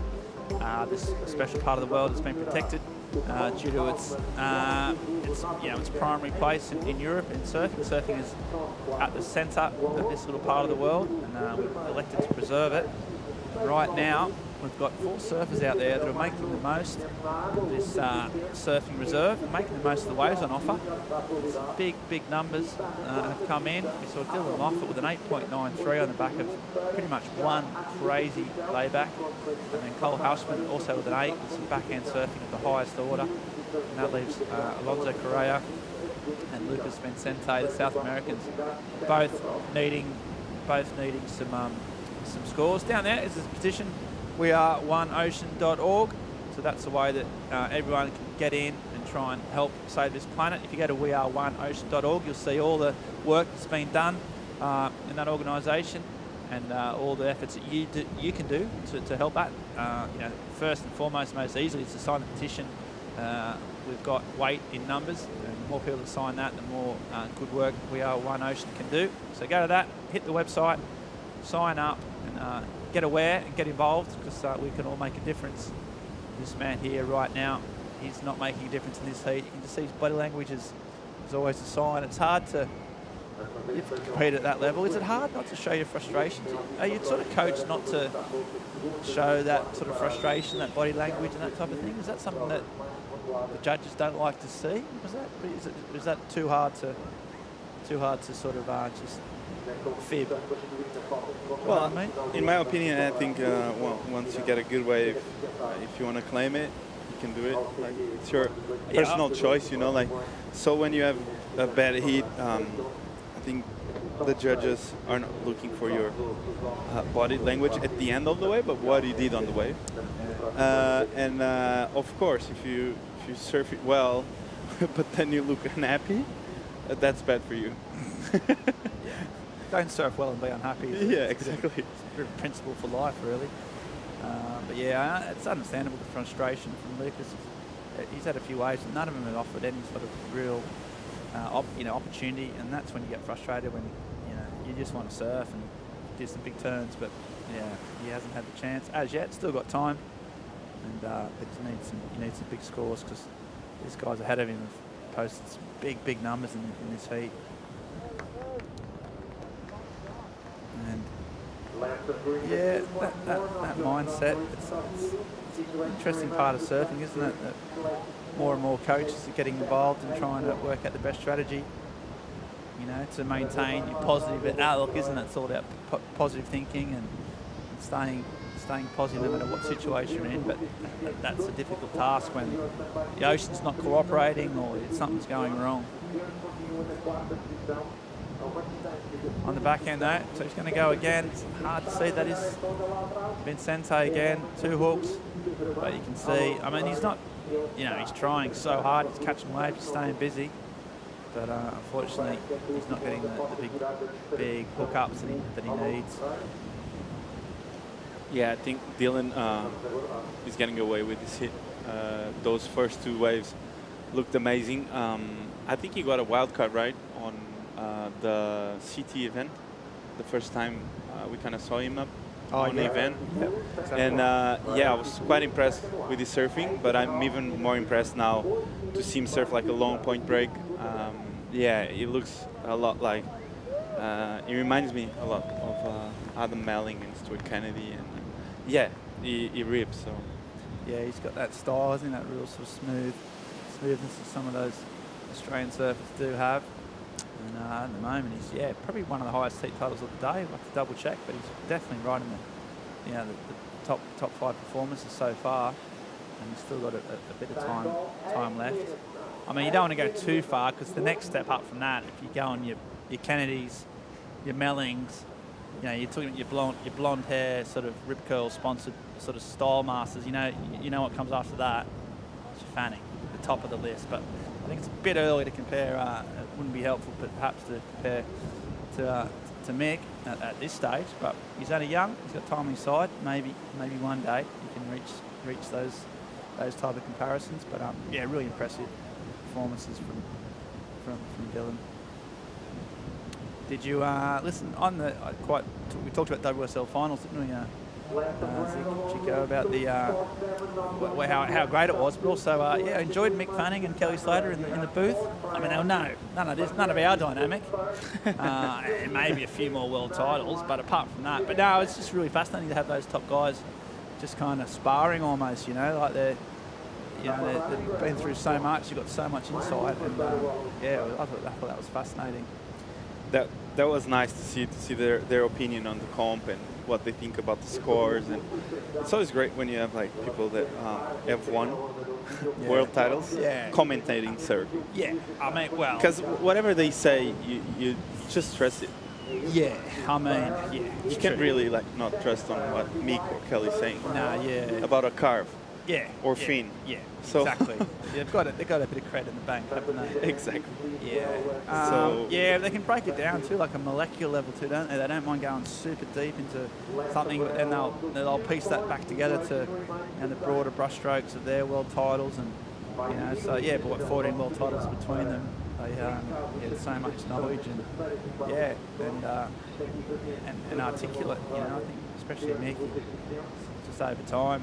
Kelly's always been able to string some words together, hasn't he? But I think over time Mick's got more and more articulate and really put his ideas into words really well. It was fascinating. Out the back though, forget about words, it's all about action. And that's Cole Houshman again, just trying to back up his score. And there's Dylan Moffat just laying on the brakes, floating up and just hoping for a section here. It doesn't look like he's going to get it, but he's still got some speed and some real water displacement going on there from the young Aussie. Yeah, he looks super fast and super composed.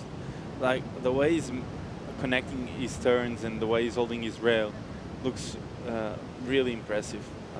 As we see here, yeah, the way he's holding the rail, oh, that turn was beautiful too. Yeah, only a 517 because the wave completely died off, but yeah, Cole here with big snap out the back, frothy wave, but he was able to put another one. So I think he might improve on that 4.3. We'll see what the judges think about it, but yeah, he was looking to change that backup number for sure. As we see the tide dropping out really quick and the steepness of the wave getting better and better. And yeah, he got a 4.63, so Cole improving just a little bit his backup score, which is good for him. So Alonso needs a bigger score for sure. Yeah, great surfing there. Those boys, Dylan, Moffat and Colt, well out in front. Dylan, yeah, from North Narrabeen, on the city northern beach as well, one of the great hotbeds of Australian surfing. That's why he got the CT wildcard you mentioned at the Narrabeen Pro. And yeah, that's such a, you know, some of the names that have come out of that little beach, going all the way back to the 70s, like Cole Smith to Mark Warren, Simon Anderson, you know, all the way through to guys like Damien Hardman, obviously, and then of course like Chris Davidson, Laura Anover. I mean, the list just goes on and on and on. Just a list of legends. It's such one of the real hotbeds of Australian surfing, and it's great to see the next generation coming through. As we see Carrera on his back, he needs a big score here. Just floats over, almost gets stuck and does. He couldn't get around that section because of that. Meanwhile, Vincente, this is the first chance he's had to wind up for a while. It's a big score, so he's waiting for it. Just a little bit caught there, didn't get that clean. As you can tell, he's putting everything into it. That's a really snappy snap in the pocket. Now he's just hoping for some space. Checks his watch, 3 minutes to go. I mean, he needs an 8.13. He's not going to get that. He might improve his best score and maybe have a chance to get back out there and have one last crack. But unfortunately, just didn't have enough opportunity there to rack up. You know, he needs a super high 8. You know, big numbers to get back in the game. Yeah, I think that last turn was the money turn of his wave, as we see here. This was the best wave he got the whole heat. Quick snap there. Here, I thought he was going for the carve, and he kind of like did it under the lip hook. Here he gets another snap, and I like this turn a lot. Boom, fins out, completely inverted, and yeah, I think this is going to be his best score so far. Yeah, he's thrown the dice a few times trying to have some type of opportunity, and finally got a start, and that was hit. So yeah, done really, really well, but he's just sort of left himself, only by virtue of some of the performances put in by Dylan Moffat and Cole Houshman, that he's got a mountain to climb. I don't think that's going to be enough, but solid score. He's still got 2 minutes on the go. He won't give up. No way. He's fought too hard and put too much on the line to give up just yet. He's still got a chance. 5.70. So now he needs a 6.94. So he's made his job a bit easier. If he can get back out the back in time, he might get the spot. 90 seconds to go, and Moffat looks clear, and he's home and hosed.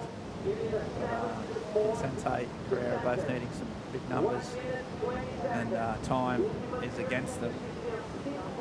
They're all pretty close there. Nothing like a set just to roll through and take everyone out. I mean, Moffat and Houshman will be loving that.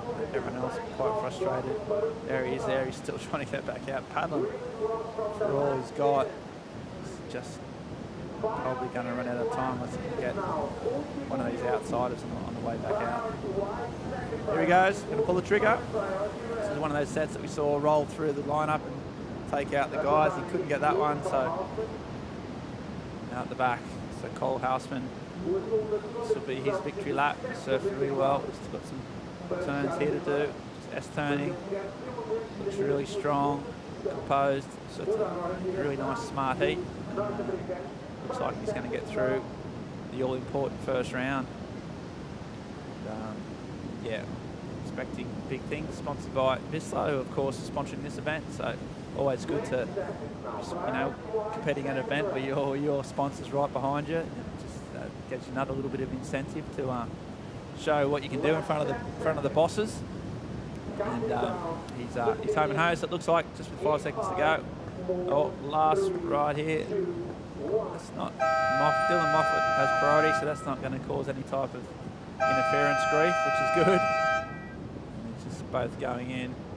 And he's still going. Just this is all rudimentary. They're all finished. Moffat with a convincing heat win and some really, really impressive and dynamic surfing. Francisco, he looked good, didn't he? Yeah, it looked really good.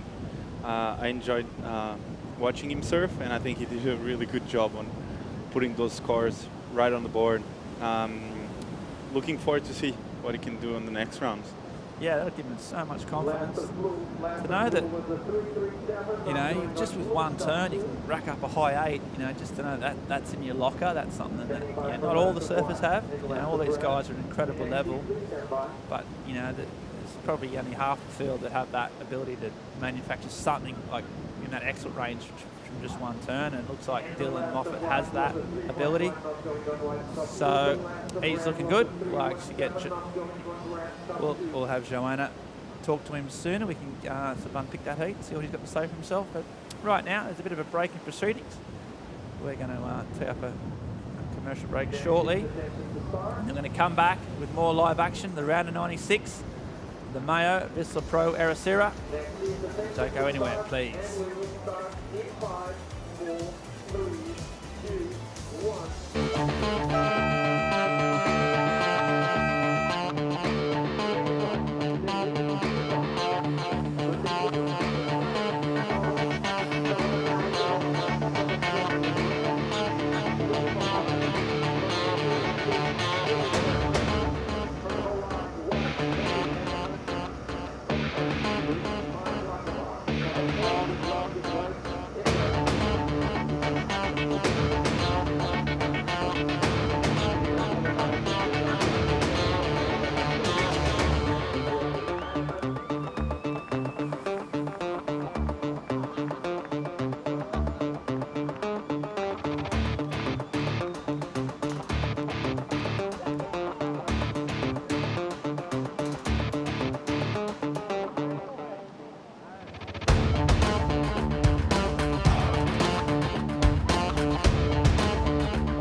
Ericeira, Portugal. We are rifling through the round of 96 up to heat 16. I'll tell you what, I know we've said this a lot. Chica, we've said this a lot, but this is another stacked heat, and I'm pretty pumped about this. We've got Eli Hanneman, the Hawaiian phenom. He's one of the young, probably surfers of his generation, really. He's electric, he's exciting, he's only young, he's got so much talent. Mark Lacamere, we know about him. Power, precision, experience. Liam O'Brien, who is just on the cusp of sort of making his way up to the CT level. He's been there, got a semi-final right there this year. And then this man, the Kiwi, Billy Stammen, made it to the Olympics, surfed well over there, and just a real sort of perennial performer. And so yeah, it's packed, action-packed, and that's Billy. S turning his way all the way through to the thing. So yeah, a bit of contrast of styles and personalities and age here. Mate, what do you reckon, Francisco? Who are you feeling? Who's? Yeah, we see Herdy as the up-and-coming star from Hawaii. Mark with a lot of experience, power, goofy-footed from France. Liam, as you said, right on the cusp to qualify. And Billy Stammen, who just comes from a big result on the US Open. Yeah, exactly. Right now, speaking of big results, We've got Joanna Garnell down there on the beach with Dylan Moffat. 93, one of the highest heat totals of the event so far. I mean, tell us about the performance. Yeah, felt pretty good. This is my first time to Portugal, and like I've seen the Australians do pretty well here, and we're staying with a really good team up on the hill over there. So it's been fun to kind of just experience Portugal for the first time, eat really good food, and surf really fun waves. And about when you have a heat total that high very early in the heat, what does strategy look like? I was just like surf what's in front of me. I had like a couple fun single turn sections in that heat, so just kind of be present, see what's in front of me, and then hit what's there. You come from a region with great surfers. You have guys you emulate. Who are the guys you emulate the most? Oh man, from home at North Narrabeen, there's so many really good surfers. Everyone from like the current generation at the moment, like Cooper Chapman and Geordie Lawler, who are both competing here, to like my boss Damien Hardman, who I work for at the Rippy shop back at home, and all the older guys like Simon Anderson and Terry Fitzgerald and stuff as well. It's just amazing to have like that history at home and still compete and surf and kind of put my performance in as well. Congratulations, job well done. Yeah, right. Well, thank you, Pete Mel. Obviously, that is not Joanna Garnell, far from it. But yeah, really great story. We'll just see this live action and go back to that. I've got plenty of questions to ask you about that interview, but right now we'll just see Hanneman, the kid from Maui. He's got it all. He's got airs, can pack massive pipe bombs. You've sort of seen him since he was like 12. He's, you know, this one of these. So it's almost just watching a young talent grow up in front of your eyes. And here he is now on the big level.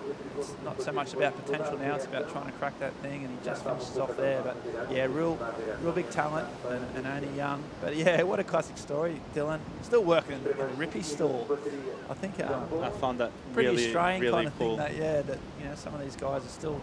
Surfing isn't paying their way. They're still having to work in retail to pay the bills. So, and especially working with someone like Damien Hardman, who's a legend, must be amazing. Yeah, Eli here, he caught like this front E wave. I heard Eli is getting some advice from the Tiago Pires. Right, wow. So, yeah, we might be seeing him getting some bombs out the back, and yeah, here's this third wave. He got caught up on his rail here a little bit. Yeah, he might be looking for something better than this to get through this heat.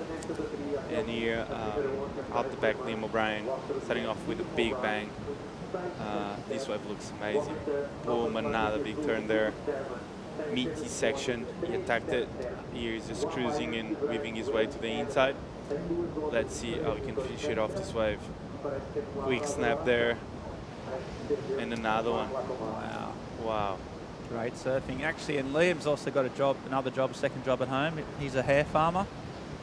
So, yeah, so it's a pretty important job he's got at home. That's a joke. Well done, Ben, for that one. And, yeah, I actually spoke to Liam before the event started, and he's actually staying with Billy Stammen. As you see, Mark Lackamere bang on his backhand. But yeah, Liam O'Brien with a little Aussie posse. Got him. Callum Robson's coming up next.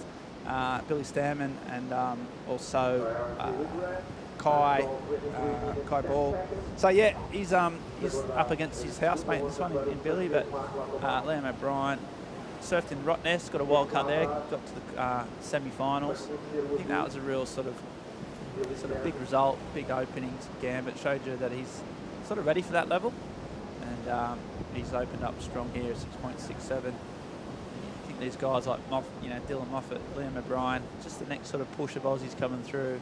And the other way, we see that the Americans come together quite strong. I think they're the ones that are going to have to probably stand up to that American challenge. As we see, Lachman, this is a good wave though, right? Yeah, Mark started off with a big snap out the back. Mark is a strong surfer.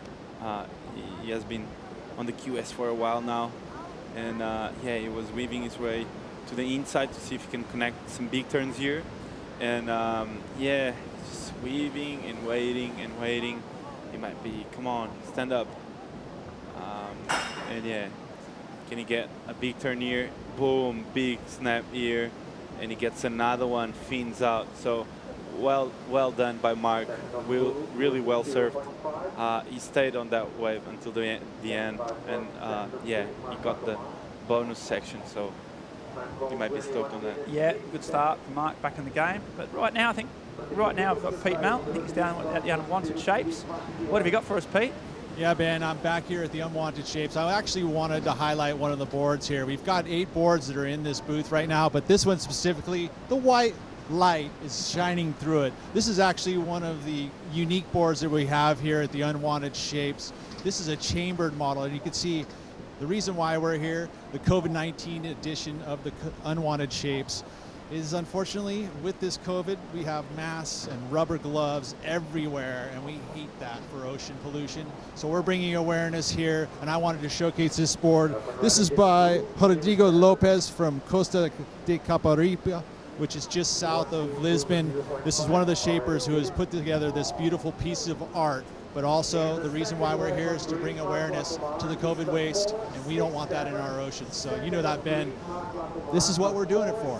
It's great, and also, and is it true that that board particularly might get to go out in the ocean a bit later on, and some of these surfers might get a chance to ride? So they actually work these. They're designed to be functional surfboards, right? They absolutely are, and we're going to have some of the surfers take them out during this event some point. Hopefully it's during Great Surf. But I mean, I'm looking around all of these boards. They all have unique, different shapes and different unique qualities in the materials in which they put them together, but they all have one common thread, and that's that COVID waste is involved in all of these.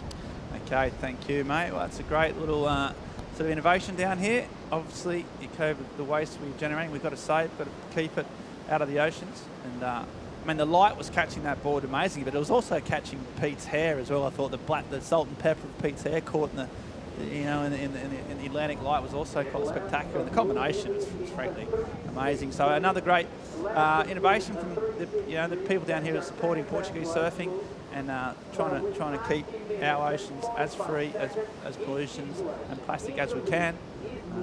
Yeah, really thank them for the investment of time, and all the shapers putting in so much energy and innovation to make that happen. And it's all coming together. And right now, though, we've got 10 minutes gone in this heat. We're still waiting on some of those scores. It looks like Billy Stammen, a couple of threes. Liam's still at 6.67. And Hanneman down there with a couple of threes. So, and Marco Lacomere that way. First wave he came through, it was a 4.67. And all pretty tightly bunched at this stage. Only Lob, or Liam O'Brien, Lob as he's called, has been able to sort of crank it up and get above that sort of good range. Still got obviously fair bit of sun to come, but we do get a bit of an issue, don't we? The sun does start to dip down near that horizon, and the visibility can be affected, can't it? So I think the contest director has to weigh up the fact that there's great waves and loads of people here, with the fact that sometimes the judges can make it a little bit difficult for scoring and that type of thing.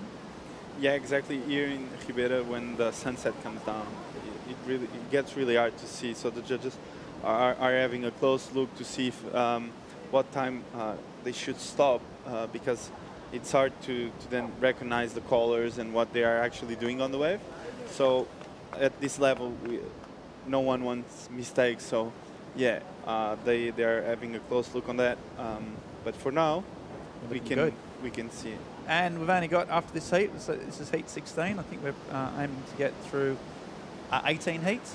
So we've only got 2 more heats after this. I'll let you know if that has changed. But another hour with the surf pumping, the winds are good, the tides are great. Yeah, there's no need to stop anything just yet. The sun hasn't dipped down to that pterygium forming level just yet. And yeah, we're looking good. And these surfers just see that bit of that foam. Sometimes those sets roll through, don't they, and then just create that sort of texture, that foam, that can cause troubles on the next wave. Try and find a bit of clear water if they can. And yeah, when I spoke to Liam for it's an article on the WSL website actually, if you want to go check it out. I'm bringing it up often enough, I might as well go the full hog. But it was just a Q&A and his mindset. He's really articulate and smart thinker actually, Liam. I really think he writes well. He's written a few articles for a few magazines. He's a really switched on kid, And but he was talking about this wave and how the last few times he's come here, he's sort of frothed out and surfed all the amazing waves around here and hadn't focused on the contest wave. And I think just as a sign of a bit of his maturity, this time he was like, I'm just going to get there. I'm going to put the time in at the point. I'm not going to sort of get distracted by the other waves around. And that was his plan for this particular trip. And he's already got a banker result in Huntington, got a quarterfinal, so he got 5,000 points there. He had a 5,000 points from a result, I think, in the Manly event 2020. So he's already got a really solid platform, but now he's just got to get himself over that edge. He said he came close in 2019, but he blew it by his own admission in Hawaii. He said the nerves got to him, so this is his chance to get back up there. As you see Nakamura, though, on his backside, that was a small frothy wave. And he just kicks out. Yeah, I wonder if it does play on those surfers again. I mean, like Mark's an example, who came really close one year, didn't into qualifying and didn't quite make it. Do you think that sort of still plays on those surfers that, you know, when it comes to the end, they've been so close and missed out, it can definitely play with their mind a bit, do you think? Yeah, I think for sure it's in your mind. I just think it's hard, like when you do the QS for like 6 or 7 years, to come so close, and then you're like one mistake away from not qualifying. So it all comes down to one wave or one turn, you know, like. That's that fine margin. Yeah, exactly, and that can get into you, into your mind and your nerves. And yeah, many surfers, when they cross that line where they qualify, they kind of like release themselves and really enjoy more what they do. And the ones that are almost qualified but never qualify, they always tend to those nerves to be like a roller coaster of nerves, where each year they get more nervous when they have like the opportunity, because they kind of like think, well, last year I almost had it and I blew up. Am I blowing up again? You know, like, so that's something they have to deal with, and I think it's really hard. I've never been in that position, but I just think it might be so hard to think like, well, it all comes down to one heat or 2 rounds, or, well, this next heat I have to make it. So that might be hard. Yeah, I've been close to commentating a few CTs. I've almost got there, but just haven't quite made it to that next level. But I felt the nerves. I just keep on my game, mate. Keep trying on the QS, and one day I'll get there. Same for these guys. But you're right. All jokes aside, you know, that is mind games. Almost the closer you get, the further away you are, because it plays in your mind. Mark, I think it was probably 4 or 5 years ago, he was so close. And then, you know, as you say, it can be a heat, just a single heat could be the difference between 500 points and getting that thing. And if you go over your mind of all the heats you had that year and what you could have done, I can imagine, be quite you need some real mental toughness to park that, move on and focus on the job at hand. Easier said than done right now. All these surfers all trying to touch that dream. They've all got the same goal. And unfortunately, there's only 12 spots. There's sort of 100 people going for it. And they're all talented, they're all hungry, they're all driven. So, you know, it's a simple maths that for every one that gets it, 10 miss out. Or 12, actually, for better maths, I might add. So, yeah, it's all on the line. And this is just the start of what's going to be a really stressful and competitive and intense, like, 2 months of surfing. Yeah, we got the case of William Cardoso, who qualified like with how old he was. I think he was 47.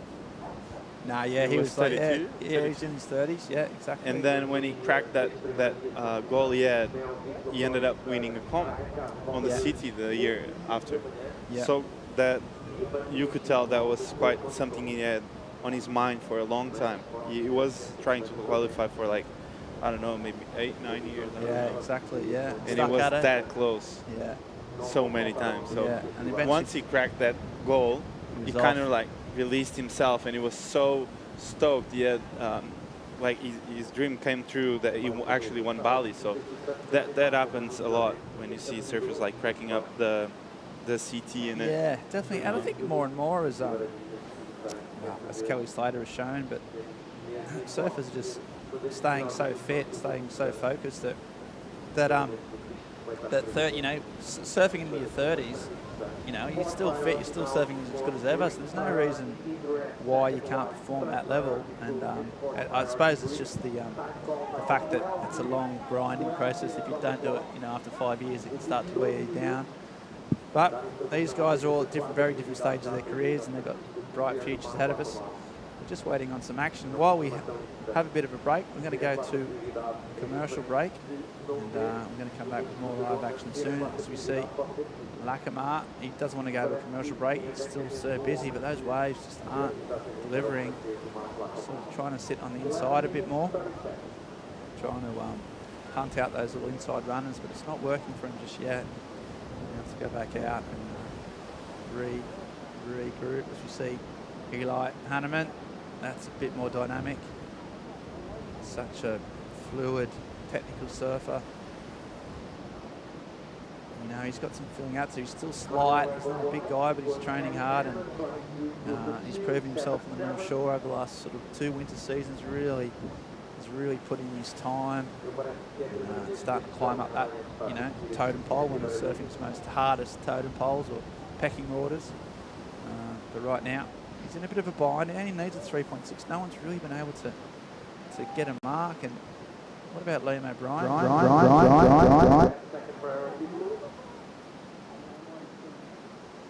It's 30. Does he continue? Does Liam O'Brien continue to sit and wait, or does he start to pull the trigger knowing he's got to back up at 6.67? Well, I think he has a 6.67, which is the best score of the heat. So if I was him, I would wait. I would wait for another good one, because no one has nothing and he has priority. So I think he can really get a good score on the board. As we see this wave coming, looks like a good one. Yeah, out the back. Oh, and he's lost his priority, and that is a big mistake. So we talk about experience, we talk about making the most, and he's just waited probably 15 minutes for that, and he's paddled for it and missed it. So Lacamar, he's up and riding. So Bryant, nice big hit, and he falls off, and that's been Mark's problem throughout his career, I would say, just finishing off those big turns. He always goes for it, which is to his credit, but it's just that completion ratio that can sometimes hamper his success on that. And Liam O'Brien now in second spot, just kicking himself after that. But while there's a bit of a break in the opportunity, break in the heat, so we're going to go to a commercial break. We're going to come back with some more action live here at the MEO Vissla Pro Ericeira. 2 more heats after this, an hour of action-packed high-performance surfing. So don't go anywhere, guys. It's all happening.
Welcome back to the afternoon sun.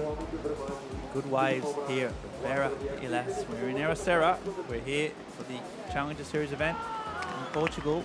And you see the surfer just spraying in the distance. You can see that right-hand point leading up. That's Liam O'Brien. So we'll see if that was a backup. Not sure where he is. Out the back, that's Billy Stammen. Those two are staying in the same house. And Billy here was in the lead, but not much big scores. This wave looks a little bit more promising. He just stands up, the Kiwi, waits for a bit of action.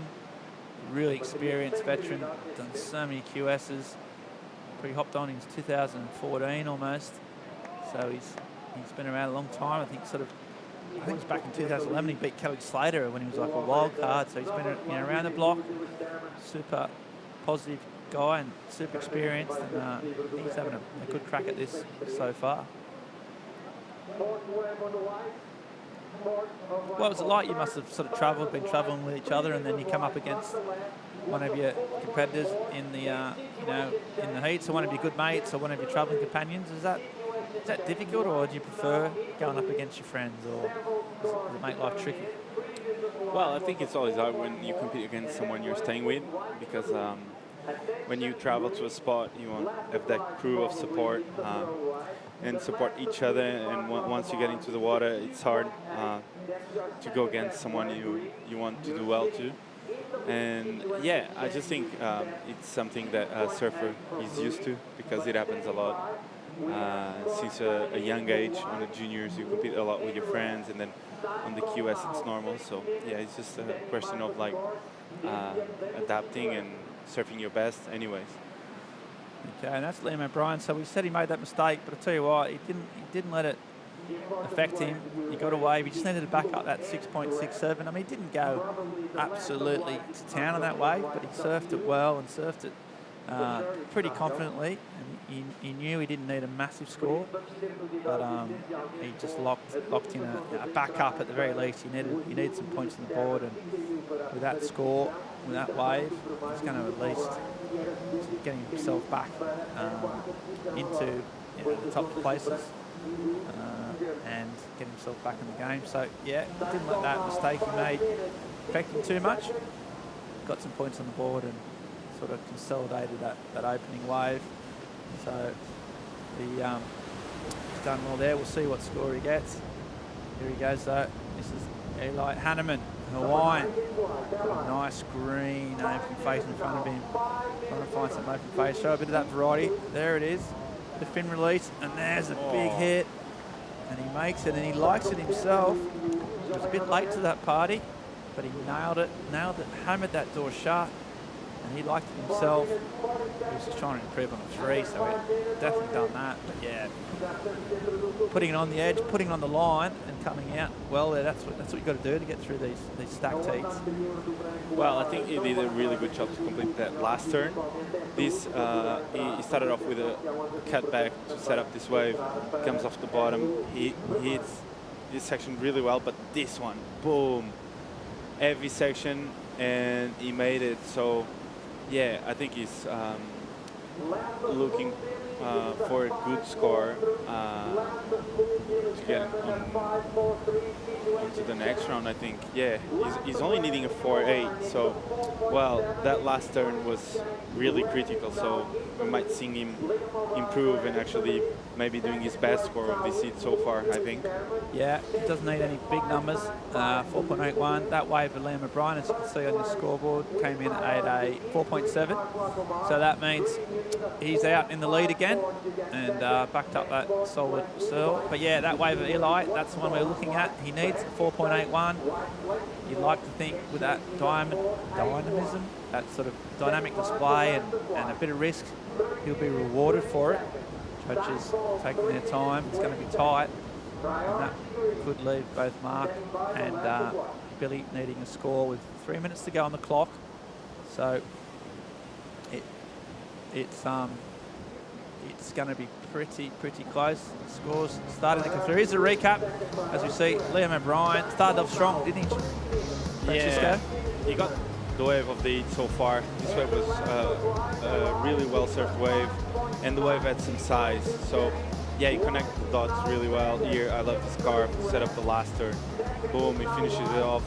6.67, started off the heat really well. And then he waited a lot to get this his backup, but finally he did, and he might be stoked on this 4.7 he had. Yeah, that was just sort of solid competitive surfing. He needed a score, he needed to back up that wave, and he did it well. And this wave just did enough for him, just a 5, but that was enough to get him out in the lead. And then that left his opponent, Eli Hanneman, needing a score. Just nice and smooth. He's from Burleigh, so he's got that point break technique, that point break style. I really like his style with this. is Billy Stammen. So he got his nose into second place with this wave. Just again, as turning, almost lost at the chop there, but held on. Just not quite radical enough to get some big numbers, but he surfed really well, connected all those turns together great.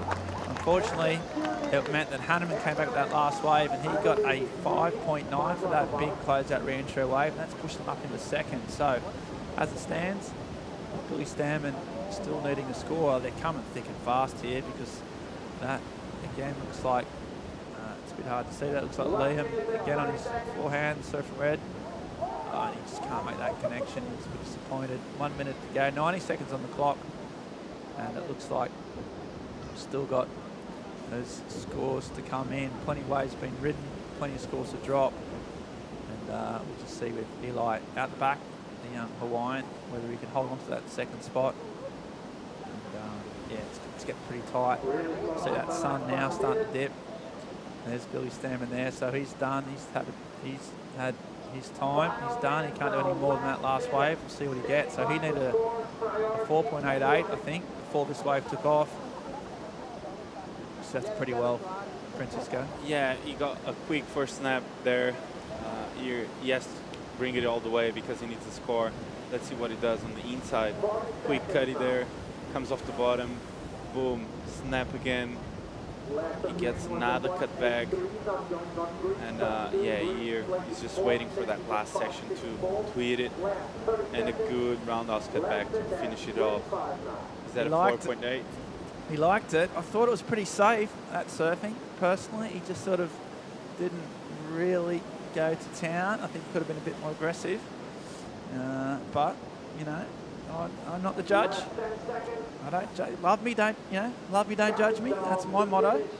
But I'm not a professional surfer, and he's going to get judged, and it's going to see whether it's a 4.18. It's going to be around the mark. The judge is going to take their time, but this could make life more difficult for Billy because this is a surfer in second, and that's a bit more dynamic, a bit more aggressive. If he can get the section on the inside, Eli just trying to improve on a 4.4, so he's looking nice, clean wave, goes up right in the pocket there, getting vertical.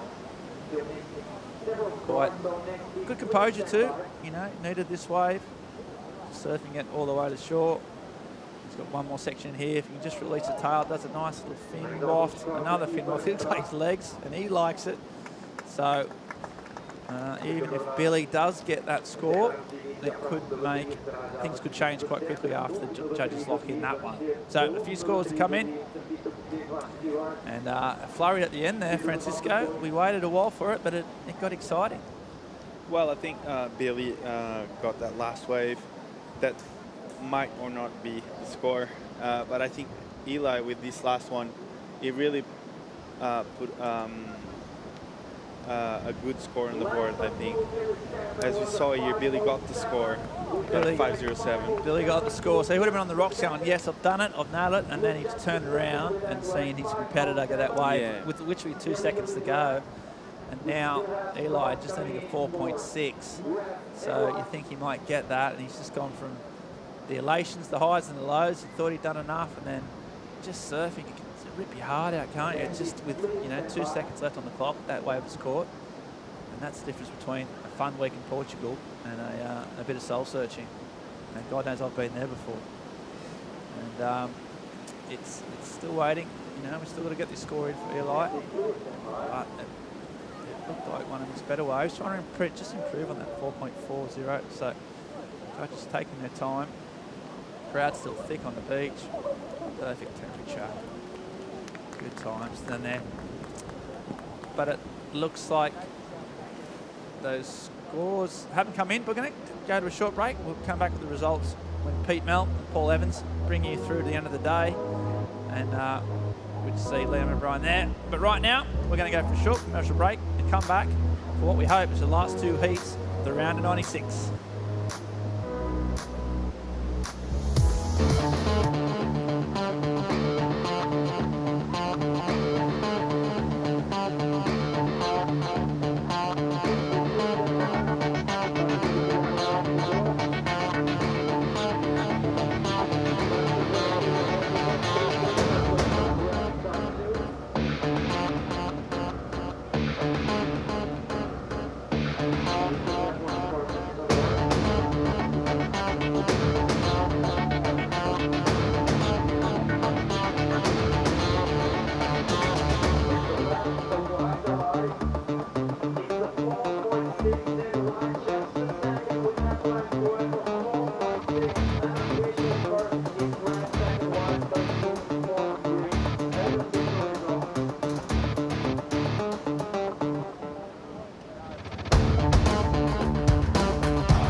Very warm welcome back to live action at the beach.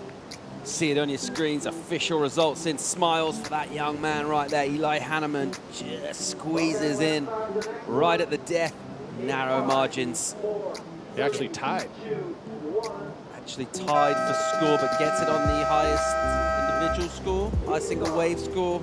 Second place, good enough for Eli Hanneman. And that's bad news for Billy Stearman, who bowed a competition. Liam O'Brien winning that heat. A pretty accomplished and polished performance. So we'll reset with our penultimate heat of the day. Wade Carmichael, Lucas Silveira, Gauli Vast, Miguel Tudela. Bunch of talent out in the water. Paul Evans, myself back in the studio for the call.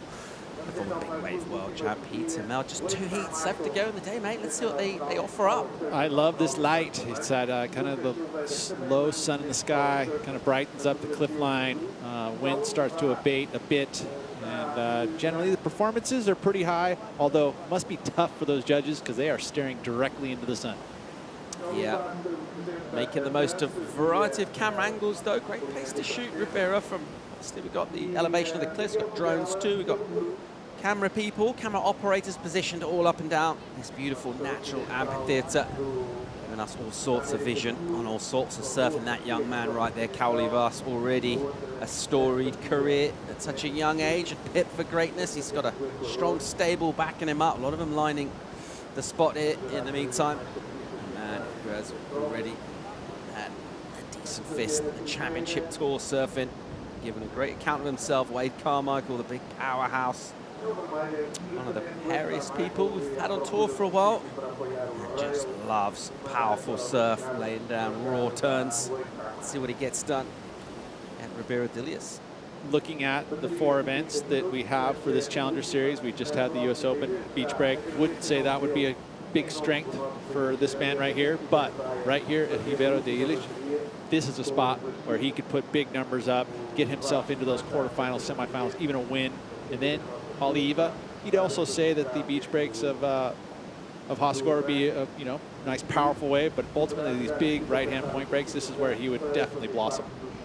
Yeah, we've got some charger energy out there. Tudela getting some on the head. He's got some chops in hollow waves. Of course, Gauli Vast, his home break. A spot known as Teahupu, where he's put in some stunning performances on the season we just had down there. And of course, Lucas Silveira's absolute charging out there too. Let's check out Carmichael. So he's going around the house, puts himself a long way back. So getting this wave shortly after, just riding a wave, using that rail. He'll whip in nicely, just get a little release on the tail, breaking his line. Put variety through his turns, gets a nice little steep bit offering up in here. And that's really well done. Uses his board speed, puts it up in the lip, recovers well. Great way to put a score up. So smooth and patient in the way he waits off the bottom. He doesn't hurry his maneuvers. Always looks like this nice entire presentation of a wave. Sets up things so well. You talk about the roundhouse, but this is really kind of, it's a maneuver, but he's setting up the inside section where he knows it's going to go steep, which allows him again there. Thought maybe it was going to get a bit steeper, but now finally, then he executes those types of moves. I mean, so he's always in this beautiful glide and flow, which is part of the criteria. This is a great start. The 2.17, that'll be a throwaway score, but this one right here could sit in his top 2 at the end of this heat. How many times already have we seen surfers sort of take on more than they can chew on that end section? Carmichael not making any mistakes with that troublesome end section. So true. Here's Gauli Vast and his first wave of this heat. Midsection here, very flat. See if he can find some steepness on the inside portion. He seems to have. I like the very first turn, using that whipping tail out the back. He attacked the lip. So really manufactured a score out of this wave. It didn't have a ton of scoring potential, but nice turn out the back. Cleaned it up on the inside. Not going to be a massive score, but a good start to the heat. As we wait for scores to lock in on opening exchanges, let's hear from the winner of the last heat. His name's Liam O'Brien. He's standing by with Joanne. All right, congratulations. With just 3 waves, you were able to win the heat. How are you feeling? Yeah, felt pretty good to get through that one. It was a nerve-wracking one, so it was nice to get it done at the end. I made a lot of mistakes, so happy to get through.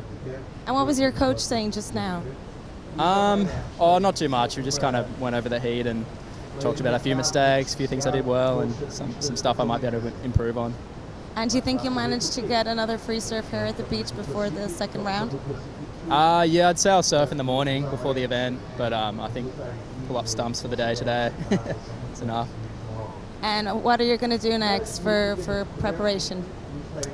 Pretty much just go home and rest and just prepare for tomorrow, assuming it's back on. Great job. Thank you.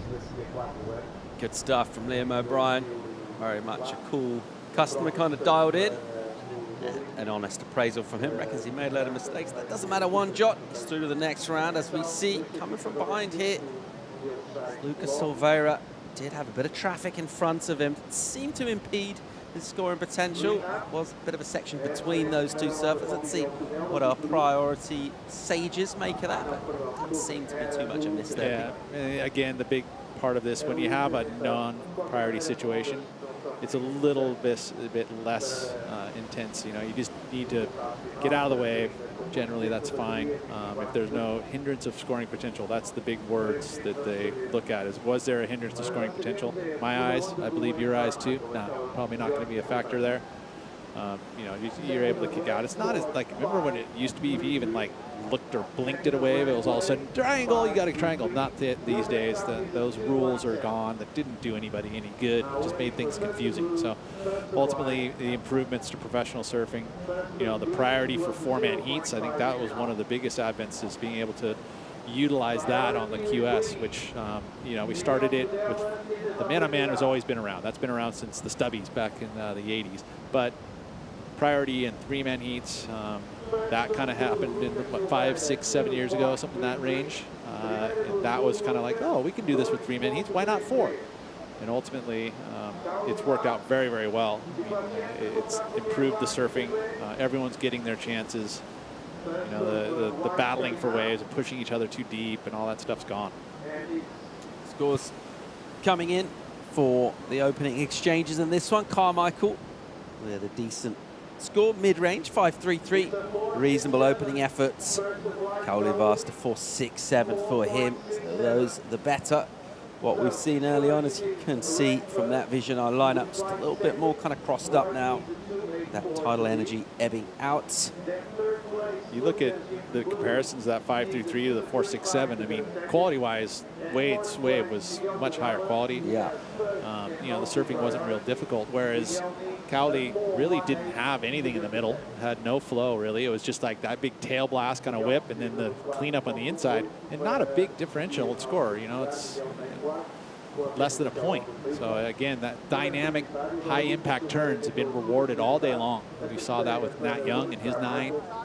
So, you know, judges taking note. You attack the lip, they're going to give you scores. Super consistent really from our judges all day. Kind of nailed their colors to the mask with rewarding certain types of maneuvers early on. Just as you say, Pete, taking on that lip here at Ribeira de Les. We say it a lot, but it doesn't mean it's any less true. It's much more difficult than it looks. Attacking the lip here. Judges definitely have a fine understanding of that. And they are rewarding surfers taking those risks. We'll tick on down. 20 minutes and 40 seconds remaining in this one. Nothing of note on the board for this man so far. It's up Peruvian Tudela. Here he goes. Backhand attack. He's deadly on the backhand. He's got a nice looking wall here. Just sort of readjust, put himself in the sweet spot. That's a really nice turn. So fling up a ton of spray. Just kind of juice this one around, keep things lively on his rail. Playing that patient game, part of it too. Just keeping yourself in contention for when a section does stand up. Let's see if this thing's cooperative through here. He's gone a long way with this wave now, still really waiting for that kind of second proper legit turn. And he'll get a nice little lipper in on the end and finish well. And he did well to ride out of that. Well, the patience paid off, didn't it? It finally got that final move. You know, the outside move, he did punch the fins out the back, but he wasn't carrying a lot of speed in that maneuver. So judges will take note of that. But good flow through the midsection. A great start. Not a great start, but a good start from Miguel. So putting a score up, important to do, obviously. sit there and just kind of find yourself a little bit cut adrift as time ticks away. So surfers just trying to get 2 scores up really as their first order of business, then look from there, see where they are, see what the lineup at Ribeira Dillas offers us. It's stayed pretty faithful to our forecast throughout the day today. And we're feeling pretty good, Pete. We talk about peering into the future. Obviously, the further we get away, the less reliable our models can be. But for the next couple of days, we're feeling pretty good. Yeah, I would agree. You know, there's recently in the last year and a half, as we'll get back to that. Silveira, a sting in his tail, and gets a carving turn on the face, tags it into the lip again, just kind of drifts down out the lip with that free fall energy, land before the white water, lean into your next bottom turn before the section stands up. Now I get a little racetrack section, and the lip's a little crumbly for him. He'll just drop a little hammer in there, nothing massive on the inside, but some sharp rail work. He has had success here at this venue as a world title for junior. Lucas Silveira, so you would try to reflect on those past positive performances.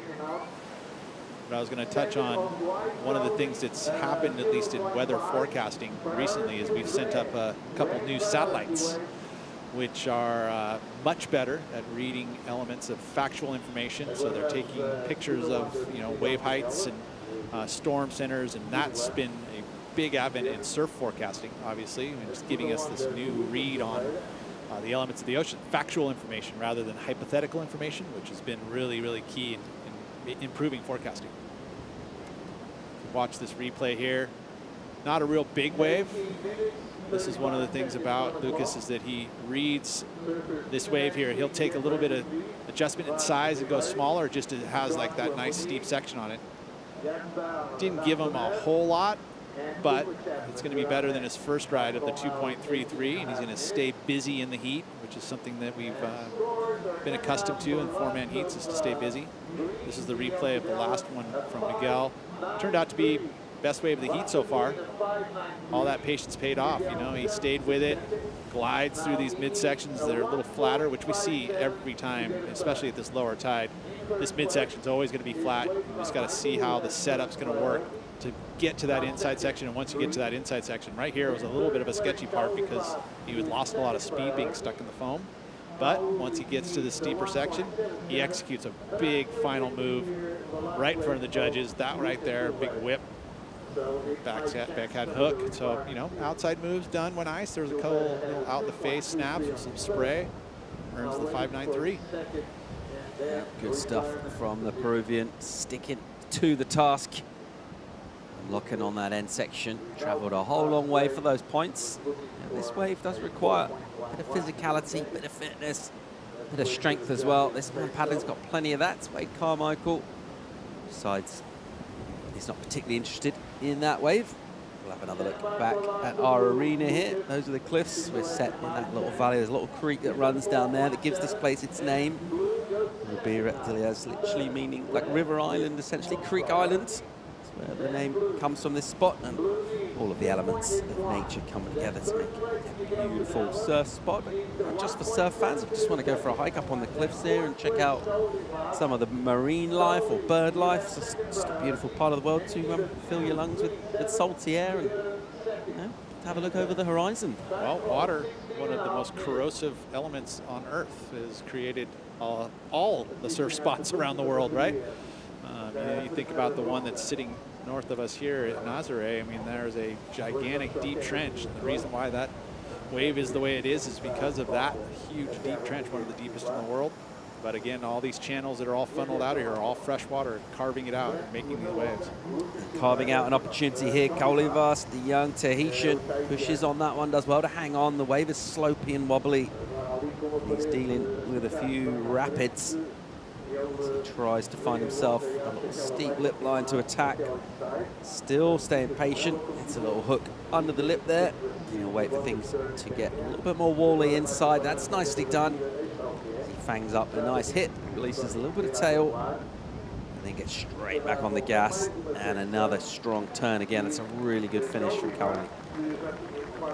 Cowley coming from the island of Tahiti, which obviously surfing over some of the most dangerous reefs in the world. This kid is very good at a place called Chopo, which is one of the venues on tour. Matter of fact, he had a spot.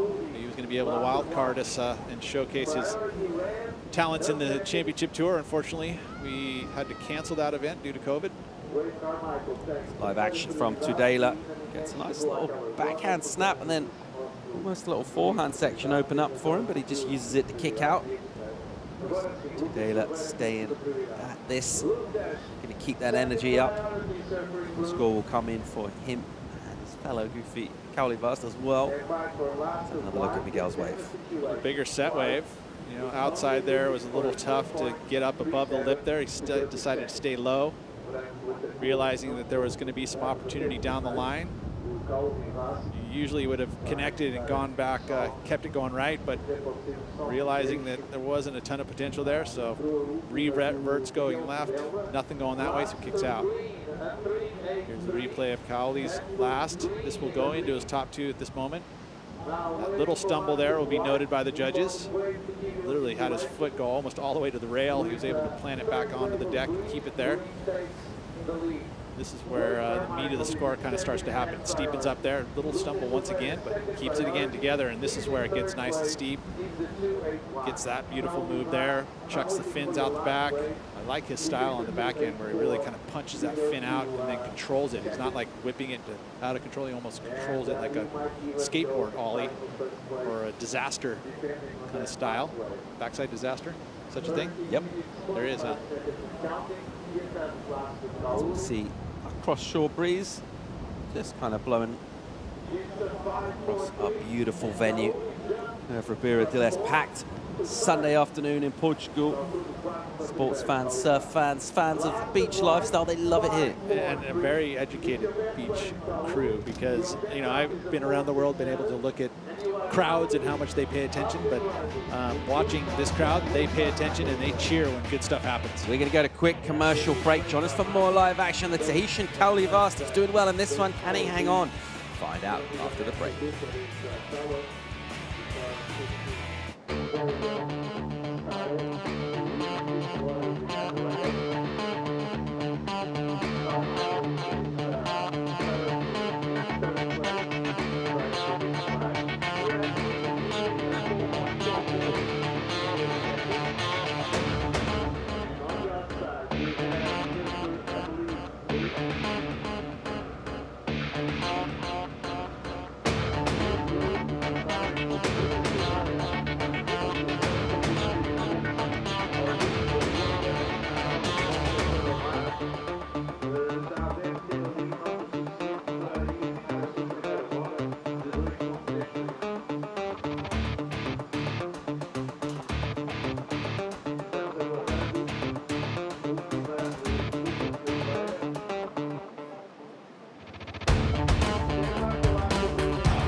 And a very warm welcome back to live action. The MEO Vissla Pro Ericeira penultimate heat of the day. 17 of 18 in this round at 96. And we've seen some epic performances throughout the day. A few upsets too. And of course, it is ruthless. On this tour, you lose first round. And that is your participation concluded. Let's get caught up on a replay here. The Gosford Grug, Carmichael, might get one from deep. He is deep on the reef here. Let's see if he can manage to find a steeper section on the inside. You can see he's stalling it out, so he does see something down the line here. But not able to get there. Too deep. Pretty much, you know, you don't want to race it right out of the gates either because you may miss opportunities. Not a huge score there for Wade, so he sits in that third position, needing a number.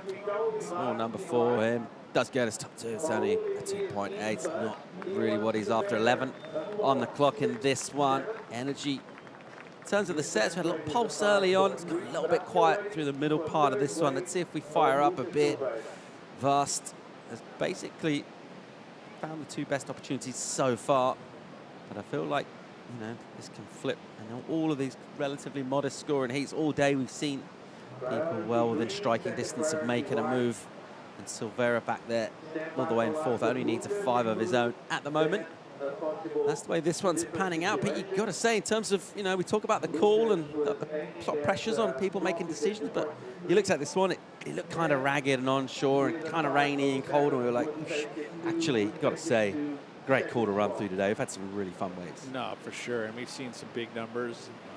We've seen some very highly competitive heats. I mean, that's the one thing about these, you know, round of 96, everyone's starting the first round. Yeah, it applies pressure very, very first heat. You don't have seated surfers. You don't get surfers that'll build momentum. It's literally you're starting out, and you got to make it happen from the very, very beginning, very first 30 minutes you get. Vasco Ribeiro, another former world junior champion, crowned at this very spot. He's coming up in that next seat. That'll wrap things up for the day. That last encounter. We'll also see Josh Moniz of Hawaii, Gaspar Lassonneur of France, Cooper Chapman from Australia. And that'll wrap things up. Then we'll go into the post-show. Lots of talking points. Top 5 moments of the day, the EDP ride of the day. All that to come, so do stay tuned. We will debrief a big day of competition. Opening day at the MEO Vissla Pro. Ticking down towards that 9-minute mark now. And everyone's got a couple of scores in. Taylor with that 5.93. It's been the best of it so far. In second place at the moment, the Peruvian.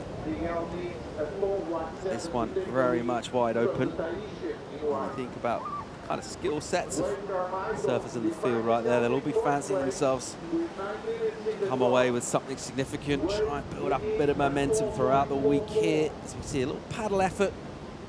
Looks like Cowley Vast, and kind of compress and to take that one in the quads. He's just sort of dealt with the white water, sort of pushing him against his board, springs into his bottom turn, and then he comes out swinging. There's a little wall, stands up, nice and shiny. That afternoon glare burning into our judges' faces. And unperturbed by that is Cowley Vast, who's got a nice backlit view on this wave, so it's all lit sweetly in front of him.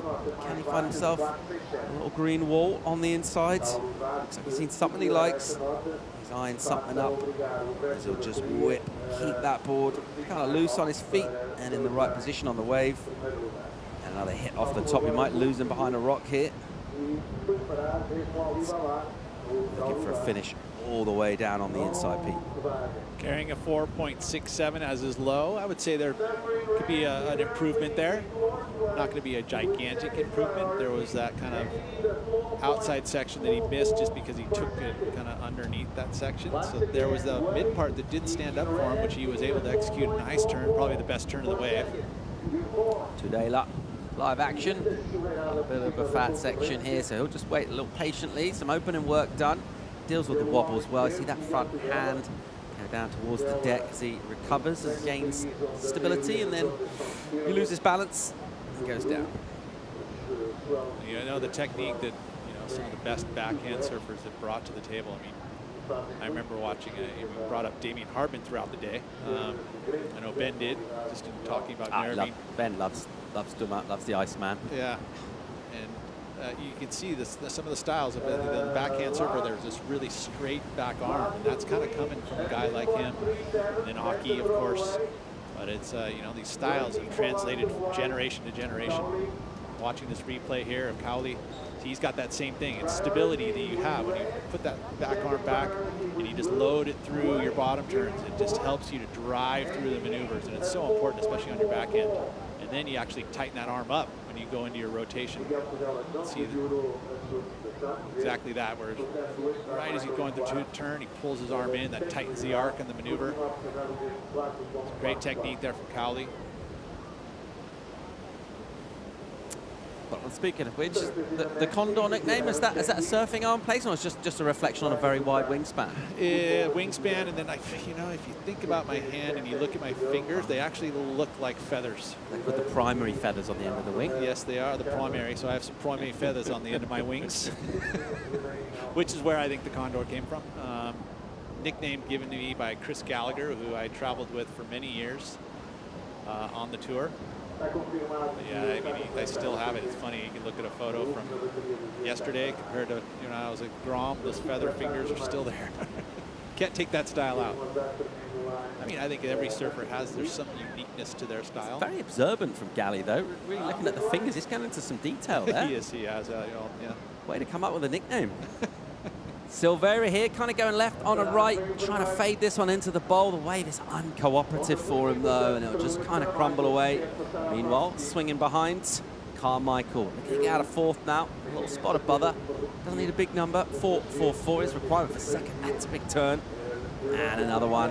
Not trying to overdo it, you would say. He's keeping it pretty polished. But a couple of nice hits there from Carmichael. I like it. A nice little two-turn combo. Trying to improve on a 2.8, which I think he has done. He's carrying one of the 5s in this heat. You watch, I mean, this is that low tide, so you end up taking waves in the beginning of it that may not give you scoring opportunity, hoping that it builds up, which it has done for him here. Just a beautiful little snap right to the bottom again, and then once again, fan of water. I think that you'll, in that glare, you'll see that water go up. I think that'll help the judges to give you a little extra juice for your... Silveira there, good use of the rail, and then just his bottom turning out, he loses it. There's nothing else on offer anyway, so it's insignificant in terms of any potential on the wave that he didn't get to use. Good little wrap from him in the pocket. I think this is going to continue with this kind of energy where everyone's kind of close to surfing. It's sort of a similar order. There's not much really, no one's really standing out, no one's having a nightmare. Everyone's kind of right at this. Yeah, that's exactly it. Watch now, replay here of that last maneuver. You know, that's more of a transition move to keep the speed up, to get to that open face, and then the big wrap, but then the bobble. So don't know that this is going to be a number that may fit into the top 2 of Lucas, but I feel like Wade Carmichael's 4th wave will be a factoring score that could see him move all the way up into that 2nd position. We're waiting on this score. 3.5 on the clock remaining, and a good number going to drop now for Wade Carmichael. He's been kind of patient, using that experience and that power. He's going to get that high score of the heat so far dropping. It's going to put him in a strong position. 4th place prior to this score coming in. Looks like it's going to take him to 1st place. 6.27, that's what it does. So his total goes up now, much healthier. 11.6 out of 20 for him. And Wade Carmichael goes up to 1st place. How many times have we seen that from 4th today? Yeah, it's quite often, you know, and I think that the judges taking note again where he executed the maneuvers, were in the lip, showcasing the spray. A lot of the other maneuvers out in the face, those aren't as difficult, whereas where you saw him place those maneuvers, those were a nice vertical section of the wave. He also timed it perfectly to get the spray to kind of fly out there, so you notice that everything there was perfectly timed. The judges taking note. Big rip off the top for Cowley Vast, as his wave will get a little slopey. And again, just kind of keep swinging, see if he can connect the dots. He did it really well with his opening ride. Let's see what he gets going through on an inside. Nice steep section. There's a big turn. That spray is kind of disintegrating with the breeze. And a kind of projection float that one across. Functional maneuver, putting him around the section. He'll keep milking this thing. See, there's little bubbles in the face as it gets on the reef. Finishes off really, really well. That's great surfing. That is great surfing. This is going to improve his situation. It may give him the lead. A 6.18 will do it. I feel like it's right there on the verge of it with 1:45 to go. He may call it a heat. Nice turn on that outside section. We haven't seen a lot of maneuvers done on that outside section. Here's where it flattens out, but he knew there was potential to the inside, so he stays with it. There's more transitional moves here. I like how you were talking about this turn. Beautiful, and then the projection, really nice acceleration through, up and over. Not an easy maneuver to do to keep your flow going, but he holds it together. It's a nice 2-turn combo there, keeping the flow, and then the final impactful move. Nice steep section, tags it right in front of the rocks. Yeah, this is definite improvement for Cowley. Really nicely done from the Tahitian. Silveira, meanwhile, replay of his last wave peak. He gets a revert there, so he likes it, feeling like that was going to be an improvement to his scoreline. And also, Tudela. Back live with our Peruvian, Miguel Tudela. He's got a ton of speed here. Big wobbles, kind of ripped this wave in half a little bit. And he deals with that. Comes onto a white watery section, which will offer him up a little bit of a crumbly lip to hit. Kind of puts the board up through that lip, controlling it really nicely, kind of keeping the board quite close underneath him. Still swinging through here, and again, it'll look to try and kind of repeat what we saw Cowley do on that last wave. It's a good little squirting turn from him. Now some more gas, and really good. So a good exchange going on down there on that inside section. Well, we saw it in the last heat at the very end. Full flurry happening. A bunch of scores going to come in at the very end. Feels like that's going to happen right here once again, so we'll go on hold. But, man, trying to digest all of the action that just happened there. We didn't really get to see the outside section of Lucas, which, you know, could be a very important score. He definitely looked excited about it. All right, it's going to be the horn for the end of this one. Judges with their work cut out, so this is Tadela's effort. And this is going to be, you know, Cowley's going to improve his situation. So the score needed by Miguel to get himself back into second. It says now that it's a 4.17, but feels like it's going to be a little bit higher than that. So is this going to be upwards of a 6? I would say probably not. Just didn't have the outside work that was done. A lot of, you know, busy stuff here. He does finish well on it, which is always helpful, but you know, to try and create a really significant difference, you know, you got to showcase a very high impactful move on a bigger section. That just is a little smaller wave. Yeah, absolutely. And that sort of second to last turn, he doesn't really come down with a load of speed, just gets a little bit hung, has to kind of reapply himself for that final maneuver. It's going to be a reasonable number, but you would certainly say in terms of that exchange with Cowley got the better of it. For sure, and that's a big difference. And then it's just a matter of what Lucas was able to do on the outside. I mean, if he had something really nice and big on the outside section, we may start talking about it right now. He doesn't need a huge score either, but his needed, which is a 5.28 right now, most likely will lift as soon as Cowley's score comes in. That's setting the scene here as we look to wrap things up for the afternoon. One more heat to go. We've got the results of this to bring you to. That's going to come after the break. Do stay tuned for more from the MEO Vissla Pro Ericeira. We'll be right back.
And a very warm welcome back to Ericeira, Portugal. The coastline reaching out into the North Atlantic, making the most of autumnal swells, blessing MEO Vissla Pro Ericeira with some meaty conditions for a first day of competition. Second day of the waiting period. Wade Carmichael just stoking out the fans with some mug shots on the rocks. And judges, well, they're still crunching those numbers, Pete. No change from when we went to break. They're still analyzing, you know, and again, with the glare, with the exchange that happened right at the very end of the heat, a lot happened. So I like that they're able to take this time in this moment to be able to review the waves and do some comparisons, because when you're able to do that rather than just kind of going off of memory, I think the results become a lot more true. All right, so tension building. We do like it when we've got surfers back on the beach. Cameras up their noses as they get their fates revealed from our judging panel. Silvera at the moment, all smiles. That may turn.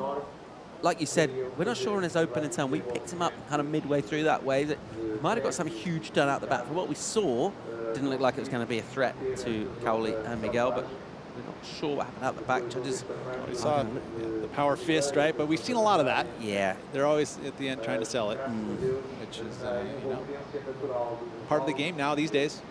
So this crowd really enjoying professional surfing here in all its guises on the coast of Portugal. Pretty much every level, from the juniors all the way through the professional ranks. Of course, big wave as well up in Nazaré. Championship Tour has been resident in this part of the world since an original search event back in 2009.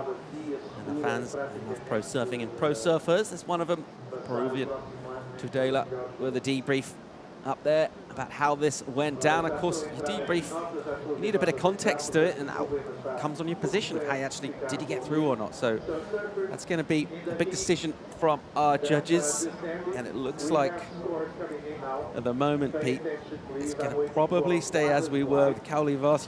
Certainly felt like he got the better of that exchange with Miguel, and I think our judges are going to agree. Yeah, I mean, we start to see some of the trickling scores making it in here. Definite improvement for Kauli. It's going to probably be one of his best waves, which will help his cause.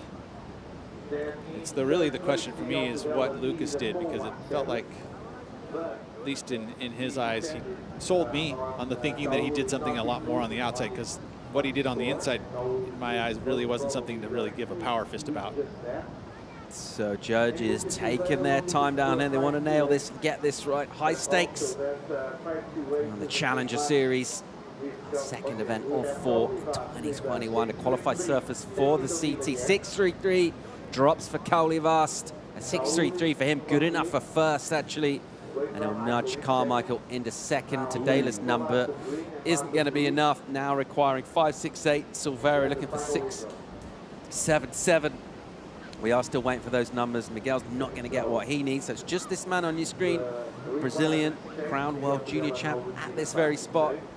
It's his score to come in. There's still a wee bit of uncertainty over. Miguel got the 4.27. It does go into his top two, but doesn't change his position. So that requirement 6.77 for Silvera. Just the fact that this is being processed last, sometimes we kind of read into how long the scores are taking to come in. You know, you're thinking if it's a 4, they'll just throw it in. It's not what he needs, and we'll be on our way. But a little bit of a delay here, so there's a thought, definitely. It's a conversation about that last wave. Certainly deep conversations from our 5 panel of judges. Well, it's funny. I mean, hopefully, we call it conversation, but it really isn't. It's more about the head judge putting comparisons up. So they'll actually have a screen on there that they all look at. It's in. Oh, it's not enough. Barely not enough. Wow, 5.97. So prior to that last exchange, of course, it was enough. Hence the sort of emphasis from him. He was stoked. It just comes in, from his point of view, frustratingly under. And that's the way it'll go down. It's official. Kauli Vast, the Big Tahitian. Sigh of relief for Wade Carmichael. Wade Carmichael, he's stoked. He's still swinging. And we will lose Tudela and Silvera. That's the way heat number 17 is wrapped up. And our next heat, which has been on hold for a while, they'll now be allowed to commence hostilities. We'll see a massive fan favorite in the form of Vasquinho Ribeiro of Portugal, taking on Josh Muniz from Hawaii, Gaspar Larsson from France, who surfed really well in this region in the spring to earn his spot, and Cooper Chapman from Australia. So we'll pick up the end of the wave from Vasco Ribeiro. And the one thing we can pretty much guarantee about him, he's so good with the read, and we talk about local knowledge and all that stuff. He seems like he's got another kind of visual gear on this wave, picking them from out the back. I would absolutely agree with you on that. And, you know, maybe he spends more time than a lot of the other surfers here at this break. You know, like there is such a variety of surf within this region. He comes from Cascais, but he does spend time here. He does get in the water, and it helps, especially in these big events. I mean, and I think that's why he focuses here, because he knows there's such big events that come to this spot. Absolutely. As we see kind of a meaty wave, but not loaded down the line speed from Larsson, the Frenchman. He just kind of struggled really to get much grip on that wave. He was sort of underneath that white water, couldn't get on a clean face. He was chasing, right? It felt like he was always chasing, and that's the one thing. It's good to come from behind, but not look like you're chasing him. He was like always kind of just double pumping the board, and the body language was always kind of grabbing and looking forward. Whereas if you know you're coming from behind and you're loaded off the back foot, all good. That one there, yeah, just a bit of chasing going on, so low score. Concerted paddle effort way out the back. That vision just shows you how spread out our playing field is here. See our surface is kind of diagonal line going from the top right to bottom left of your picture. And that gives us a classic kind of point break shape to this wave, as we see some nice acceleration from Vasco Ribeiro. And he has got a little wobble section that he applies blistering speed to, goes to a turn, picks up speed again, and then cracks it. The arms get a little bit loose. Mistake there, I think, being that was, you saw the positioning of where he took off in that wave. He was sitting outside of Josh Manise. Josh Manise sitting way outside. But there was some high quality wave to be surfed there, and that fall definitely not what he wanted to do to finish that ride out. We'll wait for numbers coming. In the meantime, we'll go and hear from the winner of the last. He pipped it right at the end. It's Cowley Vast. He's down with Joanna. That's right, Paul. Big suspense there at the end. From going to surfing one of the biggest waves in the world to coming here to Eddie's side and surf in the Challenger Series, it's a big contrast. How are you feeling after that win? I'm feeling super good right now because it was a good heat for me in my mind. I wanted to make a heat, so yeah, that's my first heat making in Challenger Series for me. So yeah, it's the beginning, and I want to continue. And the suspense there at the end, it must have been killing you. Yeah, because the waves are super hard, so it's hard to read the waves. And since you get the wave from outside, you finish all the way on the rock, so you have to go back all the way. I did that like 4 times, 5 times, and it's super hard, super physical. And then, yeah, at the end, everybody got the wave, so it was a long suspense. But I better my score, so I got a 6.3, and I was on the lead, so I was fine. Do you think you can define a strategy moving on? No, I mean, my goal is to surf, make a heat, and yeah, my goal for sure is to be qualified this year.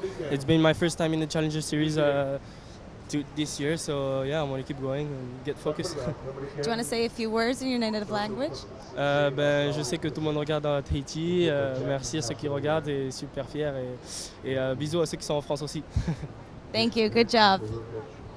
Great stuff from Cowley Vast. Well, he said there was, a bit of exertion out there. Didn't look like it. He looked so polished and in control, both when he's riding away, but just general kind of heat demeanor.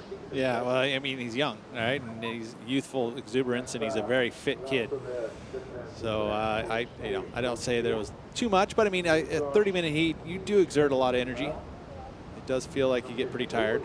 Chapman with a nice roof ride, and he'll put himself way behind some rumbling white waters. Can he get around? I'm not sure he will, and eventually he concedes defeat to a rumble of white water. Cooper, of course, is out going great guns on the then QS a number of years back, picking up results. And just like many other sports, of course, a little bit of gap in surfing, but we're stoked to see him back here in Challenger Series action. Meanwhile, the local lad with big ambitions for the elite stage, Vasco Ribeiro. And he just tags that one, uses his speed to so much effect. He's quite a big lad as well. He's got a ton of momentum, so good to chuck spray, I reckon, with speed and a bit of power behind you. Always visually impressive. And tags one for a nice finish. Saw him running around. He's got 2 children, right? Yeah, so they're running around. He was being dad right before his heat, literally 15 minutes beforehand, chasing them. That's a good warm-up, running around after your children. But I also think that it takes you away from the stresses of the competition, and then I'm sure there was a good 15 minutes before, good focus period to get himself warmed up. We actually did have visuals of him getting that exact warm-up before his heat. And here goes Josh Manise. He's been quiet in this one so far. He's got a good looking section here. He's super patient, and he'll rip a nice sort of high snap, just dipping a little tail as he breaks his line. And then again, this thing cooperates for him. He just stands on the tail a touch, gets nice and steep through here. Hit off the top, and good speed through that last turn as well, well navigated. Strategically, he positioned himself way on the outside, looking for the bigger set waves. And you can see that was a little bit bigger wave than his other competitors have picked up in this heat. We saw big numbers given for attacking those bigger set waves. You know, even one big turn was earning solid numbers. So I think he took note of that. Again, taking off outside of his competitors. So very patient on that outside section. And look at that. I mean, he's got some outside opportunity here. Connection with the lip there. Nicely done, because that's going to excite the judges. And then the nice snap and the patient wait. I mean, this is a well-executed wave. Feels like it's going to be the best wave of the heat. So that patience definitely paid off for Josh. You know, didn't overexert himself, but anytime that there was a steep section there on lip, he was definitely putting the board right in it. A long ride for Josh Moniz. Number will come from our panel when they process some other business. And one of those items on their list was a score for the last of Vasco Ribeiro, 6.07 for him, first place, and a kind of legitimate two-wave total as well. Or Vasco, having another look here, Pete. Yeah, this is the replay of this score, and he picks this wave up. It wasn't very far out. That's that local knowledge, knowing that there's this certain type of wave that'll give him steep sections, and so he turned around, whipped on it, gets himself a 6.07. So nicely, that's where that experience here at this venue is so important. You can identify those waves on the paddle back out. Just over 22 minutes remaining in this heat number 18 of our round of 96. Vasco Ribeiro now with that 6.07. That adds his 3.43. Gets himself in a first place position. Plenty left to happen. We've seen a lot of heats, particularly at this stage of the tide, I think it's fair to say. As we get towards that mid to low, generally we get scores compressed. That means things stay open right at the end. Some tension in our previous heats. Cooper is making a move here to the north in a big way. I mean, he's separating himself from his competitors by, well, almost, it looks like 100 yards. So must have identified something there with this lower tide. Drone shot picking up the Australian Cooper Chapman, making a real sort of positive sort of statement of intent, putting himself deep and out the back, looking for a bomb. Meanwhile, still waiting for that score to drop from Josh Moniz. Be similar order with Vasco's wave. Could be right in terms of it being the highest of what we've seen so far. Put him in a much better position. That was just his first wave, of course, so it is going to count for him thus far. Cooper Chapman, I'd like to see how this pays off for him, but he's certainly backing himself to put himself way out the back as this tide continues to go out. I mean, there's another school of thought. Sitting near Vasco Ribeiro, right, would be the other kind of piggyback style. That's probably where I'd go. But, I wouldn't disagree with you there. I think that, I mean, Josh, you saw what happened there where Josh was sitting outside, you know, a couple yards outside, and a wave came right to Vasco Ribeiro because he was sitting there waiting, and this is a shallow part of that reef that's on that outside section. Generally, waves focus there. So 6.5 in for Josh Moniz, 6.5 in for him. In third, he's just ridden that one wave though. But Larsonneur, our Frenchman, has just got a high 3. Following the 3.83, he's got priority as well though. The Frenchman in whites, 20 on the clock. 20 minutes to go in this one. As we see the sets winding down the refit. Couple of sections, obviously, to this big old reef. Another surf spot looks pretty similar, just north, but the two don't really connect up. Just the way the kink works out. So it's all about towards the lower side, just kind of positioning yourself just after that kink, hoping to get right on the very apex of things out the back, looking for a bomb, ideally go all the way through. Meanwhile, finding himself a wave he likes to look of is Ribeiro. He's got a nice wall in here. What's he going to do with it? Just use that rail to put himself back on the white water and then loses interest through the inside. Meanwhile, here goes Larsonneur, our Frenchman. He's got a little steep pocket here, and he'll stay patient at the bottom of the wave. Nice aggression, and he'll make that. That was really well done. The pencil dive, we've seen that used. It's actually very effective. Not the most pleasant looking kick out, but when you jump off like that, you literally penetrate the water super quickly, and you stay out where you jumped in, whereas sometimes if you dive off, you get pushed in. So pencil dives become quite effective. Let's watch this replay here. Does get the carve on the outside section before this wave steepens up. Does it twice, actually. Timing this final section and then attacking. See, he's waiting off the bottom, eyeing and timing when you're going to go attack the lip. There's the pencil dive. And also Vaško. This wave looked like it was going to have a high-quality inside section. It started to steepen up, and then all of a sudden he decides, I don't like it, and he goes and he kicks out, rather than finishing it up onto the rocks. Yeah, it's almost like the wave just slowed down, didn't it? And he knew what was coming. He didn't like it. And he gets out 18 and 10 in this one. Score to come in for Vaško as well as for Cooper Chapman. And for that last effort of Gaspar Larsson, which will be certainly an improvement in his overall standing because it was a second wave. Vaško will get a throwaway. It's just a low number for him. Won't change anything. Cooper, a score to come in for Cooper Chapman as well. We'll wait for those. We didn't see Cooper though, right? So he paddled way up, and we didn't get to see what happened there, but we'll see what the score looks like. So his tactics pay off. So made a bold move, kind of a little statement. Let's see now if he maybe repositions a little closer. Sometimes you see people go and kind of do their own thing for a bit in the heat before sort of coming back to where everyone else is sitting, but normally that's more of a beach bake type move. You don't normally see that at these kind of points. Well, you remember if like Bell's Beach, for example, you know, you go to the point, or what do they call that spot up there? Can't even think about it right now, but Rincon, go up to Rincon, right? Same kind of thing. You could almost do that here, not as something that we always see happen, but not to say that it couldn't. So Gaspar's number in, a 5'8" for our Frenchman out of Camper up in Brittany in the northwest of France. Puts him in the lead in this one, 5'8" for him. Good enough for first place at the moment, 16 and 40 remaining in this encounter. Ribeiro now in second place. Still waiting on that score of Cooper Chapman, which again might indicate that it's, you know, if it was throwaways, it's low scores of 3. If it was less than that, you think they would lock it in. So maybe his tactic was sitting up there. He might have found him a little bit of a juicy morsel. Yeah, and he's back outside again, right? So you can see the green jerseys out there in the lineup. They've given him third priority. There's Vaško Ribeiro, live action from him, our Portuguese, a big sting off the top, and a meaty section here.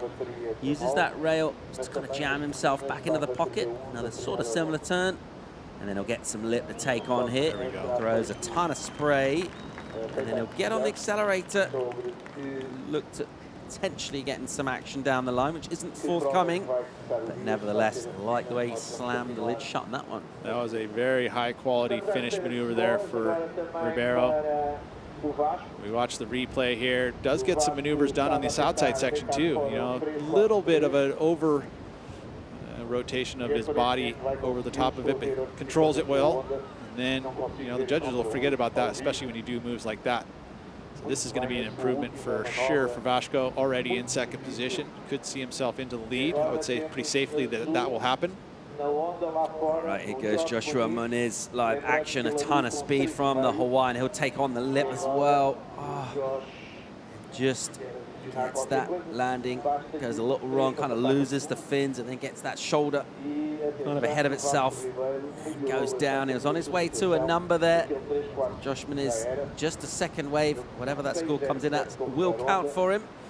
As we go down past the halfway mark in this one. Afternoon sunshine in Portugal. We're going to get a quick commercial break. This is, of course, the MEO Vissla Pro Ericeira. Join us for more live action. Heat 18 will be coming at you right after the break. Lots of red, lots of blue, and lots of green.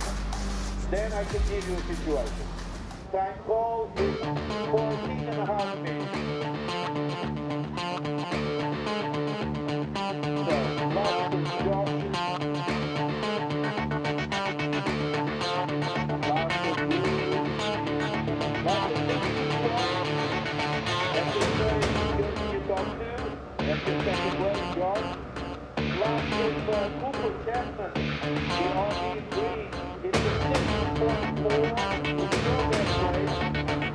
Second activity.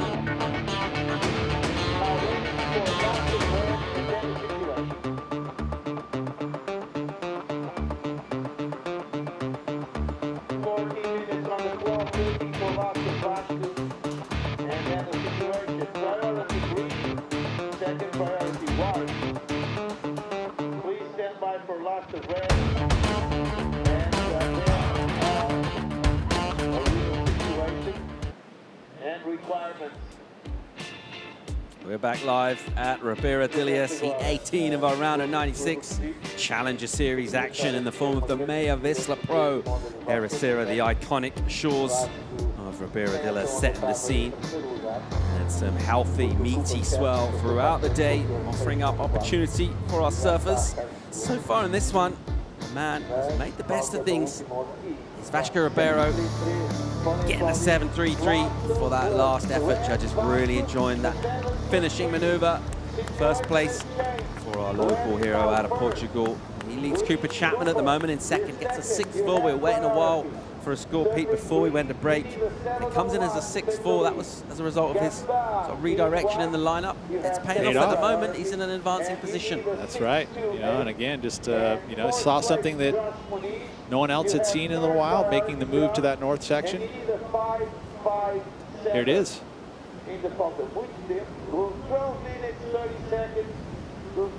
This is Cooper's redirect, so good positioning. He got the nice carves on the outside. You know, this is where he actually moved further out. That's the main section that we've seen a lot of the surfers pick up their waves at. So nice work there, nice read by Cooper, and it paid off because he gets himself into second position. He had a 5.67 to start the heat. So well done. Cooper saw something, made a move, and went and surfed a different part of the bank. He's done a ton of turns there as well. He ripped that thing apart, didn't he? He sure did. 5 good hits in on that. Some great energy from Cooper Chapman at the moment. Good enough for second place. Sitting behind Vasco Ribeiro. Good stuff from our Aussie so far in this one. Good enough for second. He won't feel very safe there. Breathing down his neck. We've got a Frenchman in the form of La Sonneur, a Hawaiian in the form of Moniz. 11.5 to go, so plenty of time for things to happen in this one. Josh sits at that number 3 in the priority, so he's going to have to wait it out for this next 11 minutes. He's going to hope that someone catches a wave because he's in best position to catch Cooper. Because he has a slightly better wave, but the 6.5 just doesn't have a backup. Think about sort of lulls in the action. We haven't had really prolonged ones today. This swell's been kind of consistent just in terms of the sets. It's generally what we get in Ribera d'Ilias. It's pretty good at picking up these sets and even some of those sort of lower interval numbers in between as well.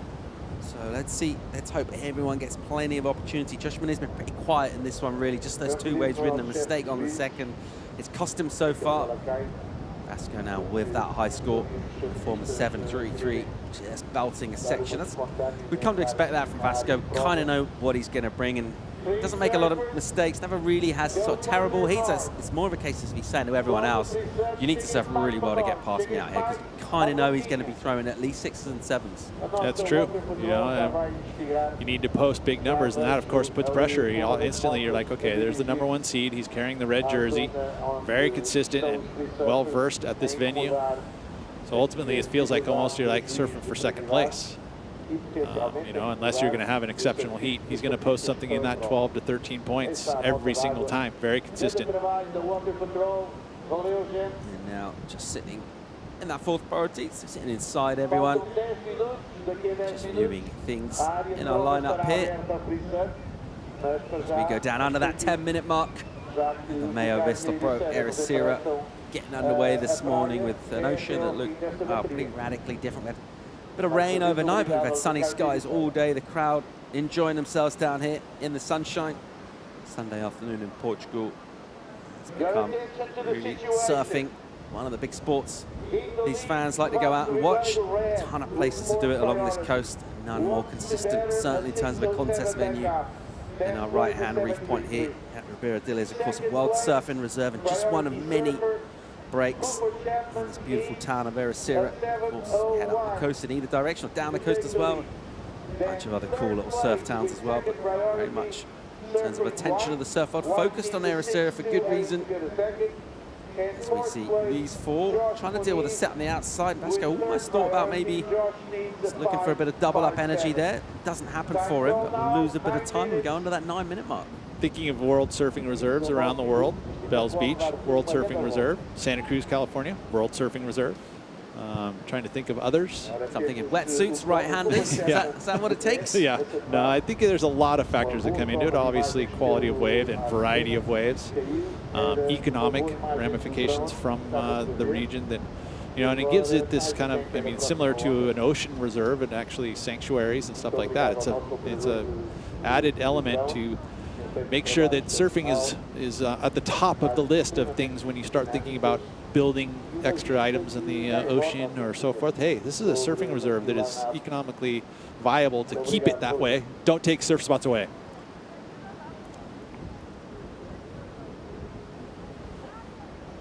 Just over 8 minutes to go in this one. Let's go down and hear from a man making the big decisions, Travis Logie. He's standing by with Joanna. Thank you. That's right. We're coming to the end of the day, of a very packed heat day.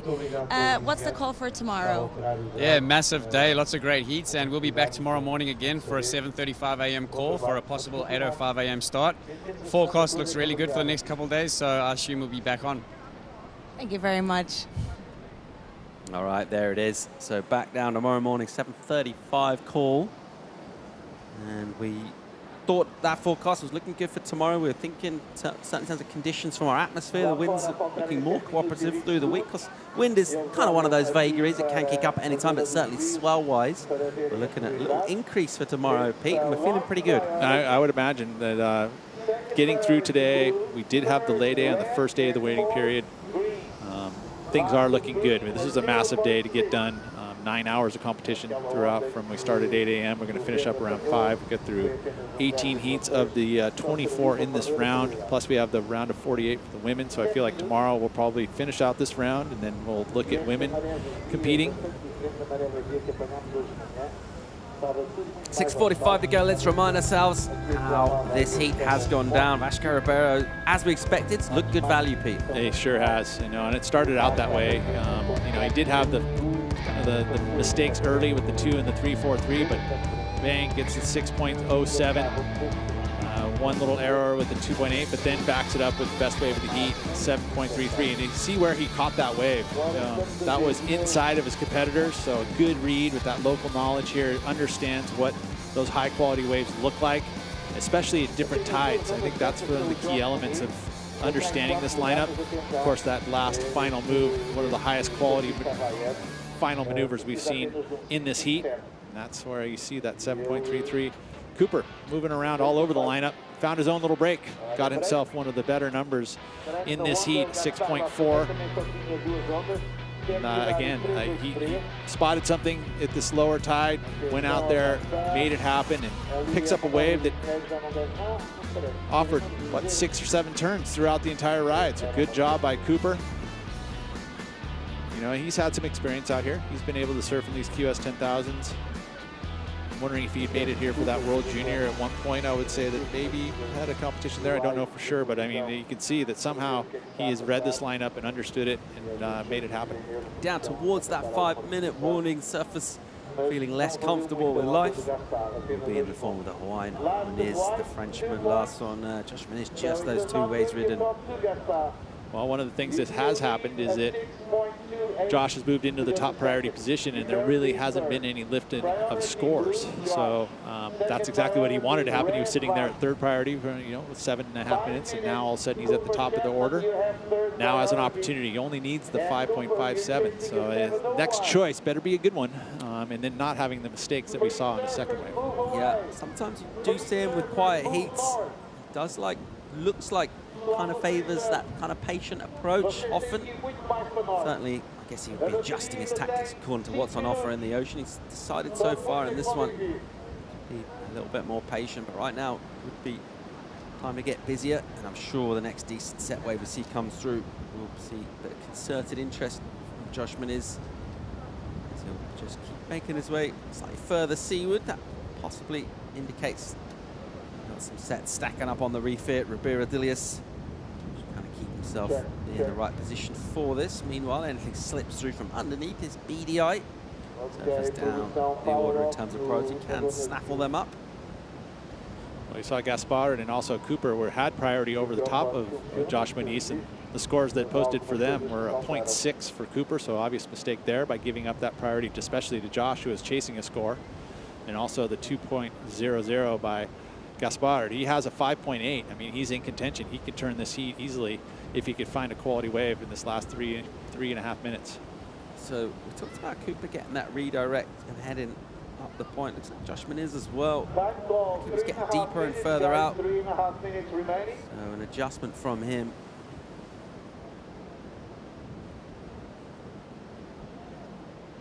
It seems like a lot of the non-competitors are making their way out in the lineup. Like, hey, we got 4.5 minutes left here. Come on, yeah, move out of the lineup. We don't want any people, but people have been waiting a long time to get in the water today. 3 minutes to go in this heat. Ribeiro of Portugal at the moment, doing his home nation proud, as he often does at this break, as well as his experience, just that confidence from going all the way in events out here. That'll be buoying him, as with his scoreline at the moment, good enough for first, leads the Aussie Chapman. Vasco, you think about some of the experiences he's had in his career. I mean, he's surfed at the championship tour level and had success. I mean, up at Peniche, he made it all the way, to the quarter semifinals up there. So he did very well against some heavy hitters coming in as a wild card, which means that he had to beat the likes of, the Mick Fannings and the Kelly Slaters at the time. So he can be drawing off that experience. And he comes in here as a veteran, obviously a favorite. And sometimes that can put a little added pressure. Doesn't seem to be affecting Vasco at this point. He'd be reasonably comfortable at the moment. Looking at that score that he's got, I think he'd be very unlikely he's going to finish third with 13.4 in this. So an advancing slot from our point of view looks pretty much secure, but he certainly won't be feeling anything like that out there in the heat of competition. So we'll pick up action from our drone down on the inside. Looks like, was that Gaspard getting a little finish on the end section, and the crowd still enjoying themselves down here on this patch of sand, which has got doubled in size since this morning. We had washovers going over the berm here, people scrambling for towels and stuff as white waters were hitting the beach, and now a much more extended sandy area. Vasco Ribeiro here, he's interested, and he's up and swinging, going down the line with a couple of pumps for speed, and then decides that wave non-cooperative. We've had a big effort, a big lull with really not much activity from the ocean now for an extended period of time here, Pete, haven't we? And it's come at the worst possible time for Josh Moniz in priority. Just needs a wave. Oh, and he's paddling hard. Oh, he just would have lost priority right there if the judges would have seen. Minute to go, and Josh Moniz paddles, doesn't get himself on. Meanwhile, this is Vasco from the lead. Big spray from him, and then he'll go down on a second maneuver. Let's see, at the moment, it still looks like we're seeing priority for Josh. 40 to go in this one. How's this going to play out, that requirement? Gaspard looking for 6.28. Moniz looking for 5.57. 30 on the clock. That's a significant number. Are we going to have enough time to see waves hit this peak here at Ribeira Dilias? Looks like a little opportunity out there, and it looks like Josh Moniz is hanging on to that priority, and he will, okay, and here goes Gaspar Larsson. Sorry, this is Cooper Chapman, excuse me, swinging on a meaty looking wave here, looking to consolidate and defend that second place. And he'll just kind of hit one with a little abbreviated flick of a turn. And that was more sort of a defensive move, keeping Josh off. Our priority hasn't changed on here, but I'm assuming that they must have seen something else on the LED displays, because otherwise, why wouldn't Josh gone, right? I think there was definitely a paddle there by Josh. Did not see a priority change. Cooper definitely played the role there, right? I mean, he would have seen, hey, that was a complete, paddle into that. Even the priority didn't change. I feel like I still should go. And, Josh conceded too. I mean, I know Josh would have thought, yeah, I did paddle for that wave. So that's going to wrap things up for that. Here we are, waiting for scores to come in, but Cooper Chapman's number is not going to get him into first place. Looks like he'll stay in second. Do you have the number for Gaspard come in? It's going to be a low number. We're going to go to break. Join us for the official results as our judges will process. Also join us for the post show as we'll bring Ben Mundy back into the studio. We're going to go over a big day of competition. Join us for that right after this break. Mas a entrada dos dados dos juízes para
Sunny skies shining down on a golden Sunday afternoon in Portugal. The MEO Vissla Pro Ericeira wraps up, concluding things heat number 18, Vasco Ribeiro. The Portuguese in red, looking resplendent, looking good value for first place. Taken along with him into the next round, Cooper Chapman of Australia. Well surfed heat from him. We will see Josh Moniz and Gaspar Larsson bow out. And that's going to wrap things up for the day as our drone will fly high over the valley here at Ribeira de Las, which has provided a beautiful scene for competition. Our fans just lapping this up. Really enjoyable. Great place to come down and watch. And of course, not too shoddy to watch online as well. We do thank you for joining us wherever you are around the world. Hope you're enjoying our coverage. And it's not over yet. The heats may have wrapped up, but we've got a post-show to bring you. We've got top 5 moments of the day. We've got EDP Ride of the Day. We've brought Ben Mundy back in. And, mate, overall, I like a sort of concise takeaway from you, mate, from a big day of action. How are you feeling? What's your vibes? Oh, I thought it was, it was... I said concise. Consistent. Consistent.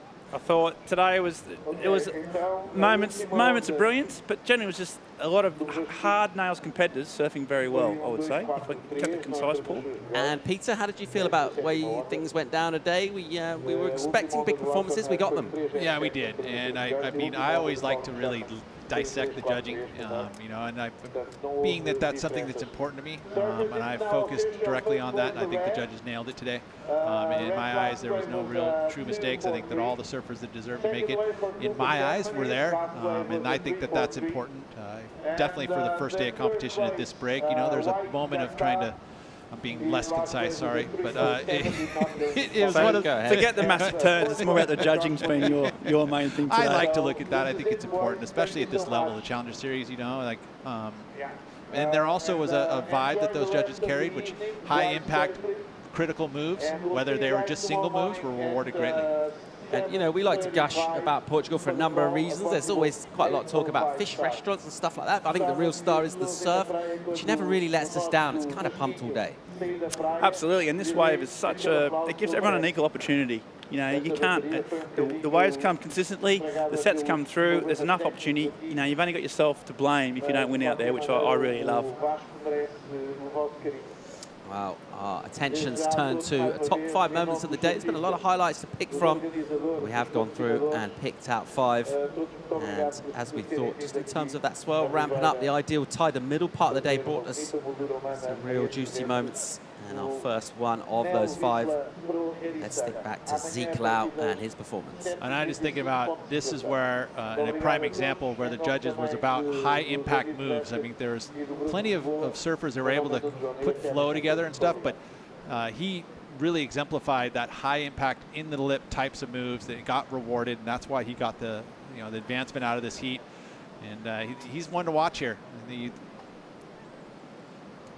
14.10 total. Big numbers from Ezekiel, a big man, and really talked in his interview be getting a few wildcard spots from Ultimate Surfer, but really looking to secure a legit spot on tour. He'll feel his surfing merits a place up there, and he certainly looked true to that today. Number 4, Jacob Wilcox. Yeah, Jacob, you know, talk about high impact moves like Pete just said.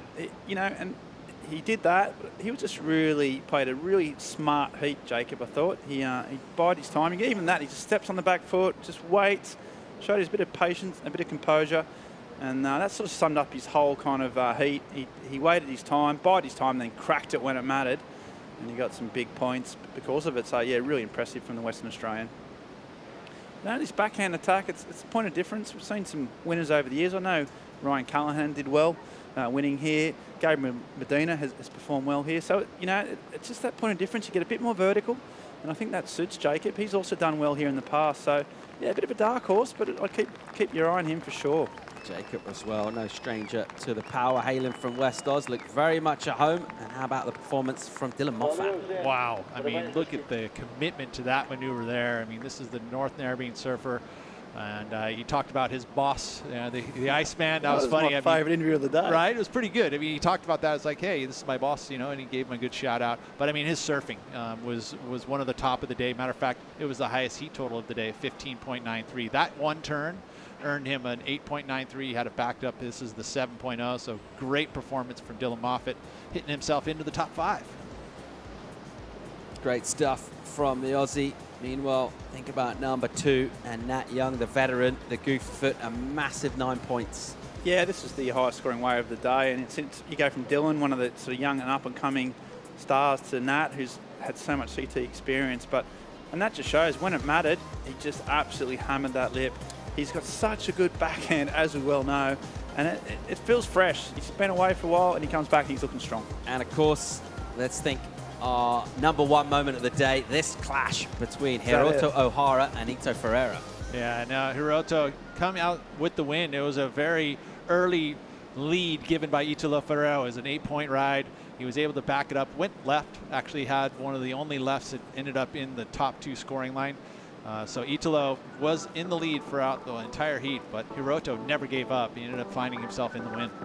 I mean, what is that? You beat a world champion today. Yeah, it matters. And it's surprising that Goofy Footer went left, and one of the only lefts of the day, wasn't it? That was a shock to the system. But yeah, it just shows how adaptable he is. He doesn't, anything's open to Italo. Any wave, any time, he doesn't lock himself into a plan, because when you've got that in your locker, it doesn't matter. I mean, he can do it on any section at any time. He can do it backside or forehand as well, but ultimately he found his way into that one. But Hiroto, he never really gave up in this heat. This is a great linkage that he had on this wave that actually gave him the lead, I believe, at this point. But look at this just compressed approach. Great style, attacking the lip, and came out of this one as a number 1 in the heat, got the interview. And that's always good for your confidence when you take out a world champion. Yeah, exactly. And this is his next wave. So as soon as he got that sort of rhythm clicked in, as it happens out in this wave, you've got to get in the flow of it. And once he had that sort of confidence, he did this, and it was just a bit better and a bit stronger, and he was soaked. And yeah, he beat the 2019 world champion. So what a performance. A great day of competition at the MEO Vissla Pro Ericeira. Some big scores, massive performances, power surfing matching the power on offer from the Atlantic Ocean, and one man who generally tends to match the power of this wave and many others. His name's Vasco Ribeiro. He won the last heat of the day, and he's standing by with Joanna Garnell. Yeah, Paul, that's right. Congratulations, Vasco. That was a long wait, but certainly paid off. Yeah, sure. I hate to be the last hit of the day. Once you see all these hits, all these amazing performances, and you gotta wait for your turn, but you know, it paid off. The waves are great. It's good to be surfing home with everyone watching, and yeah, it's good. It's done. And are you going to go for a free surf?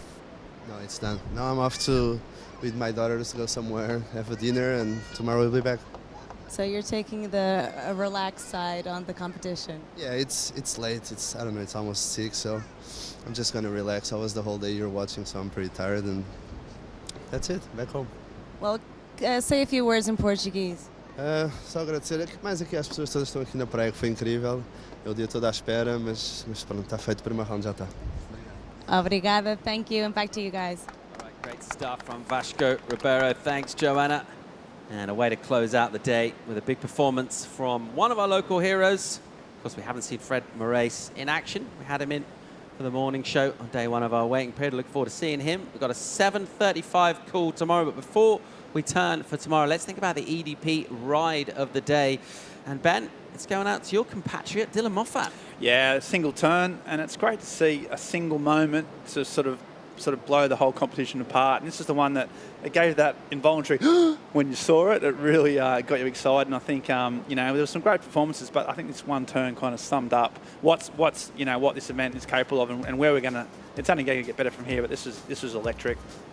Literally electric EDP, right? I mean, watch that. I mean, it's very Dane Reynolds. You remember that type of move that he did at Haleiwa? Very similar to that. I mean, just high impact. I mean, he threw everything at it. Really cool to see.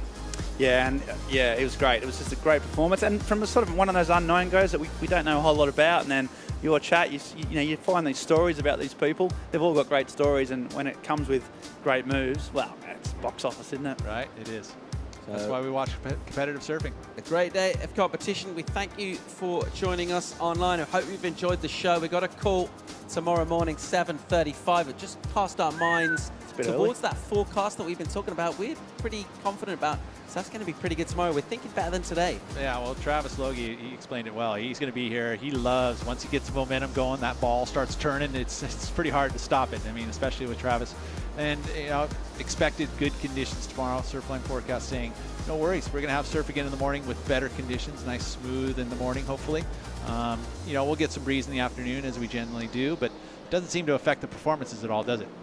No, absolutely. And, we see Ribeiro, we generally kind of associate this with more of a power surfing kind of line, but we will see a little bit of progression as well. Italo bringing it today, and there are those wild sort of factors out there. Let's see what happens. Well, Kanoa Igarashi, for example, he's done some big airs here before, so it's going to be it's on. We've got so many good days of surfing coming. I can't wait.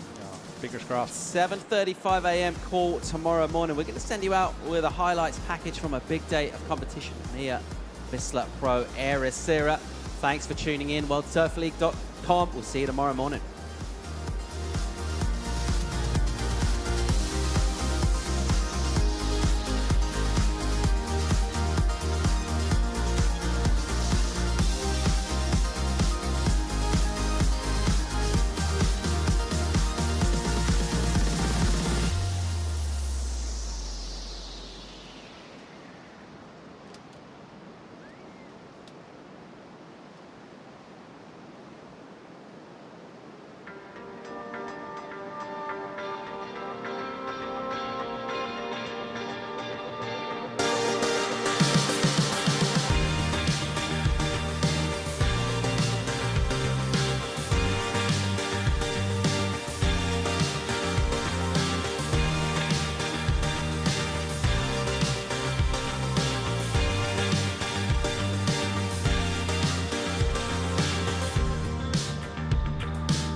This copyrighted event broadcast is produced by the World Surf League for broadcast around the world and may not be retransmitted, reproduced, rebroadcast, or otherwise distributed or used in any form without the written consent of the World Surf League.